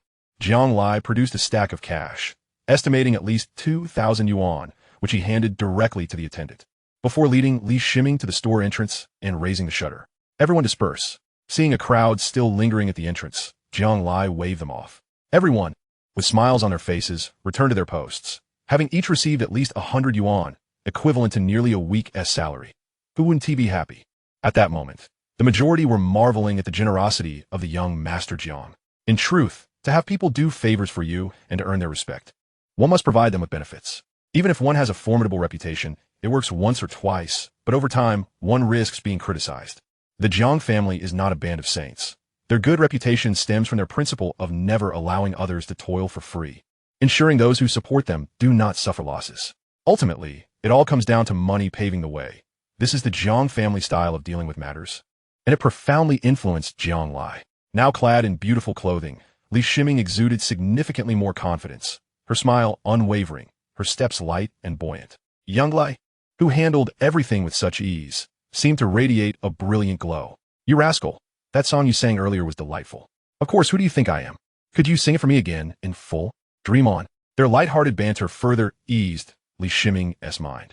Instead of returning to his small courtyard, Jiang Lai drove back to the Jiang family villa. After all, the villa not only had Su Xiaowei at home, but also 2 aunts, making it more convenient for Li Shiming. Upon arriving at the villa, Jiang Lai drove straight into the garage. Li Shiming, seated in the passenger seat, curiously surveyed her surroundings. We're home. Let us get out. The girl in the passenger seat hesitated, timidly inquiring, is there anyone at your house? In her worldview, it was inappropriate for someone their age to bring the opposite sex home, though she would follow Jiang Lai anywhere without a second thought now. She felt a tinge of nervousness about visiting his home for the first time. She feared she might cause trouble for him. However, she overlooked the fact that she was now homeless, an orphan, and had nowhere else to go but with Jiang Lai. Her question was largely unnecessary, for before Jiang Lai could respond, Su Xiaowei had already emerged from the villa, standing at the entrance and gazing in their direction. Don't worry. That is my dad's wife. The term dad's wife nearly overwhelmed the girl's senses, as she stepped out of the car with a hint of awkwardness. Li Shiming approached the villa's entrance, and before Su Xiaowei or Jiang Lai could speak, she greeted, hello, Annie. Upon seeing a beautiful girl emerge from Jiang Lai's car, Su Xiaowei's mind began racing, contemplating how best to greet her. Should she adopt a senior's stance? Who knew how Jiang Lai had introduced himself to the girl?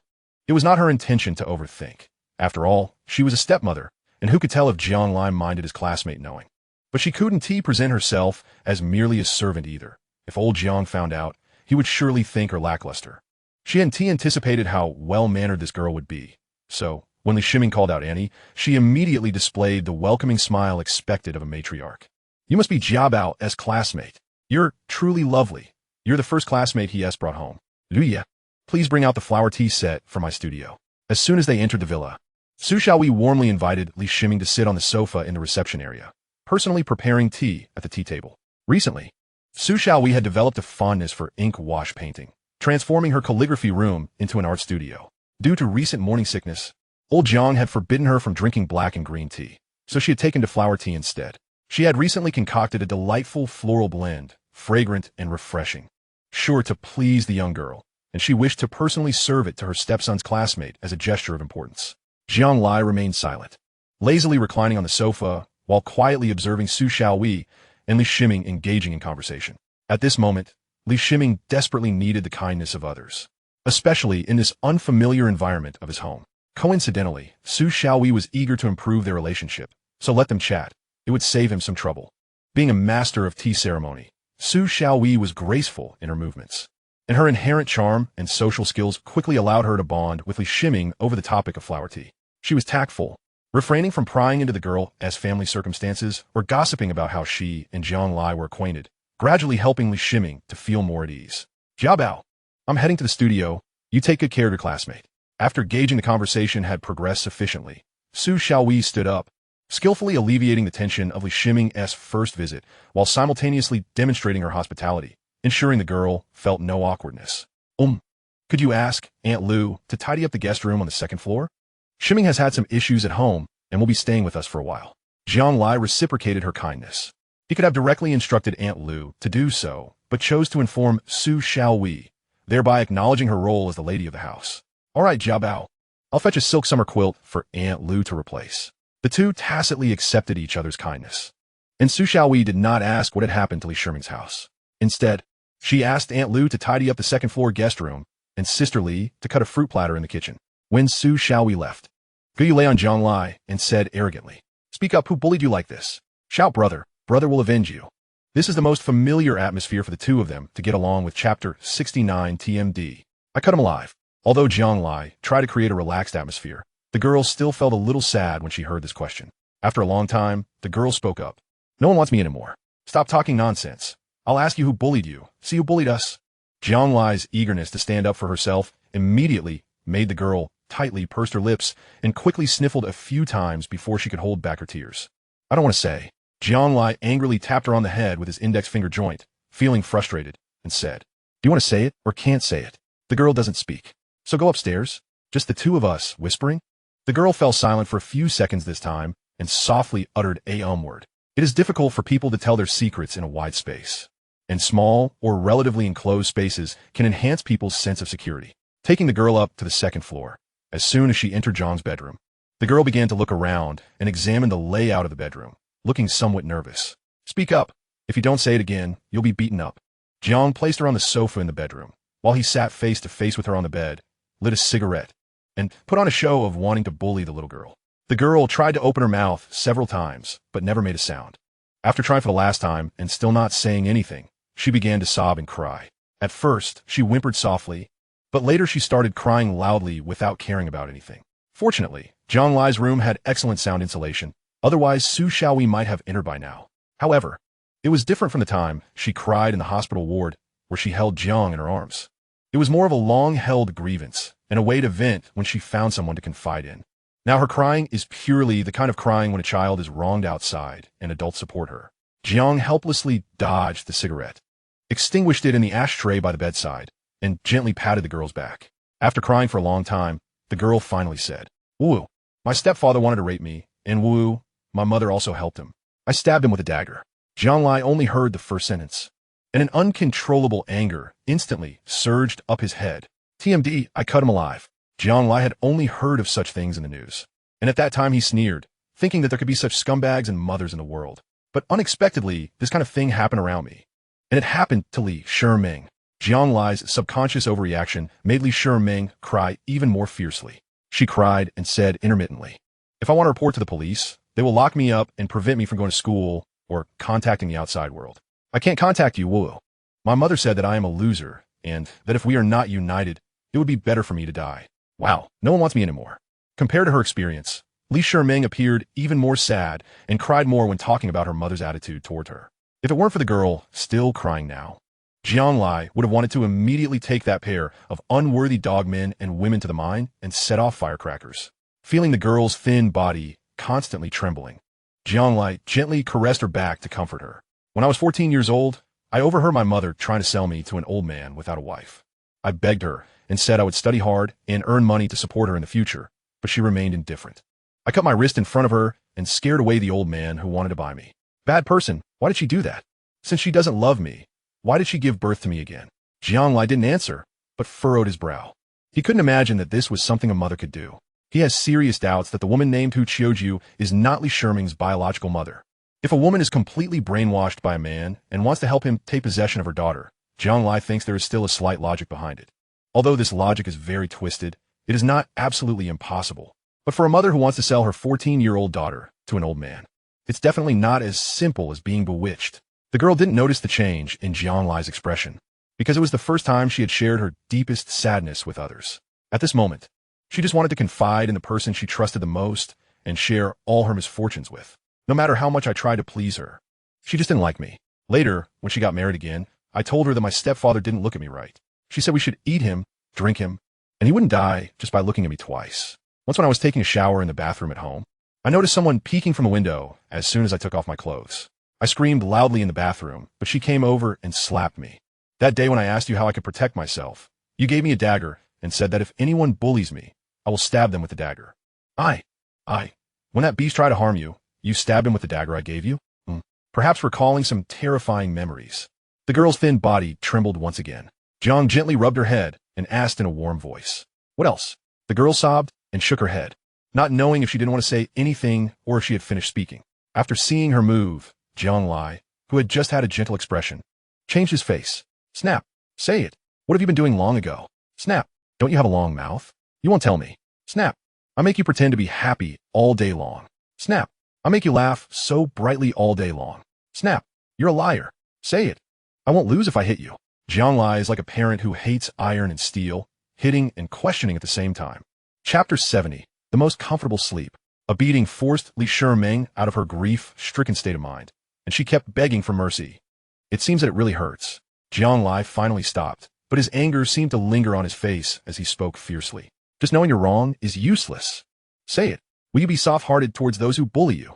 Faced with the fierce Jiang Lai, Li Shiming pursed her lips and wanted to cry again. But she dared not speak. Can't. What the girl didn't notice was that when she answered, Jiang Lai's eyes were full of violent expressions. Nurse Lu gave me an injection that hurt a lot. Well, when I have the chance, I'll press her there and you can give her 10 injections. Nurse Lu is a girl. Then press it too. And that doctor, every time she forcibly feeds me a large handful of medicine, many pills. Don't worry, I'll hold her down and you can feed her a few more. And the one in our ward. The girl who'd been beaten up talked incessantly to Jiang Lai next to her, and Jiang Lai regained his gentle demeanor, responding to every word she said. As she spoke, the girl's eyelids became heavy. Throughout the course of the day, Li Shiming's emotions resembled a tumultuous roller coaster, oscillating between joy and sorrow. Jiang Lai appeared as a valiant hero descending from the heavens, rescuing her from the depths of despair and bestowing upon her boundless delight. Simultaneously, she unveiled the most painful scar lingering in her heart, presenting it for his gaze. Ultimately, she was merely an 18-year-old girl who, after experiencing a long-lost sense of security, succumbed to a deep slumber, utterly exhausted. This was the most peaceful sleep she had enjoyed in a year. Once the girl was soundly asleep, Jiang Lai slowly rose. The warmth on his face faded, and a profound gloom enveloped him as he stepped out of the room. Seething with unexpressed anger and elation, he settled on a sofa in the lobby, taking a considerable time to quell the tumultuous fury within him and restore his calm demeanor. Regaining his absolute composure, Jiang Lai picked up the phone and made a call, his voice imbued with an unshakable tranquility. Biaozi, come over to my place.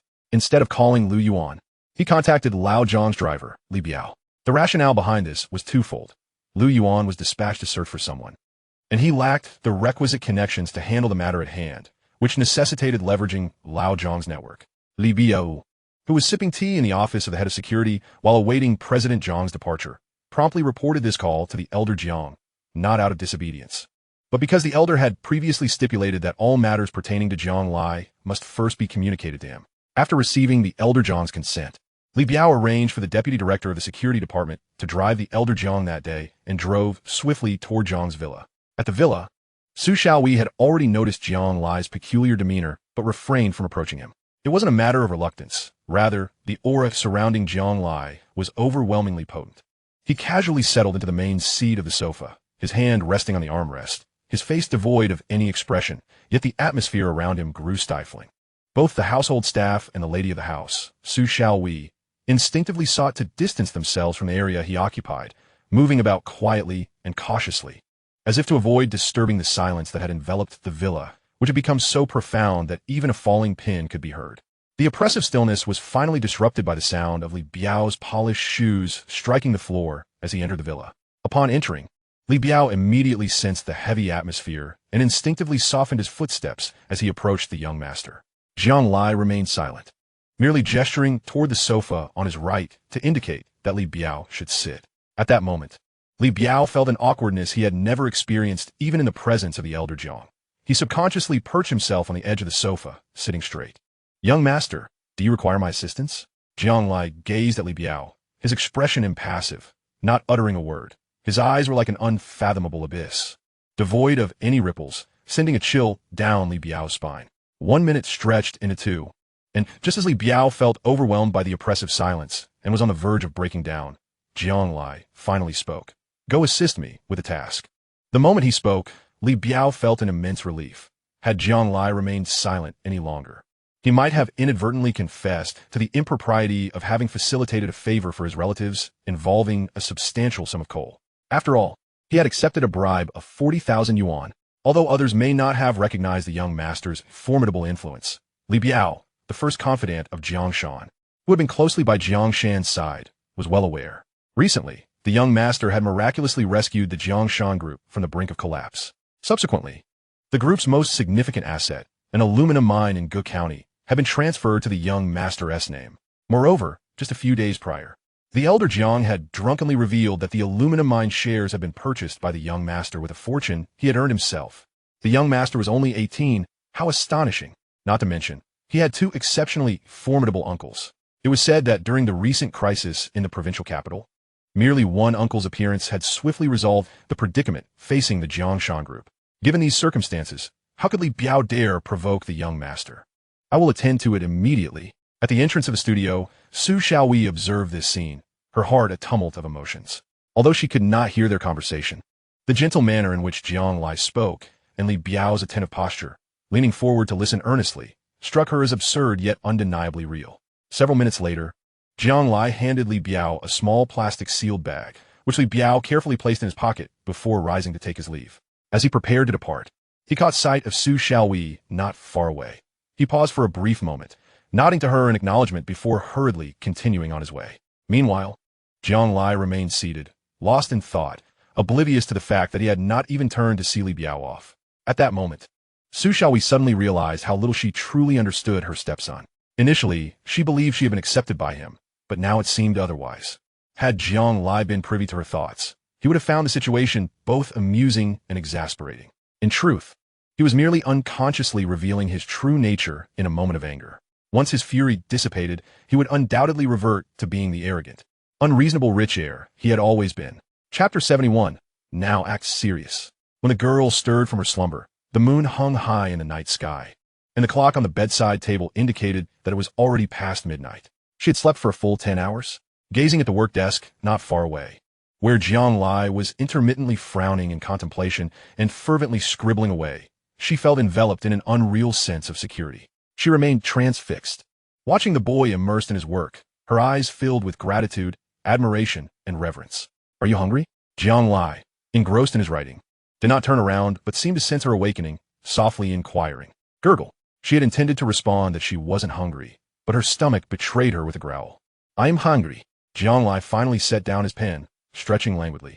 The guest room on the second floor had already been prepared, but seeing the girl sleep so soundly, he had refrained from moving her. He never anticipated that she could sleep so deeply, all the way until midnight. And despite her initial tranquility, it seemed she had dreamt of something that incited her to throw punches in her sleep. As Jiang Lai settled on the bed's edge, she inadvertently delivered 2 punches and a kick, leaving him utterly astonished, as though he were some sort of villain. Of course, Jiang Lai was not one to shy away from confrontation. Given the unique circumstances surrounding Li Shiming, he feared she might awaken in fright. So he chose to remain in his own room, drafting a business proposal for a certain industry. Yet, some matters warranted jotting down in a notebook. Jiang Lai had never been one to suffer in silence. "Are you still in bed and not getting up to eat? Are you waiting for me to feed you?"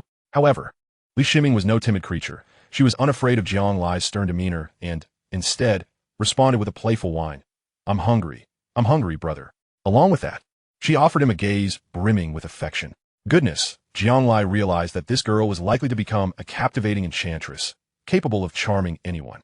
However, this is quite agreeable. Jiang Lai, in fact, despises the sight of her sorrowful and haggard visage. The radiant Li Shiming, with a glimmer in her eyes, is the true essence of who she is. "Get up and freshen up. You have quite the odor," Jiang Lai declared as he approached the bedside, leaning in to catch a whiff of her hair, promptly revealing an expression of distaste. Is it truly that bad? If so, it is merely the unique, delicate fragrance she possesses, mingled with a hint of shampoo. Yet, such a remark would be intolerable to any girl. Just moments ago, Li Shiming had been playfully charming Jiang Lai, but in an instant, she darted half a meter away, flustered, and hurriedly exited the bed from the other side, making her way to the bathroom. "Take your time. I'll have Annie prepare a late-night snack." Jiang Lai casually tousled his hair, a smirk on his face, and sauntered out of the bedroom. On night duty tonight was Lu Ju, a woman who had watched Jiang Lai grow up. Her family had long been neighbors of the Jiang family in the old district of Xiguan. Her husband was a small team leader in the Jiangshan Group's transport division, and their son worked as a weighmaster at the Dongxiang coal mine, positions that provided a comfortable living. Despite this, she remained dedicated to her housework at the Jiang residence. Earlier in the day, Jiang Lai had specifically instructed her about the need for a late-night meal, so she had refrained from sleeping, opting instead to watch television in the lounge, her energy unwavering. "Aunt Lu, could you prepare something to eat? What would you like?" Jiang Lai pondered for a moment. "How about a bowl of vegetable and shredded meat noodles, a few home-cooked dishes, and some sweet rice dumplings?" "All right," Liu responded efficiently, heading to the kitchen to prepare the meal while Jiang Lai returned to the second floor. Meanwhile, in the shower, Li Shiming heard the sound of the door and cautiously pressed her ear against the bathroom door, inquiring, "Is that you, Jiang Lai?" "MHM. The next moment, her voice echoed with distress. "I got my dress wet. How clumsy of me. Just wait." Jiang Lai made his way to the guest room, where he found a silk nightgown draped over the bedside. Su Xiaowei never failed to attend to the details of life. Returning to the bedroom, Jiang Lai knocked on the bathroom door and slipped the nightgown through the crack. If only she would open the door slightly, she could easily retrieve it. However, perhaps Jiang Lai's earlier remark about her clumsiness had indeed rung true. As soon as the bathroom door opened just a fraction, a startled exclamation escaped her lips. "What happened?" "Oh, it's nothing. I just stubbed my toe on the door." Jiang Lai could only shake his head in exasperation as he watched a delicate hand reach through the gap to retrieve the nightgown, fully aware that she was not only in pain but also crouching on the floor. Why did he find them all so foolish? Could it be a sign of his advancing age? Surely not. A pair of women's slippers were placed at the bathroom door, and when the girl emerged, she was touched by this thoughtful detail. Upon stepping out, she fluttered towards Jiang Lai like a little swallow, only to be met with his playful resistance as he gently pressed his forehead against hers.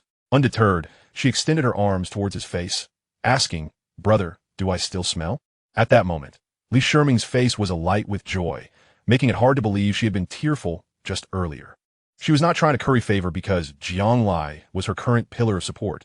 Rather, this was her inherent nature. Regardless of how sorrowful or troubled she felt inside, she would only smile and playfully tease Jiang Lai, forever embodying joy. Of course, there was a slight difference now compared to the past. Previously, she had been more mindful of the distinctions between genders. But now she seemed to care little about such considerations. After all, she had come to see Jiang Lai as her heroic savior. What was there to be cautious about? "Do I smell good?" "Really, do I?" "A bit fragrant," he replied, though outwardly he feigned disdain. "Let us head downstairs for dinner." "Oh." Jiang Lai walked ahead while she followed, making silly faces at the back of his head. Chapter 72. "Shall I take you to Sanya to see the sea? Your home is so large and beautiful." "It's all right.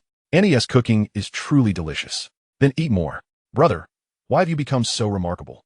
"I've always been remarkable. You just never noticed." "I suspected as much." As they dined, the girl, ever the curious one, peppered him with questions, her little mouth hardly pausing for breath. "Brother, you wouldn't want to abandon me, would you? Just eat your food." Jiang Lai understood her underlying fear that her family might come to retrieve her, and beneath the laughter and cheer, she was not genuinely at ease.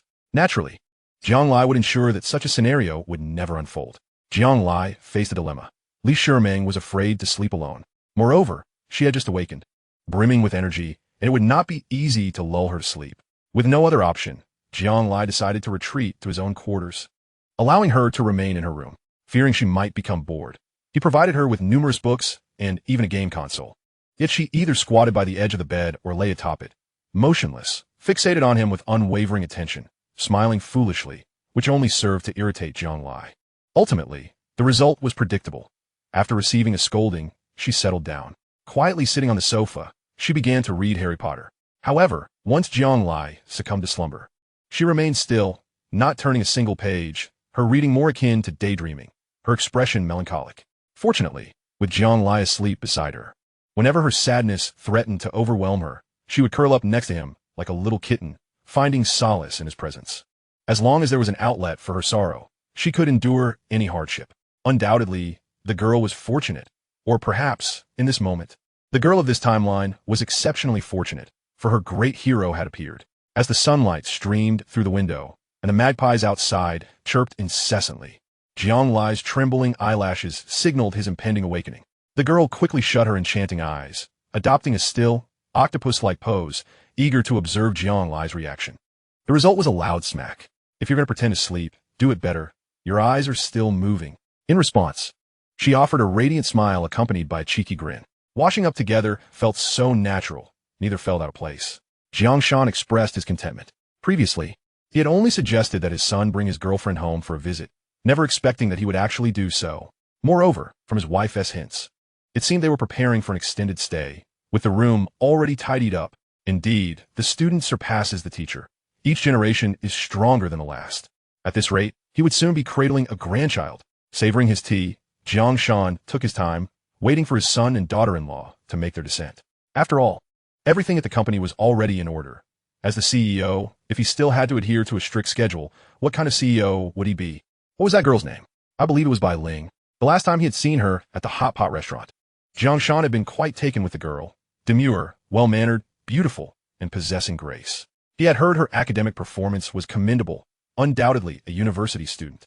As the door to the master bedroom on the second floor opened, Jiang Shan appeared to be unperturbed, calmly seated, yet his ears were keenly attuned to gather information.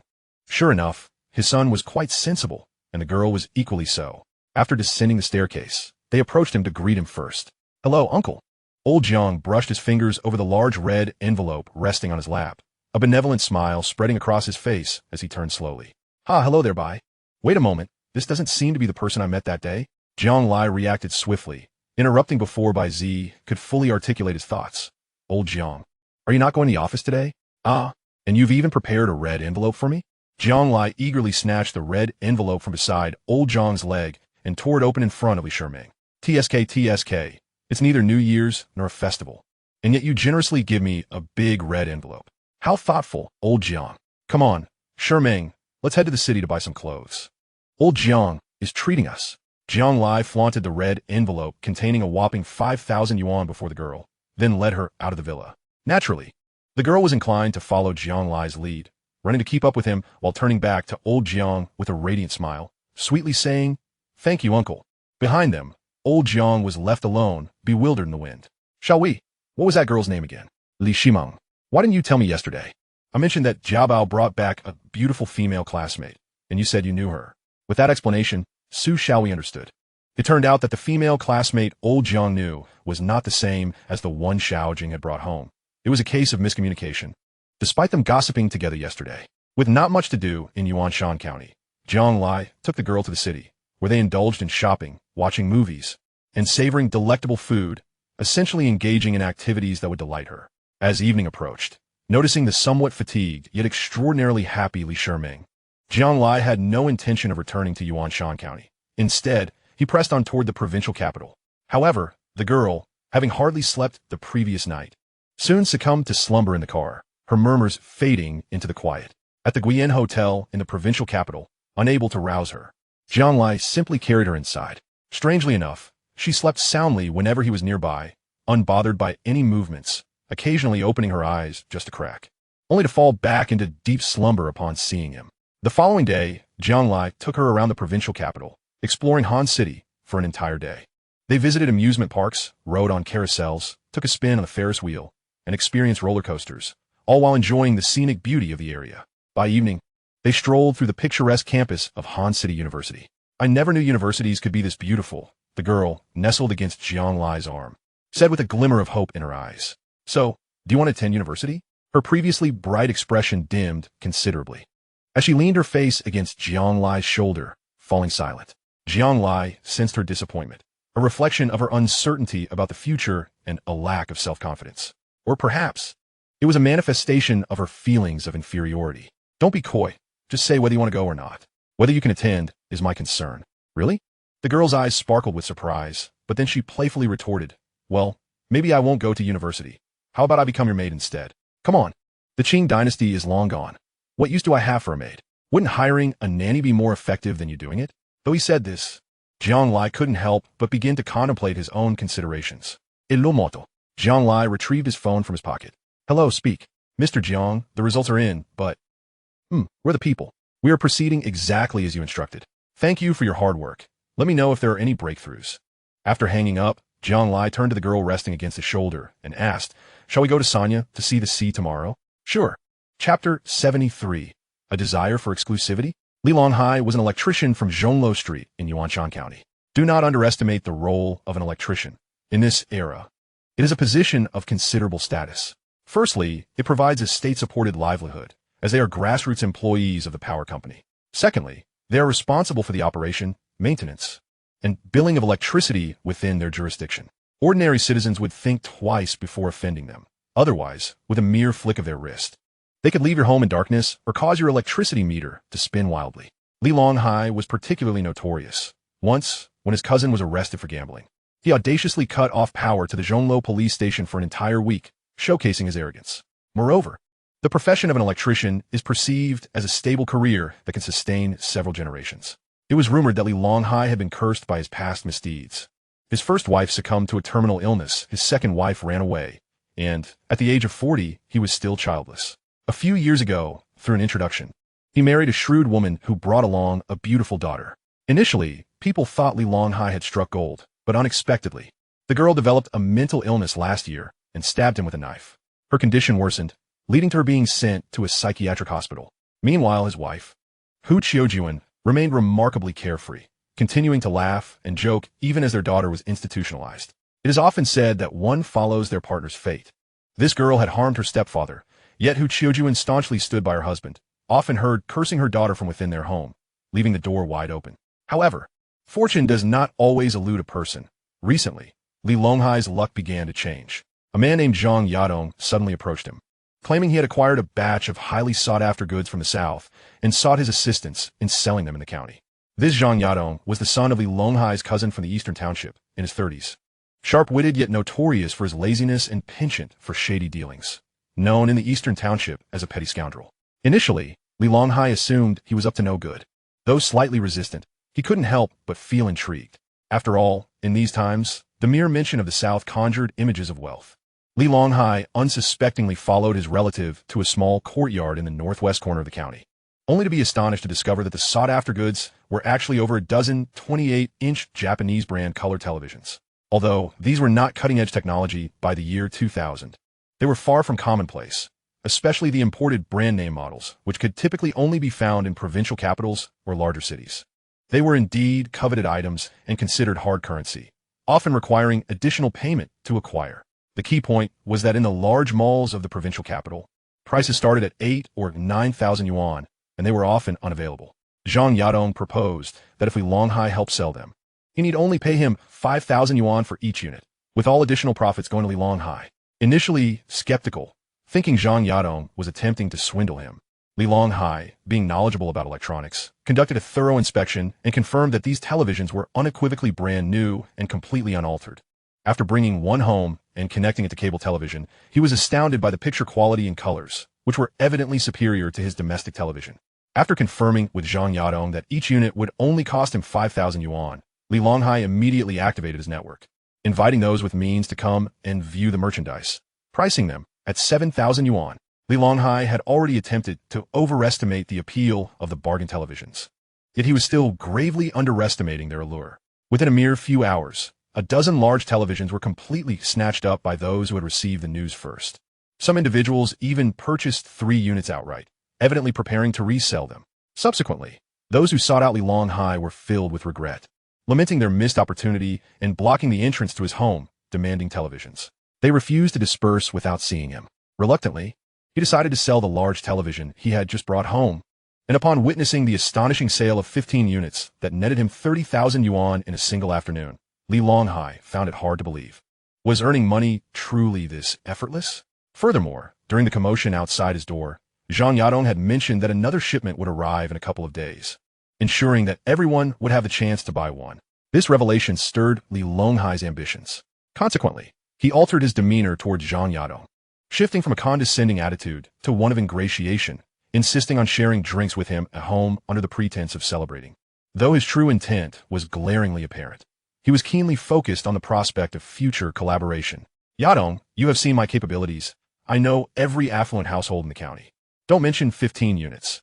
Even if you need 10 times that, I can sell them in the blink of an eye. During the interludes of their drinking, Li Longhai incessantly boasted of his prowess, merely to win Zhang Yadong's trust. Yet, Zhang Yadong only stammered a few complimentary words, failing to engage in further conversation, stating instead that he was grateful for Li Longhai's assistance this time. This time? Did that imply he wouldn't collaborate with me again in the future? Recalling how he had given Zhang Yadong 5,000 for a television today, and seeing him grin like a mischievous monkey, Li Longhai couldn't shake the feeling that Zhang Yadong was clearly contemplating going solo, having recognized the lucrative market for these televisions. After all, if he could profit an extra 2,000 per unit, selling 50 would yield a 6-figure sum. Curse it, I helped you open the market, and you intend to monopolize it? Thus, Li Longhai grew even more enthusiastic in his insistence on drinking, showering Zhang Yadong with flattery.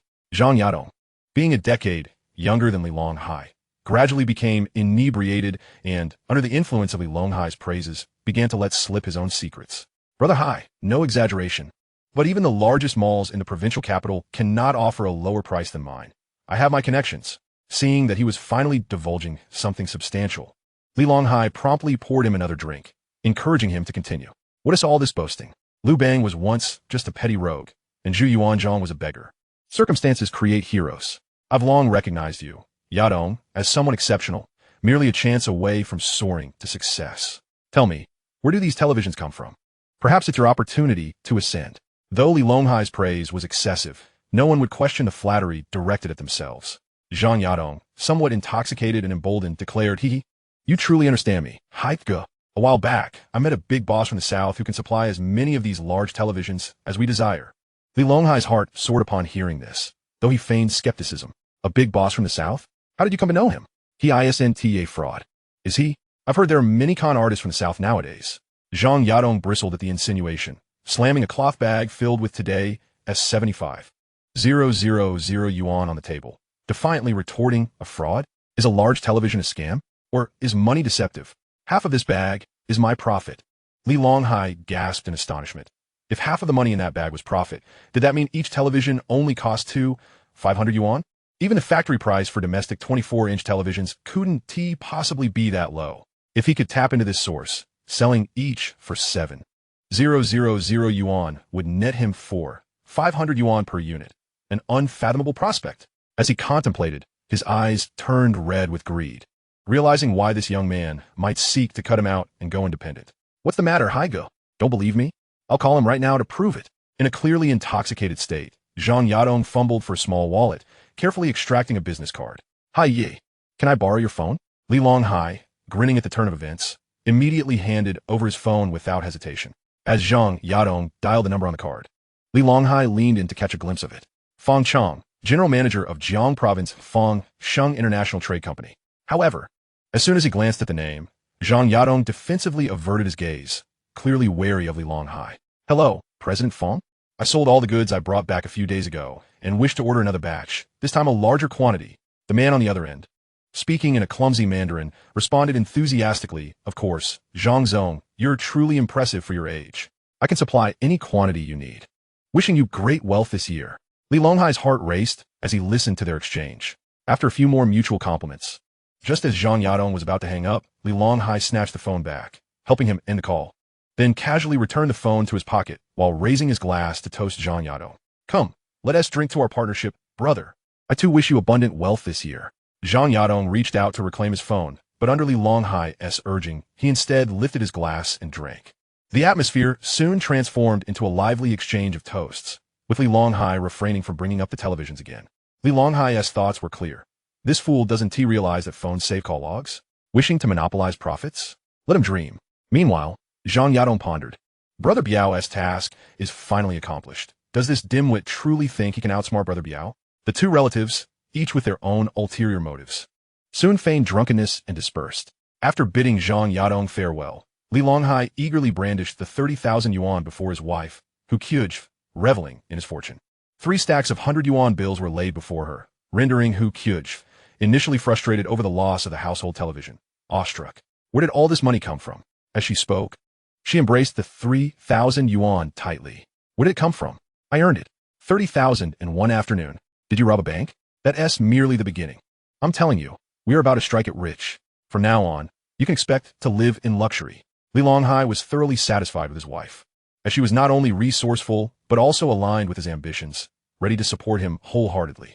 If it weren't for that one incident leaving him psychologically scarred, he would have been enjoying all the pleasures life had to offer.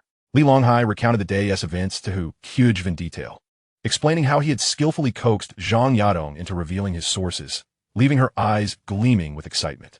Wow, a large television costing only 500 yuan, selling for 7,000.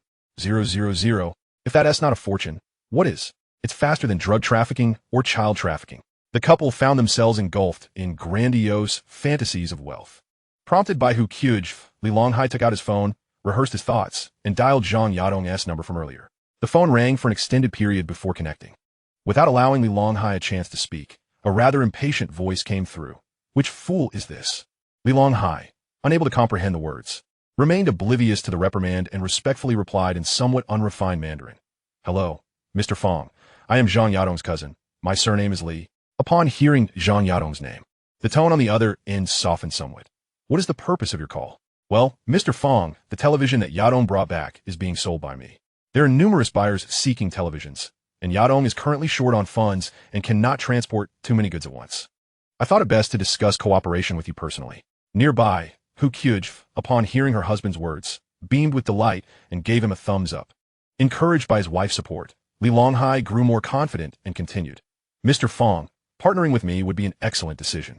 I possess a market and my capabilities surpass those of Zhang Yadong. After a lengthy self-promotion, the imposing figure on the other end, Mr. Zhang, interrupted with slight annoyance. All right, enough. You people from the mainland are always embroiled in intrigue. It's 2,500 per unit. Bring the money and contact me again in Jian Province, Xia City.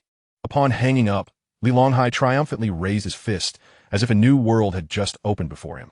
Hu Kyujf, now thoroughly envious, could hardly wait to withdraw money and board the train to Xia City that very night. For Li Shimeng, it was her first flight. The sensation of weightlessness during takeoff filled her with unease, her mind racing with chaotic thoughts of potential crashes. Before the plane reached cruising altitude, she clutched Jiang Lai's arm tightly, refusing to let go. Jiang Lai sensed her tension and gently reassured her. Don't worry, everything will be fine, and being anxious won't help. The survival rate during a plane crash is 0. Jiang Lai had a knack for comforting others, which only served to heighten the girl's anxiety. Chapter 75, Haidang Bay. It was a gloomy, drizzly day in Hansheng, with thick clouds overhead, casting a heavy atmosphere on all passengers aboard the flight. However, the moment the plane broke through the clouds, a dazzling sun and an expanse of clear blue sky unfolded before everyone, eliciting a chorus of astonished exclamations within the cabin. Among those expressing wonder was Li Shimeng. Wow, is this what it means to see the sun after the clouds? How enchanting! The scenery is absolutely beautiful. Indeed, from now on, Shimeng, your life will mirror this scene, breaking through the clouds with only sunshine and clear skies ahead. Yes, because I met you, you are my sunshine. My boundless blue sky. Alas, just as Jiang Lai managed to articulate a heartfelt sentiment, it was inadvertently misattributed. He ruffled the girl's hair playfully. Whenever you feel downtrodden, remember this phrase. Perhaps the sight of the plane piercing through the clouds truly resonated with Li Shimeng's spirit, or perhaps Jiang Lai's words had an impact. He could sense her becoming noticeably more relaxed.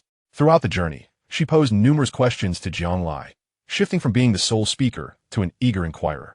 Particularly when Jiang Lai mentioned Bai Ling, a knowing expression appeared on her face, and she bombarded him with further inquiries. Jiang Lai, having nothing to conceal, shared freely, captivating the girl with his tales. Had she not dropped out of school, she too might have been attending classes with the bad guys, dining and shopping alongside them. Of course, at this moment, she only saw the allure of the bad guys enjoying life, completely oblivious to the struggles and adversities they faced. As the plane descended, though the girl still felt some trepidation, it was no longer the overwhelming anxiety she experienced during takeoff. HN was indeed a remarkable place, amidst numerous coastal cities. Jiang Lai had chosen this destination for a reason. While accompanying Li Shimeng on a leisurely excursion, he also intended to visit a quaint fishing village known as Haitang Bay. At this moment, Sanya Bay, Yalong Bay, and Dadanghai were bustling with development, yet Haitang remained a hidden gem, shrouded in a gentle drizzle, untouched by the hands of time. Newly unveiled and already crowned the national coastal gem, Haitang Bay was still a blank canvas, an overlooked fishing village, a virgin territory yet to be cultivated. There, azure seas met silver sands, blue skies danced with white clouds, and verdant hills adorned the landscape. With a 22-kilometer coastline winding gracefully and 138 kilometers of pristine rivers surrounding the area, dotted with lagoons, hot springs, and wetlands. Yet, the world had yet to recognize its value. Since they were already here, why not explore while unwinding? In a few years, this place would transform into a world-class cultural and tourism project, commencing construction immediately upon approval. By strategizing now, one might just find a way to partake in the venture. And even if not directly involved, one could still enjoy the spoils of a significant development. Naturally, Jiang Lai would not reveal these intentions. He was here merely for leisure and would maintain that front to anyone who inquired. Upon disembarking, he did not exit the airport, but instead called the person who was to pick him up. In these times, amidst the mingling of various characters, Jiang Lai understood the necessity of preparation and would not venture out into the world with a pretty girl without proper arrangements. The call was made to Wei Hongjun. a comrade of Li Biao, who had fought alongside him in the Laozhan campaign, forging a deep bond of friendship. After transitioning to civilian life, Li Biao returned to Beisheng, encountering Jiang Shan, who had already found success yet sought talent. In contrast, his comrade Wei Hongjun had transitioned to become a police officer in Hainan, working in the Economic Investigation Department. Knowing that Jiang Lai was the son of his old comrade, Wei Hongjun made special arrangements to borrow a second-hand car from the team leader to avoid embarrassing his friend. When Jiang Lai met Wei Hongjun, he was leaning against the front of an '87 classic Santana, puffing on a cigarette. At this moment, Wei Hongjun remained unaware that this young man would become a significant benefactor in his life, instead marveling at the match between the young pair. "You must be the little Jiangzong that Biaozi mentioned. Welcome, welcome. Sonia welcomes you." Wei Hongjun embodied a boisterous hospitality. Even in the open space, his hearty laughter resonated, almost painfully loud to the ears. "A pleasure to meet you. I am Jiang Lai, and this is my friendly Sherming. You can just call me by my name, Wei Leoj. I will be relying on you in the coming days." While abroad, Jiang Lai understood the importance of humility and courtesy. "Nonsense. When you're here, it's my duty to assist you. Let us get in the car. I'll take you both to find a place to settle." Jiang Lai, unbothered by the informalities, climbed into the back seat of the Santana with Li Sherming. It was evident that the car's owner cherished it. Despite its age, the exterior gleamed, and the interior appeared nearly new. "Jiang Lai, you should have brought your girlfriend here a month or two ago when the scenery was at its finest. Now the weather has started to heat up, and I worry you one tea enjoy yourselves fully." Before Jiang Lai could respond, the girl beside him had already lowered her head in embarrassment. Oh, this girl who has shared a room for days without shame suddenly turned shy at a mere compliment. Chapter 76. A Toast to the Present. Originally, Wei Hongjun planned to find a business hotel for Jiang Lai and his companion within the city. However, it was unexpected that this young Jiang had seemingly already devised a strategy. Just as Wei Hongjun drove into the parking lot of the business hotel in the city, Jiang Lai suddenly remarked, "Brother Wei, I've heard that Yalong Bay is developing quite nicely. They even have 5-star hotels now." Wei Hongjun was boisterous but not foolish. He smoothly maneuvered the Santana around the parking lot, then exited and steered the car toward Yalong Bay. "Well, what can I say about Yalong Bay? I grew up by the sea and can't really appreciate how splendid it is. Nonetheless, everyone from out of town seems to rave about it. The Kai Lai Resort Hotel is truly impressive. It's a case of being blissfully unaware of one's blessings, Brother Wei. We have to fly thousands of kilometers just to see the sea."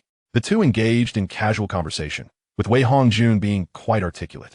Their dialogue flowed effortlessly, and as they spoke, the topic shifted to Haidang Bay. Surprisingly, Wei Hongjun hailed from Tungqiao Town. It is noteworthy that while Haidang Bay existed at this time, there was no such designation as Haidang District. Later, Tungqiao Town and Linwang Town would merge to be known as Haidang Bay Town, and eventually, the town would be elevated to a district. The most prime location of Haidang Bay, the very heart of the national coastline, was precisely in this Tungqiao Town. Jiang Lai refrained from inquiring too directly. Instead, he listened attentively to Wei Hongjun's insights, and fortunately, Wei did not disappoint him. Engaged in combating economic crimes, he was indeed quite attuned to the sector of economic investment. Through Wei Hongjun's exposition, Jiang Lai learned that he was not alone in his foresight. Numerous major domestic state-owned enterprises, international hotel chains, and real estate investment giants had already begun tentative negotiations with the local government this year, aiming to acquire land in Tungqiao Town and Linwang Town for development. Currently, the local situation was such that any investment in the cultural and tourism sector was met with open arms. Many projects were already under discussion, with some even having commenced the approval process. Indeed, the acumen of capital is ever so sharp. One must understand that Jiang Lai was not merely a last-minute participant. He had been contemplating a strategic presence in this region for a full 5 years. However, Jiang Lai also recognized that one of the principal research focuses for foreign investment groups in China each year revolve around the government reports and future planning, from the central to the local levels, even down to identifying promising cities and counties. They meticulously analyzed each word and phrase to unearth potential business opportunities. Hainan had long been advocating for the revitalization of its cultural and tourism sector, and with annual policy implementations, it was inconceivable for them not to detect the emerging prospects. Once competition arises, the allure of easy money diminishes, making it far less attainable. Yet, these contemplations resided solely in Jiang Lai's mind. He believed that auditory experience was ephemeral, while visual perception was concrete. Originally intending to conduct a casual reconnaissance, he felt compelled to personally explore the realities of the situation. The Kai Lai Resort Hotel, currently the only five-star establishment in Yalong Bay and the future MGM Hotel, was not merely a place for lodging, but a comprehensive leisure resort. It boasted extensive gardens, a fitness center, tennis courts, a children's playground, horseback riding, archery, an outdoor spa, and 5 uniquely styled swimming pools, alongside facilities for jet skiing, windsurfing, and beach volleyball. At this juncture, one could assert that it was a remarkably distinguished large-scale resort hotel, not just within the country, but on a global scale. Having lived inland all her life, Li Shiming had never witnessed such a vibrant tropical seaside scene. From the moment they approached Yalong Bay, she was utterly dazzled. Were it not for Wei Hongjuan's presence in the car, she might have transformed into an inquisitive child, peppering Jiang Lai with questions. Since their luggage was minimal, comprising only a small suitcase, there was no need for Wei Hongjun to assist. He merely needed to guide them. This was also the first time Wei Hongjun had visited a 5-star hotel, and upon entering the lobby, he followed the staff closely. Watching Jiang Lai effortlessly swipe his card for the most luxurious Kailai suite for 3 nights, Wei Hongjun couldn't help but swallow hard. Although it was the off-peak season and the hotel offered discounts, the rate still exceeded 8,000 yuan per night. The cost for just one night's stay equated to a year's salary for him. Not only Wei Hongjun, but even Li Shiming, who had become accustomed to Jiang Lai's extravagant spending over the past few days, felt a pang of sympathy. In her eyes, Jiang Lai was undoubtedly a gallant hero, but it would be even better if he could curb his lavish tendencies. If it weren't for her persistent objections, they might have ended up with 2 carloads of items instead of just a single small suitcase. Regardless of the item, as soon as she cast a second glance, Jiang Lai was ready to swipe his card, never considering the price. Initially, this behavior was tolerable, but as it became more frequent, it weighed heavily on the girl's mind, making her hesitant to look at things. If she couldn't resist, she had to quickly prevent Jiang Lai from making any purchases. According to Li Shiming's understanding, Jiang Lai's spending habits suggested that no amount of money at home could satisfy his desires. Yet, each time she gently advised him to be frugal, he would retort, "Live for today. If you earn money, won't you spend it on me?" Because of this remark, she resolved that if she could attend university and graduate, she would work diligently to earn a substantial amount of money for him to spend. Jiang Lai remained oblivious to the girl's thoughts. As he took the room card from the front desk, he jested, "When you earn more than you can spend in the future," this comment greatly eased her spirits, and she firmly nodded in agreement. Upon arriving at their room on the 8th floor, gazing upon the expansive, over 100 square meter suite adorned with minimalist yet luxurious decor, one could hardly argue that the 8,000 yuan nightly rate was unjustifiable, especially when standing on the enormous observation balcony. The breathtaking scenery was a sight to behold, one that could not be captured on film or television. Initially, Wei Hongjun had planned to extend hospitality to Jiang Lai by arranging accommodations and meals. But upon seeing the lavishness of the hotel, he thought better of it. One could feign wealth, but one must not sacrifice essentials to maintain appearances. Moreover, even if he were to sacrifice essentials, it would not suffice to create a facade. Originally intending to host a welcome dinner for Jiang Lai, he found himself persuaded by Jiang Lai to indulge in local specialties instead. Well, it was seafood. What else could one eat by the seaside? The meal was a delightful affair, although the dynamics of host and guest seemed somewhat reversed. Jiang Lai had intended to learn more about the local situation from Wei Hongjun, but shortly after their meal, Wei Hongjun received a phone call demanding payment. Jiang Lai could hear the roar of his car-loving superior from 2 meters away. "Weren't you supposed to pick someone up and come back? Where the hell have you been? If you've scratched my precious car, I swear I'll skin you alive." After hanging up, Wei Hongjun's face flushed red, yet he forced a hearty smile, addressing Jiang Lai. "Work has become a bit hectic. My boss is urging me to return. For today and tomorrow. Why don't you take your girlfriend to experience the entertainment offerings of the resort? I'll pick you up tomorrow afternoon to explore Haidang Bay." Jiang Lai feigned ignorance of the phone call's content, maintaining a neutral expression devoid of mockery as he personally escorted him to the hotel lobby. As soon as they returned to their room, Li Shiming eagerly tugged Jiang Lai's hand, leading him toward the balcony. "Look over there. Someone is filming a scene." In this era, communication is remarkably underdeveloped, and the insatiable curiosity of the populace often goes unfulfilled. For the average individual, merely witnessing the filming of a movie or catching a glimpse of behind-the-scenes footage during the credits of a television drama is a source of immense delight. Filming? May I take a look?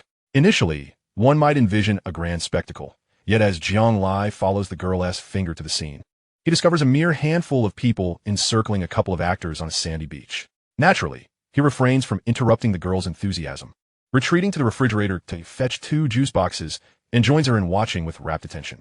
It is difficult to forget the captivating allure of your eyes upon our first meeting. Your image lingers in my mind, refusing to fade away. As they watch, the girl begins to hum the song that Jiang Lai serenaded her with outside the fitting room. And surprisingly, she sings quite beautifully. I fear I may fall for you. Perhaps one day, unable to resist yearning for you, even if it brings me sorrow. And then, what are the subsequent lyrics? The girl suddenly tilts her head and poses the question to Jiang Lai. He, in tune with her melody, completes the final line. Loving you is beyond my control. Indeed, it is beyond my control, my great hero. I am helplessly infatuated. You wouldn't consider me a bad girl, would you? What a peculiar turn of events. As she playfully references herself, prompting Jiang Lai to adopt a comically disdainful expression and tap her lightly on the head. How could a girl who calls me brother possibly be a bad girl? Silly. Despite Jiang Lai's feigned contempt and the slight sting from the tap, the girl beams with joy, resting her head on his shoulder as she gazes into the distance. Since they have ventured out to relax, it is only fitting that they do not confine themselves indoors. Soon, the pair is prepared for adventure. And under the guidance of the hotel staff, they indulge in a plethora of entertainment offerings. Jiang Lai introduces the inexperienced girl to activities such as jet skiing, diving, paddle surfing, and wake surfing, regardless of whether she can manage them. It's simply about having fun. Jiang Lai believes that while observing scenery can indeed broaden one's horizons, it is the joy found in physical activity that truly elevates the spirit.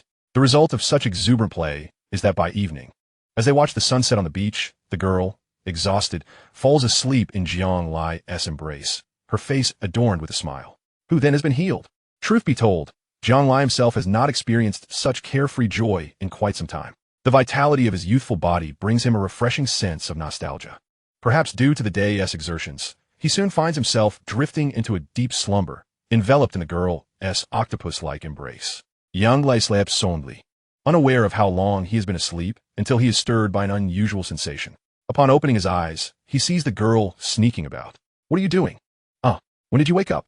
You're not allowed to look. With lightning speed, the girl leaps off Jiang Lai and hastily pulls a summer blanket over her head. Exclaiming, no peeking. Caught in the act, the girl feels utterly mortified, as if the sky itself had collapsed upon her. I can't go on living. I'm just an indecent woman. I might as well perish. Chapter 78, No Longer Alone. The entertainment activities originally scheduled for the following morning are entirely canceled due to the two lazy creatures sleeping in. It is no surprise that young men and women find it challenging to exercise restraint while traveling alone together. It is an inevitable outcome.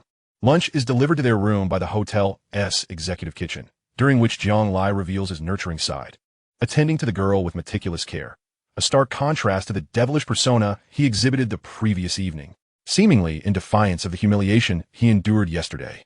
The girl refuses to accept food from Jiang Lai, pouting as she declares, "Hurry up and feed me, or I'll have to hit you." In an instant, she softens, embodying the essence of Li Shiming.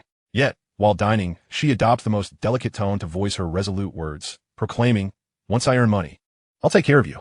Jiang Lai merely chuckles and continues to feed her, aware of her motivations. At this moment, she is acutely concerned about how the boy perceives her. She wishes to avoid the impression that her actions are driven by material desires. Before any intimacy transpires, the girl can devote her thoughts entirely to herself, without entertaining such notions. However, once intimacy occurs, she loses something profoundly precious, and the resulting surge of insecurity compels her to overthink. Some impulsive girls may even resort to bizarre behaviors post-intimacy, desperately seeking affirmation of the boy's affection. Though such attempts often yield the opposite effect, causing mutual distress. What? You don't believe me? The girl takes a hearty bite of her meal, her tone sweet, yet feigning annoyance, as she questions Jiang Lai. What can Jiang Lai say? He continues to feed her, nodding in response. I believe our shimming will undoubtedly earn a fortune and keep me plump and healthy. Indeed, upon hearing the term our shimming, the girl's bravado and insecurities dissipate, and she immediately rewards him with a radiant smile. Ecstatic, she plants a kiss on him and begins to eat on her own, even turning the tables to feed him. Jiang Lai, no longer a mere youth, recognizes the significance of this moment in nurturing their burgeoning intimacy, and he readily complies. This girl, once without support, is now no longer alone. In truth, from the moment Jiang Lai decided to take her away from the hospital, she ceased to be without protection. Yet the sensation now is incomparable. In the afternoon, Wei Hongjun arrives as promised, albeit in a Jeep 212 that appears to be at least 20 years old. Although the vehicle has been cleaned meticulously, it exudes an unmistakable sense of age, likely a product of the early 1980s. Upon entering, Jiang Lai's suspicions are confirmed. The Jeep is poorly maintained, and the engine sounds as if it might rival that of a tractor. To arrive at a five-star hotel in such a vehicle primarily reflects Wei Hongjun's desire to assert his identity. Brother Wei, let us not head to Tengxiao Town just yet. Let us first check out a dealership in the city. At these words, Wei Hongjun's face flushes with embarrassment, aware that his vehicle has been met with disdain. It's not that Jiang Lai is insensitive to Wei Hongjun's pride. Rather, he understands that he is there for an inspection and cannot afford to arrive in a 212. Although the Jeep might have been respectable in an era when private vehicles were scarce, Jiang Lai finds it too shabby for his purposes. In business, maintaining appearances is crucial. After all, he is not without the means to do so. Moreover, Jiang Lai does not relish the thought of being looked down upon. The satisfaction of proving one's worth after being underestimated is fleeting. For the moment one is scorned, one's dignity is already compromised. However, even if Wei Hongjun had arrived in yesterday's Santana, Jiang Lai would still have opted to pick up a new vehicle, as a Santana would not suit the affluent investor persona he aims to project. In this era, car dealerships do not distinguish between brands. Rather, in this time, anyone capable of acquiring and selling private vehicles is a significant local figure, often monopolizing their business. The market status fluctuates based on supply and demand. Currently, with a scarcity of vehicle inventory and high buyer demand, sellers hold the upper hand, unless one is willing to pay a premium. Moreover, it should come as no surprise that car dealerships are also involved in the sale of motorcycles. This has become quite the norm. Of course, in Hainan, the previous real estate boom did give rise to a number of relatively standardized 4S dealerships. However, following the collapse of the real estate bubble in 1993, these establishments, which had just begun to adopt a sense of standardization, promptly reverted to their old ways. Perhaps feeling a bit embarrassed, Wei Hongjun, while still warm in demeanor today, spoke far less than he had the previous day. Yet, Jiang Lai refrained from offering any explanations, for after purchasing the car, he instinctively understood that elaborating now would be akin to opening a can of worms. Chapter 79. I also know of a car rental place. The World Trade Car Dealership, with a name that reflects a forward-thinking vision, is presently one of the largest and most well-stocked dealerships in the area. As Wei Hongjun led Jiang Lai and his partner inside, they were met with an utter lack of greeting. It was not until Jiang Lai wandered into the luxury car section that a middle-aged man in his 40s approached them. What? You wonder why there isn't a saleswoman? He asked. In this day and age, if dogs could talk, tying one up would suffice to sell cars. Who needs marketing strategies? What cars are you interested in? We have the most comprehensive selection in the city, he added. Upon hearing him speak, Jiang Lai immediately discerned that he was the owner. His attitude was neither overly cordial nor dismissive. After surveying the selection, Jiang Lai inquired, Do you have the latest S320? The owner paused momentarily, then quickly responded. You mean the W140 Tiger-Head-Benz? We don't have any in stock. The 1999 model of the Mercedes-Benz S320 is associated with the W140 platform, so car dealers often refer to it as W140. With its front end raised high, resembling a tiger, it is also colloquially dubbed the Tiger-Head-Benz. Additionally, it boasts the M104994 engine with a 3.2L inline 6-cylinder configuration, employing a distributor-less dual-ignition system, and is equipped with the 7226 series W5 a 335-speed automatic transmission. In Jiang Lai's view, it undoubtedly reigns supreme as the king of cost performance for its era. As for the Big Crown, which might outperform it in northern regions, Jiang Lai only regarded it as a jest. Coughing, he clarified that there was no offense intended toward old Jiang. Nevertheless, this sentiment was shared among Southerners and Jiang Lai alike. In the South, the Tiger-Head-Benz holds far more prestige. Jiang Lai was not at all surprised by the owner's straightforwardness, such as the manner of car sales these days. Add some cash, and give me one, he stated. The owner, taken aback by the young man's forthrightness, suddenly perked up. What do you need it? The sooner you want it, the more you'll have to pay.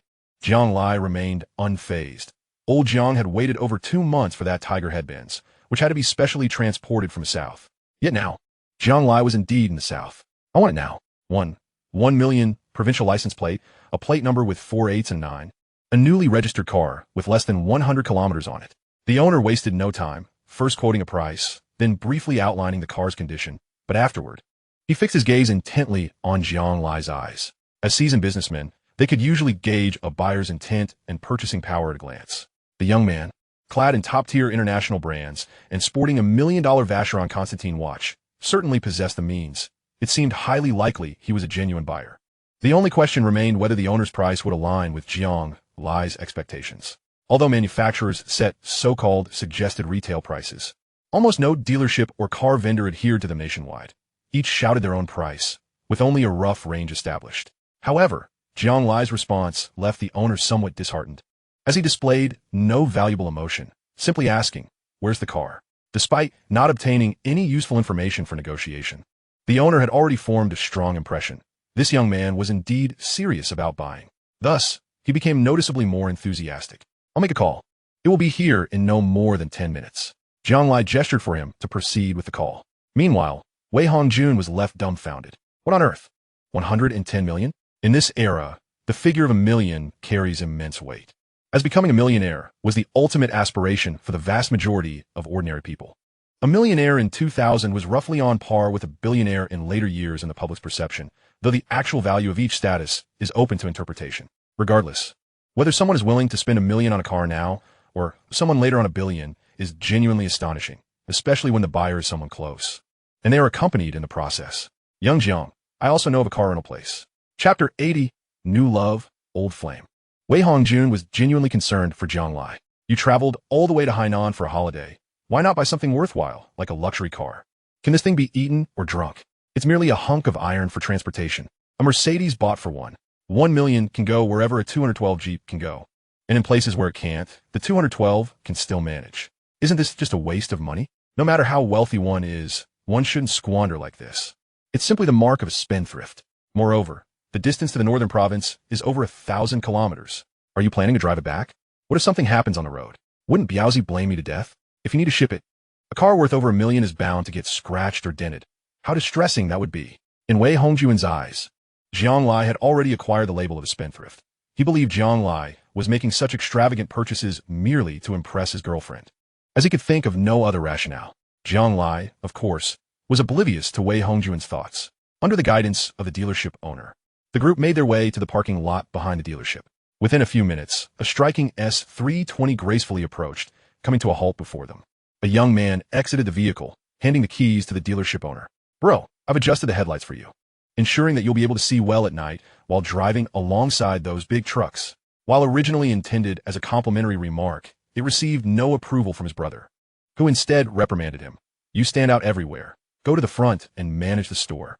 The young man, slightly cowed, cast a glance at Jiang Lai and the others before slinking away. His comment inadvertently revealed that the car belonged to the dealership owner himself, and he had only recently purchased it for personal use. However, that's the nature of business. As long as the profit margin is sufficient, nothing is off the table for sale. "This young brother, would you like to take the car for a test drive?" Jiang Lai, undeterred by the earlier young man's words, proceeded to test drive the vehicle, with the dealership owner seated in the passenger seat. After circling around the dealership a few times, Jiang Lai refrained from sharing his impressions and simply asked the owner, "What's the lowest price?" When it came to money, the dealership owner perked up. "If you're sincerely interested, I won't beat around the bush. It's a flat price of 1.08 million. This car is one I've meticulously selected for myself. Even a license plate was obtained through personal connections. However, if you don't want the plate, I can offer you a further discount of 90,000, bringing it down to 990,000, and I'll even help you arrange a new license plate for free." What a joke. The provincial plate 88889 would surely be worth much more than the car in the future, so how could Jiang Lai possibly decline? Furthermore, this price seemed quite reasonable to Jiang Lai, as old Jiang had spent 1.2 million on a 1997 model, and he had to wait 2 months for it. Unfortunately, before entering the World Trade dealership, this was the norm. High-end vehicles, being cutting-edge products, were exceedingly scarce. Typically, they would pass through the hands of countless individuals from manufacturers to consumers, with each intermediary needing to profit along the way. In this era, the disparity of information is vast, leading to significant price differences for the same item across different regions. This served as an implicit reminder to Jiang Lai regarding certain matters. He assessed the cost of the car and the dealer's psychological expectations and decisively stated, "Let us make it an even 1 million. I can pay by card." Upon seeing Jiang Lai brandishing a bank card, the dealer, after a brief moment of contemplation, readily agreed. The transaction proceeded with such smoothness that it astonished everyone present, particularly Wei Hongjun, who marveled at how casually Jiang Lai acquired a luxury vehicle worth $1 million, likening it to the purchase of a mere toy. In his mind, Jiang Lai's wealth was undoubtedly bestowed by his father. After all, could youth truly earn enough to buy a luxury car on his own? While there were inklings of doubt, it was time for Wei Hongjun to make his entrance. whether it was the purchase of a car or negotiating the price.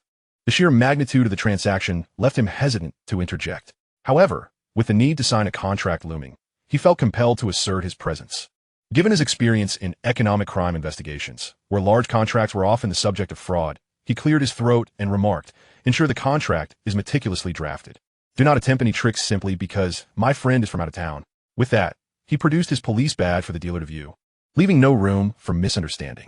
Consequently, the dealer, recognizing the gravity of the situation, discreetly retrieved some cash from his pocket and offered a cigarette to both Jiang Lai and Wei Hongjun. In this day and age, one must not underestimate the police. They are indeed formidable.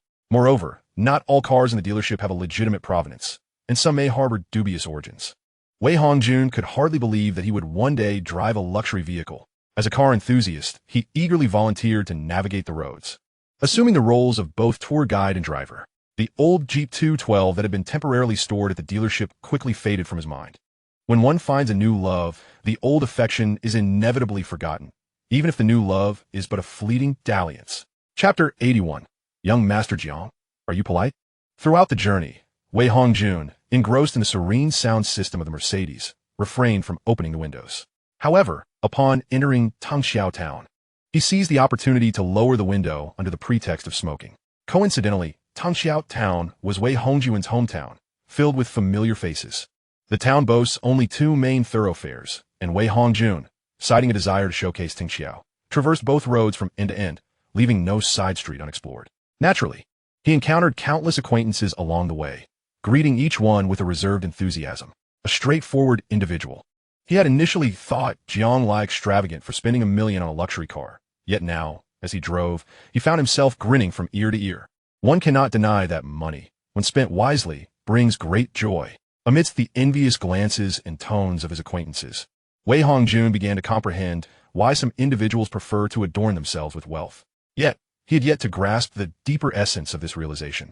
He guided Jiang Lai and his companion through the modest Tangxiao town and several nearby fishing villages, passionately recounting the charms of his hometown with an intimacy that spoke of his familiarity with every nook and cranny.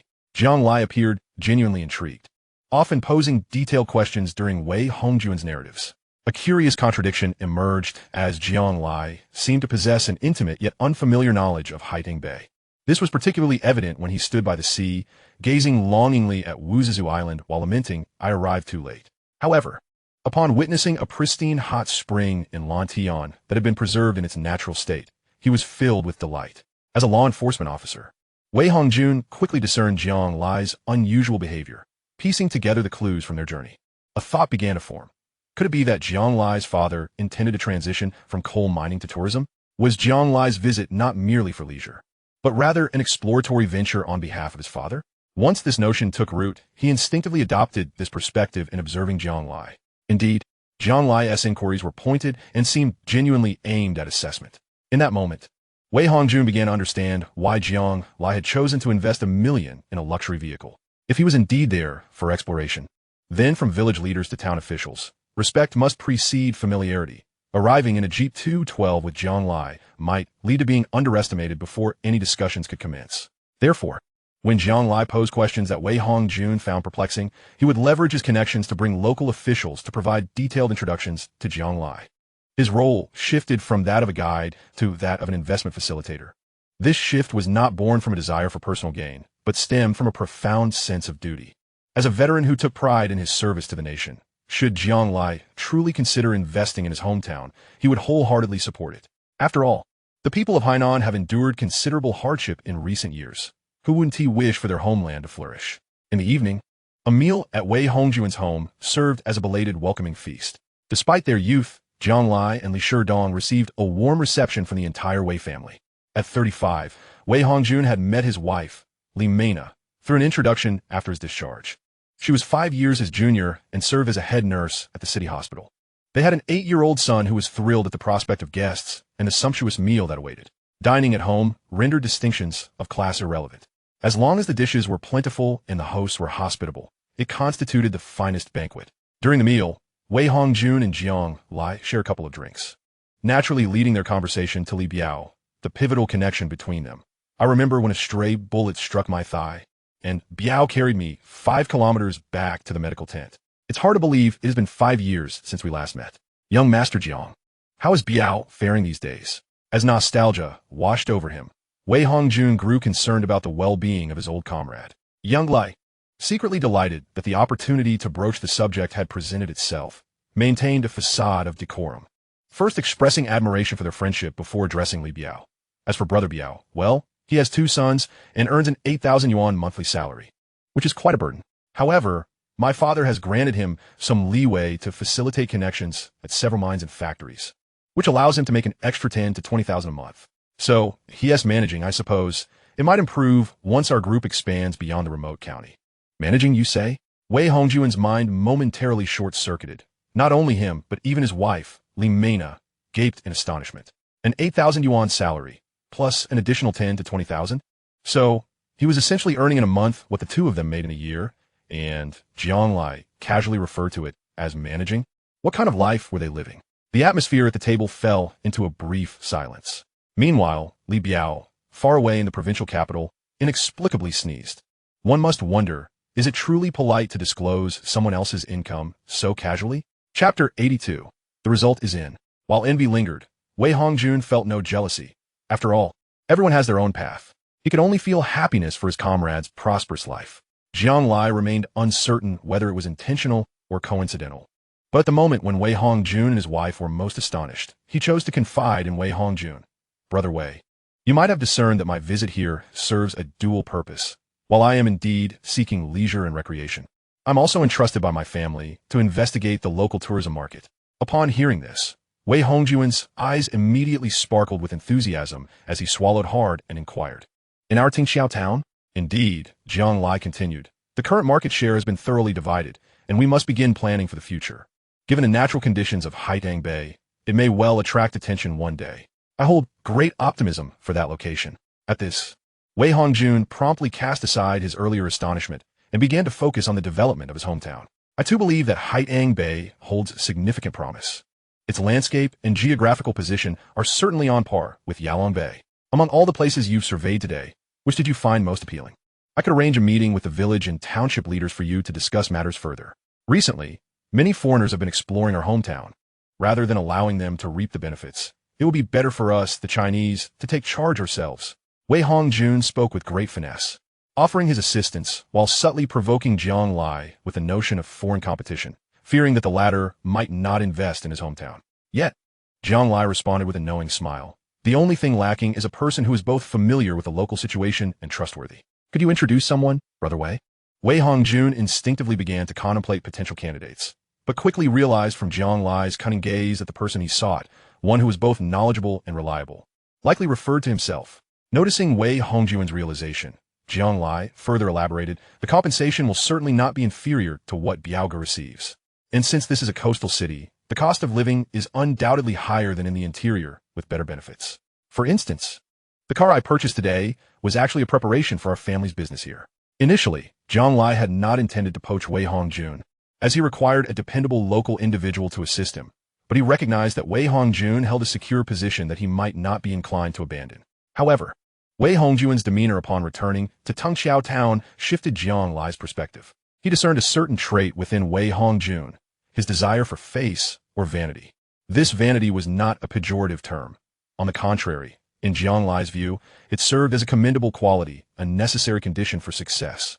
Only with desire can one achieve excellence. Through careful observation, Jiang Lai concluded that Wei Hongjun excelled in hospitality, competence, and style. Although his character remained to be tested, Jiang Lai believed that as a comrade in arms of Li Biao, a battle-hardened soldier, his intrinsic moral standards were undoubtedly superior to those of most opportunists. Naturally, Jiang Lai was astute enough to seize the moment. He did not hastily propose his idea, but instead, while conversing in the presence of the couple, referenced Li Biao's situation before subtly extending an olive branch. Such matters are often more effectively influenced by whispers at home rather than external persuasion. Moreover, in this coastal city, which stands on the frontier of reform and opening up, the obsession with a stable job was not as deeply ingrained. Did Li Mena not seem intrigued? Frequently glancing at her husband with an animated expression, Jiang Lai allowed Wei Hongjun time to ponder, refraining from pressuring him for an answer, and after a satisfying meal, he and Li Shiming returned to their hotel. That night proved to be a restless one for both parties. Wei Hongjun undoubtedly engaged in an extended heart-to-heart conversation with his wife, while Jiang Lai and Li Shiming meticulously reviewed the previous evening's shortcomings, seeking to enhance their relationship. He aimed to teach the young woman some new insights. At 7 o'clock the following morning, Jiang Lai was awakened by a phone call from Li Biao. To avoid disturbing the slumbering girl, he stepped out onto the balcony to answer.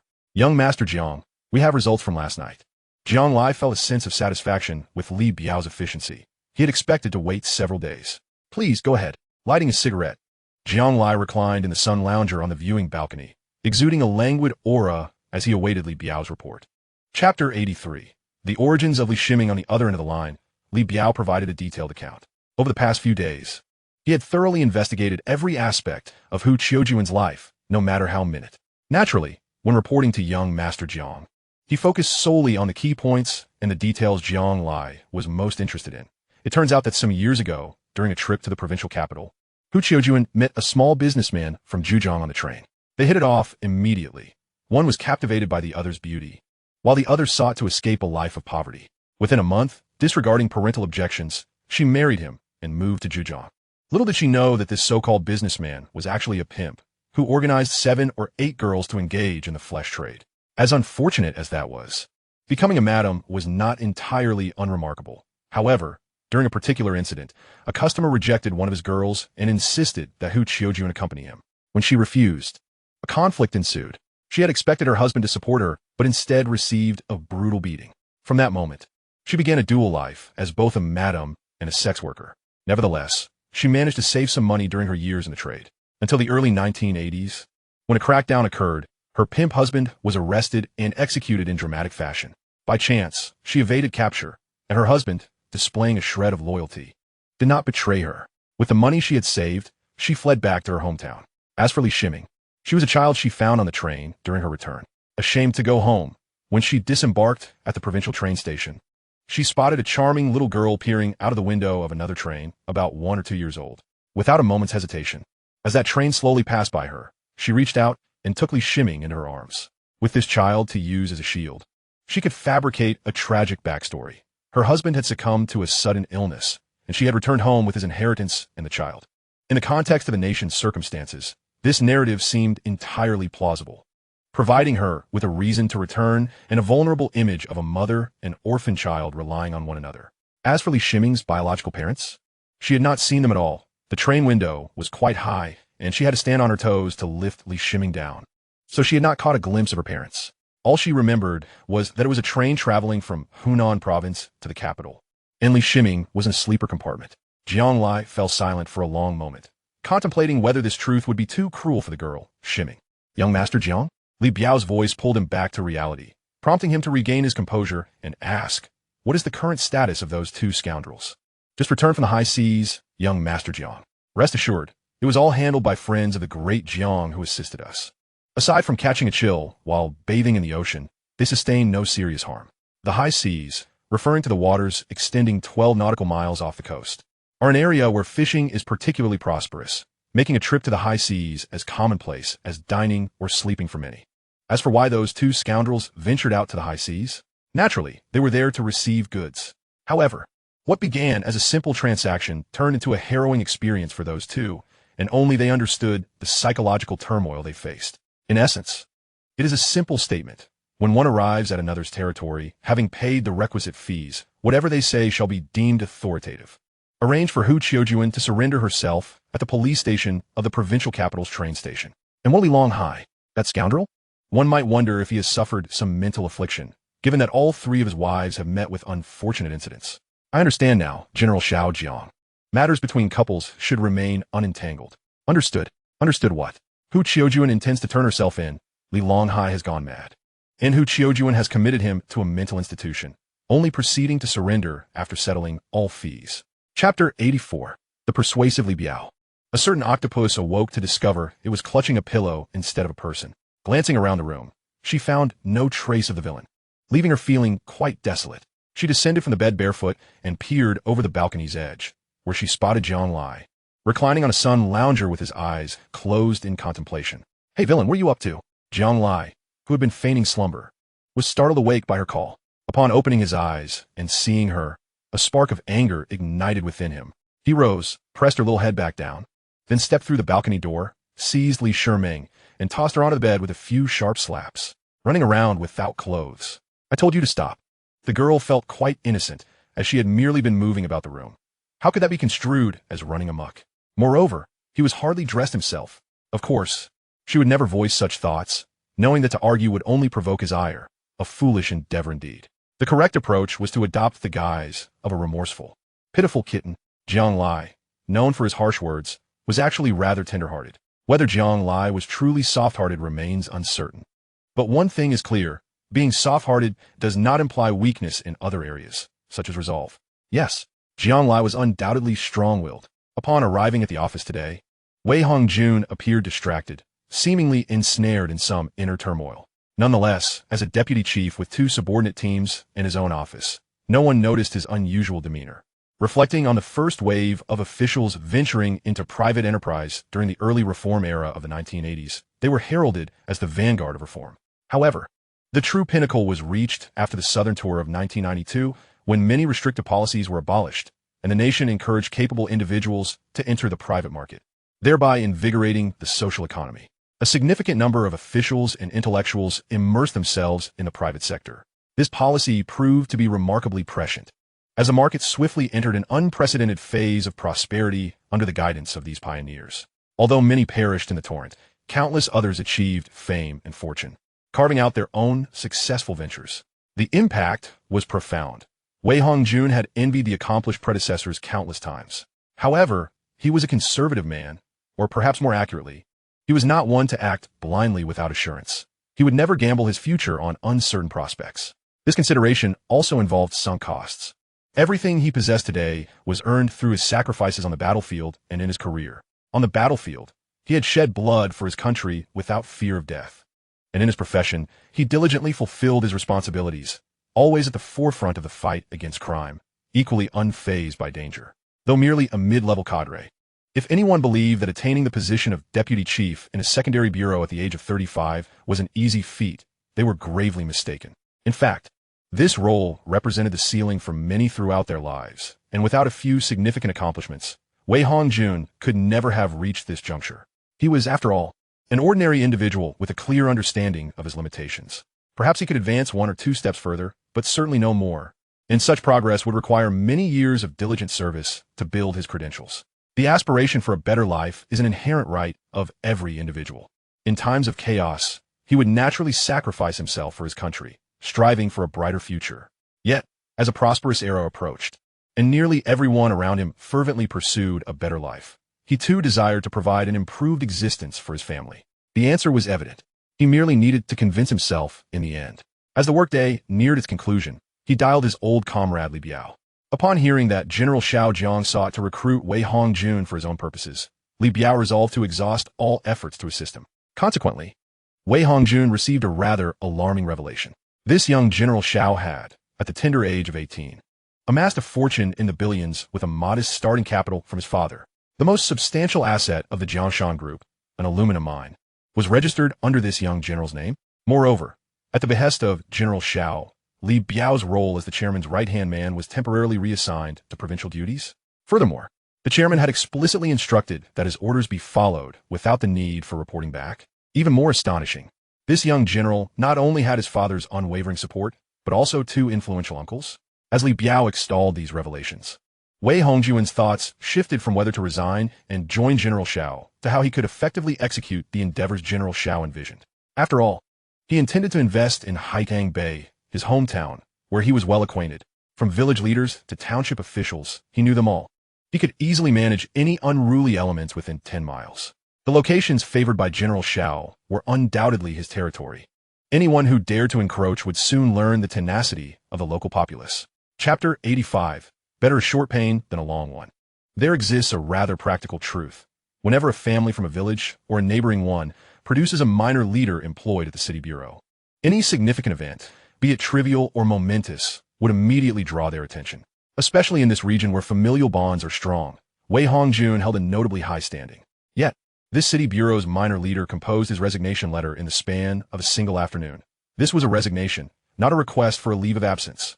While he might be cautious, he possessed a certain audacity. Once he resolved to undertake something, he did so without hesitation, leaving no room for indecision. Li Biao, ever loyal to his old comrade, refrained from disclosing Wei Hongjuan's intentions to Jiang Lai. Thus, when Jiang Lai learned that Wei Hongjun had already resigned, he regarded him with newfound respect. Initially, he had intended to offer Wei Hongjun a relocation allowance to ease his transition, enabling him to follow his endeavors without worry. However, given the circumstances, it seemed more prudent to incorporate the allowance into his salary instead, since he had already resigned. Providing a relocation allowance would not be as effective as simply enhancing his remuneration. A monthly salary of 12,000, effective immediately. Although this still paled in comparison to Li Biao's actual income, it was at least 50% higher than Li Biao's official salary. And this figure far exceeded Wei Hongjuan's original expectations. What was there to be dissatisfied with? Even more crucially, the vehicle numbered 88889, a magnificent tiger headbands, would now serve as Wei Hongjuan's personal chariot. What does this signify? It signifies prestige. Little Biao, do you possess your own tiger headbands while working with that unfamiliar General Jiang? Ha! Leasing office space, registering the Jiangshan Cultural Tourism Investment Company, and launching recruitment advertisements became remarkably expedient under the capable hands of Wei Hongjun, a local.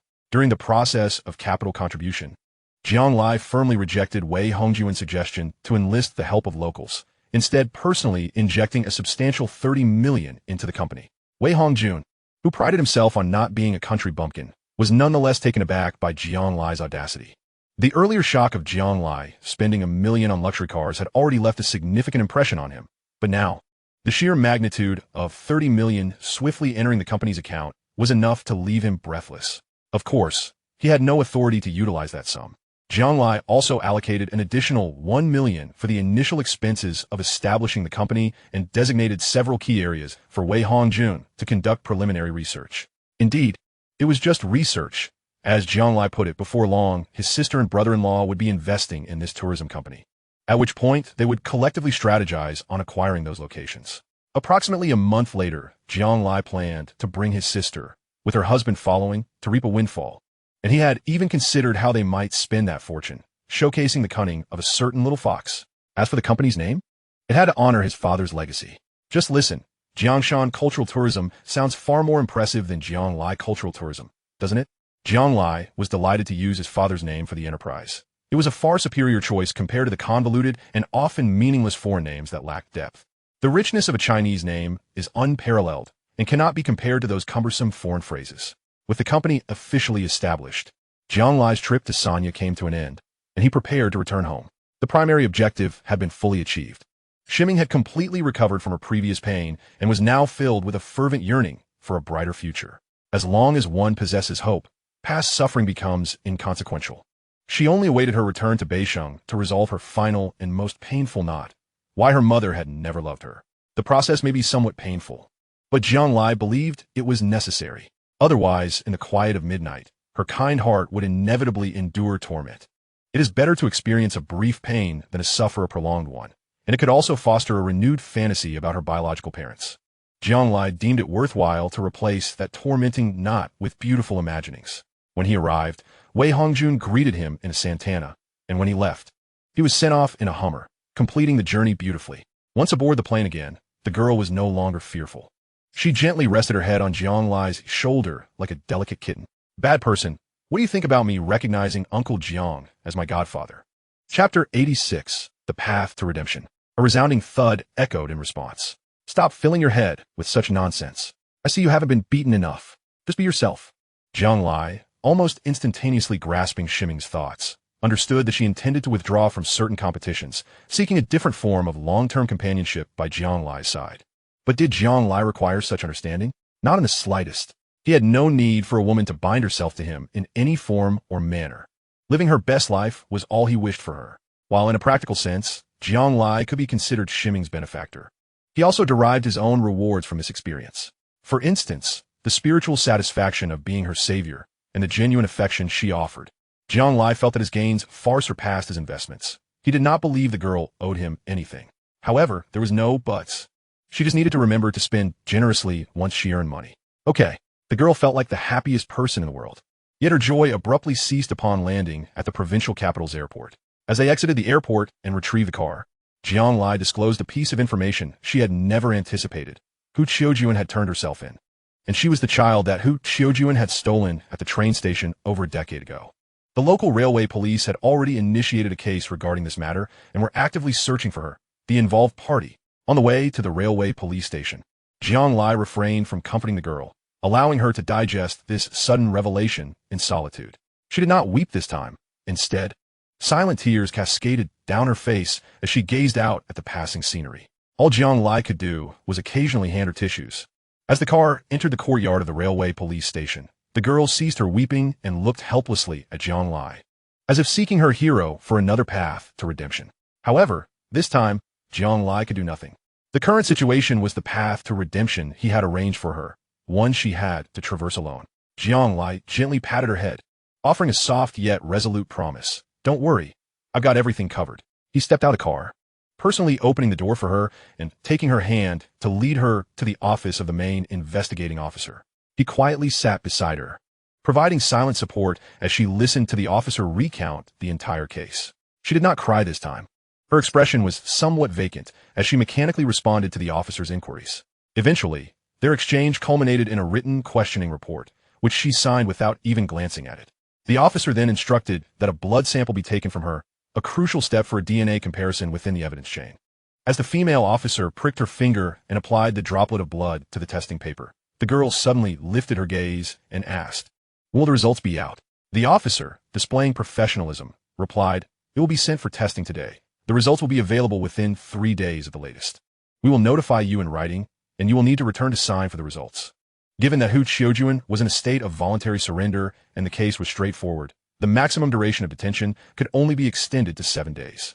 Within that time frame, the case file will be transferred to the prosecutorial agency to seek an arrest warrant, ensuring a swift process. Yet the girl seemed to feel that 3 days was too brief. Her complexion paled at the response. Chapter 87. I Only Have You Now. From the moment they entered the police station until they exited, the girl never expressed a desire to meet Hu Qiujuan. However, Jiang Lai was aware that once the DNA test results emerged in 3 days, she would undoubtedly make that request. Jiang Lai accompanied the girl in Hacheng for 3 days. If their prior excursions had been a means for her to unwind, his current companionship served as a passage for her to navigate a heart-wrenching ordeal. If she could overcome this, she would be free to live a splendid life without shackles. There was no possibility of failure. With him present, she must traverse this emotional trial. On the first day, Jiang Lai stayed with her at a hotel in the city center, not even stepping out for meals. On the second day, seizing the opportunity of her uplifted spirits, he took her shopping, indulging in gourmet food, and transformed into a caring gentleman catering to her needs. By the third day, it seemed she was finally ready to confront everything, beginning to discuss her aspirations with Jiang Lai. They stood in a shopping mall, gazing at a massive poster of a certain diva outside, and she declared her desire to become a star. If she truly was taken by Hu Qiujuan, her biological parents would see her on television, in movies, and on posters in shopping malls, and they would come to find her. She declared that if she became a great star, she would earn an abundance of wealth to lavish upon Jiang Lai. As she spoke, tears streamed down her cheeks, her sorrow palpable. "You are all I have left.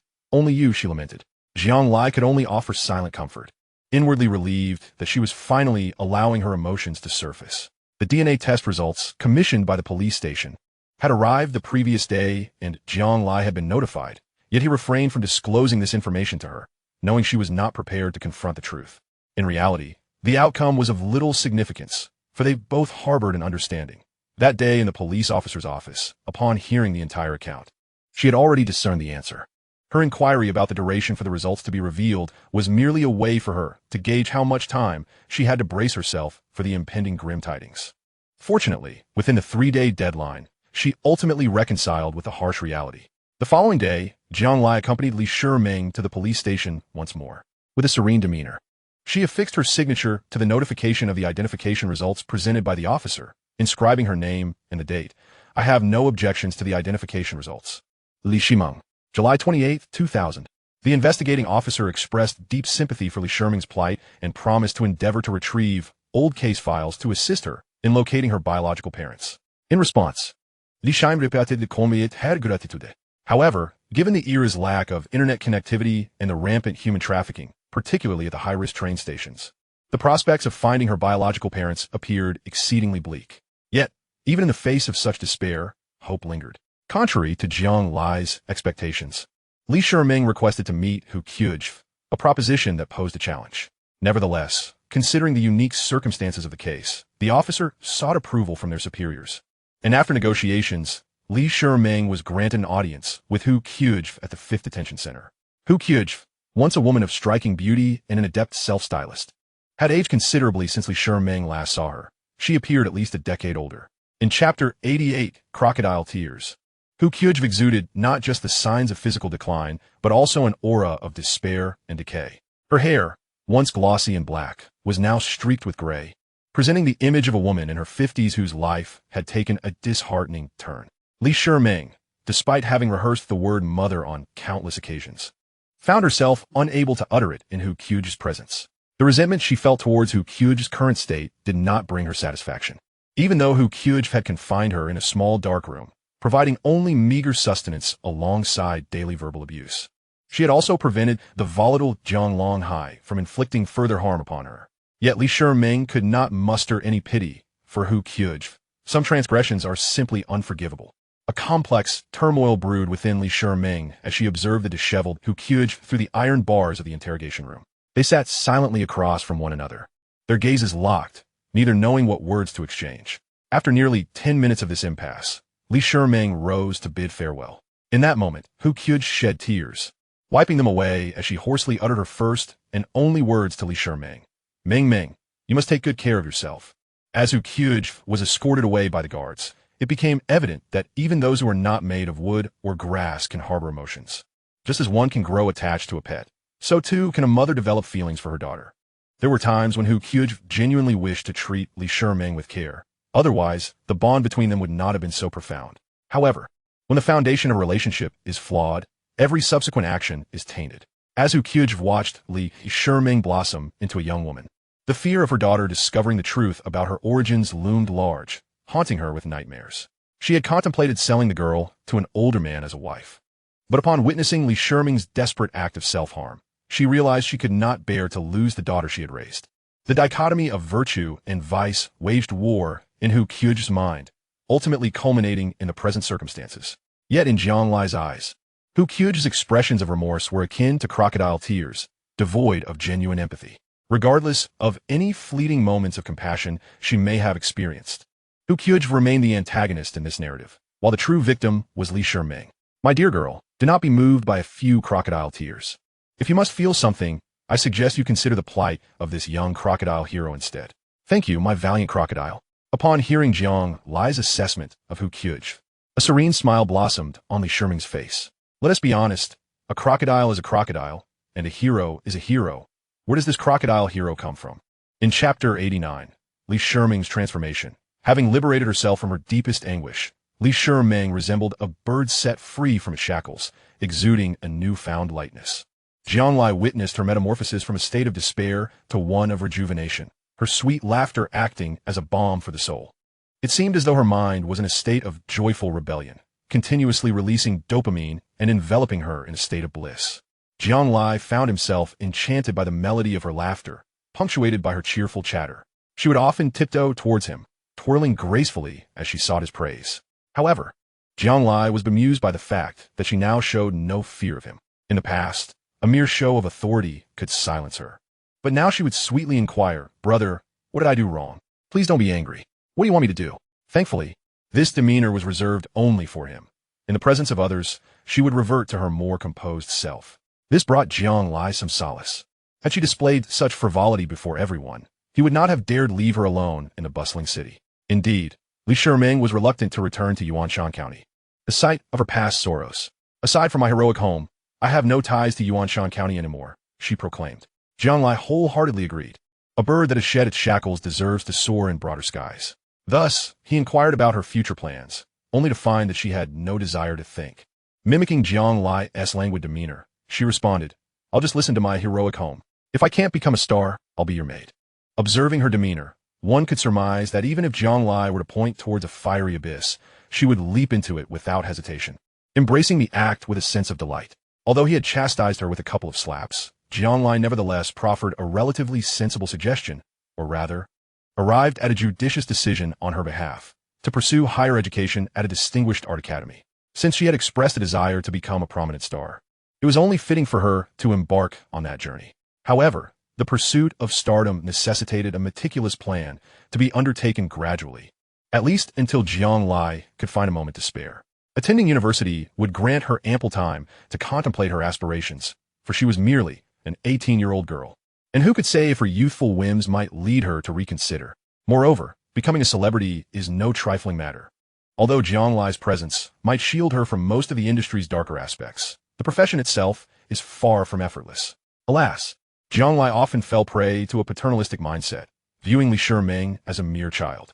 Fortunately, Li Shiming was quite obedient, acquiescing to Jiang Lai's suggestions, and thus she chose to attend the Shanghai Theater Academy, the option that kept her closest to him, since Jiang Lai mentioned his intention to study in Hangzhou. A distance of roughly 100 kilometers, she could easily travel to the city whenever she wished to see him. Coincidentally, Jiang Lai believed that the vibrant metropolis of Shanghai might alleviate her feelings of isolation. As for her admission, that was but a jest. The girl may not fully grasp the arduous path she was about to tread, yet she was fortunate to have encountered Jiang Lai, a figure capable of transforming insurmountable obstacles into pathways of opportunity. Shanghai's global arts training is a premier institution renowned throughout Southeast Asia, collaborating with numerous top-tier entertainment companies. Jiang Lai arranged an extensive 6-month training package for Li Shiming, a concept he had whimsically dubbed, as the institution initially did not offer such a service. However, Jiang Lai's financial prowess allowed for this indulgence. This so-called training package entailed that Li Shiming could pursue any artistic discipline she desired over the next 6 months, with the industry's foremost experts brought in to instruct her. Training was but one aspect. The other involved unearthing her latent potential and guiding her strengths across various dimensions: voice, body, spirit, and form, while accurately assessing her capabilities and the fields suited to her talents. Can you believe that a novice with no prior artistic background was assigned for professional assistance by the illustrious Jiang? This decision was made only after considerable persuasion to lower the initial standards. Was this to ensure she did not overexert herself during restroom breaks? Of course. Such lavish services came at a price that was anything but modest. After all, the leading stars in the domestic industry could not afford such comprehensive premium training, typically managing only short-term specialized courses in specific fields. Yet for Jiang Lai, this expenditure was mere pocket change.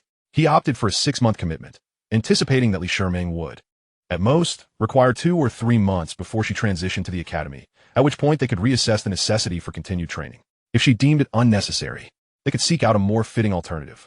Jiang Lai approached the situation with the diligence of a father meticulously planning for his child's future, scrutinizing every aspect of Li Shiming's life, her living conditions, travel arrangements, and training requirements, making adjustments until all met his satisfaction before he extravagantly swiped his card. The grace with which he executed this transaction left the general manager of the Shanghai branch of Global Arts Training utterly astonished. Contrarily, Li Shiming had come to embrace the notion of benefactors showering her with gifts, reassured that it was for her own benefit, as the students were merely utilizing his resources. The long-awaited LX-470 reappeared in Yuan County without causing a stir, save for within the Jiang family villa. Su Xiaowei prepared an opulent dinner to welcome Jiang Lai back, as if he had accomplished something monumental during his absence. Her motives were not solely to foster a closer bond with him. She had been informed of Li Shiming's plight during Jiang Lai's absence, and learned of its validation through Jiang Shan. This revelation prompted her, as an expectant mother, to empathetically project her unborn child into Li Shiming's narrative, immersing herself in the roles of the girl's biological parents, leading to an overwhelming surge of compassion. Jiang Lai's unwavering commitment to assist Li Shiming fundamentally altered her perception of him. Unlike the emotional perspective held by women, Jiang Shan observed the situation with a discerning eye, recognizing the astuteness of his son's approach to matters and his adept manipulation of human sentiments. Jiang Lai's progression from suspecting the girl's dubious background to initiating action, followed by a rapid execution of plans, showcased his mastery over the psychological trajectory of the situation, facilitating her rebirth in the most efficient manner, akin to a director orchestrating a grand cinematic narrative.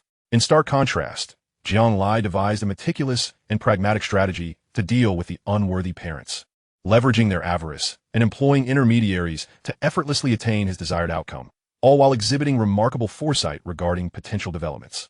Crucially, he entrusted this operation to the seasoned and composed Li Biao rather than the inexperienced Lu Yuan, formulating a plan, assigning the right person to execute it, and maintaining control over the outcomes constitutes an extraordinary capability. Jiang Shan could not help but marvel at the potency of his lineage. Reflecting on the adage that a tiger begets no dog, and recognizing the fruits of his own diligent tutelage. Unbeknownst to Jiang Lai, following dinner, he engaged in an extensive conversation with his father, inadvertently leaving the elder in a state of disarray over the subsequent days. Logically, with the group stable and his son thriving, he should have felt untroubled. Yet, there lingered an apprehension that his son's accomplishments might overshadow him. Jiang Lai presented him with 4 meticulously crafted business proposals, each penned in his own hand. Prospects and development plans for the retail industry. Prospects and development plans for the real estate industry. Prospects and development plans for the internet industry. And prospects and development plans for the new energy sector. As the night deepened, Jiang Shan found himself engrossed in the prospects and development plans for the real estate industry, having read it at least 20 times. This report was the one Jiang Lai prioritized the most, having invested the most time and effort into it, culminating in a substantial document of 50,000 words. The narrative traverses from the macrocosmic perspective of China's impending accession to the WTO and the anticipated growth of the national economy, to the strategies a nation ought to adopt in establishing a reservoir of capital to retain the benefits of development. It further delves into the microcosmic realm, elucidating how, with the enhancement of national economic conditions, real estate is poised to become an indispensable necessity in the lives of citizens. From a macro viewpoint, it assesses every phase of opportunities presented by the burgeoning real estate sector, while on a micro level, it meticulously outlines how to initiate the market, cultivate a stellar reputation, and forge a robust brand image in the midterm, culminating in strategies to leverage brand influence to dismantle local protectionism. The discourse spans from the auction and bidding system, the deposit system, to the existing banking loan policies and foreseeable structural adjustments, providing a comprehensive analysis of the mechanics of real estate finance. Numerous examples from pioneering nations such as the United States, Europe, Japan, and South Korea are cited, alongside references to colossal state-owned enterprises like Li Ka-shing, China Resources, Venk, and Poly, which have already commenced their involvement as benchmarks. Moreover, it articulates the inevitable rise of real estate in special economic zones, as well as the reflective lessons learned from the decline of the Hainan real estate market. It even delineates a detailed strategy for real estate companies to operate with low leverage and light assets amid future economic transformations. This business proposal stirs a tempest of emotions within Jiang Shan, invigorating him with a sense of exhilaration each time he peruses its contents. He feels as though he is at the forefront of the era, a vanguard of change, rekindling a long-lost fervor that renders him unable to sleep. For an entrepreneur who has already reached a modest pinnacle in his career, yet finds his tangible ventures ensnared in a bottleneck, this business proposal acts as a potent elixir, incessantly beckoning him to embark on new endeavors.